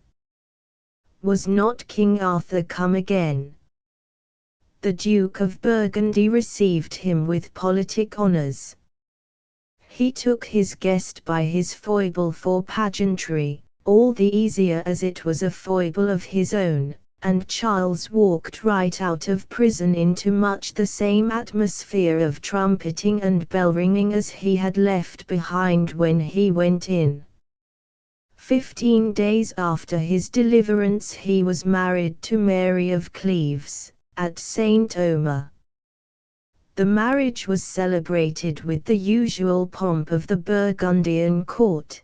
There were joustings, and illuminations, and animals that spouted wine, and many nobles dined together, comme en brigade, and were served abundantly with many rich and curious dishes. 267a. It must have reminded Charles not a little of his first marriage at Compiègne, only then he was 2 years the junior of his bride, and this time he was 35 years her senior. It will be a fine question which marriage promises more, for a boy of 15 to lead off with a lass of 17, or a man of 50 to make a match of it with a child of 15. But there was something bitter in both. The lamentations of Isabella will not have been forgotten. As for Mary, she took up with one Jacques de la Lane, a sort of muscular methody of the period, with a huge appetite for tournaments, and a habit of confessing himself the last thing before he went to bed. 267b. With such a hero, the young Duchess's amours were most likely innocent, and in all other ways she was a suitable partner for the Duke, and well fitted to enter into his pleasures. When the festivities at St. Omer had come to an end, Charles and his wife set forth by Ghent and Tournai. The towns gave him offerings of money as he passed through, to help in the payment of his ransom. From all sides, ladies and gentlemen thronged to offer him their services. Some gave him their sons for pages, some archers for a bodyguard, and by the time he reached Tournai, he had a following of 300 horse. Everywhere he was received as though he had been the King of France. 268. If he did not come to imagine himself something of the sort, he certainly forgot the existence of anyone with a better claim to the title. He conducted himself on the hypothesis that Charles VII was another Charles VI. He signed with enthusiasm that Treaty of Arras, which left France almost at the discretion of Burgundy. On the 18th of December he was still no farther than Bruges, where he entered into a private treaty with Philip, and it was not until the 14th of January, 10 weeks after he disembarked in France, and attended by a ruck of Burgundian gentlemen, that he arrived in Paris and offered to present himself before Charles VII. The king sent word that he might come, if he would, with a small retinue, but not with his present following, and the duke, who was mightily on his high horse after all the ovations he had received, took the king's attitude amiss, and turned aside into Touraine, to receive more welcome and more presents, and be convoyed by torchlight into faithful cities. And so you see, here was King Arthur home again, and matters nowise mended in consequence. The best we can say is, that this last stage of Charles's public life was of no long duration. His confidence was soon knocked out of him in the contact with others. He began to find he was an earthen vessel among many vessels of brass. He began to be shrewdly aware that he was no King Arthur. In 1442, at Limoges, he made himself the spokesman of the malcontent nobility. The king showed himself humiliatingly indifferent to his counsels, and humiliatingly generous towards his necessities. And there, with some blushes, he may be said to have taken farewell of the political stage. A feeble attempt on the county of Asti is scarce worth the name of exception. Thenceforward let ambition while whom she may into the turmoil of events, our Duke will walk cannily in his well-ordered garden, or sit by the fire to touch the slender reed. 269, 4. If it were given each of us to transplant his life wherever he pleased in time or space, with all the ages and all the countries of the world to choose from, there would be quite an instructive diversity of taste. A certain sedentary majority would prefer to remain where they were. Many would choose the Renaissance, many some stately and simple period of Grecian life, and still more elect to pass a few years wandering among the villages of Palestine with an inspired conductor. For some of our quaintly vicious contemporaries, we have the decline of the Roman Empire and the reign of Henry III. Of France.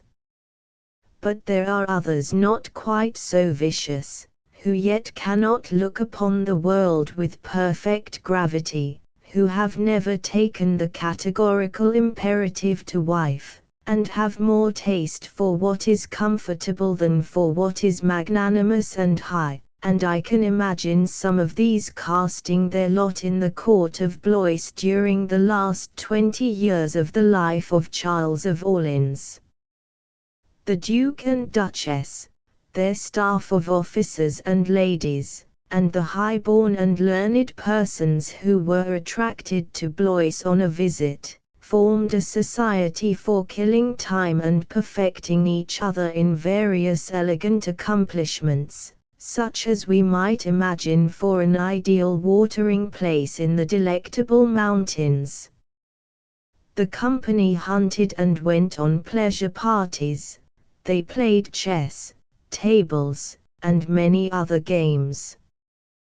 What we now call the history of the period passed, I imagine, over the heads of these good people much as it passes over our own.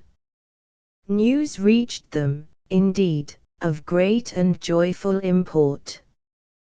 William Peel received 8 livres and 5 sous from the Duchess, when he brought the first tidings that Rouen was recaptured from the English. 271a, a little later, and the Duke sang, in a truly patriotic vein, the deliverance of Guyenne and Normandy. 271b, they were liberal of rhymes and largesse, and welcomed the prosperity of their country much as they welcomed the coming of spring, and with no more thought of collaborating towards the event. Religion was not forgotten in the court of Blois.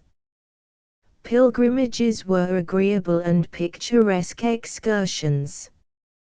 In those days a well-served chapel was something like a good vinery in our own, an opportunity for display and the source of mild enjoyments. There was probably something of his rooted delight in pageantry, as well as a good deal of gentle piety, in the feelings with which Charles gave dinner every Friday to 13 poor people, served them himself, and washed their feet with his own hands. 271c, solemn affairs would interest Charles and his courtiers from their trivial side. The Duke perhaps cared less for the deliverance of Guyenne and Normandy than for his own verses on the occasion, just as Dr. Russell's correspondence in the Times was among the most material parts of the Crimean War for that talented correspondent.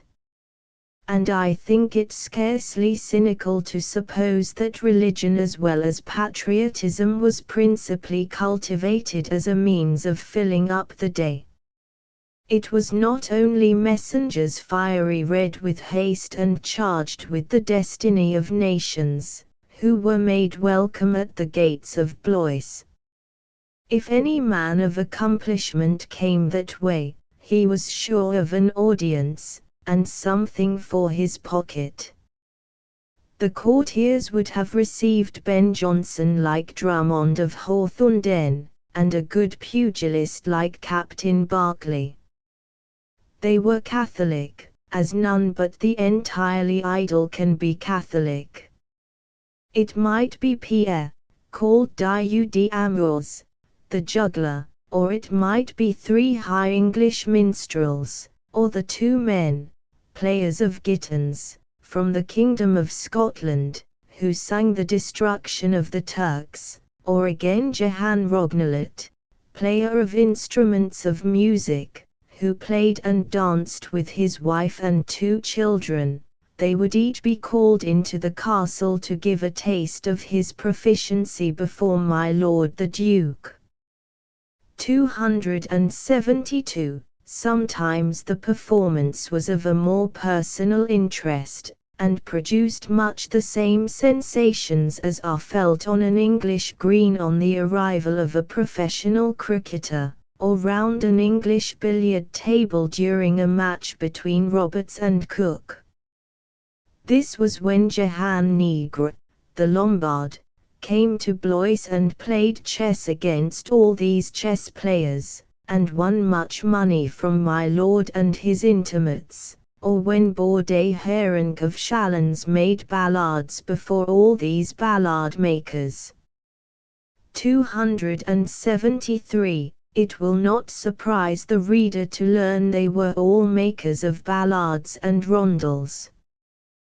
To write verses for May Day seems to have been as much a matter of course, as to ride out with the cavalcade that went to gather hawthorn. The choice of valentines was a standing challenge, and the courtiers pelted each other with humorous and sentimental verses as in a literary carnival. If an indecorous adventure befell our friend Maistre Estienne Le Gout, my lord the Duke would turn it into the funniest of rondels, all the rhymes being the names of the cases of nouns or the moods of verbs, and Maistre Estienne would make reply in similar fashion, seeking to prune the story of its more humiliating episodes. If Fredette was too long away from court, a rondel went to upbraid him, and it was in a rondel that Fredette would excuse himself. Sometimes 2 or 3, or as many as a dozen, would set to work on the same refrain, the same idea, or in the same macaronic jargon. Some of the poetasters were heavy enough, others were not wanting in address, and the Duchess herself was among those who most excelled. On one occasion 11 competitors made a ballad on the idea, I die of thirst beside the fountain's edge, j'ai meurs de soif emperors de la fontaine. These 11 ballads still exist, and one of them arrests the attention rather from the name of the author than from any special merit in itself. It purports to be the work of François Villon, and so far as a foreigner can judge, which is indeed a small way, it may very well be his. Nay, and if any one thing is more probable than another, in the great tabula rasa, or unknown land, which we are fain to call the biography of Villon, it seems probable enough that he may have gone upon a visit to Charles of Orleans, where Master Baudet Herenc, of Chalons, found a sympathetic, or perhaps a derisive audience, for who can tell nowadays the degree of Baudet's excellence in his art? Favor would not be wanting for the greatest ballad maker of all time. Great as would seem the incongruity, it may have pleased Charles to own a sort of kinship with ragged singers, and whimsically regard himself as one of the confraternity of poets. And he would have other grounds of intimacy with Villon. A room looking upon Windsor Gardens is a different matter from Vian's dungeon at Man, yet each in his own degree had been tried in prison. Each in his own way also loved the good things of this life and the service of the Muses. But the same gulf that separated Burns from his Edinburgh patrons would separate the singer of Bohemia from the rhyming duke. And it is hard to imagine that Vian's training amongst thieves, loose women, and vagabond students, had fitted him to move in a society of any dignity and courtliness. Ballads are very admirable things, and a poet is doubtless a most interesting visitor. But among the courtiers of Charles, there would be considerable regard for the proprieties of etiquette, and even a duke will sometimes have an eye to his teaspoons. Moreover, as a poet, I can conceive he may have disappointed expectation. It need surprise nobody if Vian's ballad on the theme, I die of thirst beside the fountain's edge, was but a poor performance. He would make better verses on the lee side of a flagon at the sign of the Pomme du Pin, than in a cushioned settle in the halls of Blois. Charles liked change of place.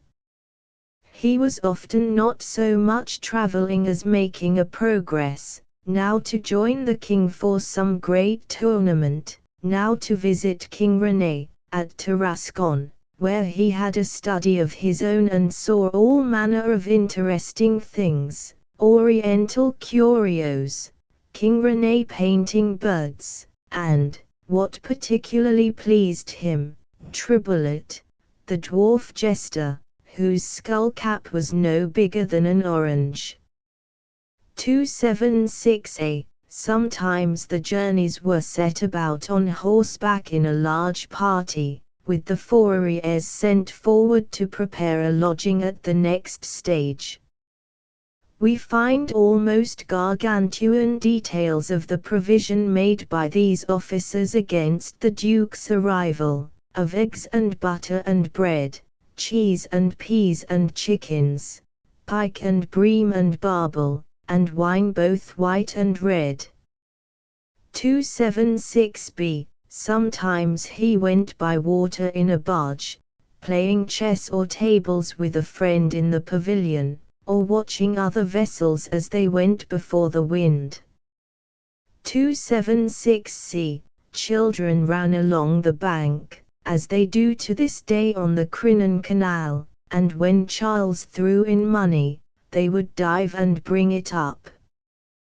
276d. As he looked on at their exploits, I wonder whether that room of gold and silk and worsted came back into his memory, with the device of little children in a river, and the sky full of birds. He was a bit of a book fancier, and had vied with his brother Angoulême in bringing back the library of their grandfather Charles V, when Bedford put it up for sale in London. 277a. The Duchess had a library of her own, and we hear of her borrowing romances from ladies in attendance on the blue-stocking Margaret of Scotland. 277b. Not only were books collected, but new books were written at the court of Blois.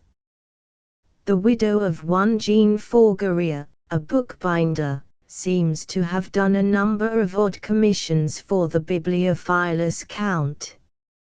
She it was who received 3 vellum skins to bind the Duchess's Book of Hours, and who was employed to prepare parchment for the use of the Duke's scribes. And she it was who bound in vermilion leather the great manuscript of Charles's own poems, which was presented to him by his secretary, Anthony Astizan, with the text in one column, and Astizan's Latin version in the other. 277c. Such tastes, with the coming of years, would doubtless take the place of many others. We find in Charles's verse much semi-ironical regret for other days, and resignation to growing infirmities. He who had been nourished in the schools of love now sees nothing either to please or displease him. Old age has imprisoned him within doors, where he means to take his ease, and let younger fellows bestir themselves in life. He had written, in earlier days, we may presume, a bright and defiant little poem in praise of solitude. If they would but leave him alone with his own thoughts and happy recollections, he declared it was beyond the power of melancholy to affect him. But now, when his animal strength has so much declined that he sings the discomforts of winter instead of the inspirations of spring, and he has no longer any appetite for life, he confesses he is wretched when alone, and, to keep his mind from grievous thoughts, he must have many people around him, laughing, talking, and singing. 278. While Charles was thus falling into years, the order of things, of which he was the outcome and ornament, was growing old along with him. The semi-royalty of the princes of the blood was already a thing of the past, and when Charles VII was gathered to his fathers, a new king reigned in France, who seemed every way the opposite of royal. Louis XI had aims that were incomprehensible, and virtues that were inconceivable to his contemporaries. But his contemporaries were able enough to appreciate his sordid exterior, and his cruel and treacherous spirit. To the whole nobility of France he was a fatal and unreasonable phenomenon. All such courts as that of Charles at Blois, or his friend René's in Provence, would soon be made impossible. Interference was the order of the day. Hunting was already abolished, and who should say what was to go next? Louis, in fact, must have appeared to Charles primarily in the light of a killjoy. I take it, when missionaries land in South Sea Islands and lay strange embargo on the simplest things in life, the islanders will not be much more puzzled and irritated than Charles of Orleans at the policy of the 11th Louis. There was one thing, I seem to apprehend, that had always particularly moved him, and that was, any proposal to punish a person of his acquaintance. No matter what treason he may have made or meddled with, an Alencon or an Armagnac was sure to find Charles reappear from private life, and do his best to get him pardoned. He knew them quite well. He had made rondels with them. They were charming people in every way. There must certainly be some mistake. Had not he himself made anti-national treaties almost before he was out of his nonage? And for the matter of that, had not everyone else done the like? Such are some of the thoughts by which he might explain to himself his aversion to such extremities, but it was on a deeper basis that the feeling probably reposed. A man of his temper could not fail to be impressed at the thought of disastrous revolutions in the fortunes of those he knew. He would feel painfully the tragic contrast, when those who had everything to make life valuable were deprived of life itself. And it was shocking to the clemency of his spirit, that sinners should be hurried before their judge without a fitting interval for penitence and satisfaction. It was this feeling which brought him at last, a poor, purblind blue bottle of the later autumn, into collision with the universal spider Louis XI.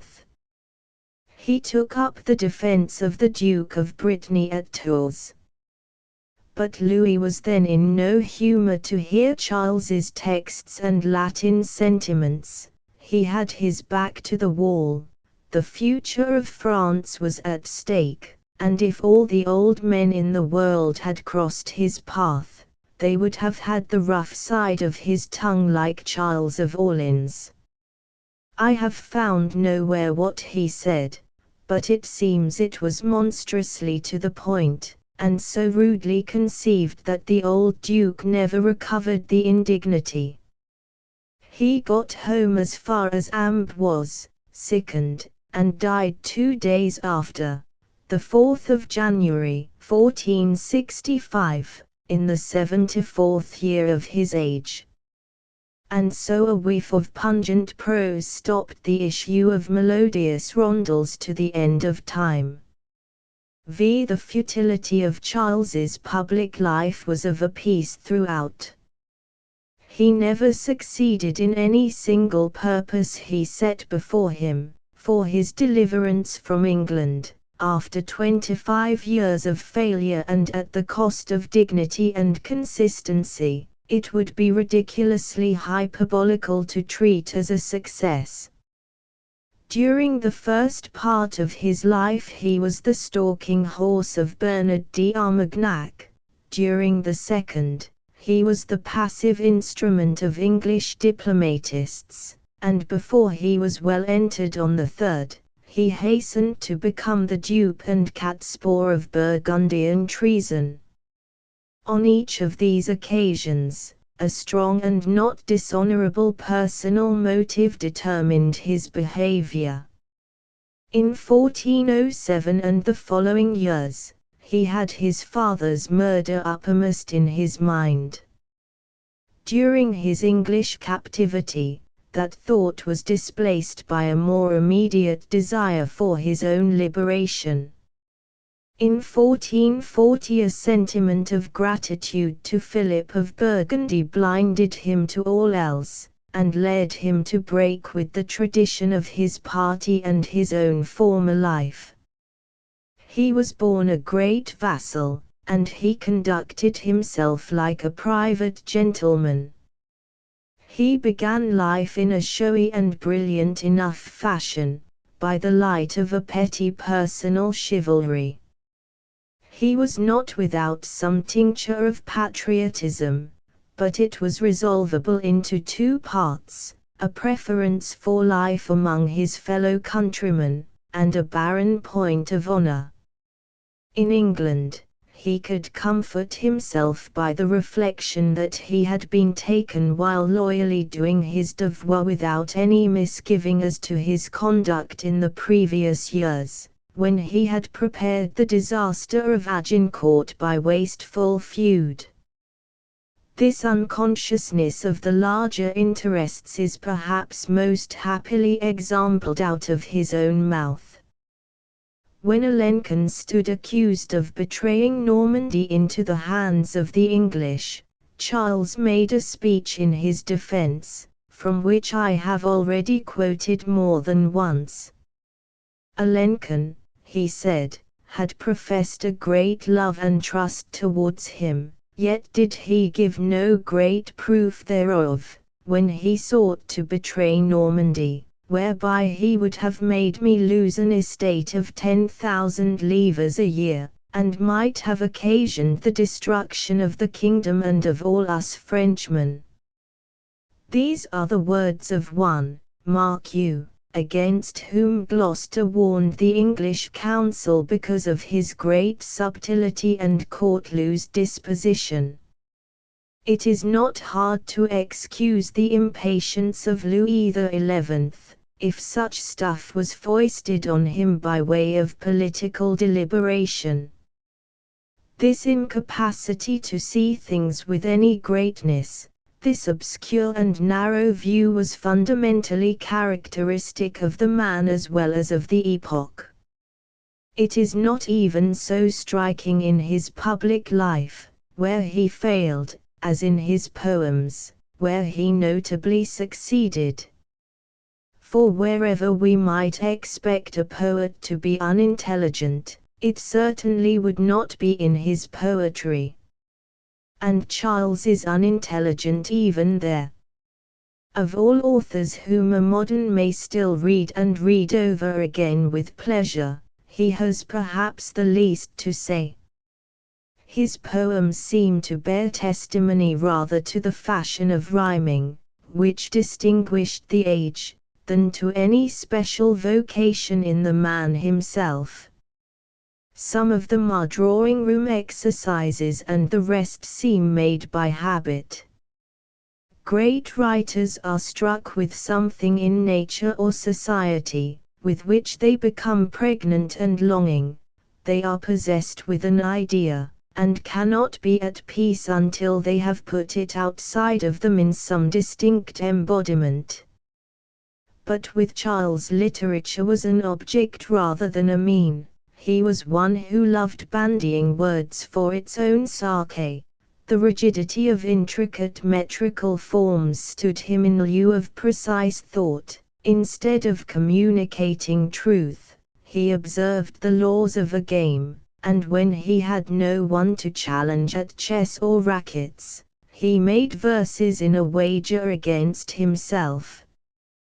From the very idleness of the man's mind, and not from intensity of feeling, it happens that all his poems are more or less autobiographical. But they form an autobiography singularly bald and uneventful. Little is therein recorded besides sentiments. Thoughts, in any true sense, he had none to record. And if we can gather that he had been a prisoner in England, that he had lived in the Orleanese, and that he hunted and went in parties of pleasure, I believe it is about as much definite experience as is to be found in all these 500 pages of autobiographical verse. Doubtless, we find here and there a complaint on the progress of the infirmities of age. Doubtless, he feels the great change of the year, and distinguishes winter from spring, winter as the time of snow and the fireside, spring as the return of grass and flowers, the time of street Valentine's Day and a beating heart. And he feels love after a fashion. Again and again, we learn that Charles of Orleans is in love, and hear him ring the changes through the whole gamut of dainty and tender sentiment. But there is never a spark of passion, and heaven alone knows whether there was any real woman in the matter, or the whole thing was an exercise in fancy. If these poems were indeed inspired by some living mistress, one would think he had never seen, never heard, and never touched her. There is nothing in any one of these so numerous love songs to indicate who or what the lady was. Was she dark or fair, passionate or gentle like himself, witty or simple? Was it always one woman? Or are there a dozen here immortalized in cold indistinction? The Old English translator mentions grey eyes in his version of one of the amorous rondels. So far as I remember, he was driven by some emergency of the verse, but in the absence of all sharp lines of character and anything specific, we feel for the moment a sort of surprise, as though the epithet were singularly happy and unusual, or as though we had made our escape from cloudland into something tangible and sure. The measure of Charles's indifference to all that now preoccupies and excites a poet, is best given by a positive example.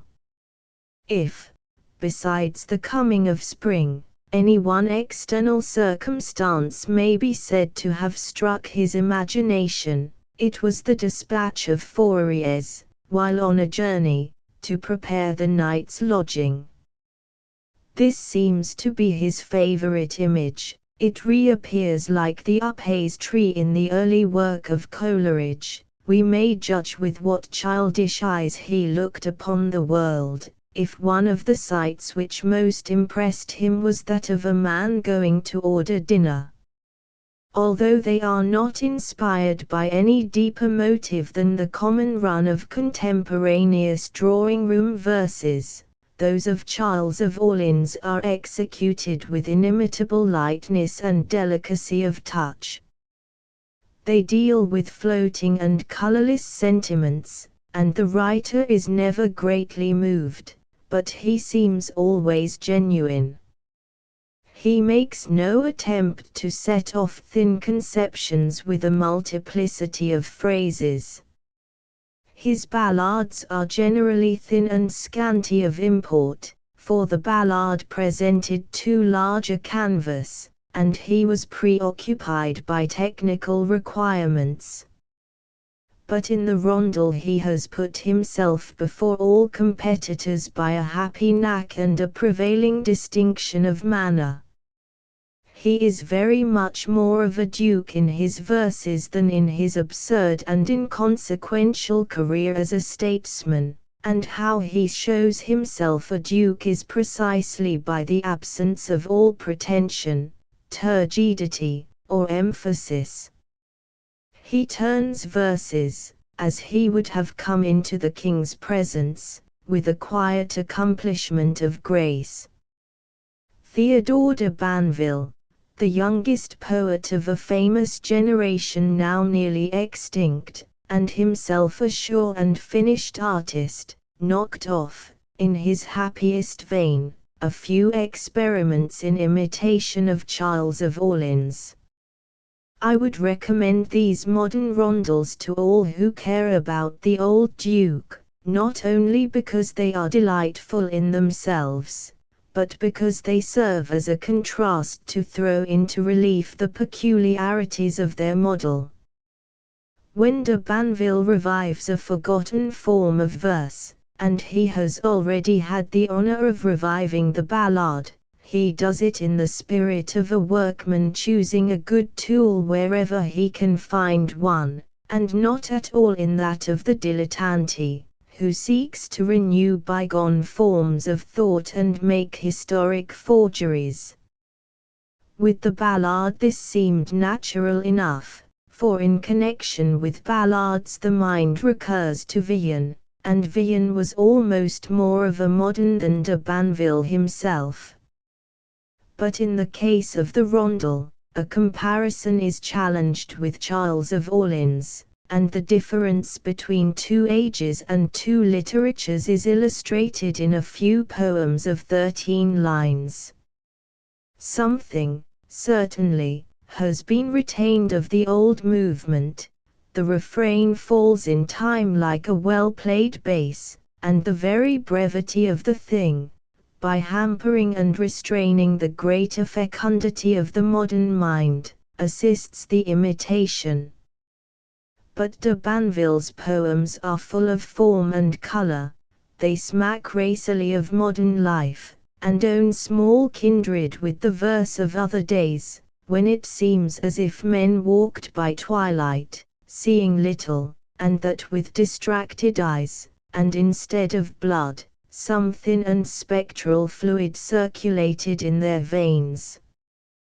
They might gird themselves for battle, make love, eat and drink, and acquit themselves manfully in all the external parts of life, but of the life that is within, and those processes by which we render ourselves an intelligent account of what we feel and do, and so represent experience that we for the first time make it ours, they had only a loose and troubled possession.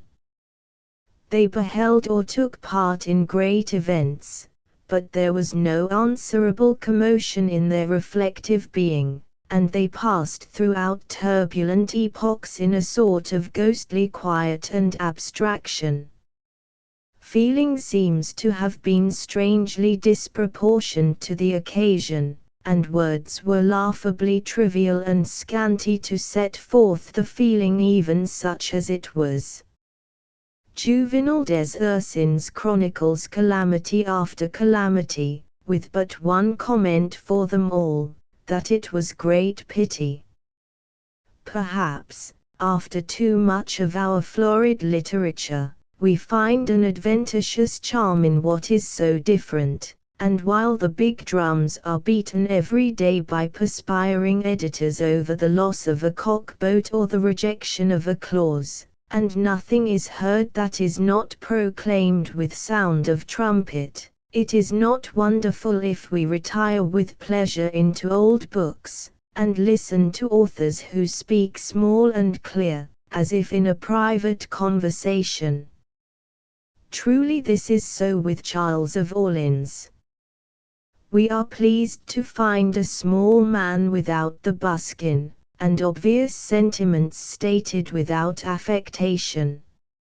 If the sentiments are obvious, there is all the more chance we may have experienced the like. As we turn over the leaves, we may find ourselves in sympathy with some one or other of these staid joys and smiling sorrows. If we do, we shall be strangely pleased, for there is a genuine pathos in these simple words, and the lines go with a lilt, and sing themselves to music of their own. Samuel Pepys. In 2 books a fresh light has recently been thrown on the character and position of Samuel Pepys. Mr. Minors Bright has given us a new transcription of the diary, increasing it in bulk by near a third, correcting many errors, and completing our knowledge of the man in some curious and important points. We can only regret that he has taken liberties with the author and the public. It is no part of the duties of the editor of an established classic to decide what may or may not be tedious to the reader. The book is either an historical document or not, and in condemning Lord Braybrooke Mr. Bright condemns himself.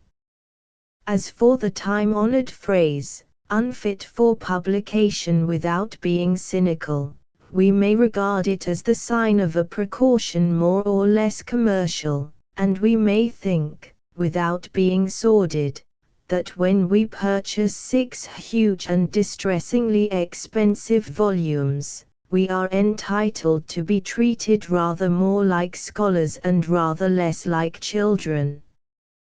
But Mr. Bright may rest assured, while we complain, we are still grateful. Mr. Wheatley, to divide our obligation, brings together, clearly and with no lost words, a body of illustrative material. Sometimes we might ask a little more, never, I think, less. And as a matter of fact, a great part of Mr. Wheatley's volume might be transferred, by a good editor of Pepys, to the margin of the text, for it is precisely what the reader wants. In the light of these 2 books, at least, we have now to read our author. Between them they contain all we can expect to learn for, it may be, many years. Now, if ever we should be able to form some notion of that unparalleled figure in the annals of mankind, unparalleled for 3 good reasons. First, because he was a man known to his contemporaries in a halo of almost historical pomp, and to his remote descendants with an indecent familiarity, like a taproom comrade. Second, because he has outstripped all competitors in the art or virtue of a conscious honesty about oneself, and, third, because, being in many ways a very ordinary person, he has yet placed himself before the public eye with such a fullness and such an intimacy of detail as might be envied by a genius like Montaigne. not then for his own sake only, but as a character in a unique position, endowed with a unique talent, and shedding a unique light upon the lives of the mass of mankind, he is surely worthy of prolonged and patient study. The Diary. That there should be such a book as Pepys's Diary is incomparably strange. Pepys, in a corrupt and idle period, played the man in public employments, toiling hard and keeping his honor bright. Much of the little good that is set down to James II comes by right to Pepys, and if it were little for a king, it is much for a subordinate. To his clear, capable head was owing somewhat of the greatness of England on the seas. In the exploits of Hawke, Rodney, or Nelson, this dead Mr. Pepys of the Navy Office had some considerable share. He stood well by his business in the appalling plague of 1666. He was loved and respected by some of the best and wisest men in England. He was president of the Royal Society, and when he came to die, people said of his conduct in that solemn hour, thinking it needless to say more, that it was answerable to the greatness of his life. Thus he walked in dignity, guards of soldiers sometimes attending him in his walks, subalterns bowing before his periwig, and when he uttered his thoughts they were suitable to his state and services. On the 8th of February, 1668, we find him writing to Evelyn, his mind bitterly occupied with the late Dutch War, and some thoughts of the different story of the repulse of the Great Armada. Sir, you will not wonder at the backwardness of my thanks for the present you made me, so many days since, of the prospect of the Medway, while the Hollander rode master in it, when I have told you that the sight of it hath led me to such reflections on my particular interest, by my employment, in the reproach due to that miscarriage, as have given me little less disquiet than he is fancied to have who found his face in Michelangelo's hell. The same should serve me also in excuse for my silence in celebrating your mastery shown in the design and draught. Did not indignation rather than courtship urge me so far to commend them, as to wish the furniture of our House of Lords changed from the story of 88 to that of 67, of Evelyn's designing, till the pravity of this were reformed to the temper of that age, wherein God Almighty found his blessings more operative than, I fear, he doth in ours his judgments. This is a letter honorable to the writer, where the meaning rather than the words is eloquent. Such was the account he gave of himself to his contemporaries, such thoughts he chose to utter, and in such language, giving himself out for a grave and patriotic public servant. We turn to the same date in the diary by which he is known, after 2 centuries, to his descendants. The entry begins in the same key with the letter, blaming the madness of the House of Commons and the base proceedings, just the epitome of all our public proceedings in this age, of the House of Lords, and then, without the least transition, this is how our diarist proceeds: to the Strand, to my booksellers, and there bought an idle, roguish French book, L.S. Goldes Fils, which I have bought in plain binding, avoiding the buying of it better bound, because I resolve, as soon as I have read it, to burn it, that it may not stand in the list of books, nor among them, to disgrace them, if it should be found. Even in our day, when responsibility is so much more clearly apprehended, the man who wrote the letter would be notable. But what about the man, I do not say who bought a roguish book, but who was ashamed of doing so, yet did it, and recorded both the doing and the shame in the pages of his daily journal? We all, whether we write or speak, must somewhat drape ourselves when we address our fellows. At a given moment we apprehend our character and acts by some particular side, we are merry with one, grave with another, as befits the nature and demands of the relation. Pepys's letter to Evelyn would have little in common with that other one to Mrs. Nip which he signed by the pseudonym of Dapper Dicky, yet each would be suitable to the character of his correspondent. There is no untruth in this, for man, being a protean animal, swiftly shares and changes with his company and surroundings, and these changes are the better part of his education in the world. To strike a posture once for all, and to march through life like a drum major, is to be highly disagreeable to others and a fool for oneself into the bargain. To Evelyn and to Nip we understand the double facing, but to whom was he posing in the diary, and what, in the name of astonishment, was the nature of the pose?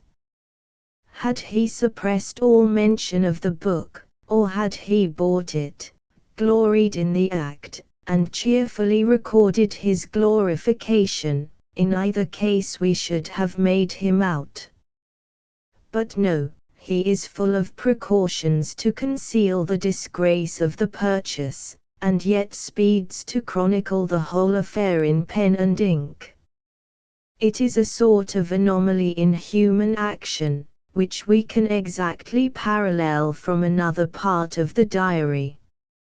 Mrs. Pepys had written a paper of her two just complaints against her husband, and written it in plain and very pungent English. Pepys, in an agony lest the world should come to see it, brutally seizes and destroys the telltale document, and then, you disbelieve your eyes, down goes the whole story with unsparing truth and in the cruelest detail. It seems he has no design but to appear respectable, and here he keeps a private book to prove he was not.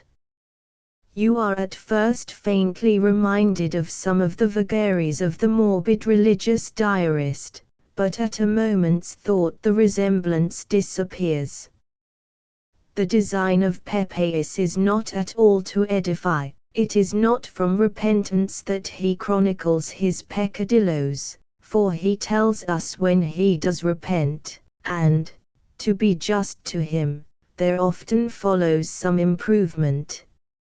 Again, the sins of the religious diarist are of a very formal pattern, and are told with an elaborate whine. But in Pepys you come upon good, substantive misdemeanors, beams in his eye of which he alone remains unconscious, healthy outbreaks of the animal nature, and laughable subterfuges to himself that always command belief and often engage the sympathies. Pepys was a young man for his age, came slowly to himself in the world, sowed his wild oats late, took late to industry, and preserved till nearly 40 the headlong gusto of a boy. So, to come rightly at the spirit in which the diary was written, we must recall a class of sentiments which with most of us are over and done before the age of 12. In our tender years we still preserve a freshness of surprise at our prolonged existence. Events make an impression out of all proportion to their consequence. We are unspeakably touched by our own past adventures, and look forward to our future personality with sentimental interest. It was something of this, I think, that clung to Pepeus. Although not sentimental in the abstract, he was sweetly sentimental about himself. His own past clung about his heart, an evergreen. He was the slave of an association. He could not pass by Islington, where his father used to carry him to cakes and ale, but he must light at the King's Head and eat and drink for remembrance of the old house Sake. He counted it good fortune to lie a night at Epsom to renew his old walks, where Mrs. Healy and I did use to walk and talk, with whom I had the first sentiments of love and pleasure in a woman's company, discourse and taking her by the hand, she being a pretty woman. He goes about weighing up the Assurance, which lay near Woolwich under water, and cries in a parenthesis, poor ship, that I have been twice merry in Captain Holland's time, and after revisiting the Naseby, now changed into the Charles, he confesses it was a great pleasure to myself to see the ship that I began my good fortune in. The stone that he was cut for he preserved in a case, and to the turners he kept alive such gratitude for their assistance that for years, and after he had begun to mount himself into higher zones, he continued to have that family to dinner on the anniversary of the operation. Not Hazlitt nor Rousseau had a more romantic passion for their past, although at times they might express it more romantically, and if Pepeus shared with them this childish fondness, did not Rousseau, who left behind him the Confessions, or Hazlitt, who wrote the Liber Amoris, and loaded his essays with loving personal detail, share with Pepeus in his unwearied egotism? For the two things go hand in hand, or, to be more exact, it is the first that makes the second either possible or pleasing. But, to be quite in sympathy with Pepeus, we must return once more to the experience of children. I can remember to have written, in the flyleaf of more than one book, the date and the place where I then was, if, for instance, I was ill in bed or sitting in a certain garden. These were jottings for my future self. If I should chance on such a note in after years, I thought it would cause me a particular thrill to recognize myself across the intervening distance. Indeed, I might come upon them now, and not be moved one tittle, which shows that I have comparatively failed in life, and grown older than Samuel Pepeus. For in the diary we can find more than one such note of perfect childish egotism, as when he explains that his candle is going out, which makes me write thus slobberingly, or as in this incredible particularity, to my study, where I only wrote thus much of this day's passages to this asterisk, and so out again, or lastly, as here, with more of circumstance, I stayed up till the bellman came by with his bell under my window, as I was writing of this very line, and cried, "Past 1 of the clock," and a cold, frosty, windy morning. Such passages are not to be misunderstood. The appeal to Samuel Pepeus years hence is unmistakable. He desires that dear, though unknown, gentleman keenly to realize his predecessor, to remember why a passage was uncleanly written, to recall, let us fancy, with a sigh, the tones of the bellman, the chill of the early, windy morning, and the very line his own romantic self was scribing at the moment. The man, you will perceive, was making reminiscences, a sort of pleasure by ricochet, which comforts many in distress, and turns some others into sentimental libertines, and the whole book, if you will but look at it in that way, is seen to be a work of art to Pepys's own address. Here, then, we have the key to that remarkable attitude preserved by him throughout his diary, to that unflinching, I had almost said, that unintelligent, sincerity which makes it a miracle among human books. He was not unconscious of his errors, far from it. He was often startled into shame, often reformed, often made and broke his vows of change. But whether he did ill or well, he was still his own unequalled self, still that entrancing ego of whom alone he cared to write, and still sure of his own affectionate indulgence, when the parts should be changed, and the writer come to read what he had written. Whatever he did, or said, or thought, or suffered, it was still a trait of Pepys, a character of his career, and as, to himself, he was more interesting than Moses or than Alexander, so all should be faithfully set down. I have called his diary a work of art.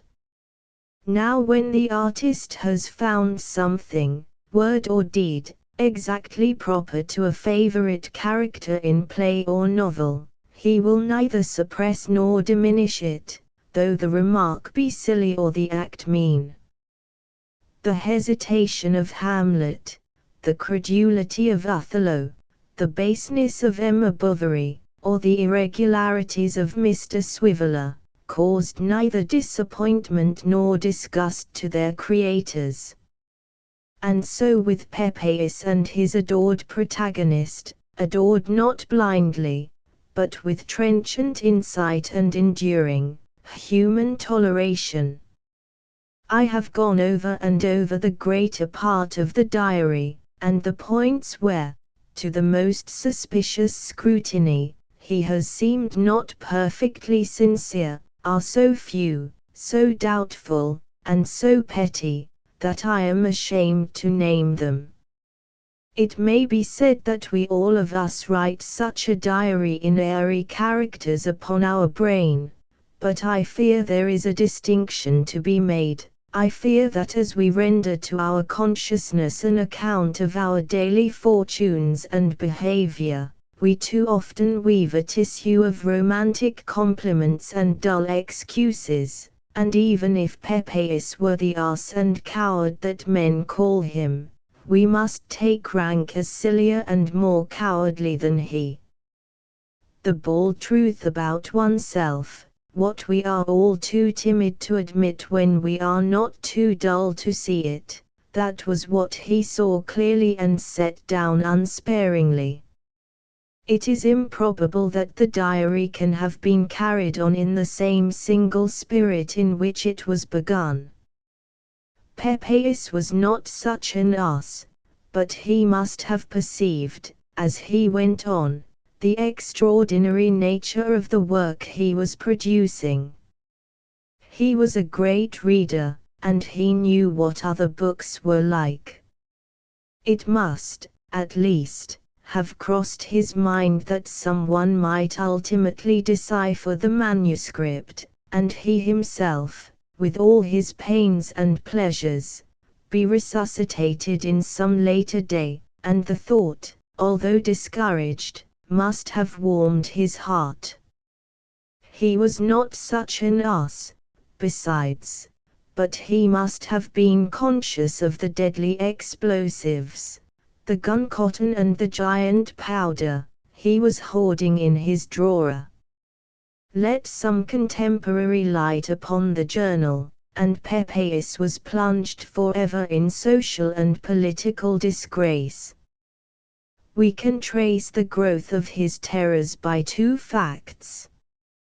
In 1660, while the diary was still in its youth, he tells about it, as a matter of course, to a lieutenant in the Navy, but in 1669, when it was already near an end, he could have bitten his tongue out, as the saying is, because he had let slip his secret to one so grave and friendly as Sir William Coventry. And from two other facts I think we may infer that he had entertained, even if he had not acquiesced in, the thought of a far distant publicity. The first is of capital importance: the diary was not destroyed. The second, that he took unusual precautions to confound the cipher in roguish passages, proves, beyond question, that he was thinking of some other reader besides himself. Perhaps while his friends were admiring the greatness of his behavior at the approach of death, he may have had a twinkling hope of immortality. Mens cujusque est quisque, said his chosen motto, and, as he had stamped his mind with every crook and foible in the pages of the diary, he might feel that what he left behind him was indeed himself. There is perhaps no other instance so remarkable of the desire of man for publicity and an enduring name. The greatness of his life was open, yet he longed to communicate its smallness also, and, while contemporaries bowed before him, he must buttonhole posterity with the news that his periwig was once alive with nits. But this thought, although I cannot doubt he had it, was neither his first nor his deepest. It did not color one word that he wrote, and the diary, for as long as he kept it, remained what it was when he began, a private pleasure for himself. It was his bosom secret, it added a zest to all his pleasures, he lived in and for it, and might well write these solemn words, when he closed that confidant forever, and so I betake myself to that course which is almost as much as to see myself go into the grave, for which, and all the discomforts that will accompany my being blind, the good God prepare me. A liberal genius. Pepys spent part of a certain winter Sunday, when he had taken physic, composing a song in praise of a liberal genius, such as I take my own to be, to all studies and pleasures. The song was unsuccessful, but the diary is, in a sense, the very song that he was seeking, and his portrait by Hales, so admirably reproduced in Minor's Bright's edition, is a confirmation of the diary. Hales, it would appear, had known his business, and though he put his sitter to a deal of trouble, almost breaking his neck to have the portrait full of shadows and draping him in an Indian gown hired expressly for the purpose, he was preoccupied about no merely picturesque effects, but to portray the essence of the man. Whether we read the picture by the diary or the diary by the picture, we shall at least agree that Hales was among the number of those who can surprise the manners in the face. Here we have a mouth pouting, moist with desires, eyes greedy, protuberant, and yet apt for weeping too, a nose great alike in character and dimensions, and altogether a most fleshly, melting countenance. The face is attractive by its promise of reciprocity. I have used the word greedy, but the reader must not suppose that he can change it for that closely kindred one of hungry, for there is here no aspiration, no waiting for better things, but an animal joy in all that comes.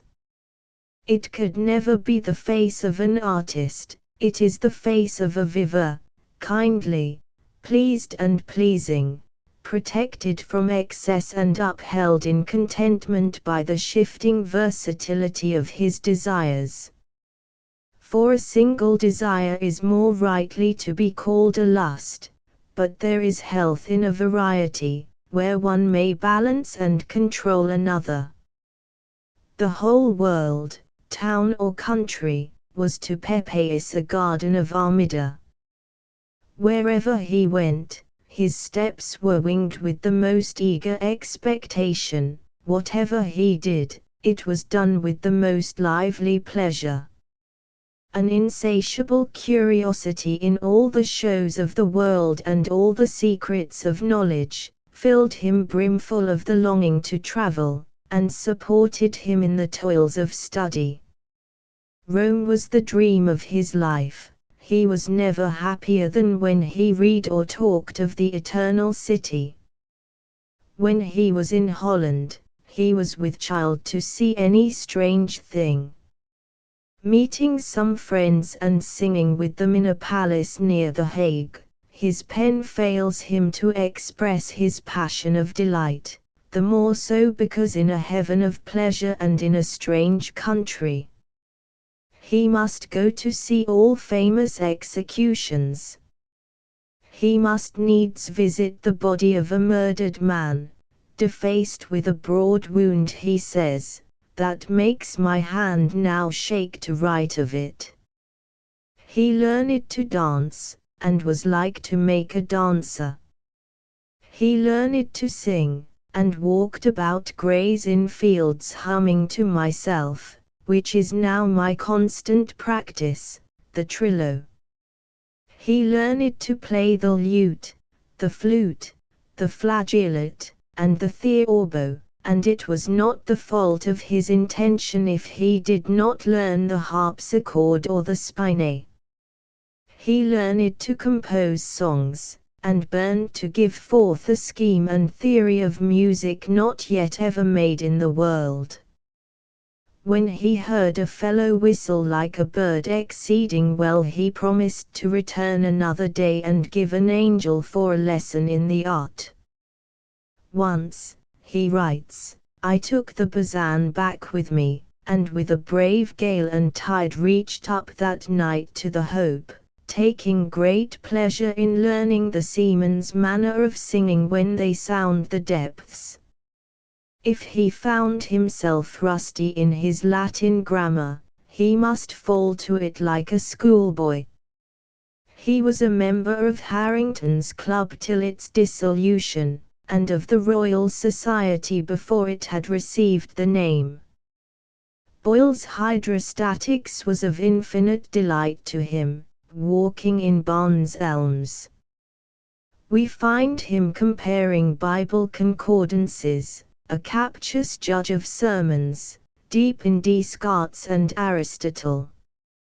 We find him, in a single year, studying timber and the measurement of timber, tar and oil, hemp, and the process of preparing cordage, mathematics and accounting, the hull and the rigging of ships from a model, and looking and improving himself of the naval stores with, hark to the fellow, great delight. His familiar spirit of delight was not the same with Shelley's, but how true it was to him through life.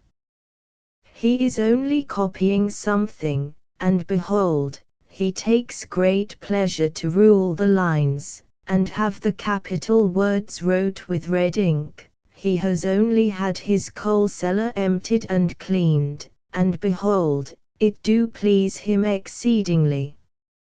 A hog's harslet is a piece of meat he loves.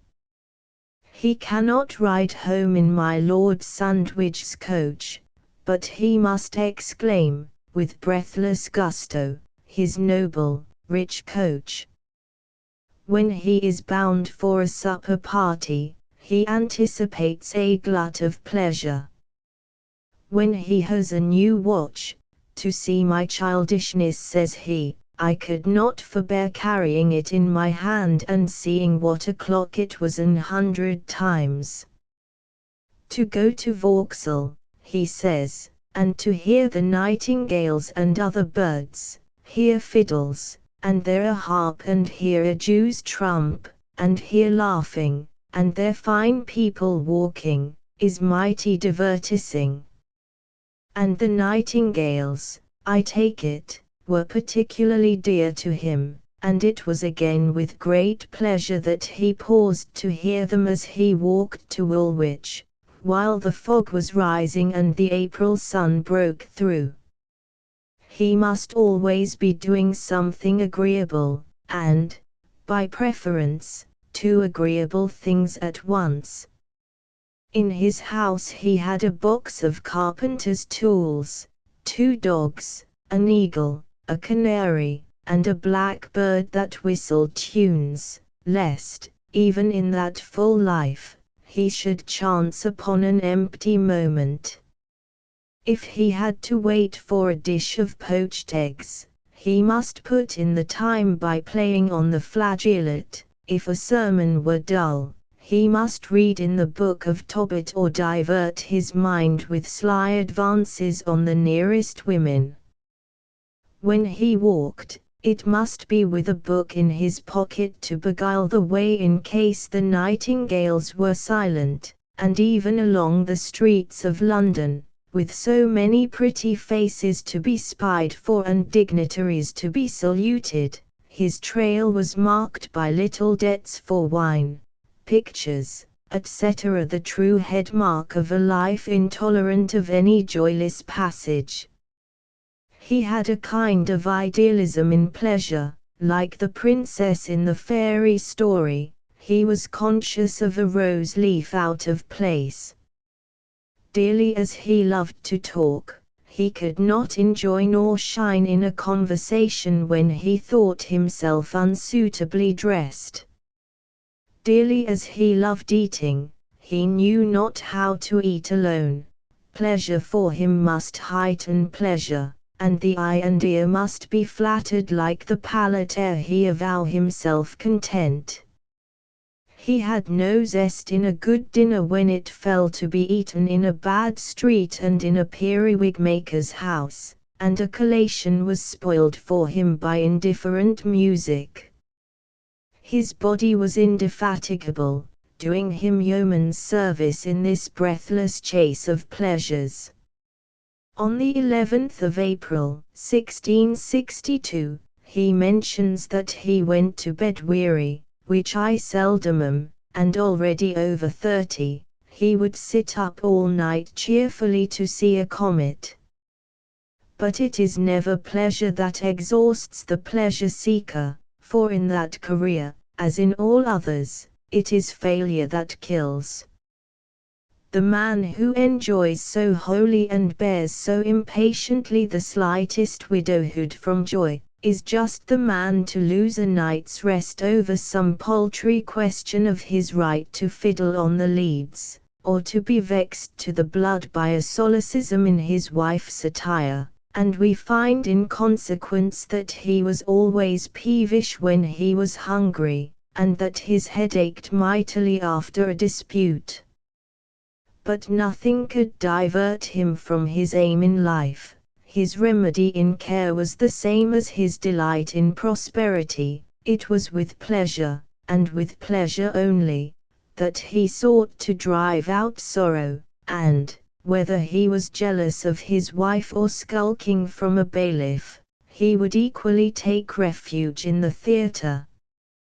There, if the house be full and the company noble, if the songs be tunable, the actors perfect, and the play diverting, this odd hero of the secret diary, this private self-adorer, will speedily be healed of his distresses. Equally pleased with a watch, a coach, a piece of meat, a tune upon the fiddle, or a fact in hydrostatics, Pepys was pleased yet more by the beauty, the worth, the mirth, or the mere scenic attitude in life of his fellow creatures. He shows himself throughout a sterling humanist. Indeed, he who loves himself, not in idle vanity, but with a plenitude of knowledge, is the best equipped of all to love his neighbors. And perhaps it is in this sense that charity may be most properly said to begin at home. It does not matter what quality a person has, Pepys can appreciate and love him for it. He fills his eyes with the beauty of Lady Castlemaine. Indeed, he may be said to dote upon the thought of her for years. If a woman be good-looking and not painted, he will walk miles to have another sight of her, and even when a lady by a mischance spat upon his clothes, he was immediately consoled when he had observed that she was pretty. But, on the other hand, he is delighted to see Mrs. Pett upon her knees, and speaks thus of his Aunt James, a poor, religious, well-meaning, good soul, talking of nothing but God Almighty, and that with so much innocence that mightily pleased me. He is taken with Penn's merriment and loose songs, but not less taken with the sterling worth of Coventry. He is jolly with a drunken sailor, but listens with interest and patience, as he rides the Essex roads, to the story of a Quaker's spiritual trials and convictions. He lends a critical ear to the discourse of kings and royal dukes. He spends an evening at Vauxhall with Killigrew and young Newport, loose company says he, but worth a man's being in for once, to know the nature of it, and their manner of talk and lives. And when a ragboy lights him home, he examines him about his business and other ways of livelihood for destitute children. This is almost halfway to the beginning of philanthropy. Had it only been the fashion, as it is at present, Pepys had perhaps been a man famous for good deeds. And it is through this quality that he rises, at times, superior to his surprising egotism. His interest in the love affairs of others is, indeed, impersonal. He is filled with concern for my Lady Castlemaine, whom he only knows by sight, shares in her very jealousies, joys with her in her successes, and it is not untrue, however strange it seems in his abrupt presentment, that he loved his maid Jane because she was in love with his man Tom. Let us hear him, for once, at length. So the women and W. Hugh and I walked upon the downs, where a flock of sheep was, and the most pleasant and innocent sight that ever I saw in my life. We found a shepherd and his little boy reading, far from any houses or sight of people, the Bible to him, so I made the boy read to me, which he did with the forced tone that children do usually read. That was mighty pretty, and then I did give him something, and went to the father, and talked with him. He did content himself mightily in my liking his boy's reading, and did bless God for him, the most like one of the old patriarchs that ever I saw in my life, and it brought those thoughts of the old age of the world in my mind for 2 or 3 days after. We took notice of his woolen knit stockings of 2 colors mixed, and of his shoes shod with iron, both at the toe and heels, and with great nails in the soles of his feet, which was mighty pretty, and taking notice of them, why says the poor man, the downs, you see, are full of stones, and we are fain to shew ourselves thus, and these, says he, will make the stones fly till they ring before me. I did give the poor man something, for which he was mighty thankful, and I tried to cast stones with his horn crook.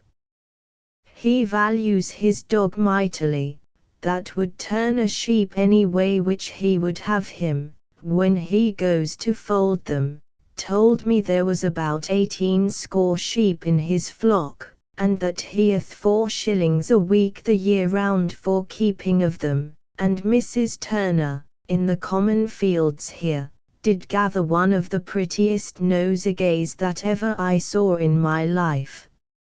And so the story rambles on to the end of that day's pleasuring, with cups of milk, and glowworms, and people walking at sundown with their wives and children, and all the way home Pepe is still dreaming of the old age of the world and the early innocence of man. This was how he walked through life, his eyes and ears wide open, and his hand, you will observe, not shut, and thus he observed the lives, the speech, and the manners of his fellow men, with prose fidelity of detail and yet a lingering glamour of romance. It was 2 or 3 days after that he extended this passage in the pages of his journal, and the style has thus the benefit of some reflection. It is generally supposed that, as a writer, Pepys must rank at the bottom of the scale of merit. But a style which is indefatigably lively, telling, and picturesque through 6 large volumes of everyday experience, which deals with the whole matter of a life, and yet is rarely wearisome, which condescends to the most fastidious particulars, and yet sweeps all away in the forthright current of the narrative. Such a style may be ungrammatical, it may be inelegant, it may be one tissue of mistakes, but it can never be devoid of merit. The first and the true function of the writer has been thoroughly performed throughout, and though the manner of his utterance may be childishly awkward, the matter has been transformed and assimilated by his unfeigned interest and delight. The gusto of the man speaks out fierily after all these years. For the difference between Pepys and Shelley, to return to that half-whimsical approximation, is one of quality but not one of degree. In his sphere, Pepys felt as keenly, and his is the true prose of poetry, prose because the spirit of the man was narrow and earthly, but poetry because he was delightedly alive. Hence, in such a passage as this about the Epsom shepherd, the result upon the reader's mind is entire conviction and unmingled pleasure. So, you feel, the thing fell out, not otherwise, and you would no more change it than you would change a sublimity of Shakespeare's, a homely touch of Bunyan's, or a favoured reminiscence of your own. There never was a man nearer being an artist, who yet was not one. The tang was in the family, while he was writing the journal for our enjoyment in his comely house in Navy Gardens. No fewer than 2 of his cousins were tramping the fens, kit under arm, to make music to the country girls. But he himself, though he could play so many instruments and pass judgment in so many fields of art, remained an amateur. It is not given to anyone so keenly to enjoy, without some greater power to understand. That he did not like Shakespeare as an artist for the stage may be a fault, but it is not without either parallel or excuse. He certainly admired him as a poet. He was the first beyond mere actors on the rolls of that innumerable army who have got to be or not to be by heart. Nor was he content with that, it haunted his mind, he quoted it to himself in the pages of the diary, and, rushing in where angels fear to tread, he set it to music. Nothing, indeed, is more notable than the heroic quality of the verses that our little sensualist in a periwig chose out to marry with his own mortal strains. Some gust from brave Elizabethan times must have warmed his spirit, as he sat tuning his sublime theorbo. To be or not to be.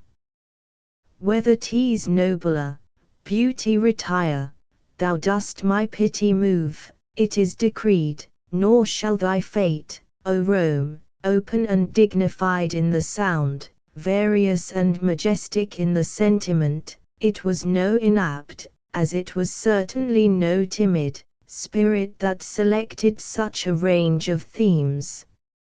Of gaze not on swans I know no more than these 4 words, yet that also seems to promise well. It was, however, on a probable suspicion, the work of his master, Mr. Birkenshaw, as the drawings that figure at the breaking up of a young ladies' seminary are the work of the professor attached to the establishment. Mr. Birkenshaw was not altogether happy in his pupil. The amateur cannot usually rise into the artist, some leaven of the world still clogging him, and we find Pepys behaving like a picthunk to the man who taught him composition. In relation to the stage, which he so warmly loved and understood, he was not only more hearty, but more generous to others. Thus he encounters Colonel Reams, a man, says he, who understands and loves a play as well as I, and I love him for it. And again, when he and his wife had seen a most ridiculous insipid piece, glad we were, he writes, that Betterton had no part in it. It is by such a zeal and loyalty to those who labor for his delight that the amateur grows worthy of the artist.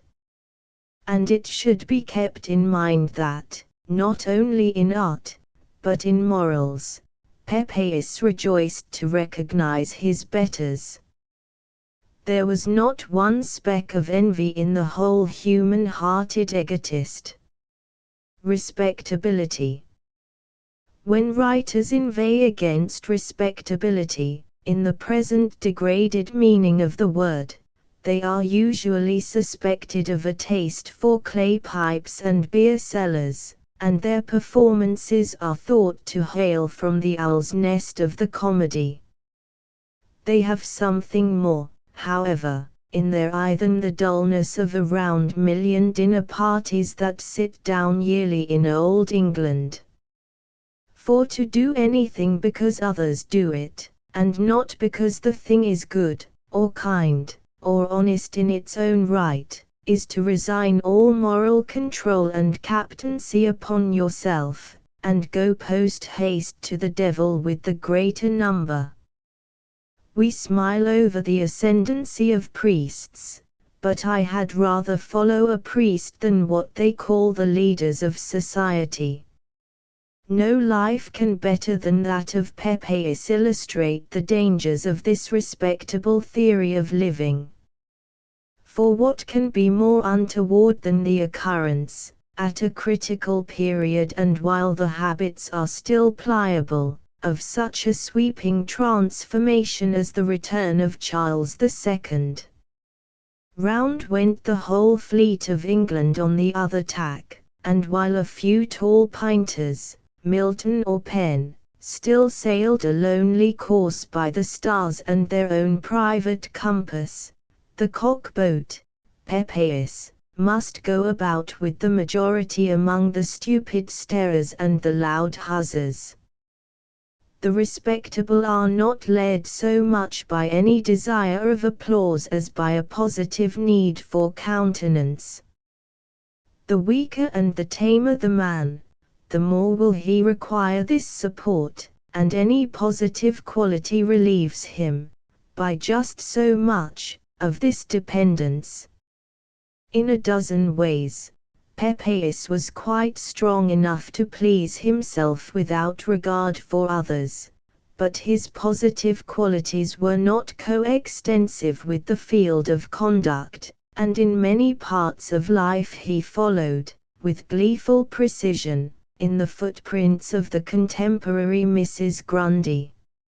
In morals, particularly, he lived by the countenance of others, felt a slight from another more keenly than a meanness in himself, and then first repented when he was found out. You could talk of religion or morality to such a man, and by the artist side of him, by his lively sympathy and apprehension, he could rise, as it were dramatically, to the significance of what you said. All that matter in religion which has been nicknamed otherworldliness was strictly in his gamut, but a rule of life that should make a man rudely virtuous, following right in good report and ill report, was foolishness and a stumbling block to Pepys. He was much thrown across the friends, and nothing can be more instructive than his attitude towards these most interesting people of that age. I have mentioned how he conversed with one as he rode, when he saw some brought from a meeting under arrest. I would to God, said he, they would either conform, or be more wise and not be catched. And to a Quaker in his own office he extended a timid though effectual protection. Meanwhile there was growing up next door to him that beautiful nature William Penn. It is odd that Pepys condemned him for a fop, odd, though natural enough when you see Penn's portrait, that Pepys was jealous of him with his wife. But the cream of the story is when Penn publishes his Sunday Foundation Shaken, and Pepys has it read aloud by his wife. I find it, he says, so well writ as, I think, it is too good for him ever to have writ it, and it is a serious sort of book, and not fit for everybody to read. Nothing is more galling to the merely respectable than to be brought in contact with religious ardor. Pepys had his own foundation, Sunday enough, but dear to him from practical considerations, and he would read the book with true uneasiness of spirit, for conceive the blow if, by some plaguy accident, this pen were to convert him. It was a different kind of doctrine that he judged profitable for himself and others. A good sermon of Mr. Gifford's at our church, upon Seek ye first the kingdom of heaven. A very excellent and persuasive, good and moral sermon. He showed, like a wise man, that righteousness is a surer moral way of being rich than sin and villainy. It is thus that respectable people desire to have their grievits address them, telling, in mild accents, how you may make the best of both worlds, and be a moral hero without courage, kindness, or troublesome reflection, and thus the gospel, cleared of Eastern metaphor, becomes a manual of worldly prudence, and a handy-book for Pepys and the successful merchant. The respectability of Pepys was deeply grained. He has no idea of truth except for the diary. He has no care that a thing shall be, if it but appear, gives out that he has inherited a good estate, when he has seemingly got nothing but a lawsuit, and is pleased to be thought liberal when he knows he has been mean. He is conscientiously ostentatious. I say conscientiously, with reason. He could never have been taken for a fop, like Penn, but arrayed himself in a manner nicely suitable to his position. For long he hesitated to assume the famous periwig, for a public man should travel gravely with the fashions, not foppishly before, nor dowdily behind, the central movement of his age. For long he durst not keep a carriage, that, in his circumstances would have been improper, but a time comes, with the growth of his fortune, when the impropriety has shifted to the other side, and he is ashamed to be seen in a hackney. Pepys talked about being a Quaker or some very melancholy thing. For my part, I can imagine nothing so melancholy, because nothing half so silly, as to be concerned about such problems. But so respectability and the duties of society haunt and burden their poor devotees, and what seems at first the very primrose path of life, proves difficult and thorny like the rest. And the time comes to Pepys, as to all the merely respectable, when he must not only order his pleasures, but even clip his virtuous movements, to the public pattern of the age. There was some juggling among officials to avoid direct taxation, and Pepys, with a noble impulse, growing ashamed of this dishonesty, designed to charge himself with £1,000, but finding none to set him an example, nobody of our ablest merchants with this moderate liking for clean hands, he judged it not decent, he feared it would be thought vainglory, and, rather than appear singular, cheerfully remained a thief. One able merchant's countenance, and Pepys had dared to do an honest act. Had he found one brave spirit, properly recognized by society, he might have gone far as a disciple. Mrs. Turner, it is true, can fill him full of sordid scandal, and make him believe, against the testimony of his senses, that Penn's venison pasty stank like the devil. But, on the other hand, Sir William Coventry can raise him by a word into another being. Pepys, when he is with Coventry, talks in the vein of an old Roman. What does he care for office or emolument? Thank God, I have enough of my own, says he, to buy me a good book and a good fiddle, and I have a good wife. And again, we find this pair projecting an old age when an ungrateful country shall have dismissed them from the field of public service, Coventry living retired in a fine house, and Pepys dropping in, it may be, to read a chapter of Seneca. Under this influence, the only good one in his life, Pepys continued zealous and, for the period, pure in his employment. He would not be bribed to be unjust, he says, though he was not so squeamish as to refuse a present after suppose the king to have received no wrong.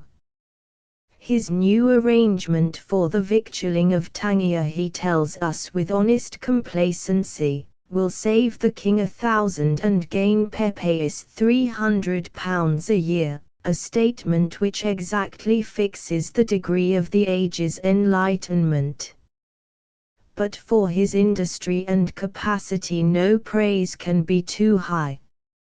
It was an unending struggle for the man to stick to his business in such a garden of Armida as he found this life, and the story of his oaths, so often broken, so courageously renewed, is worthy rather of admiration than the contempt it has received. Elsewhere, and beyond the sphere of Coventry's influence, we find him losing scruples and daily complying further with the age.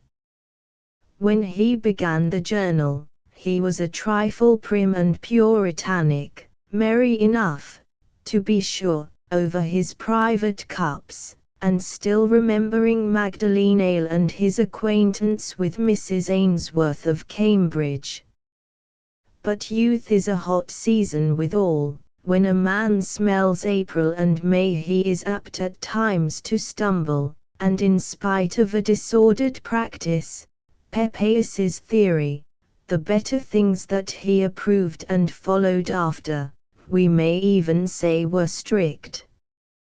Where there was tag, rag, and bobtail, dancing, singing, and drinking he felt ashamed, and went away, and when he slept in church, he prayed God forgive him.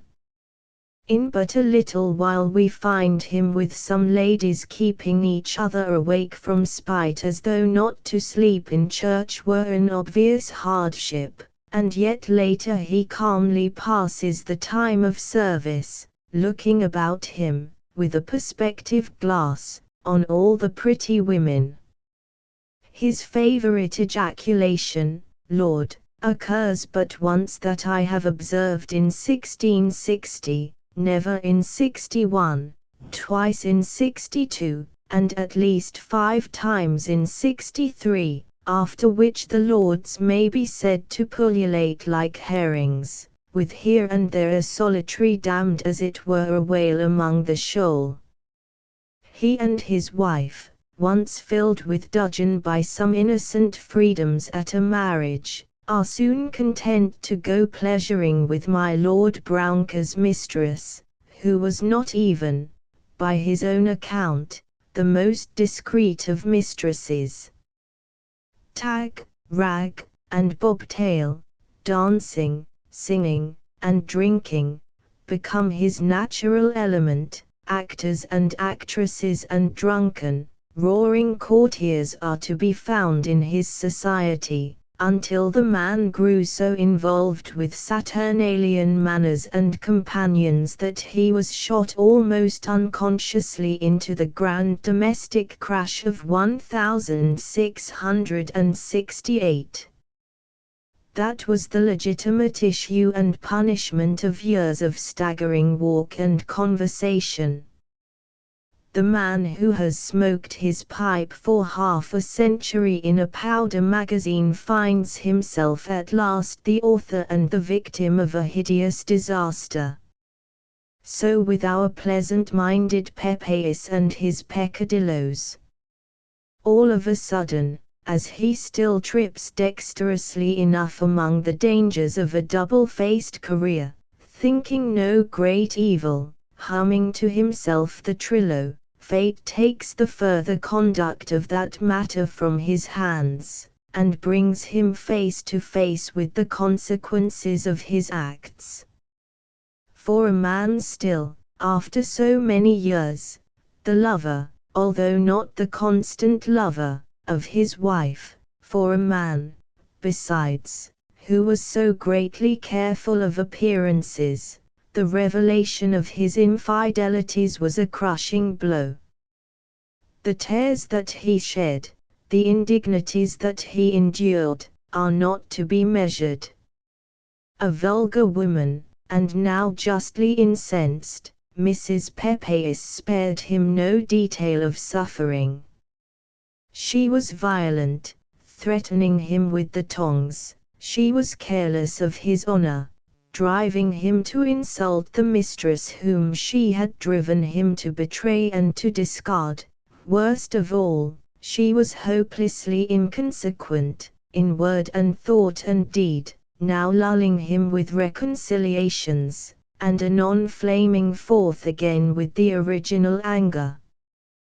Pepys had not used his wife well, he had wearied her with jealousies, even while himself unfaithful, he had grudged her clothes and pleasures, while lavishing both upon himself, he had abused her in words, he had bent his fist at her in anger, he had once blacked her eye, and it is one of the oddest particulars in that odd diary of his, that, while the injury is referred to once in passing, there is no hint as to the occasion or the manner of the blow.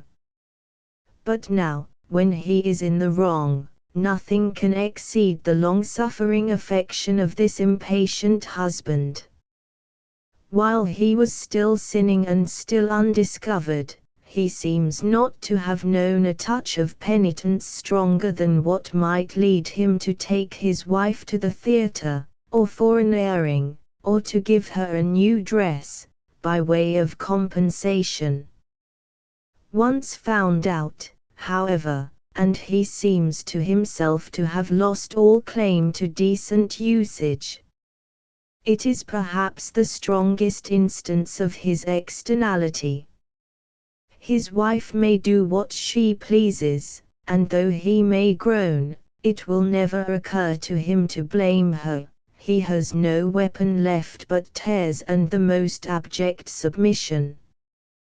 We should perhaps have respected him more had he not given way so utterly, above all, had he refused to write, under his wife's dictation, an insulting letter to his unhappy fellow culprit, Miss Willett, but somehow I believe we like him better as he was. The death of his wife, following so shortly after, must have stamped the impression of this episode upon his mind.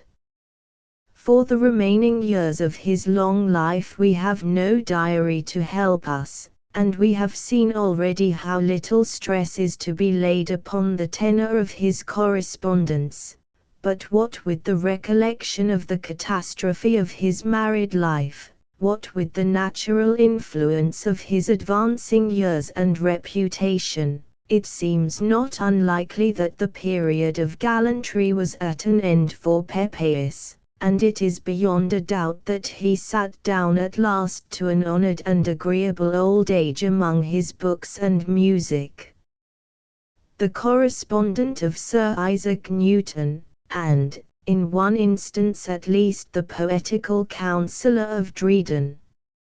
Through all this period, that diary which contained the secret memoirs of his life, with all its inconsistencies and escapades, had been religiously preserved, nor, when he came to die, does he appear to have provided for its destruction. So we may conceive him faithful to the end to all his dear and early memories, still mindful of Mrs. Healy in the woods at Epsom, still lighting at Islington for a cup of kindness to the dead, still, if he heard again that air that once so much disturbed him, thrilling at the recollection of the love that bound him to his wife. John Knox and his relations to women. The controversy about female rule. When first the idea became widely spread among men that the Word of God, instead of being truly the foundation of all existing institutions, was rather a stone which the builders had rejected, it was but natural that the consequent havoc among received opinions should be accompanied by the generation of many new and lively hopes for the future. Somewhat as in the early days of the French Revolution, men must have looked for an immediate and universal improvement in their condition. Christianity, up to that time, had been somewhat of a failure politically. The reason was now obvious. The capital flaw was detected, the sickness of the body politic traced at last to its efficient cause. It was only necessary to put the Bible thoroughly into practice, to set themselves strenuously to realize in life the holy commonwealth, and all abuses and iniquities would surely pass away. Thus, in a pageant played at Geneva in the year 1523, the world was represented as a sick man at the end of his wits for help, to whom his doctor recommends Lutheran specifics. 329. The reformers themselves had set their affections in a different world, and professed to look for the finished result of their endeavors on the other side of death. They took no interest in politics as such. They even condemned political action as anti-Christian, notably, Luther in the case of the Peasants' War. And yet, as the purely religious question was inseparably complicated with political difficulties, and they had to make opposition, from day to day, against principalities and powers, they were led, one after another, and again, to leave the sphere which was more strictly their own, and meddle, for good and evil, with the affairs of state. Not much was to be expected from interference in such a spirit. Whenever a minister found himself galled or hindered, he would be inclined to suppose some contravention of the Bible. Whenever Christian liberty was restrained, and Christian liberty for each individual would be about coextensive with what he wished to do, it was obvious that the state was anti-Christian. The great thing, and the one thing, was to push the gospel and the reformers' own interpretation of it. Whatever helped was good, whatever hindered was evil, and if this simple classification proved inapplicable over the whole field, it was no business of his to stop and reconcile incongruities. He had more pressing concerns on hand. He had to save souls, he had to be about his Father's business. This short-sighted view resulted in a doctrine that was actually Jesuitical in application. They had no serious ideas upon politics, and they were ready, nay, they seemed almost bound, to adopt and support whichever ensured for the moment the greatest benefit to the souls of their fellow men. They were dishonest in all sincerity. Thus Labbit, in the introduction to a book, 330a, in which he exposes the hypocritical democracy of the Catholics under the League, steps aside for a moment to stigmatize the hypocritical democracy of the Protestants.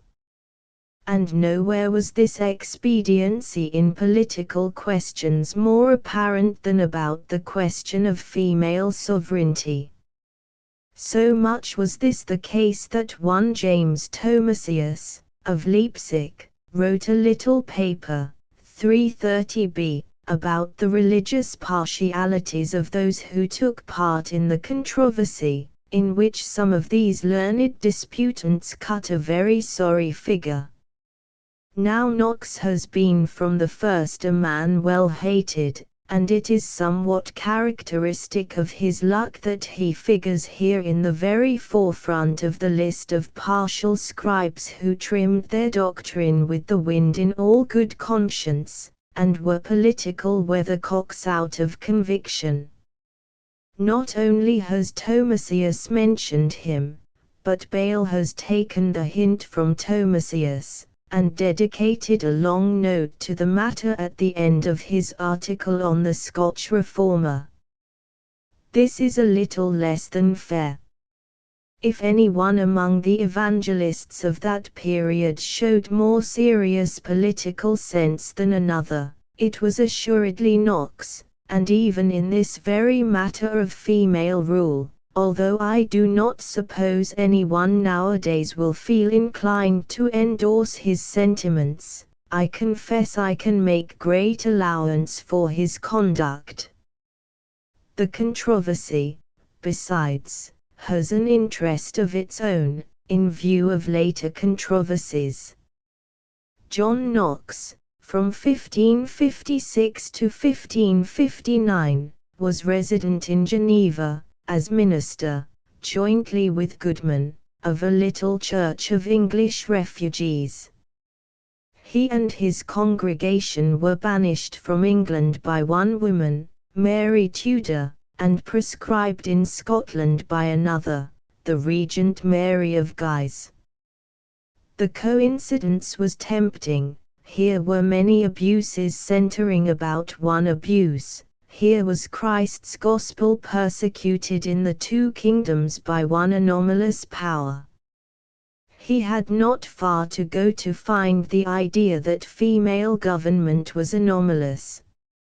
It was an age, indeed, in which women, capable and incapable, played a conspicuous part upon the stage of European history, and yet their rule, whatever may have been the opinion of here and there a wise man or enthusiast, was regarded as an anomaly by the great bulk of their contemporaries. It was defended as an anomaly. It, and all that accompanied and sanctioned it, was set aside as a single exception, and no one thought of reasoning down from queens and extending their privileges to ordinary women. Great ladies, as we know, had the privilege of entering into monasteries and cloisters, otherwise forbidden to their sex. As with one thing, so with another. Thus, Margaret of Navarre wrote books with great acclamation, and no one, seemingly, saw fit to call her conduct in question, but Mademoiselle de Gournay, Montaigne's adopted daughter, was in a controversy with the world as to whether a woman might be an author without incongruity. Thus, too, we have Theodore Agrippa d'Orbigny writing to his daughters about the learned women of his century, and cautioning them, in conclusion, that the study of letters was unsuited to ladies of a middling station, and should be reserved for princesses. 333a, and once more, if we desire to see the same principle carried to ludicrous extreme, we shall find that Reverend Father in God the Abbot of Brantôme, claiming, on the authority of some lord of his acquaintance, a privilege, or rather a duty, of free love for great princesses, and carefully excluding other ladies from the same gallant dispensation. 333b, one sees the spirit in which these immunities were granted, and how they were but the natural consequence of that awe for courts and kings that made the last writer tell us, with simple wonder, how Catherine de' Medici would laugh her fill just like another over the humours of pantaloons and zanies. And such servility was, of all things, what would touch most nearly the republican spirit of Knox. It was not difficult for him to set aside this weak scruple of loyalty. The lantern of his analysis did not always shine with a very serviceable light, but he had the virtue, at least, to carry it into many places of fictitious holiness, and was not abashed by the tinsel divinity that hedged kings and queens from his contemporaries. And so he could put the proposition in the form already mentioned. There was Christ's gospel persecuted in the two kingdoms by one anomalous power plainly, then, the regiment of women was anti-Christian. Early in 1558 he communicated this discovery to the world, by publishing at Geneva his notorious book, The First Blast of the Trumpet Against the Monstrous Regiment of Women. 334, as a whole, it is a dull performance, but the preface, as is usual with Knox, is both interesting and morally fine. Knox was not one of those who are humble in the hour of triumph, he was aggressive even when things were at their worst. He had a grim reliance in himself, or rather in his mission. If he were not sure that he was a great man, he was at least sure that he was one set apart to do great things. And he judged simply that whatever passed in his mind, whatever moved him to flee from persecution instead of constantly facing it out, or, as here, to publish and withhold his name from the title page of a critical work, would not fail to be of interest, perhaps of benefit, to the world.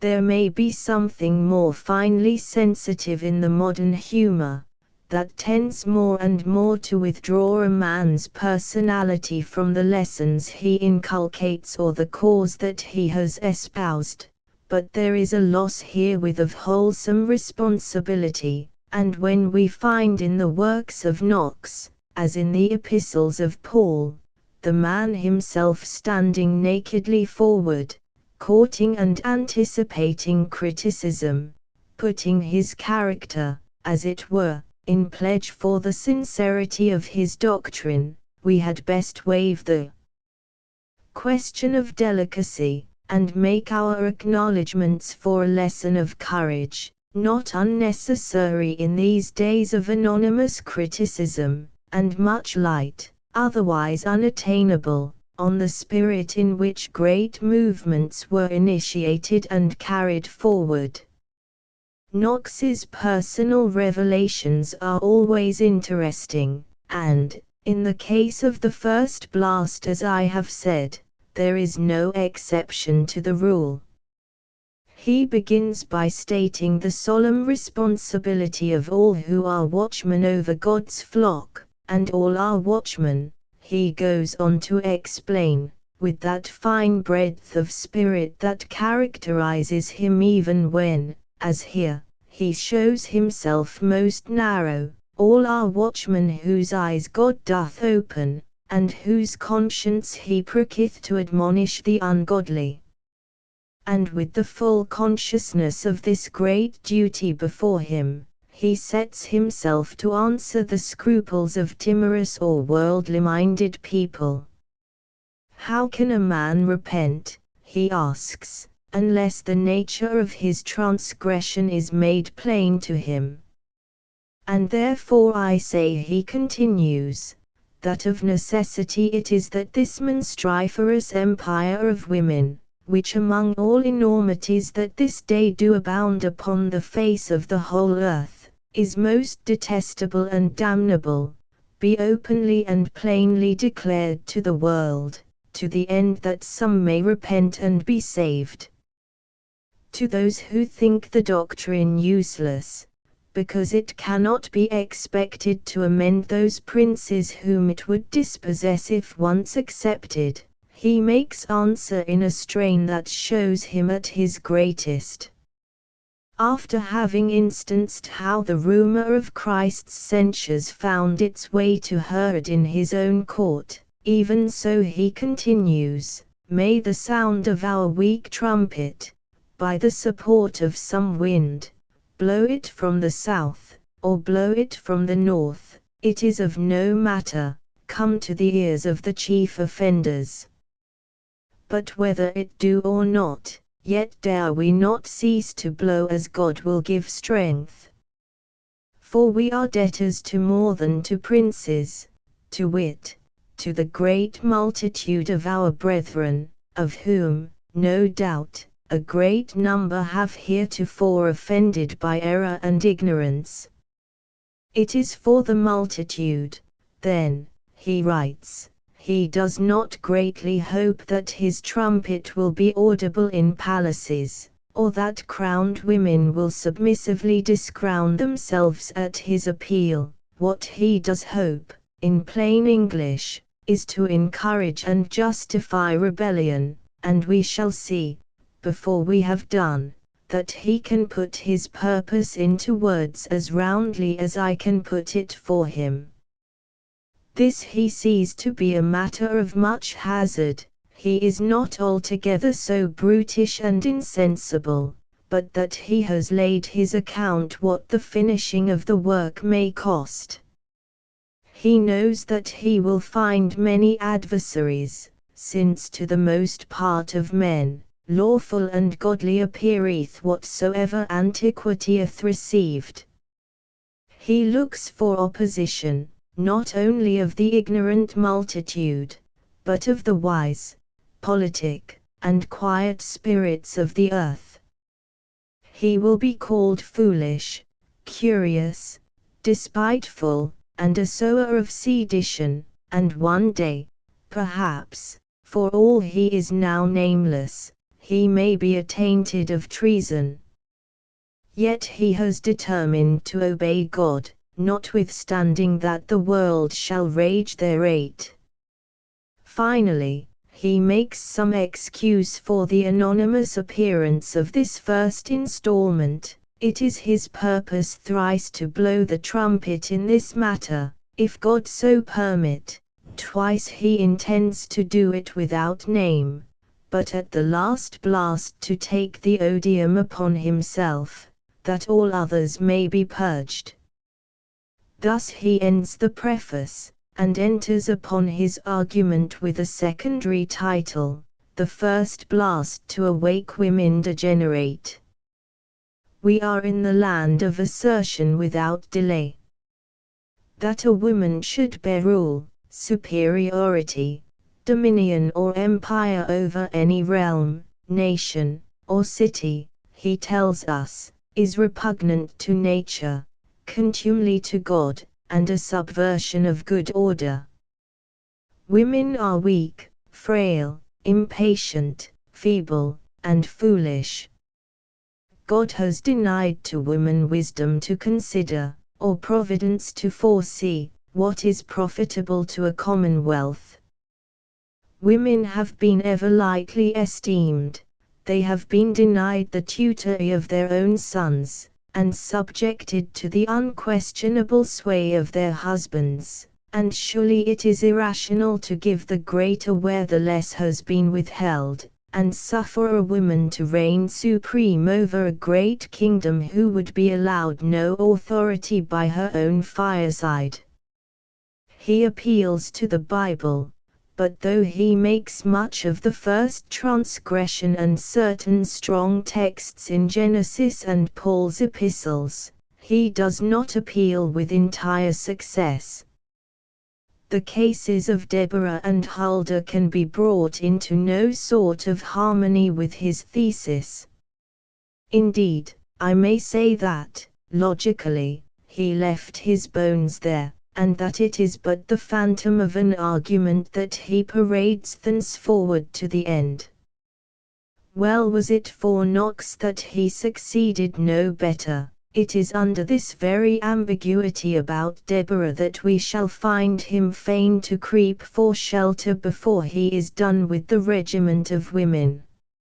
After having thus exhausted Scripture, and formulated its teaching in the somewhat blasphemous maxim that the man is placed above the woman, even as God above the angels, he goes on triumphantly to adduce the testimonies of Tertullian, Augustine, Ambrose, Basil, Chrysostom, and the Pandects, and having gathered this little cloud of witnesses about him, like pursuivants about a herald, he solemnly proclaims all reigning women to be traitoresses and rebels against God, discharges all men thenceforward from holding any office under such monstrous regiment, and calls upon all the lieges with one consent to study to repress the inordinate pride and tyranny of queens.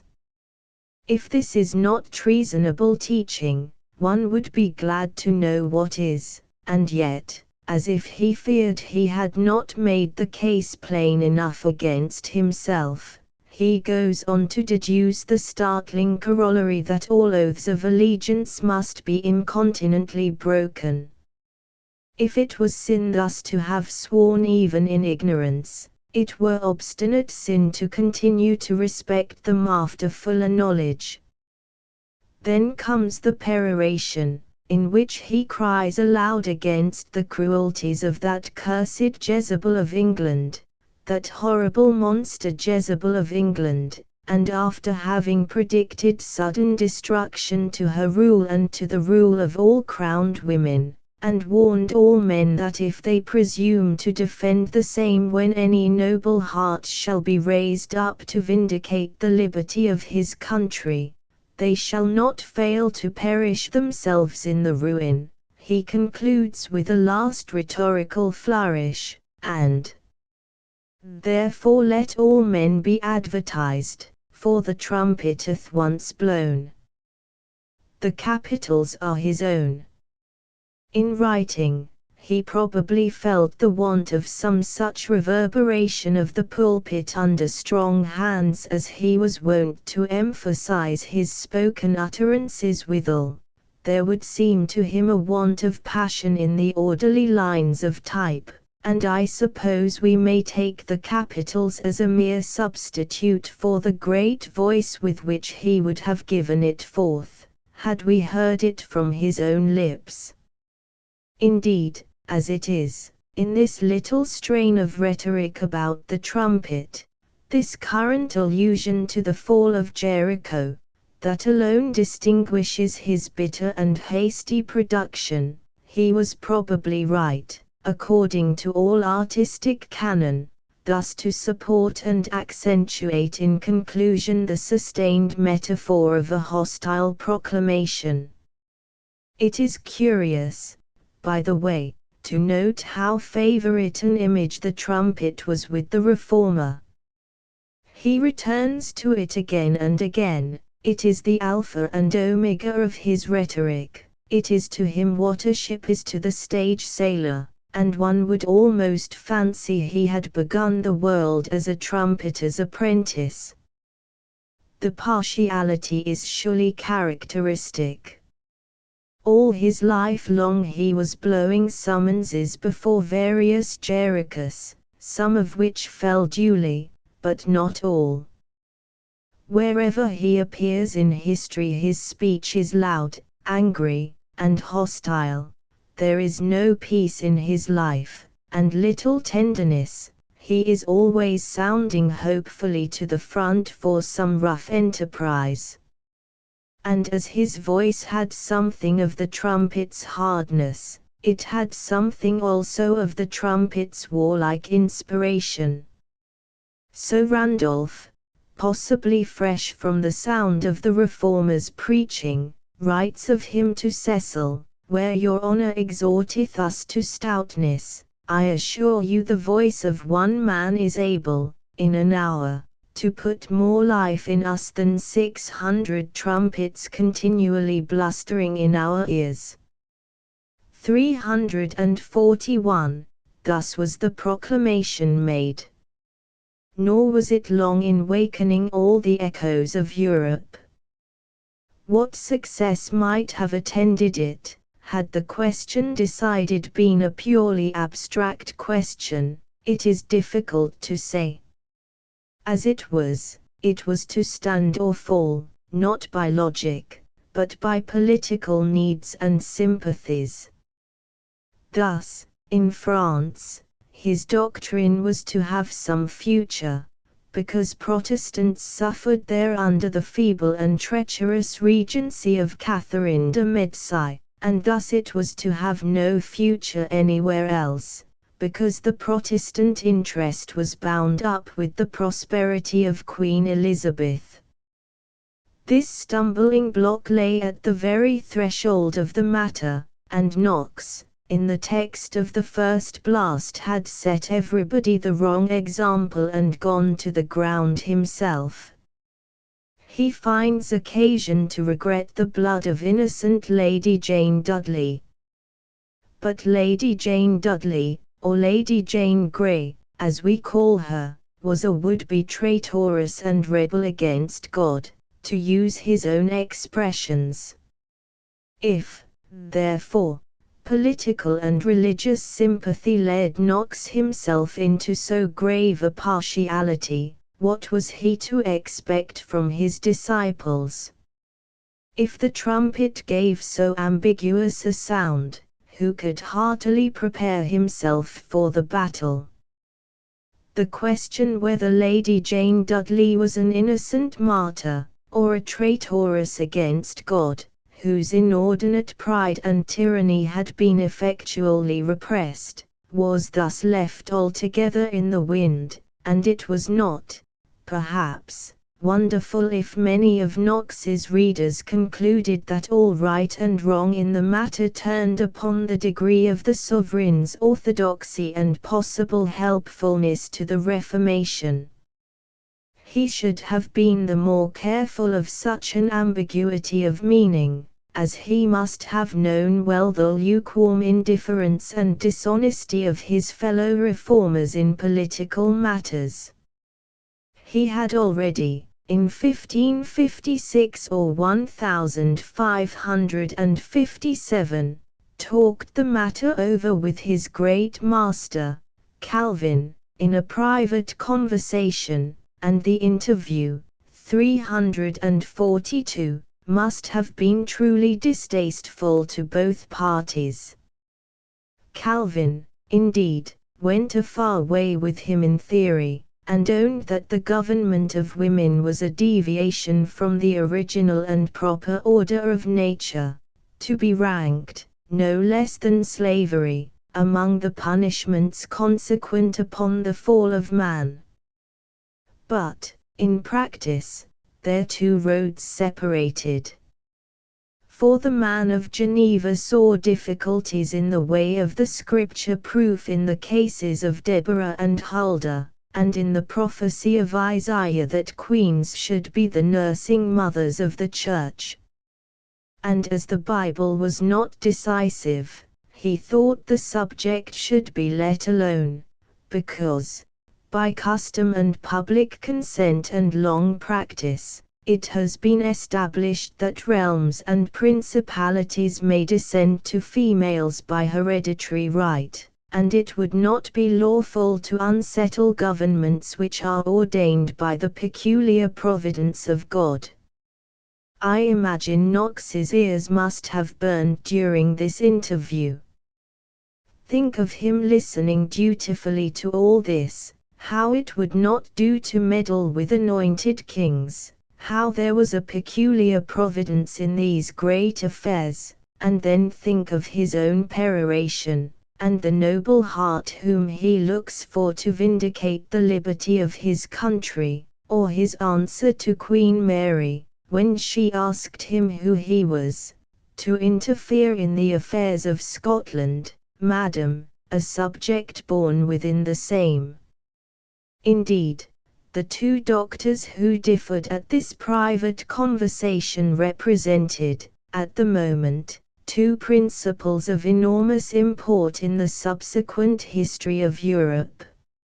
In Calvin we have represented that passive obedience, that toleration of injustice and absurdity, that holding back of the hand from political affairs as from something unclean, which lost France, if we are to believe M. Michelet, for the Reformation, a spirit necessarily fatal in the long run to the existence of any sect that may profess it, a suicidal doctrine that survives among us to this day in narrow views of personal duty, and the low political morality of many virtuous men.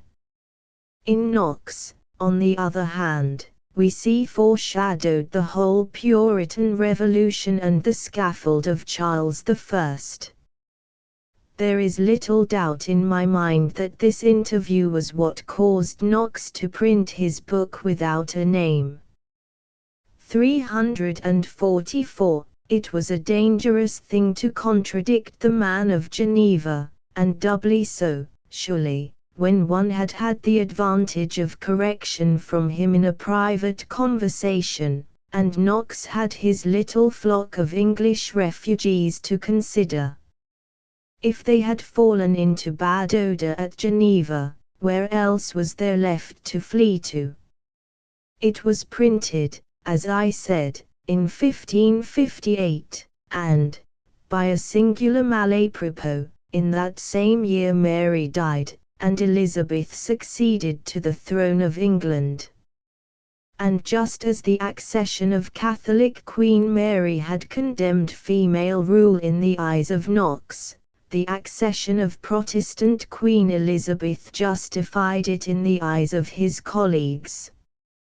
Female rule ceases to be an anomaly, not because Elizabeth can reply to 8 ambassadors in one day in their different languages, but because she represents for the moment the political future of the Reformation. The exiles troop back to England with songs of praise in their mouths. The bright Occidental star, of which we have all read in the preface to the Bible, has risen over the darkness of Europe. There is a thrill of hope through the persecuted churches of the continent. Calvin writes to Cecil, washing his hands of Knox and his political heresies. The sale of the first blast is prohibited in Geneva, and along with it the bold book of Knox's colleague, Goodman, a book dear to Milton, where female rule was briefly characterized as a monster in nature and disorder among men. 345a. Any who may ever have doubted, or been for a moment led away by Knox or Goodman, or their own wicked imaginations, are now more than convinced. They have seen the Occidental star. Aylmer, with his eye set greedily on a possible bishopric, and the better to obtain the favor of the new Queen, 345b, sharpens his pen to confound Knox by logic. What need? He has been confounded by facts. Thus what had been to the refugees of Geneva as the very word of God, no sooner were they back in England than, behold, it was the word of the devil. 346a. Now, what of the real sentiments of these loyal subjects of Elizabeth? They professed a holy horror for Knox's position. Let us see if their own would please a modern audience any better, or was, in substance, greatly different. John Aylmer, afterwards Bishop of London, published an answer to Knox, under the title of An Harbour for Faithful and True Subjects against the Late Blown Blast, concerning the government of women. 346b, and certainly he was a thought more acute, a thought less precipitate and simple, than his adversary. He is not to be led away by such captious terms as natural and unnatural. It is obvious to him that a woman's disability to rule is not natural in the same sense in which it is natural for a stone to fall or fire to burn.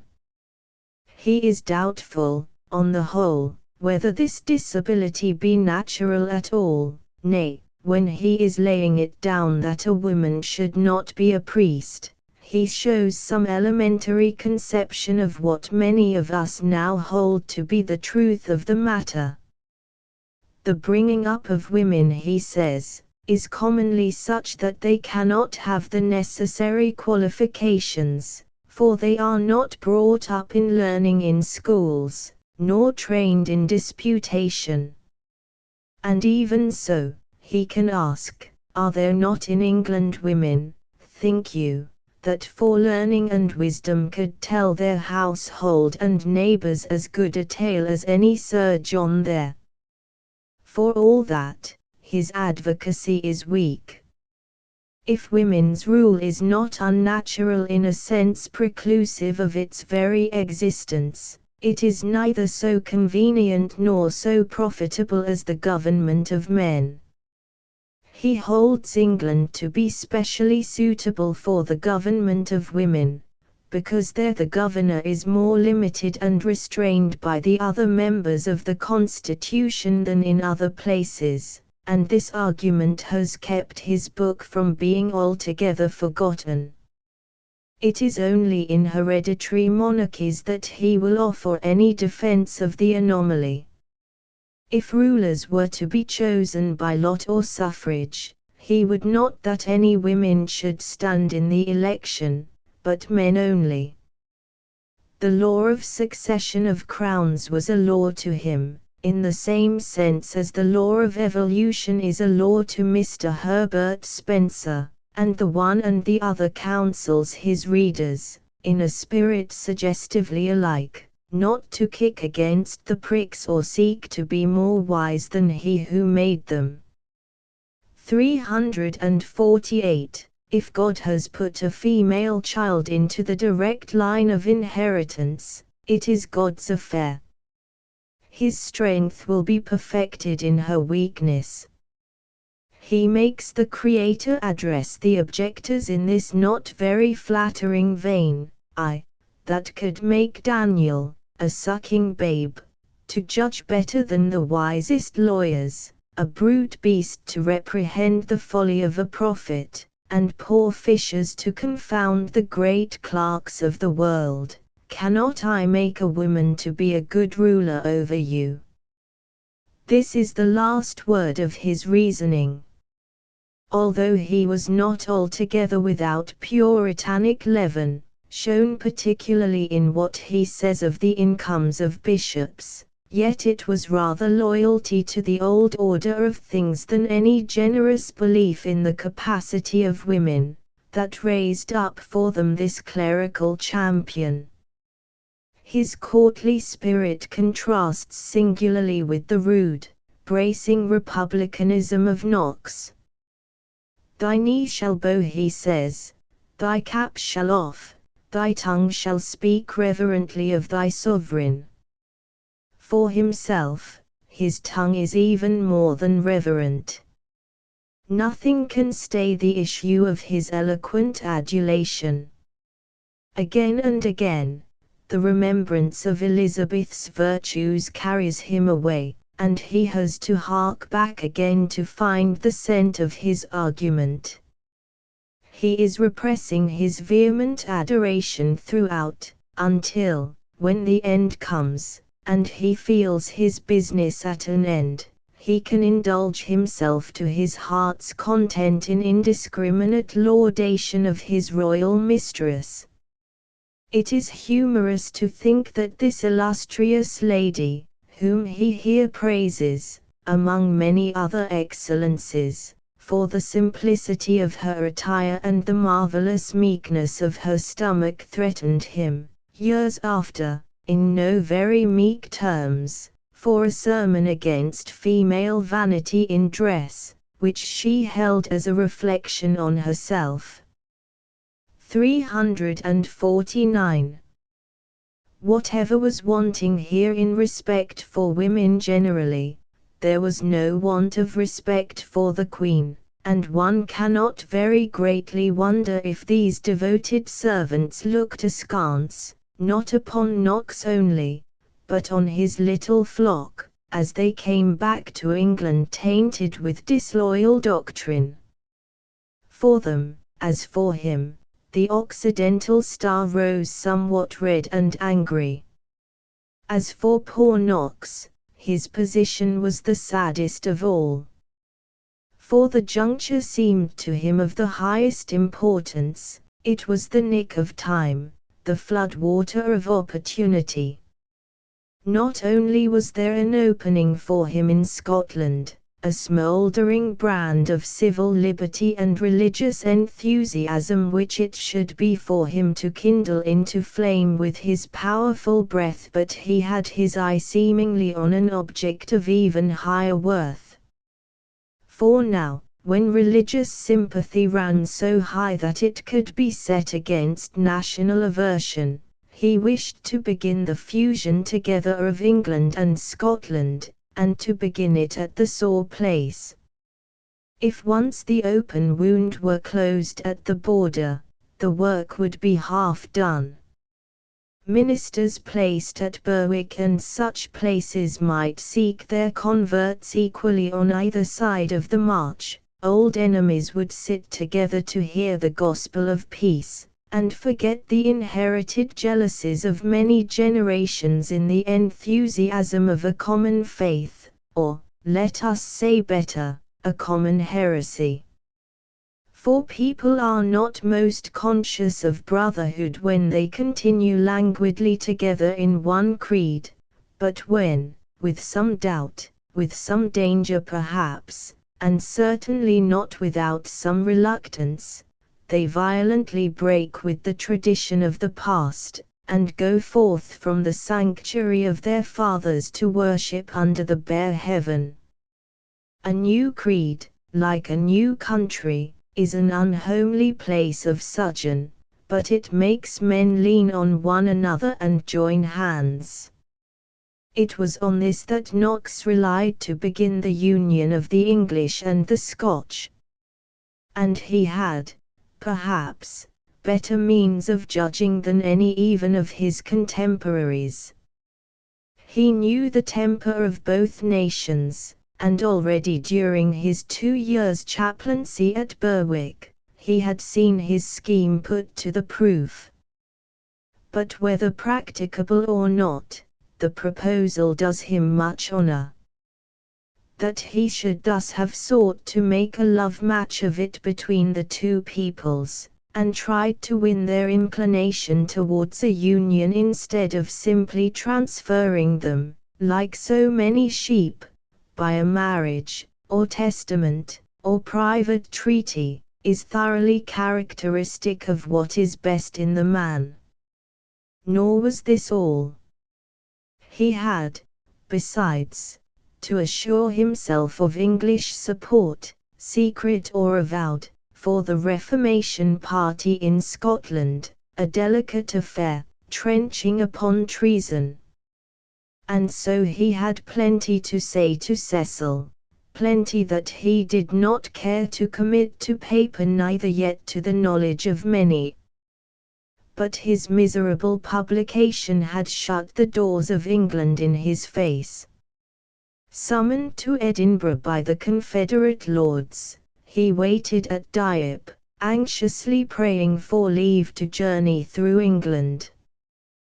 The most dispiriting tidings reach him. His messengers, coming from so obnoxious a quarter, narrowly escape imprisonment. His old congregation are coldly received, and even begin to look back again to their place of exile with regret. My first blast, he writes ruefully, has blown from me all my friends of England.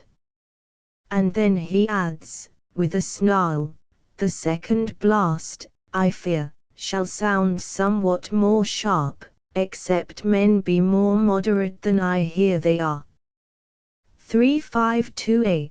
But the threat is empty, there will never be a second blast, he has had enough of that trumpet. Nay, he begins to feel uneasily that, unless he is to be rendered useless for the rest of his life, unless he is to lose his right arm and go about his great work maimed and impotent, he must find some way of making his peace with England and the indignant Queen. The letter just quoted was written on the 6th of April, 1559, and on the 10th, after he had cooled his heels for 4 days more about the streets of Dieppe, he gave in altogether, and writes a letter of capitulation to Cecil. In this letter, 352b, which he kept back until the 22d, still hoping that things would come right of themselves, he censures the great secretary for having followed the world in the way of perdition, characterizes him as worthy of hell, and threatens him, if he be not found simple, sincere, and fervent in the cause of Christ's gospel, that he shall taste of the same cup that politic heads have drunken in before him. This is all, I take it, out of respect for the reformer's own position. If he is going to be humiliated, let others be humiliated first, like a child who will not take his medicine until he has made his nurse and his mother drink of it before him. But I have, say you, written a treasonable book against the regiment and empire of women. The writing of that book I will not deny, but to prove it treasonable I think it shall be hard. It is hinted that my book shall be written against. If so be, sir, I greatly doubt they shall rather hurt nor, than, mend the matter.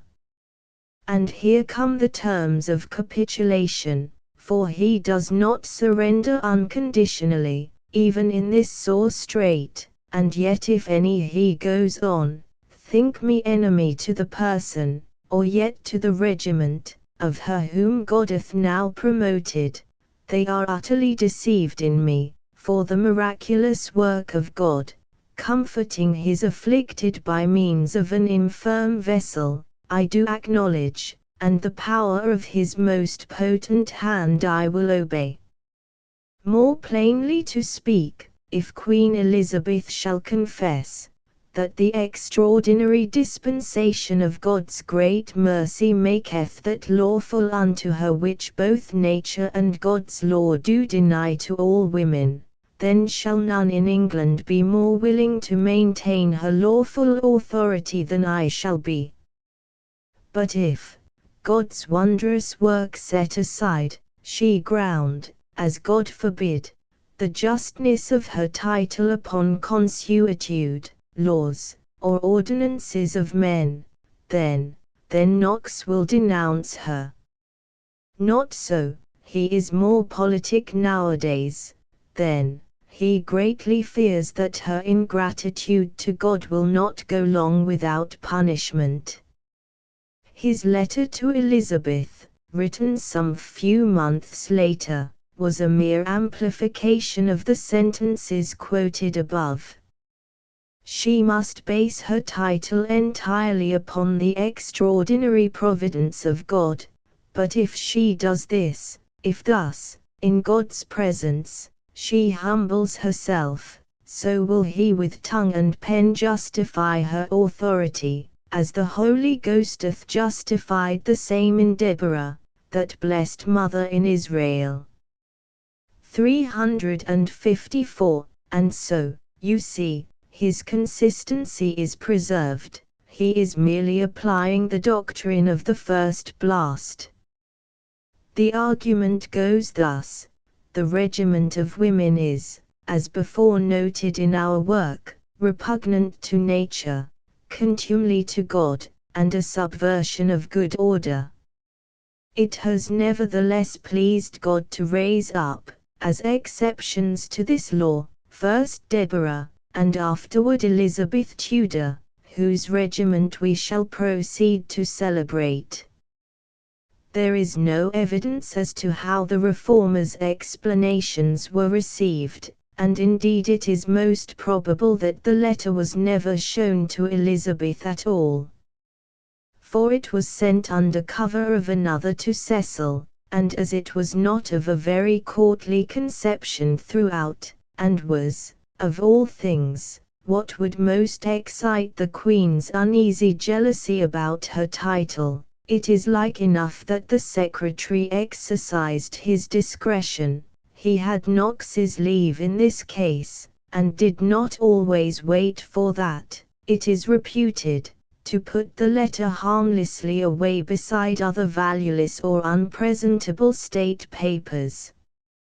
I wonder very much if he did the same with another, 355, written 2 years later, after Mary had come into Scotland, in which Knox almost seeks to make Elizabeth an accomplice with him in the matter of the first blast. The Queen of Scotland is going to have that work refuted, he tells her, and though it were but foolishness in him to prescribe unto her Majesty what is to be done, he would yet remind her that Mary is neither so much alarmed about her own security, nor so generously interested in Elizabeth's, that she would take such pains, unless her crafty counsel in so doing shot at a further mark. There is something really ingenious in this letter. It showed Knox in the double capacity of the author of the first blast and the faithful friend of Elizabeth, and he combines them there so naturally, that one would scarcely imagine the two to be incongruous. 20 days later he was defending his intemperate publication to another queen, his own queen, Mary Stuart. This was on the first of those 3 interviews which he has preserved for us with so much dramatic vigor in the picturesque pages of his history. After he had avowed the authorship in his usual haughty style, Mary asked, "You think, then, that I have no just authority?" The question was evaded. "Please your Majesty," he answered, "that learned men in all ages have had their judgments free, and most commonly disagreeing from the common judgment of the world, such also have they published by pen and tongue, and yet notwithstanding they themselves have lived in the common society with others, and have borne patiently with the errors and imperfections which they could not amend. Thus did Plato the philosopher, thus will do John Knox. I have communicated my judgment to the world. If the realm finds no inconvenience from the regiment of a woman, that which they approve, shall I not further disallow than within my own breast, but shall be as well content to live under your grace, as Paul was to live under Nero. And my hope is, that so long as ye defile not your hands with the blood of the saints of God, neither I nor my book shall hurt either you or your authority. All this is admirable in wisdom and moderation, and, except that he might have hit upon a comparison less offensive than that with Paul and Nero, hardly to be bettered." Having said thus much, he feels he needs say no more, and so, when he is further pressed, he closes that part of the discussion with an astonishing sally. If he has been content to let this matter sleep, he would recommend her Grace to follow his example with thankfulness of heart. It is grimly to be understood which of them has most to fear if the question should be reawakened. So the talk wandered to other subjects. Only, when the Queen was summoned at last to dinner, for it was afternoon, Knox made his salutation in this form of words: "I pray God, Madam, that you may be as much blessed within the Commonwealth of Scotland, if it be the pleasure of God, as ever Deborah was in the Commonwealth of Israel." 357, Deborah again. But he was not yet done with the echoes of his own first blast. In 1571, when he was already near his end, the old controversy was taken up in one of a series of anonymous libels against the reformer affixed, Sunday after Sunday, to the church door. The dilemma was fairly enough stated. Either his doctrine is false, in which case he is a false doctor and seditious, or, if it be true, why does he avow and approve the contraire, I mean that regiment in the Queen of England's person, which he avoweth and approveth, not only praying for the maintenance of her estate, but also procuring her aid and support against his own native country. Knox answered the libel, as his wont was, next Sunday, from the pulpit. He justified the first blast with all the old arrogance: there is no drawing back there. The regiment of women is repugnant to nature, contumely to God, and a subversion of good order, as before. When he prays for the maintenance of Elizabeth's estate, he is only following the example of those prophets of God who warned and comforted the wicked kings of Israel, or of Jeremiah, who bade the Jews pray for the prosperity of Nebuchadnezzar. As for the Queen's aid, there is no harm in that, quia, these are his own words, quia omnia munda mundis, because to the pure all things are pure.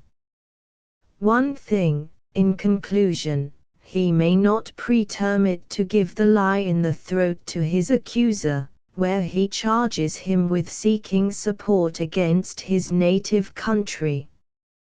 What I have been to my country, said the old reformer, what I have been to my country, albeit this unthankful age will not know, yet the ages to come will be compelled to bear witness to the truth. And thus I cease, requiring of all men that have anything to oppone against me, that they may, do it so plainly, as that I may make myself and all my doings manifest to the world. For to me it seemeth a thing unreasonable, that, in this my decrepit age, I shall be compelled to fight against shadows, and howlets that dare not abide the light. 359. Now, in this, which may be called his last blast, there is as sharp speaking as any in the first blast itself. He is of the same opinion to the end, you see, although he has been obliged to cloak and garble that opinion for political ends. He has been tacking indeed, and he has indeed been seeking the favor of a queen. But what man ever sought a queen's favor with a more virtuous purpose, or with as little courtly policy? The question of consistency is delicate, and must be made plain. Knox never changed his opinion about female rule, but lived to regret that he had published that opinion. Doubtless he had many thoughts so far out of the range of public sympathy, that he could only keep them to himself, and, in his own words, bear patiently with the errors and imperfections that he could not amend.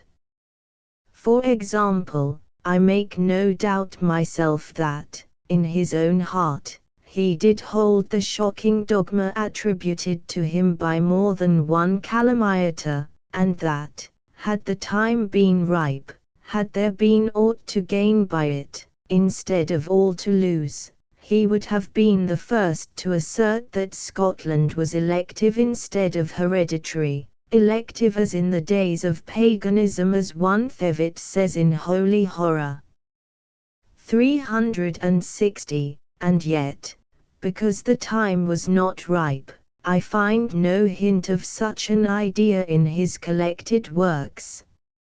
Now, the regiment of women was another matter that he should have kept to himself, right or wrong, his opinion did not fit the moment, right or wrong, as Aylmer puts it, the blast was blown out of season.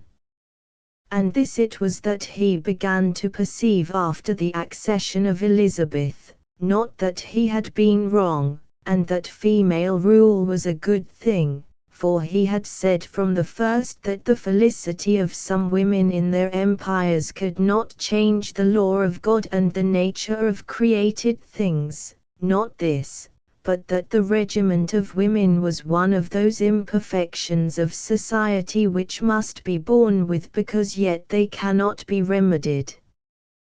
The thing had seemed so obvious to him, in his sense of unspeakable masculine superiority, and his fine contempt for what is only sanctioned by antiquity and common consent, he had imagined that, at the first hint, men would arise and shake off the debasing tyranny. He found himself wrong, and he showed that he could be moderate in his own fashion, and understood the spirit of true compromise. He came round to Calvin's position, in fact, but by a different way.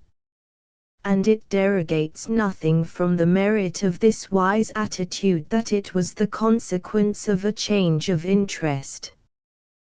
We are all taught by interest, and if the interest be not merely selfish, there is no wiser preceptor under heaven, and perhaps no sterner.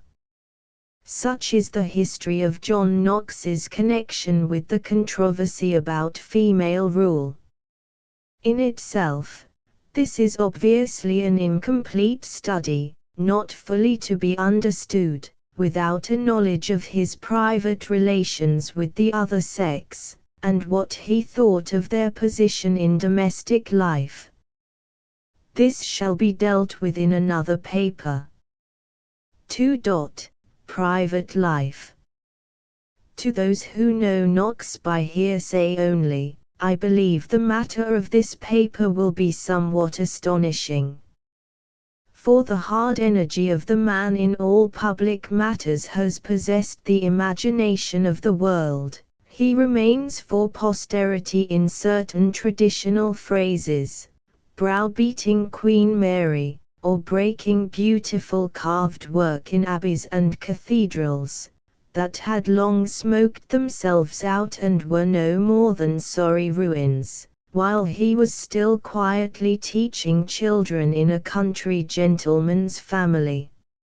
It does not consist with the common acceptation of his character to fancy him much moved, except with anger.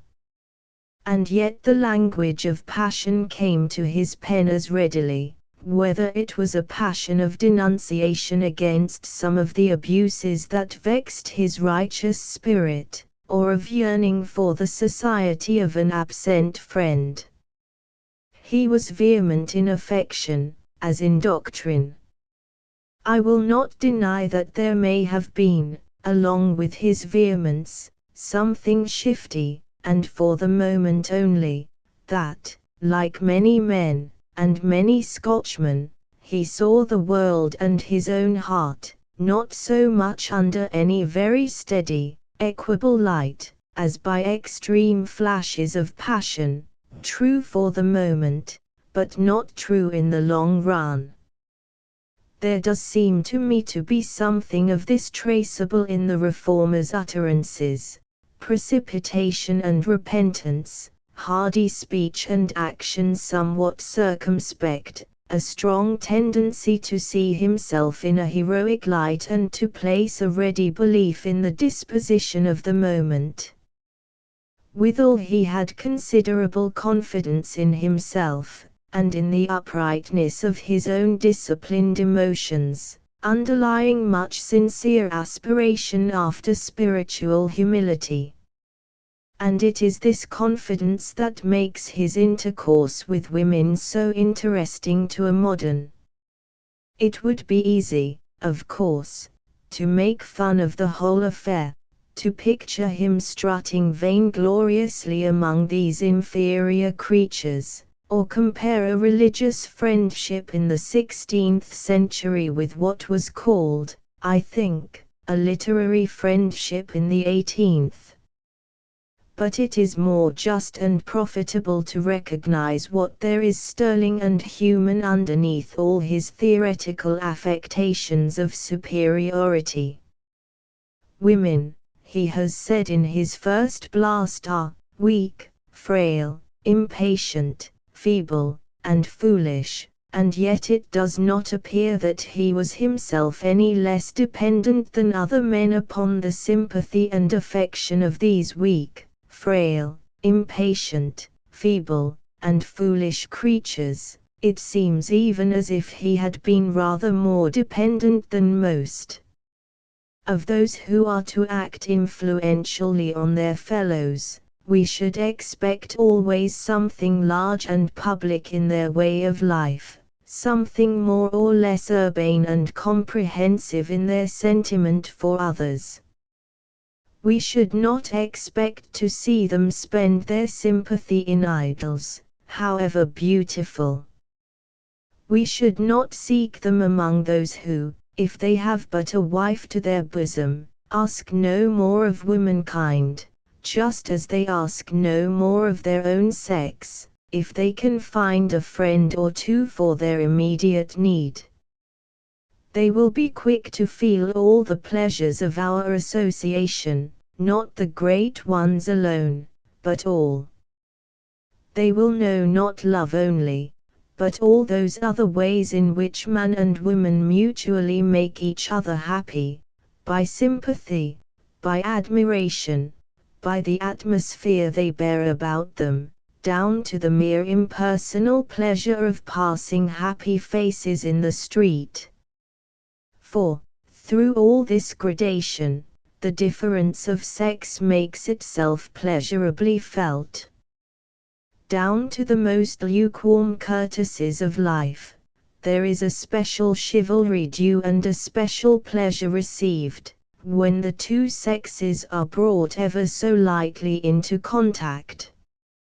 We love our mothers otherwise than we love our fathers. A sister is not as a brother to us, and friendship between man and woman, be it never so unalloyed and innocent, is not the same as friendship between man and man. Such friendship is not even possible for all. To conjoin tenderness for a woman that is not far short of passionate with such disinterestedness and beautiful gratuity of affection as there is between friends of the same sex, requires no ordinary disposition in the man.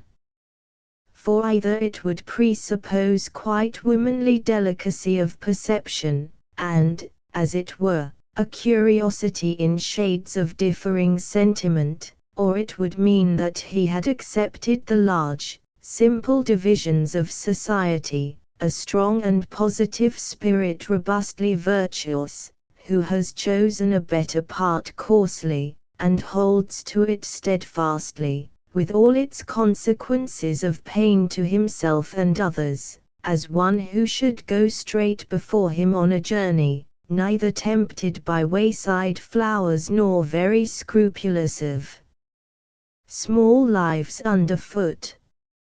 It was in virtue of this latter disposition that Knox was capable of those intimacies with women that embellished his life, and we find him preserved for us in old letters as a man of many women friends, a man of some expansion toward the other sex, a man ever ready to comfort weeping women, and to weep along with them. Of such scraps and fragments of evidence as to his private life and more intimate thoughts as have survived to us from all the perils that environ written paper, an astonishingly large proportion is in the shape of letters to women of his familiarity. He was twice married, but that is not greatly to the purpose, for the Turk, who thinks even more meanly of women than John Knox, is none the less given to marrying. What is really significant is quite apart from marriage. For the man Knox was a true man, and woman, the Uigwiblik, was as necessary to him, in spite of all low theories, as ever she was to Gertie. He came to her in a certain halo of his own, as the minister of truth, just as Gertie came to her in a glory of art. He made himself necessary to troubled hearts and minds exercised in the painful complications that naturally result from all changes in the world's way of thinking, and those whom he had thus helped became dear to him, and were made the chosen companions of his leisure if they were at hand, or encouraged and comforted by letter if they were afar. It must not be forgotten that Knox had been a presbyter of the old church, and that the many women whom we shall see gathering around him, as he goes through life, had probably been accustomed, while still in the communion of Rome, to rely much upon some chosen spiritual director, so that the intimacies of which I propose to offer some account, while testifying to a good heart in the Reformer, testify also to a certain survival of the spirit of the confessional in the Reformed Church, and are not properly to be judged without this idea. There is no friendship so noble, but it is the product of the time, and a world of little finical observances, and little frail proprieties and fashions of the hour, go to make or to mar, to stint or to perfect, the union of spirits the most loving and the most intolerant of such interference. The trick of the country and the age steps in even between the mother and her child, counts out their caresses upon niggardly fingers, and says, in the voice of authority, that this one thing shall be a matter of confidence between them, and this other thing shall not. And thus it is that we must take into reckoning whatever tended to modify the social atmosphere in which Knox and his women friends met, and loved and trusted each other. To the man who had been their priest and was now their minister, women would be able to speak with a confidence quite impossible in these latter days. The women would be able to speak, and the man to hear. It was a beaten road just then, and I dare say we should be no less scandalized at their plain speech than they, if they could come back to earth, would be offended at our waltzes and worldly fashions. This, then, was the footing on which Knox stood with his many women friends. The reader will see, as he goes on, how much of warmth, of interest, and of that happy mutual dependence which is the very gist of friendship, he contrived to engraft upon this somewhat dry relationship of penitent and confessor. It must be understood that we know nothing of his intercourse with women, as indeed we know little at all about his life, until he came to Berwick in 1549. When he was already in the 45th year of his age. At the same time it is just possible that some of a little group at Edinburgh, with whom he corresponded during his last absence, may have been friends of an older standing. Certainly they were, of all his female correspondents, the least personally favored. He treats them throughout in a comprehensive sort of spirit that must at times have been a little wounding. Thus, he remits one of them to his former letters, which I trust be common betwixt you and the rest of our sisters, for to me ye are all equal in Christ. 368. Another letter is a gem in this way. Albeit it begins, albeit I have no particular matter to write unto you, beloved sister, yet I could not refrain to write these few lines to you in declaration of my remembrance of you. True it is that I have many whom I bear in equal remembrance before God with you, to whom at present I write nothing, either for that I esteem them stronger than you, and therefore they need the less my rude labors, or else because they have not provoked me by their writing to recompense their remembrance. 369a. His sisters in Edinburgh had evidently to provoke his attention pretty constantly. Nearly all his letters are, on the face of them, answers to questions, and the answers are given with a certain crudity that I do not find repeated when he writes to those he really cares for. So when they consult him about women's apparel, a subject on which